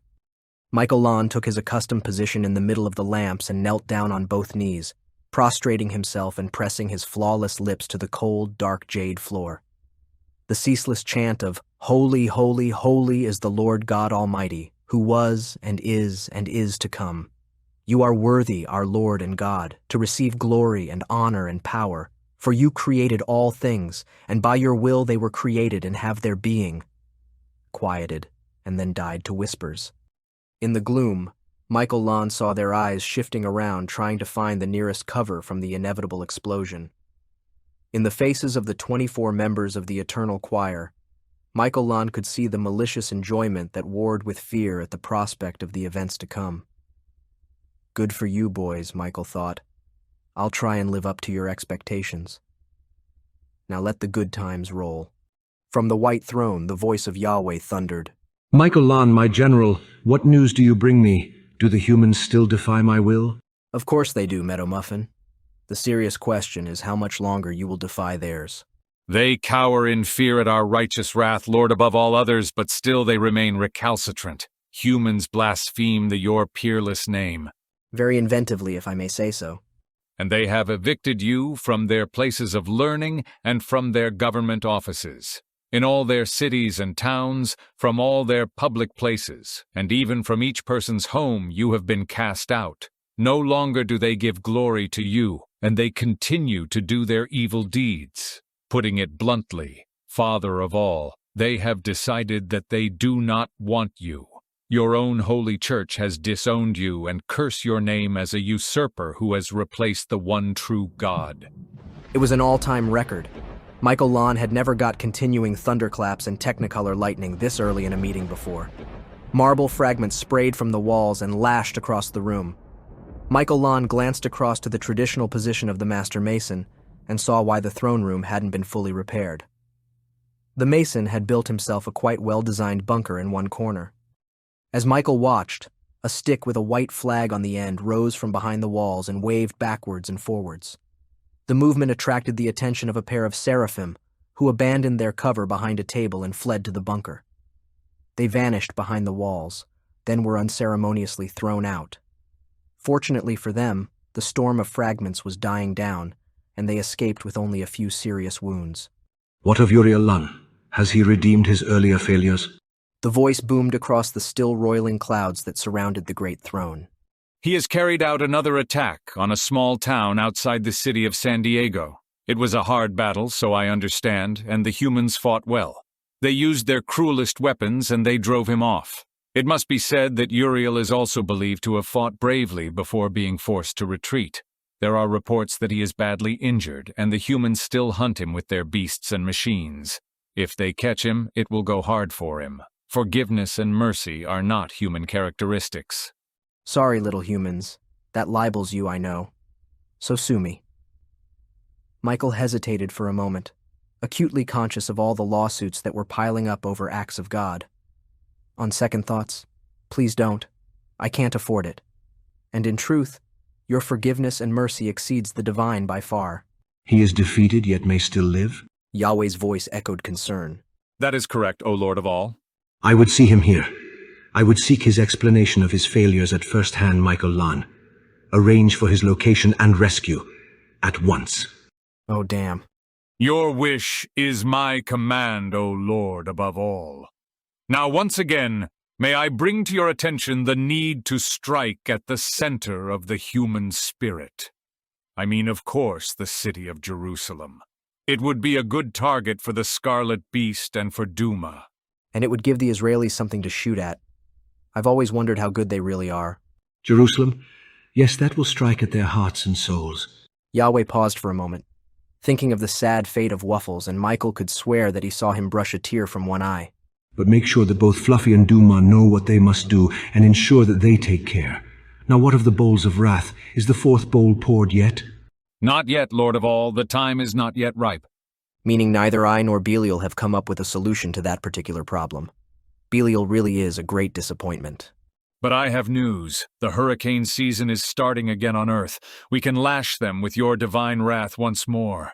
Let it be so, and get Uriel here. The Montmartre Club. Heaven. It really is most inconsiderate of him, Raffi. He just won't die. Perhaps the humans are less powerful than you believe. Michael Lan shook his head. They're deadly, all right.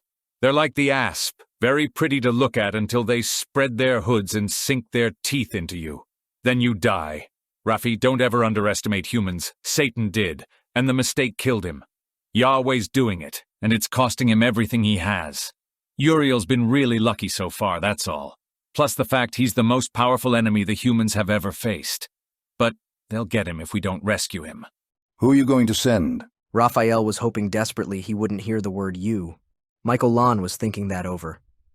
Instinctively, he would like to have sent a crew that were on his to-be-disposed-of list, but that wouldn't do.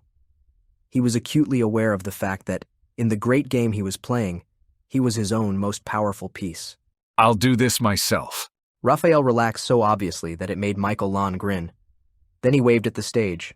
The new girl is doing well up there. Mayon? Yes, she is working out well. She was sulky and uncooperative at first, but Charmaine Lan put her in with some of our less gentle clients when she was behaving badly, and with the kinder ones when she was conducting herself properly. She got the message soon enough. Enthusiasm and cooperation got her a better class of playmate, and she comported herself accordingly. Michael watched as Mayan swung herself around the pole in the center of the stage, letting the feathers on the trailing edge of her left wing brush the audience sitting closest to her.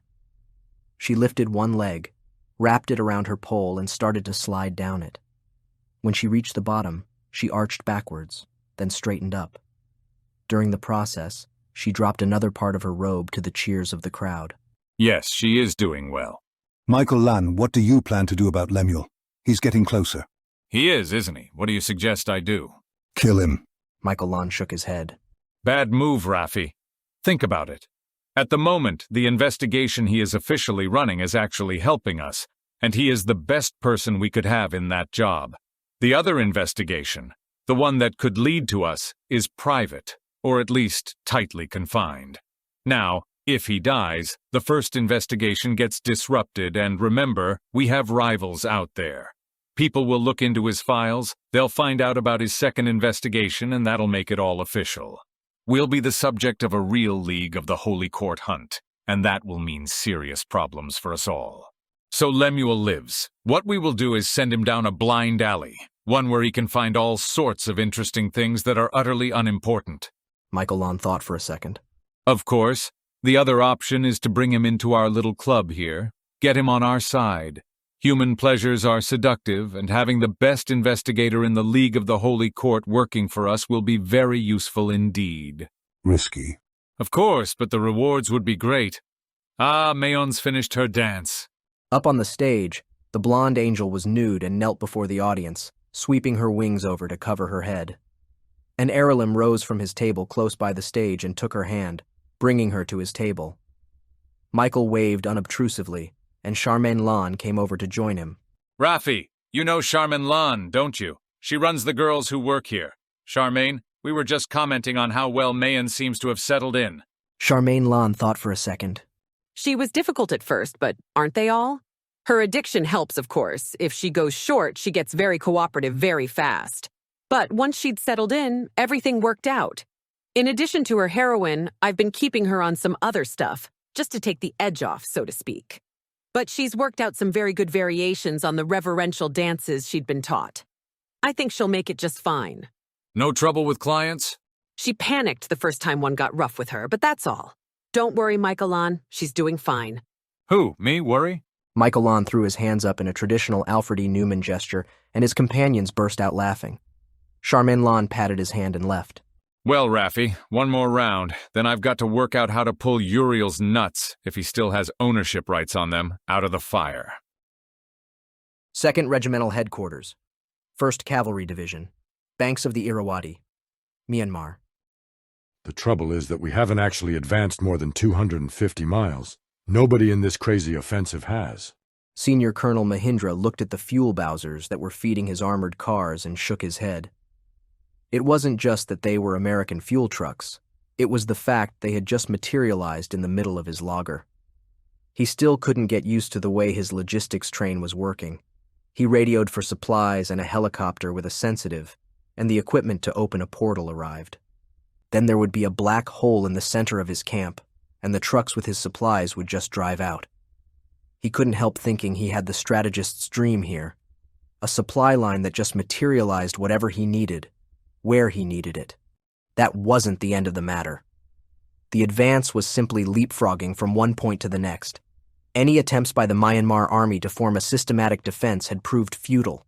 The advancing columns of armor just drove into one of the ubiquitous portals and appeared somewhere else, usually where it would do most damage. It didn't really matter anyway.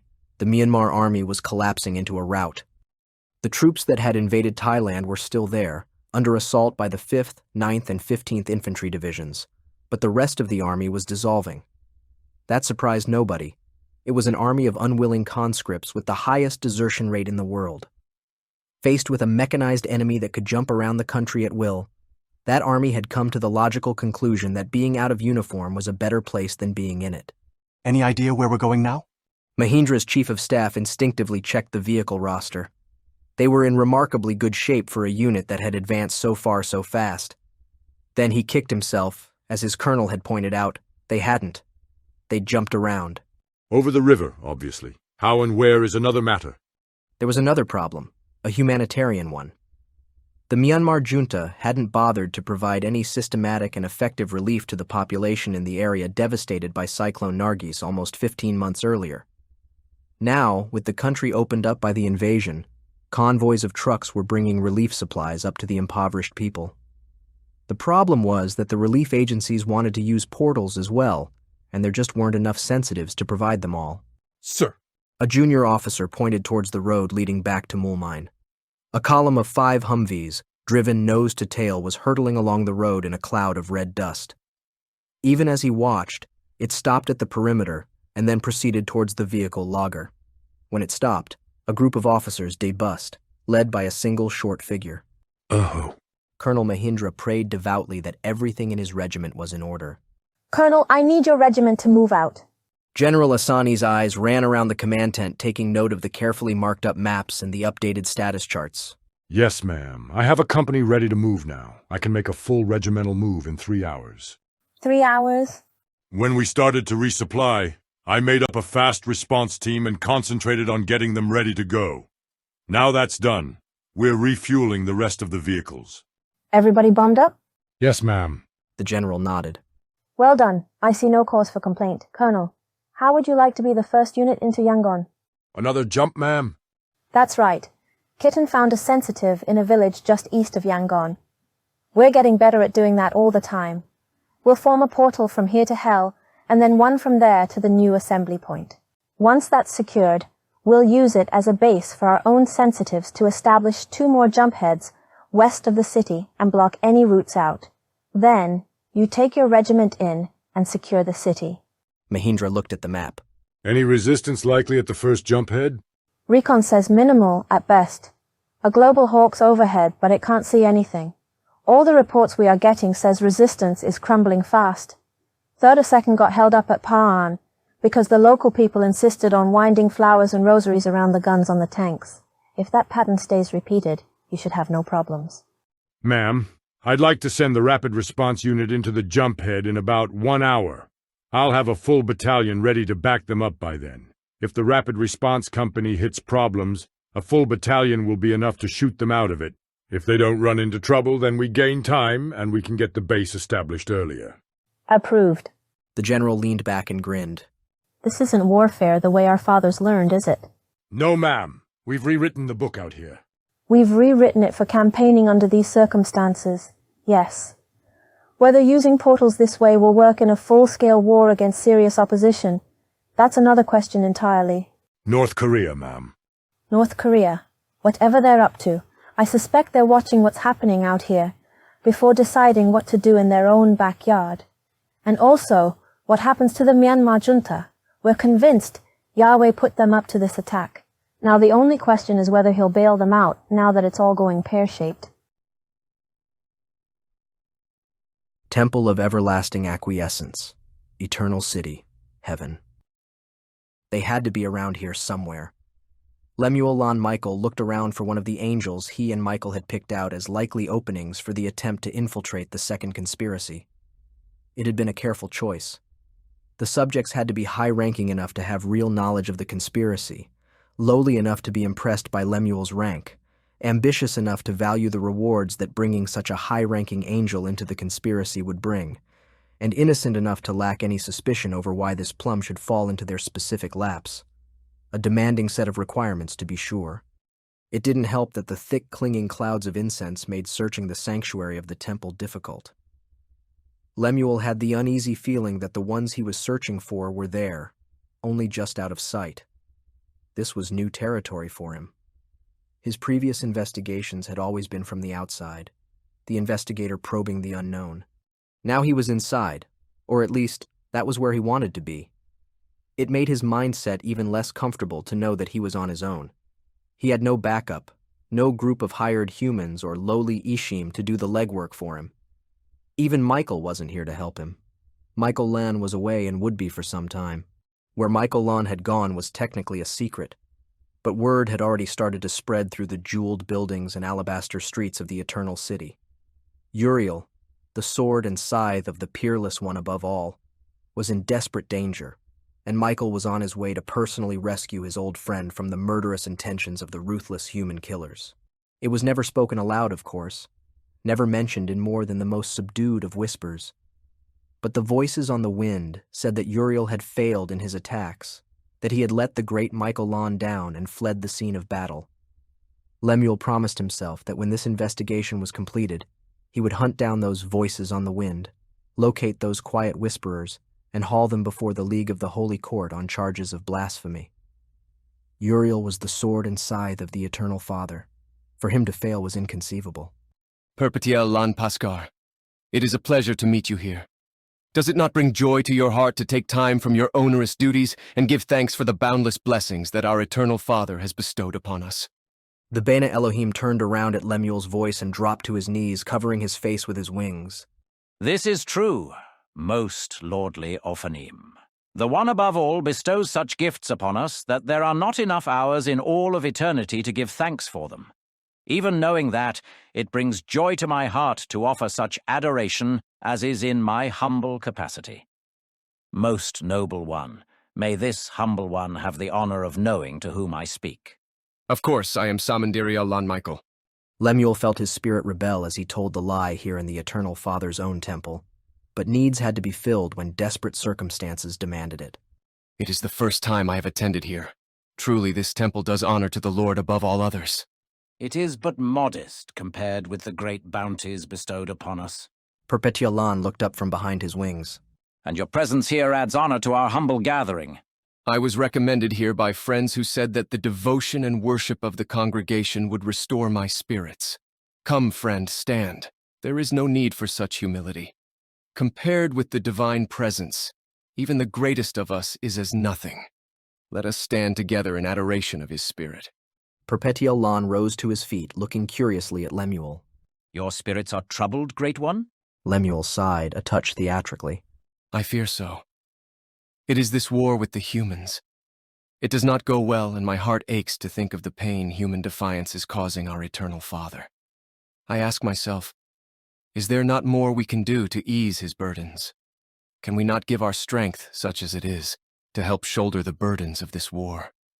My spirit cries out, Thou shalt do more. Yet I can find no way to satisfy this righteous craving. Would you permit this humble servant to offer your greatness an opportunity to do more? If this would ease my heart, I would be indebted. There is a small group of us. We assemble in private where there are no interruptions or distractions. Without those, we can concentrate our whole power into a chorus of adoration for the one above us all. Although it is tiny in comparison with his great power, perhaps it is of some little worth. You would be welcome to join us, most noble one, if you would condescend to be seen with such lowly ones as us. Your kindness shows the greatness of your heart. I would be pleased to join you for adoration of the Most High. Then meet me here again, at the hour of Compline. War Room, White House, Washington, D.C. It's not a weapon. Admiral Gary Roughhead spoke wearily, repeating himself again. Look, I don't think the crew on Normandy will be allowed to buy their own beer in San Diego for a long time to come, but they drove off Uriel with missiles, not some mystical death ray. But the reports we have say that the radar hurt him. It probably did. It's a very powerful radar indeed. And Uriel was, in its terms, very close to it. We have tight limitations on where the crew can be topside when the SPY-1 is operating. And we know from our experience with the Baldrics that they are sensitive to radar emissions. But it's not a viable weapon. Normandy burned out a significant proportion of her SPY-1 antenna faces during that engagement. I know. It was worth it. And she saved San Diego in the process, but she'll still be in dock for months, and it'll cost a lot of money to fix her. For all that, the radar was a minor contributor to the battle at most. The ground crews found burned tissue at the point of impact. Most likely from the missile hits. Uriel shot up and burned really bad, but we did it with missiles, and that's the real problem. He ducked missiles once by jumping through a portal. The only reason we got him this time is because the standard missiles arc up and over. They came at him from above, not below. He was simply looking the wrong way. We can be sure he won't make that mistake again. We have to get him with a weapon that doesn't give him a chance to run through a portal. I'd guess that the radar irritated badly.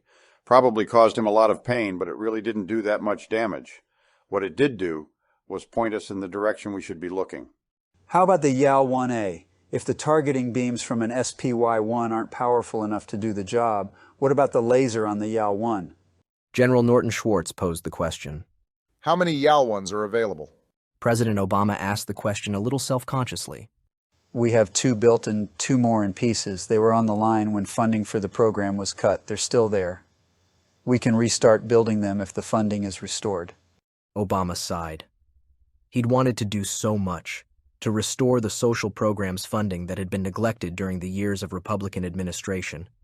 Instead, he was pouring money into the military forces while those social programs continued to wither. It wasn't the way he had wanted to go at all. Very well. We'll add funding in the next monthly supplemental. Can you divert funding from somewhere else to bridge the gap and get the aircraft started again? There was a quick consultation amongst the chiefs of staff. Eventually, Secretary Warner tapped his finger on the table. We'll divert the required resources from the Navy P-8 program. We don't need ASW birds at this time, so a slowdown there won't hurt. Good. Next question. Munitions. How are we doing there? We're rebuilding stocks, although not as fast as we would like. Problem is, a lot of our capacity is in things we don't use anymore. 5.56 rifle ammunition, for example. Retooling the lines for munitions we do use, 50 Beowulf, 457 Winchester Magnum, for example, is taking time, and production is only just picking up after the switch. Same across the board. We used to make a lot of 120 millimeter Sabot ammunition, but our need for that is very low. What we do need is HE and head. They're still in critically short supply. Some areas we're doing all right. We're stocking up again on 155mm artillery ammunition, mostly thanks to the Chinese. Their factories are becoming the arsenal of humanity. This long delay between assaults is really working for us. If heaven had come straight at us after we'd crushed hell, we'd have been in a desperate position. Now it's just disturbingly critical. Aircraft? General Schwartz spoke proudly. The first B-1C left the re-established production line yesterday and was delivered to the 40th Bombardment Group. They've been training using the B-1A we found after they gave up their B-29s. Next group to re-equip will be the 500th and 9th. They're stood down at the moment. They lost all their B-2s at Whitman. Anyway, we've also stood up Air Force Dimensional Strike Command to control all our strategic assets. SAC rides again? Admiral Roughhead spoke with studied neutrality. It does indeed, modernized, of course. Kurt LeMay can stop spinning in his grave. Has anybody found him yet, by the way? There was a general shaking of heads. Pity, he was the best operator the Air Force ever had. We could use him now. Ships, how are we doing there? It's our lowest priority area, sir. But we've cut first metal on 2 new CVNs, the USS Millard Fillmore and USS James Garfield. Newport News are working triple shifts on the Lyndon Johnson and Herbert Hoover, and they plan to have them out the dry docks in time to start module assembly on the second pair. That will bring us up to 14 CVNs, assuming we pull Enterprise as per plans. Otherwise, we're just concentrating on DDG-51s, additional LHDs, and the LHA-6 class. And subs, of course, we're ordering 3 Virginias a year. With luck, we can start pulling the museum pieces out of service again soon. Dr. Surlethe, any advance on the scientific front? Yes and no, sir. We're making impressive gains in cosmology, and a few things are starting to fit together. But we still can't find a way to get at heaven. We know it's out there, and we know where it is in a cosmological sense, but we can't find the place. Until we do, of course, we can't attack them. We can make random stabs into Universe 2. That's the name we're using for the Hell dimension now. But we could end up anywhere. One thing we have learned: it behooves us to be careful. We have no idea what we might run into up there. There's one thing that is confusing us. We got hammered by the first 3 bowls of wrath, and we're only just recovering from them. But why the long delay on the 4th? All we've had is the Leopard Beast attack on Fort Bragg that did relatively little damage. The 4th is supposed to be fire from above. Well, we've had that already from Belial, so why aren't we seeing it again? There's something going on here we don't understand. The bad news is the weather attacks have restarted. You all heard about Taiwan? That cyclone made 3 passes over the island. No way that's a natural occurrence. Is aid on its way there? Hillary, what's the international scene? There is, sir. We're sending amphibious and naval forces. Other countries are sending food and medicines. Otherwise, not much to report, Mr. President. The Pope has stated that the Roman Catholic Church is forming a division of ardent volunteers to join the fight and restore the true God to his throne. He's offering it to the HEA. If they're so ardent, why aren't they already in the Army? Good question, John. But this does point to a problem. The Human Expeditionary Army is all armored units. Pretty much every division-sized armored unit on Earth. That's the way it has to be. Our troops are pretty much safe behind armor. But a lot of countries don't have armored units, anything like that size, and they're being left out.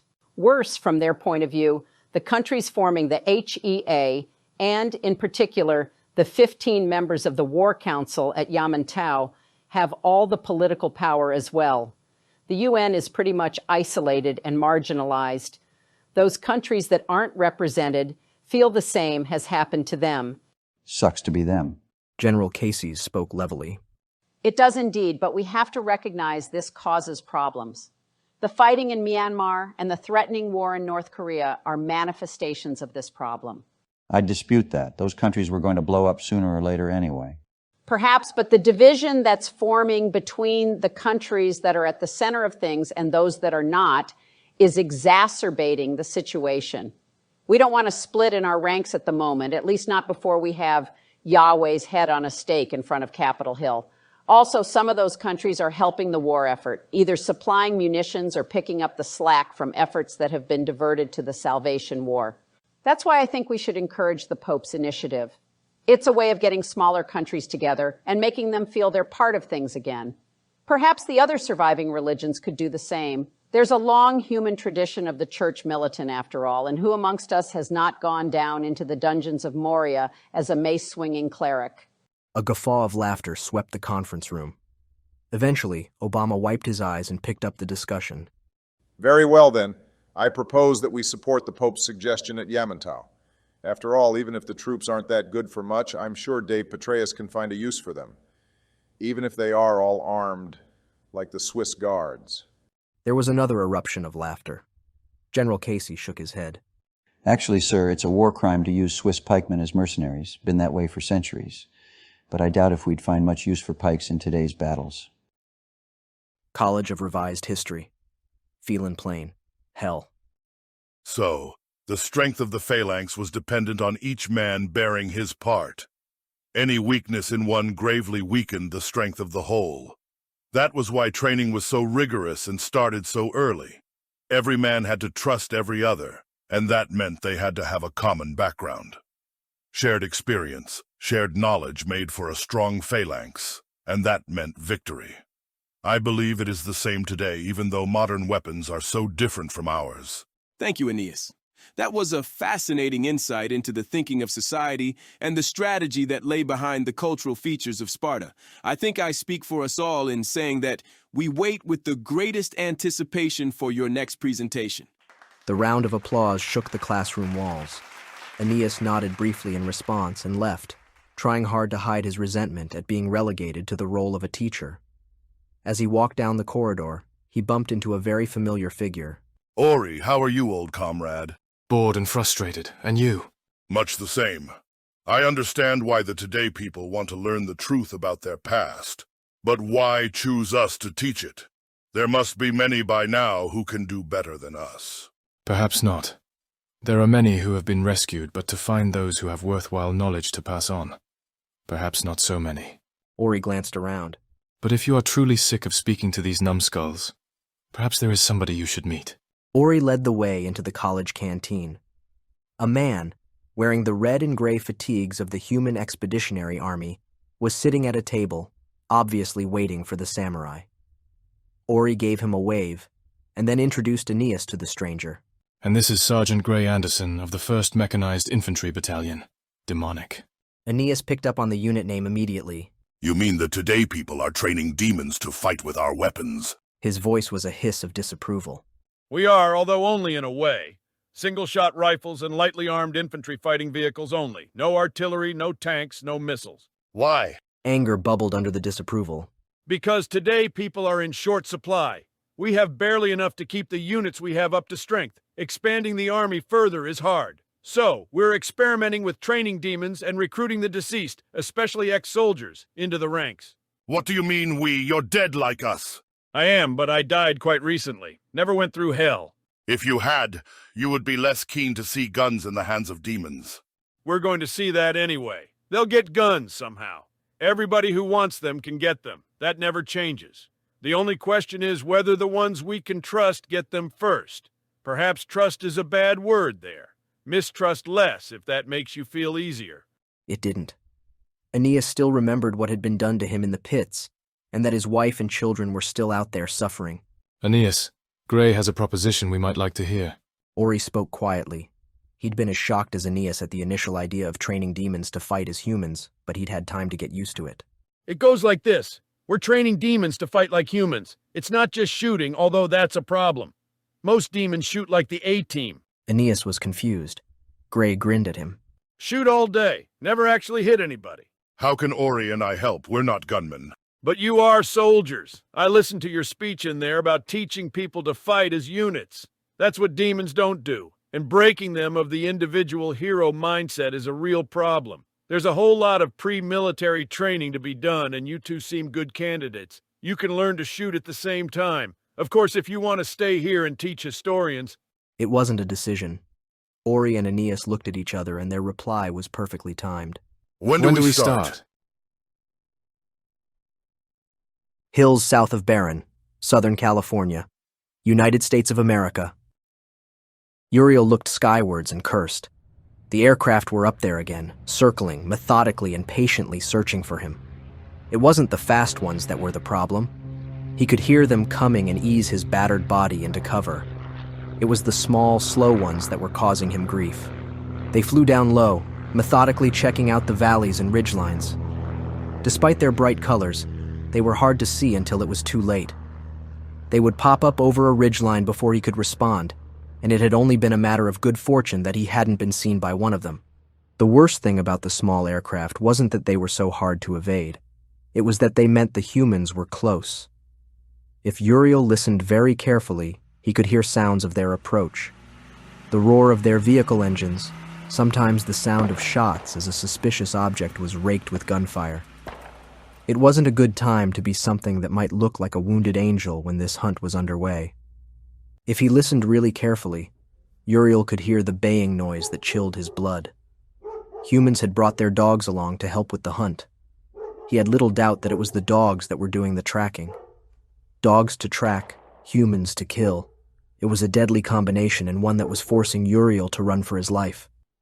He listened very carefully, acutely aware that the humans had come close to blinding him with their missiles.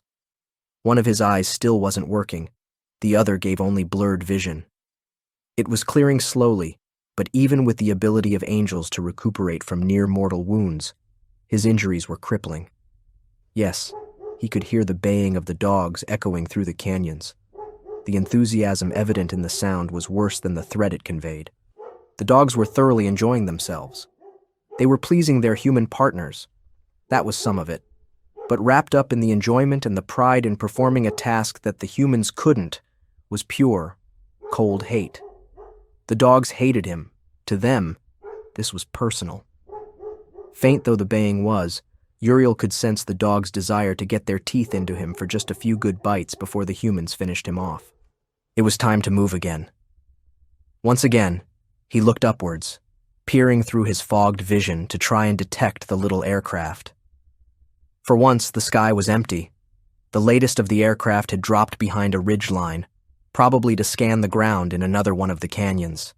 Uriel sensed something else, though, an aircraft high up, so high that even with his vision perfect he would not have been able to see it. It was moving fast, so fast that it seemed silent as it passed, the sound of its passage only arriving later in a dull boom. Surely an aircraft so high and so fast wasn't a threat. Even if it was, it didn't matter. Uriel noted that the sound of the dogs and the humans was getting louder. Even if the so high, so fast aircraft was a threat, he had to move. He heaved himself up and started to move along the canyon. As he did so, he looked down, checking where he put his feet. He'd made that mistake on the first day after the humans had wounded him. He had been so busy checking the sky and the ground for his pursuers, he'd ignored the warning rattle. The snake had bitten him, and the pain in his leg from the bite still burned. Snakes always had been servants of the eternal enemy, and even with Satan dead, they seemed still to carry on in their accustomed style. The problem was that his options were narrowing quickly, narrowing in a very literal sense. The mountain range he was hiding in was shaped like a funnel, and he was moving steadily towards the narrow end. North of his position was a human settlement. South was a rock-covered plain that offered him no cover at all. Behind him were the humans with their dogs and guns. In front of him, a narrow series of canyons that offered the only way out. Only beyond those canyons was another human settlement. Uriel would have to swing east to avoid it, and that pinned him against a river. He desperately tried to remember what the ground had looked like when he had flown over it before. The river ran through a valley, one that was lush with green vegetation that would offer little or no cover to a creature his size. But if he could cross the river, there was a maze of mountains and canyons for him to hide in. So, north then east. The thought of the river made him remember his thirst. His mouth was dry, as parched as the hills around him. He was also hungry, desperate for food. The demands of his body as it tried to repair the damage that had been inflicted on it during the battle multiplied his need for food and water. Without them, his healing process was slowed still further. Uriel looked around, saw the yellow-gray hills under the blue sky and bright yellow sun, and desperately wanted to be back in the clear white of heaven. The thought made him try and form a portal for his escape, but the black ellipse eluded him. That power, too, had been taken from him by the humans. Just how badly had they hurt him? The thought tormented Uriel. He could feel the burn of the steel and tungsten fragments in his body, but there were other injuries as well, ones he couldn't name or describe. He could feel them, though, feel the sickness they caused. Summoning his strength, trying to subdue his pain and exhaustion, Uriel started his trek north, his wounded leg dragging behind him. Could he fly? His wings were torn and burned, at least some of the smaller bones broken. More as an experiment than with any intention of flying, Uriel tried to inflate his flying sacks. He could feel a tiny trickle of gas into them, but that was all. It didn't matter. Uriel knew that any attempt at flight would simply lift him up to where the humans could see him. And there, their missiles and aircraft were waiting. 403rd Battalion, California, United States Volunteers. Any word from the Civil Air Patrol? Captain Artemis Gordon spoke to the radio operator with longing in his voice. He was hot, tired, and dirty. The 403rd had been on the hunt for Uriel for 4 days without rest. Not that they wanted any, they needed it, but they didn't want it. In fact, had a messenger turned up with orders for their relief, the men would probably shoot him. They wanted Uriel, they wanted him dead, and they wanted the 443rd to be the agent of his timely demise. Compared with that driving goal, heat, exhaustion, and dirt were minor inconveniences. No, Pops. Sorry, negative, sir. Bobby Lynn Gordon kept forgetting her father was also her commanding officer. The Airedales are still hunting. Artemis Gordon nodded. The Civil Air Patrol, everybody who owned a private aircraft and wanted to get some fuel for it, was carrying the burden of the search. Their little Cessnas and Beechcraft threading through the canyons and arroyos that made up the tangled mess Uriel had taken cover in. They weren't alone. Up high, circling the area, was one of the fabled auroras. They'd come out of their dark world of secrecy as the hunt for Uriel had gained momentum, and they were using their futuristic array of sensors to probe the hills for the wounded angel. They existed, that much was known at last. But what they were, that was still a secret. Hold one. Bobby Lynn patted herself on the back for getting the language right for once. Report coming in on the special channel. Our friend upstairs reports he's picking up movement on his radar. Large object, too big for a human or local wildlife, heading north. About 8 to 10 miles in front of us, heading around 10 degrees true. All right. Gordon slapped his daughter on the shoulder and climbed out of the Ford Excursion SUV that served as the battalion command vehicle. It just looked so much better with the 20mm cannon mounted on the roof. Around him, his men were pouring water into bowls for the thirsty tracking dogs. The officers of the 403rd worked on the old cavalry principle. Animals first, then men, finally self. The humans were desperate for water, but every one of them made sure that the dogs get their fill first. Not just the tracking dogs. There were attack dogs here as well. Their handlers were feeding and watering them, ready for the meeting with Uriel. Listen up, men. Our friend upstairs thinks he spotted Uriel north of us. 8 to 10 miles. We need to get moving. Everybody into the trucks. We'll run up through Cabela Canyon. That'll take us to within a mile or so of the reported position. Harry, make sure those 106mm rifles of yours are ready. We'll need their hitting power. Sure thing, boss. We've got 3 rounds of head per gun, then we're back to conventional heat. Whatever. As long as it hurts the bastard. Everybody else, make sure your heads are wrapped up in foil. We don't want to lose anybody. You can bet word's going out to the Squids and Airedales. They'll be turning up with their goodies as soon as they can get here. That'll keep Uriel occupied, but you can bet in the final battle, he'll use all that stop-living power he's got to try and beat us off. So let's not give him any chances. Remember El Paso and all the other towns he's raped. Just remember he's been doing that for thousands of years against people who had no defense against him. People who had never done him any harm. So everybody kill Uriel. Don't mess around, just kill him. Gordon swung up into his excursion and started to roll forward. All around him, people were packing up camp and mounting their vehicles. The dogs didn't need orders. They jumped up on board. They had their own reasons for wanting to kill Uriel, reasons in which vengeance warred with the desire to please their humans.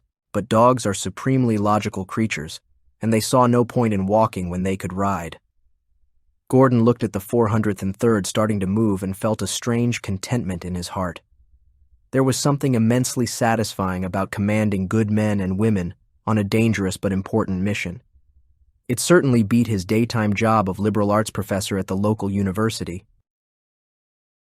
The Montmartre Club, Heaven. Look, people, I'm going to need your help here. Artie, Glenn, Duke, Lewis, Benny, Shep, can you all get together, please? Select some music you can all agree on and do a rehearsal.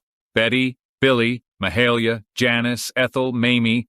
When the boys have picked the music they want, could you make up a chorus and do the vocals? We'll put a hold on the stage show while we get this done. The girls can hold the fort out there. Don't we have to sing praises or something? Billie Holiday was curious. Not unless you want to. Michael Lon's voice was soothing. Actually, he found this cajoling of his human employees irritating. Why he had to persuade them when he could simply order angels around confused him slightly.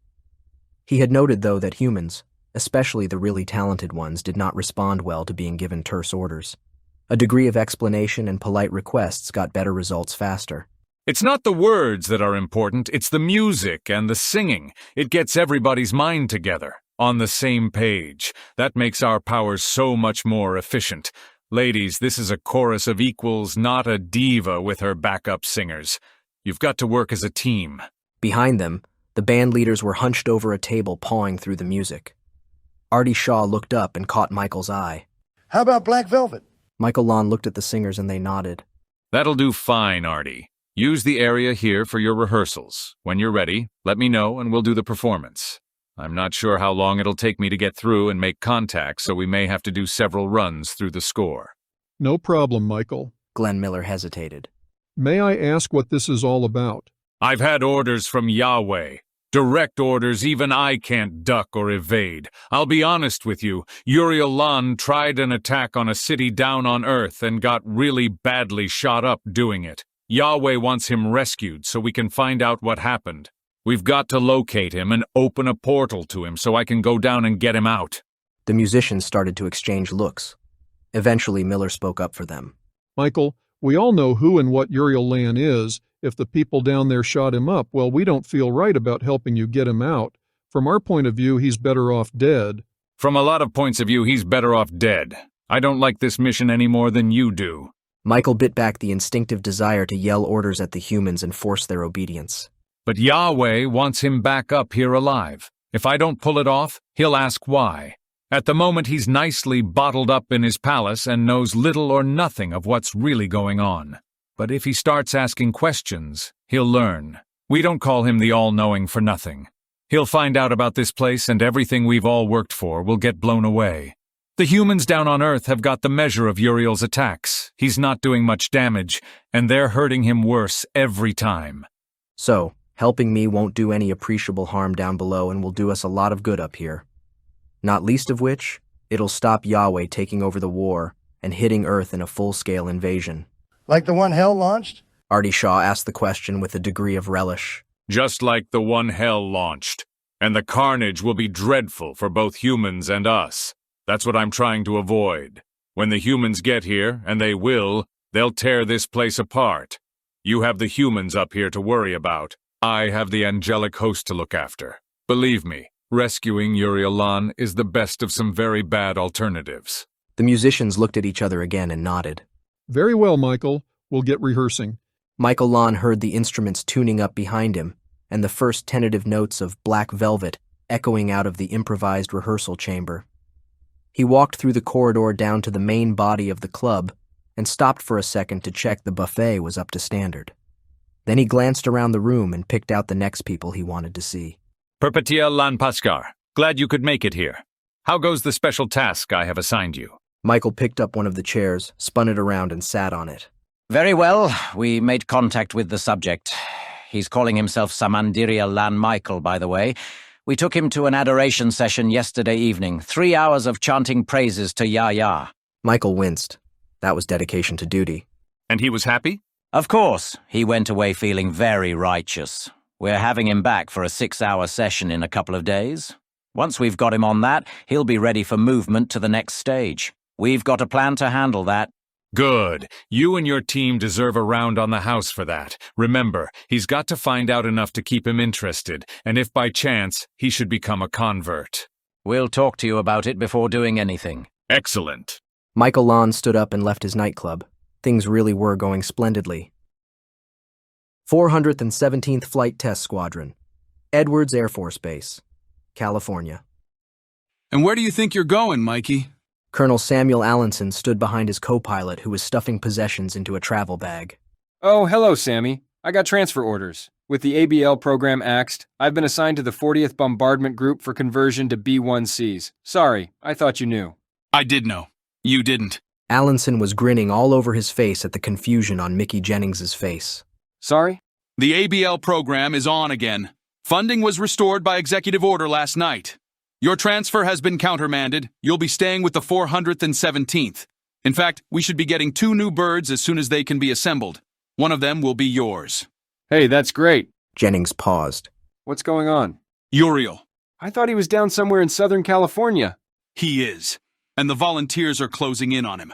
But if he gets out, or if heaven turns out to have more like him, then it'll be the job of the 417th to hunt him, or them down, and kill him.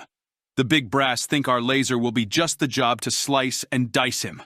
So the whole program will go splat again as soon as Uriel's dead, or there aren't any more of him. Unspoken was Jennings's thought that he'd prefer being in a bomber. Not from what I hear. Allenson looked around and dropped his voice. From what the wind says, the really big brass at Yamantau have decided that these so-called gods are more trouble than they're worth. After we've dealt with Yahweh, we're going hunting for the rest of them. If they want to live peacefully with us, fine. If they want to throw their weight around... Allenson pointed at the laser in the nose of the YAL-1A. It'll be slice and dice time again. Yangon, Myanmar. This was on consideration more impressive than the entry of Allied forces into Paris in 1944. The liberation of Paris and that of Yangon 65 years later had many things in similar. They included the population surging around the tanks and armored personnel carriers, slowing their progress to a crawl while they wound flowers around the gun barrels. The local girls hugging and kissing the soldiers, then riding on the tanks as they made their slow, stately progress down the road. Other occupants of the liberated city throwing gifts to the troops. All those things were shared by the liberation of Paris and Yangon.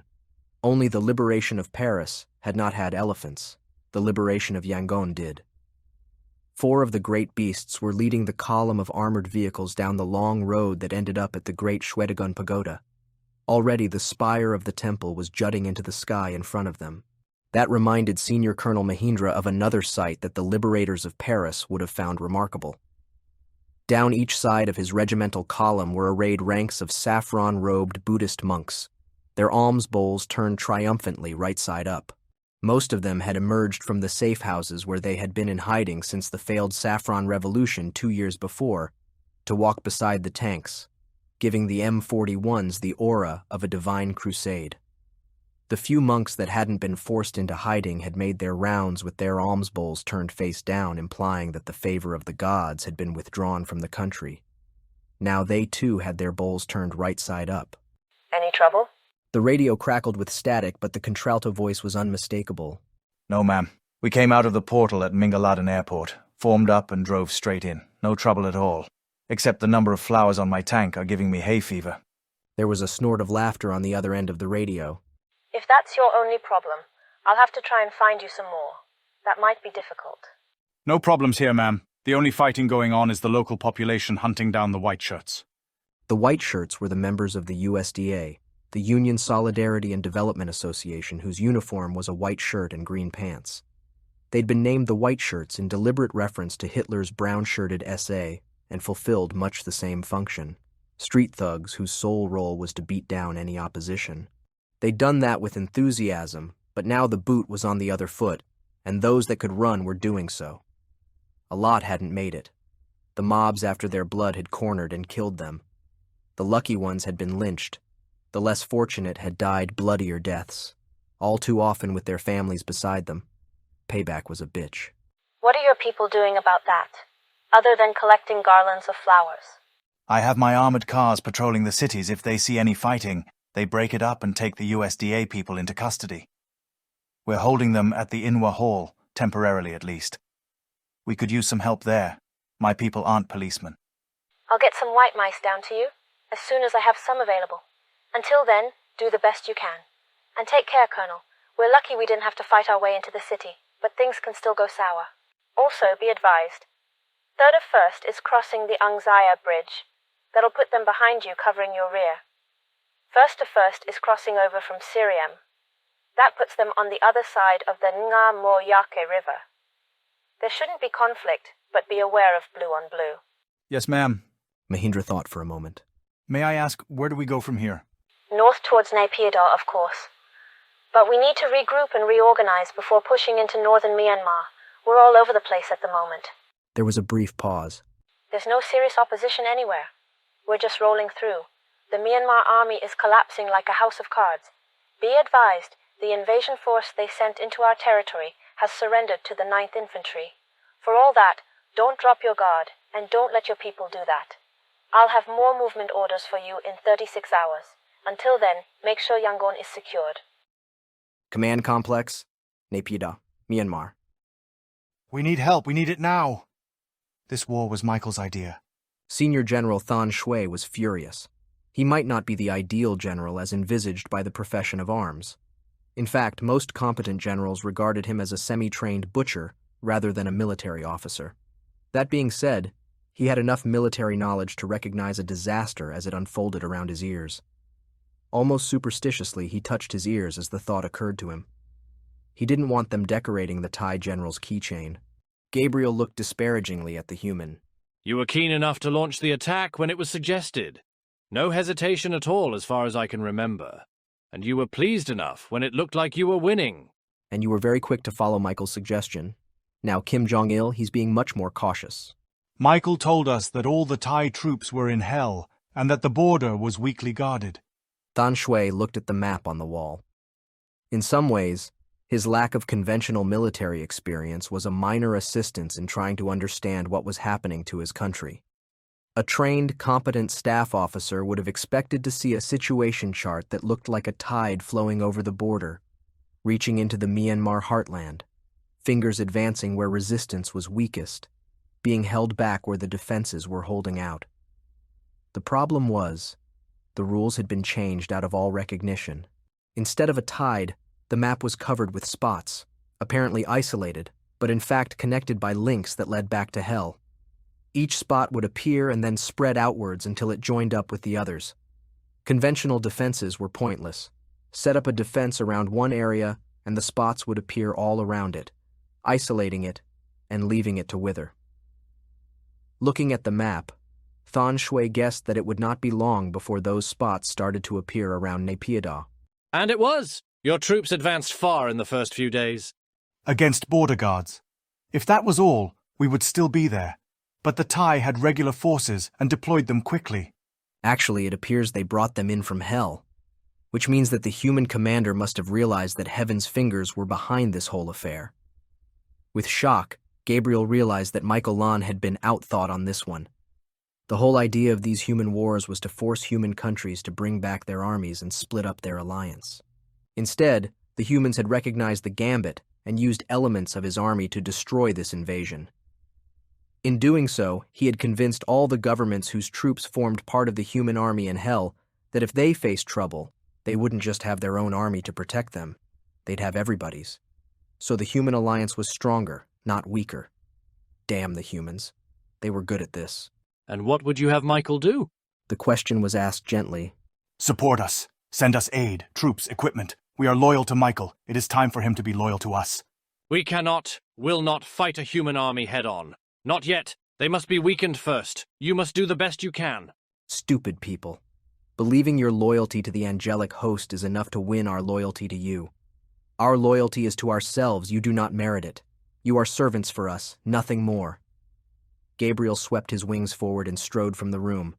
He had to make a trip to Korea and find out just why Kim Jong-il wasn't moving. Suwon Palace, North Korea.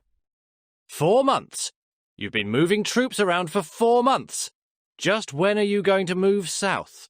Gabriel Lan hammered his fist onto the table. Kim Jong-un didn't even blink. And what do you know about mechanized warfare? How many armored units have you commanded in the field? Gabriel jerked back slightly, not expecting the response. He opened his mouth to reply, but the Korean cut him off. That's right, none. So how dare you tell us what we need to do and when we should move?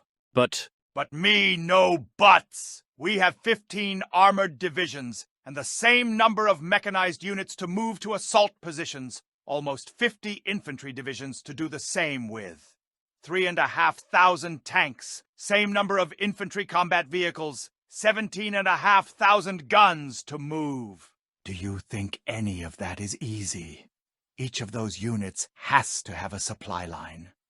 Do you know how many tons of supplies a tank division needs per day? Or a mechanized division? Or an artillery division? Those supply lines can't cross because, if they do, the traffic jams will ensure nobody gets any supplies. Amateurs talk tactics, Gabriel. Professionals talk logistics. Launching an assault of this size takes months of preparation. We're professionals. Keep out of our way and leave us to do our work. I have seen your movements. They have no objective. This unit here. He tapped the symbol for an armored division. Moved east 3 weeks ago and then moved back last week, to the same place it originally occupied. Of course it did. We had to move it to clear a supply line to the division here. Kim put his finger on the map. And to do that, we had to put that division, the 324th Tank, somewhere where it could be supported while the line was established. And then when that was done, we moved it back. I'll say this again, Gabriel, and you can tell your master the same.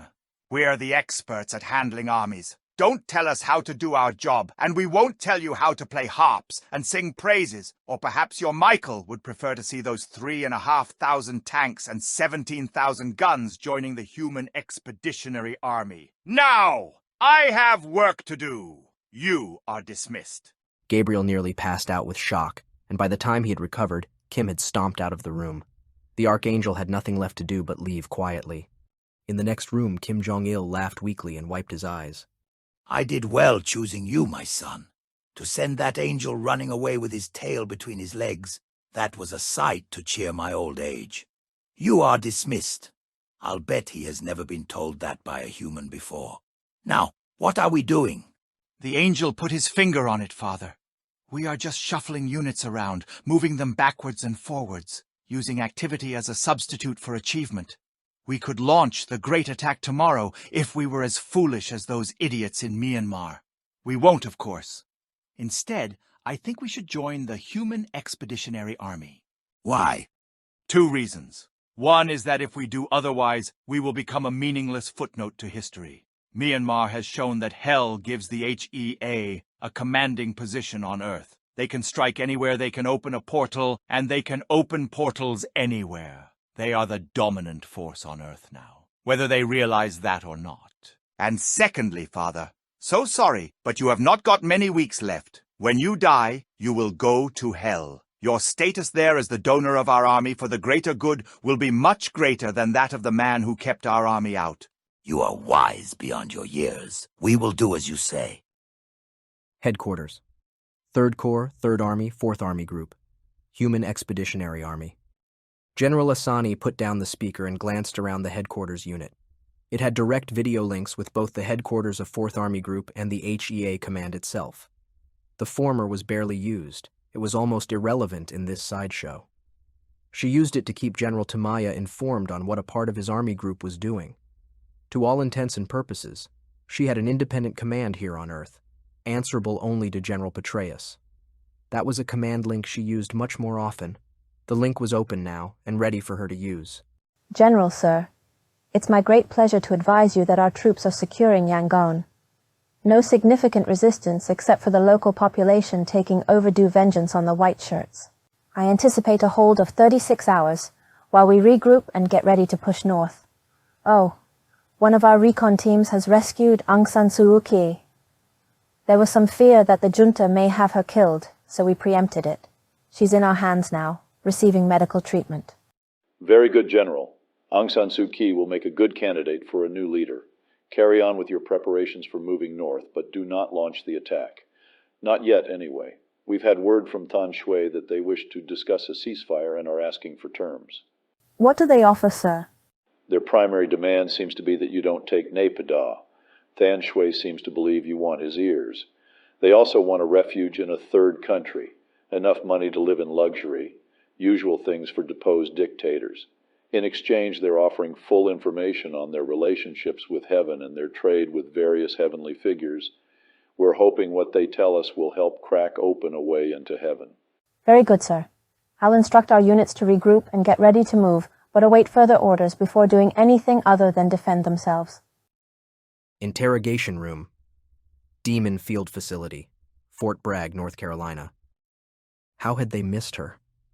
Agent-in-Charge Sith was both relieved that the leak, or at least one of them, inside the Demon facility had been found, but embarrassed that so obvious a security breach had taken so long to spot. It was her clothes that should have given her away, the loose blouse buttoned up around her neck, the long skirt. A young woman these days simply did not dress that way unless she had some specific reason, like particular kinds of religious belief. That wasn't why she had become a suspect. She'd been trapped by the oldest of all investigative techniques, information leaked to various people with subtle differences that identified the recipients. Then, when the net had started to close, everything else had dropped into place. A fundamentalist family, a preacher for a father, it had all made sense. Hey, Kamikaze, we've got some help with the interrogation. Sith lifted up his eyebrows. The nickname had come from a time long ago when he was a newly qualified agent, and the Bureau had staged a raid on a bar that had been identified as the headquarters of a multi-state drug smuggling ring. For some reason unknown even to himself, he'd tied a Japanese hachimaki around his forehead before the team had broken in. Whatever the reason, the name had stuck. Luga Sharmanaska, this is Agent-in-Charge Kamikaze Sith. The suspect is in the interrogation room. Pleased to meet you, Luga. I enjoy your television show. Is it true nobody can lie to a succubus? Luga laughed and shook her head. That was thought up by the show publicists. Oh well, I guess the powers that be think your pheromones will get us some cooperation. It's good of you to help us out. I was here anyway, Agent Sith, so it was not a matter of difficulty for me. I think that is what they hope, yes. If not, perhaps the presence of a demon from hell will scare her. I understand she was very religious? She wore this. Sith held out a crucifix and was interested to note that Luga didn't shy away from it or cover her eyes. Another legend busted. After the message to keep wearing that, yes, I'd say she was religious. That's why she sold us out. Inside the room, Catherine Branch was terrified of what might happen. Her father should have been at Waco years before, but had been delayed on his trip to the community and hadn't been there when the FBI had assaulted the building. Ever since that day, she'd been brought up to fear and hate the federal agencies her father had held responsible for all the deaths. Then, the message had come, and she and her family had laid down and waited to die as ordered. Only, the Archangel Michael himself had come down and picked her up, explaining that she had been chosen for a very special mission, to watch over the humans who were left behind. He had explained to her that she had become part of a very special group of humans chosen for this role, ones who were exempt from the ruling of universal damnation. And so she had become one of the group, reporting back what she had found out. Then she had been drafted and assigned to Demon, and her services had become of even greater value. She looked up and saw the men from the FBI and a third figure, a tall woman with a dead white skin and small red horns pushing through her hair. Branch recognized her immediately, the succubus that had a new career as a television star. The grim words ran through her mind, "You can't lie to a succubus." She found herself realizing that Luga was actually quite attractive, then understood that its evil was already corrupting her. You are Catherine Branch? One of the FBI men spoke quite gently. Branch shook her head. She might not be able to lie with a succubus present, but she could say nothing. It took an effort because she had this continued urge to please the demon in front of her. 5 hours later, she had, with great effort, managed to continue her refusal to speak. Maintaining silence had taken every bit of strength she had, but it had been worth it to see the frustration on the faces of the two FBI men. The demon just stared at her, emotionless, unblinking, evil. We're not going to get much out of her. Sith eventually sighed. We can carry on tomorrow. Luga stared at the girl. I'm hungry. So am I. There's some nice restaurants in town. No, I'm hungry now. They look nice. Luga pointed at Catherine Branch's breasts. Luga, you can't. Sith was horrified. You can't stop me. I'm stronger and faster than you, and it takes a lot of bullets to kill us. And I'm hungry now. Luga reached out and ripped open Branch's blouse, then grabbed one of her breasts. She pulled it, stretching it out, and opened her mouth, exposing her fangs just a few inches from her supposed snack. Get her away from me! Branch panicked, screaming the words mixed out with weeping and fear. Get that hellspawn away from me! I'll tell you anything, just don't let her! Luga stepped away and grinned at the two stunned FBI men. There you are. You humans are so afraid of being eaten. Of course, you can't use her confession in court. Call me back if there are any more problems with her. Catherine Branch was already babbling out a long list of the people she had contacted in her espionage ring. As she left, Luga stopped and patted her on the head. Catherine, fangs for the mammaries. Eastern District Federal Court, Raleigh, North Carolina. Your Honor, this is the most outrageous infringement. No, Your Honor, infringement is too mild a word. The most outrageous flouting of my client's constitutional rights that it has even been my misfortune to encounter. Miss Branch was denied legal representation. Objection. Your Honor, the defendant made no request for legal representation. In fact, she made no statement at all until her final breakdown. Sustained. Strike the reference to the defendant being denied legal representation. My client was also drugged and threatened with sexual assault and mutilation at the hands of a cannibalistic— Objection. Ms. Sharmanaska is not a human being. Therefore, the accusation of cannibalism is contrary to fact. In any case, as the videotape records of the interrogation clearly show, the defendant was never threatened or hurt in any way, nor was she deliberately drugged. At this point, we believe it would clarify matters greatly if the court was to watch these videotapes. We believe they clearly refute the statements made by the defense. Judge Candless looked at the courtroom, the federal attorney prosecuting the case, the FBI agents who had made the interrogation, and the succubus who had assisted them.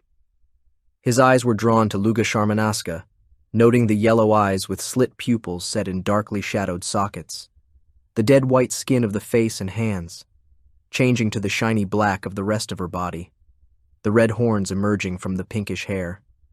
She was, he thought, quite charming. Then he shook himself. Very well, we will watch the videotape. How long is it? 5 hours and 5 minutes, Your Honor. Your Honor, the defense is prepared to stipulate that my client said nothing for the first 5 hours. The essential part of the tape is the last 5 minutes. We would be agreeable to showing just the first 10 minutes of the tape to prove my client made no incriminating statements, and the last 10 to show the court the despicable assault upon her constitutional rights. That sounds reasonable. The judge spoke with relief. Clerk of the court, please show the tape in the manner described. Up on the television screen, the grainy image showed Catherine Branch refusing to answer the questions put to her. The 2 FBI agents couldn't even get her to confirm her name or any other personal details. She just sat there, ignoring their increasingly irritable questioning. Throughout the whole procedure, Luga Sharmanaska just sat there, emotionless and unblinking, her yellow eyes fixed on Branch. Eventually, the agent in charge turned to his assistant. We're not going to get much out of her. We can carry on tomorrow. I'm hungry. So am I. There's some nice restaurants in town. No, I'm hungry now. They look nice. Luga, you can't. Luga Sharmanaska turned slightly and the video camera picked up her winking at Sith. Then she turned back to Branch and stared at her again.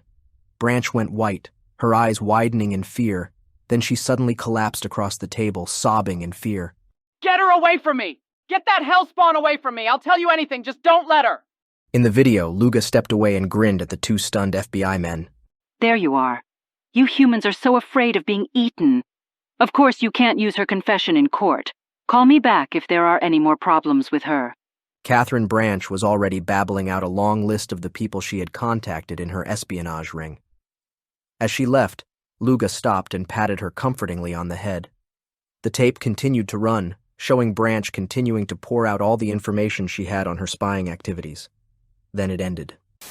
Your Honor, the prosecution submit that the tape clearly shows the defendant was neither drugged nor coerced. In fact, except for the brief, comforting pat on the head as she left, there was no physical contact at all between the law enforcement authorities and the defendant. The judge frowned and privately wished this case had gone before somebody else. Judge Simpkins, perhaps. Candless had never liked him. This case had the potential to be a career ender. Your Honor, the key part of the defense case is not shown by this tape. Succubi are well known to have pheromones that make those around them sympathetic to them, and they also have the demonic ability to entangle people's minds and make them see and experience things that are not real. We contend that Miss Sharmanaska's presence in the interrogation room was equivalent to drugging my client, and that she implanted the visions in her mind that led to her collapse. She may not have been physically coerced, but the threat of mutilation was very real. Miss Sharmanaska herself confirms it when she said, and I quote, "You humans are so afraid of being eaten." And she herself said, "Of course you can't use her confession in court. I submit that my client's confession should be thrown out on these grounds." And of course, any information derived from it should also be cast out as the fruit of the poison tree. Your Honor, Miss Sharmanaska is not a lawyer. Her opinions are those of a layman. The prosecuting attorney hesitated, then settled for the conventional. Opinions of a person. I think Miss Sharmanaska should answer for herself on this. Clerk of the court, swear her in. Luga Sharmanaska took the stand, and the clerk approached her, a little nervously. Repeat after me. I affirm that the evidence I shall give will be the truth, the whole truth, and nothing but the truth, so help me. From sheer force of habit, the clerk had almost ended the oath with the traditional, "So help me God."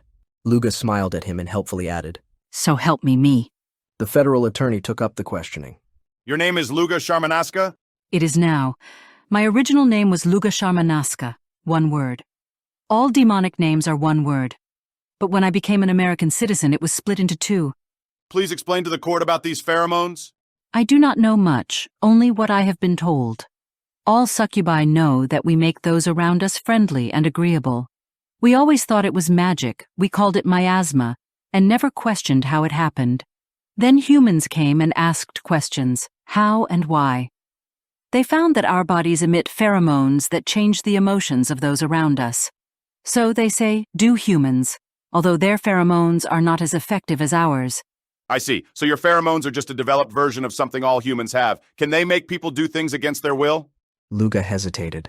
No, if somebody really doesn't want to do something, the pheromones won't make them. For that, we must use trickery. And for 5 hours, the defendant refused to speak, although she must have known doing so would please you. Did that surprise you? Not really. I said if somebody is determined not to do something, my miasma won't make them. But the government asked me to help protect itself from the defendant, and who am I to refuse aid to the country that gave me refuge? Your Honor, please let the record state that Miss Sharmanaska has been of great assistance in the war effort, often at considerable personal risk, and has suffered severely during her efforts. Her loyalty is not subject to doubt. We don't doubt that she has no loyalty at all to anybody but herself. The federal attorney was very careful not to give a hint of the thought. You said trickery, Miss Sharmanaska. How? Before humans started to wear your silver hats, we could create images in your mind. I could make myself look like a wife so a faithful husband would lay with me not knowing who or what I was. The incubi, our male equivalents, could make themselves look like a faithful wife's husband for the same reason. Or I could project an image of empty space so that people would not see me at all. And you could project this image to multiple persons at once? Only if they were not wearing silver hats, yes. We used to do it all the time. What if they are wearing silver hats? Then unless I was very close and concentrated on a single mind, I cannot entangle that mind. Even under ideal situations, penetrating a silver cap is exhausting. Judge Candless tapped his gavel. I want to see this. Miss Sharmanaska, can you change your appearance, please? If you take your hat off, who would you like me to look like? The judge remembered his favorite poster from the 1980s. Farrah Fawcett. The court recorder called the famous poster up on his computer and showed Luga the picture. She nodded, and the judge took off his tinfoil cap. Even doing so made him feel uneasy, and his head felt naked without its protection. It was no wonder that going around without a tinfoil cap was a sign of madness. Then he looked at the witness stand and saw Farrah Fawcett standing there in the trademark red swimsuit. He gasped, put on his cap, and once more, he saw the succubus in her real form. Miss Sharmanaska, you must be the most dangerous person I've ever seen in this courtroom. Thank you, Your Honor. Luga Sharmanaska sounded pleased. Miss Sharmanaska, do you have any legal training? The federal attorney returned to the case. No, only the studies of the Constitution required for me to become a citizen. So your comment about not being able to use the information gained in court was your own unqualified opinion? In a way, although I thought the information we gained would be secret and not revealed to anybody. That is what I meant. Ah, I see. Well done, Luga. That throws a spanner in the defense. No further questions.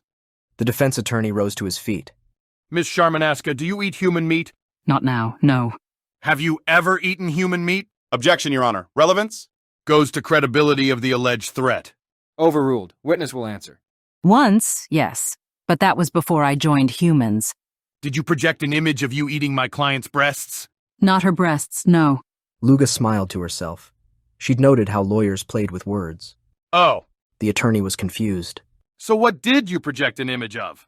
I haven't said that I did. Well, did you? Yes. What of? Eating one breast, singular, not both of them. A ripple of laughter ran around the courtroom. That made Luga feel a lot easier in her mind. Her pheromones were having their usual effect. Your Honor, there we have it. A hideous, coercive threat of permanent mutilation. Not permanent. It would grow back. Not on Earth, it won't. Oh, I forgot that. Luga had honestly forgotten that bodies didn't regenerate on Earth. Irrelevant! Your Honor, I maintain that the statements we have heard today are enough to support the claim that my client's constitutional rights were trampled underfoot, that she was drugged and terrified into making her confession. In fact, I would go as far to say she was tortured mentally until she confessed. She was threatened with dreadful physical harm by a creature she had been brought up to regard as the epitome of evil. I mean, no disrespect to Miss Sharmanaska. Her record of valued service to the human cause is well known, and her television program is loved by millions. She was doing what she believed was helping her adopted country as best she could. We should respect that. But she is a demon, and what she did was wrong. As such, her confession and all that stems from it should be ruled inadmissible and stricken from the record. Prosecution? Your Honor, we have already disproved the charge that the defendant was denied her legal rights. The accusation that she was drugged also falls, since the defense has admitted she spent 5 hours under interrogation without the pheromones having any effect on her. In fact, the interrogation was on the point of being ended as a failure, showing that the alleged drugging did not take place. As to the threat, the courts have always been prepared to accept that the law enforcement community has a degree of latitude in such things. It is commonplace, for example, to tell an alleged murderer that if he does not confess, the prosecution will seek the death penalty. The horrors of going to an American prison are also described in an attempt to produce a confession. Who amongst us has not heard going to prison being described as starting a new career as a bad man's girlfriend? How often do we see the deal being offered 5 to 10 if you confess, 25 to life if you do not? Such threats and intimidation may not be a happy part of the law enforcement system, but they are an accepted one that does not invalidate a confession. All that happened here was that the same such threats were made in a slightly more vivid and persuasive form than usual. There was no real danger of the defendant suffering physical harm. The law enforcement officers would not have permitted it, and I feel sure that Miss Sharmanaska, with her pride in her American citizenship, would not have carried out her threat. And I must point out that the information gained as a result of this interrogation will greatly benefit every citizen of the world. Remember, Uriel is still out there. We still face unknown dangers from heaven. Can we afford to tolerate traitors in our midst? Your Honor, I implore you not to rule this information inadmissible.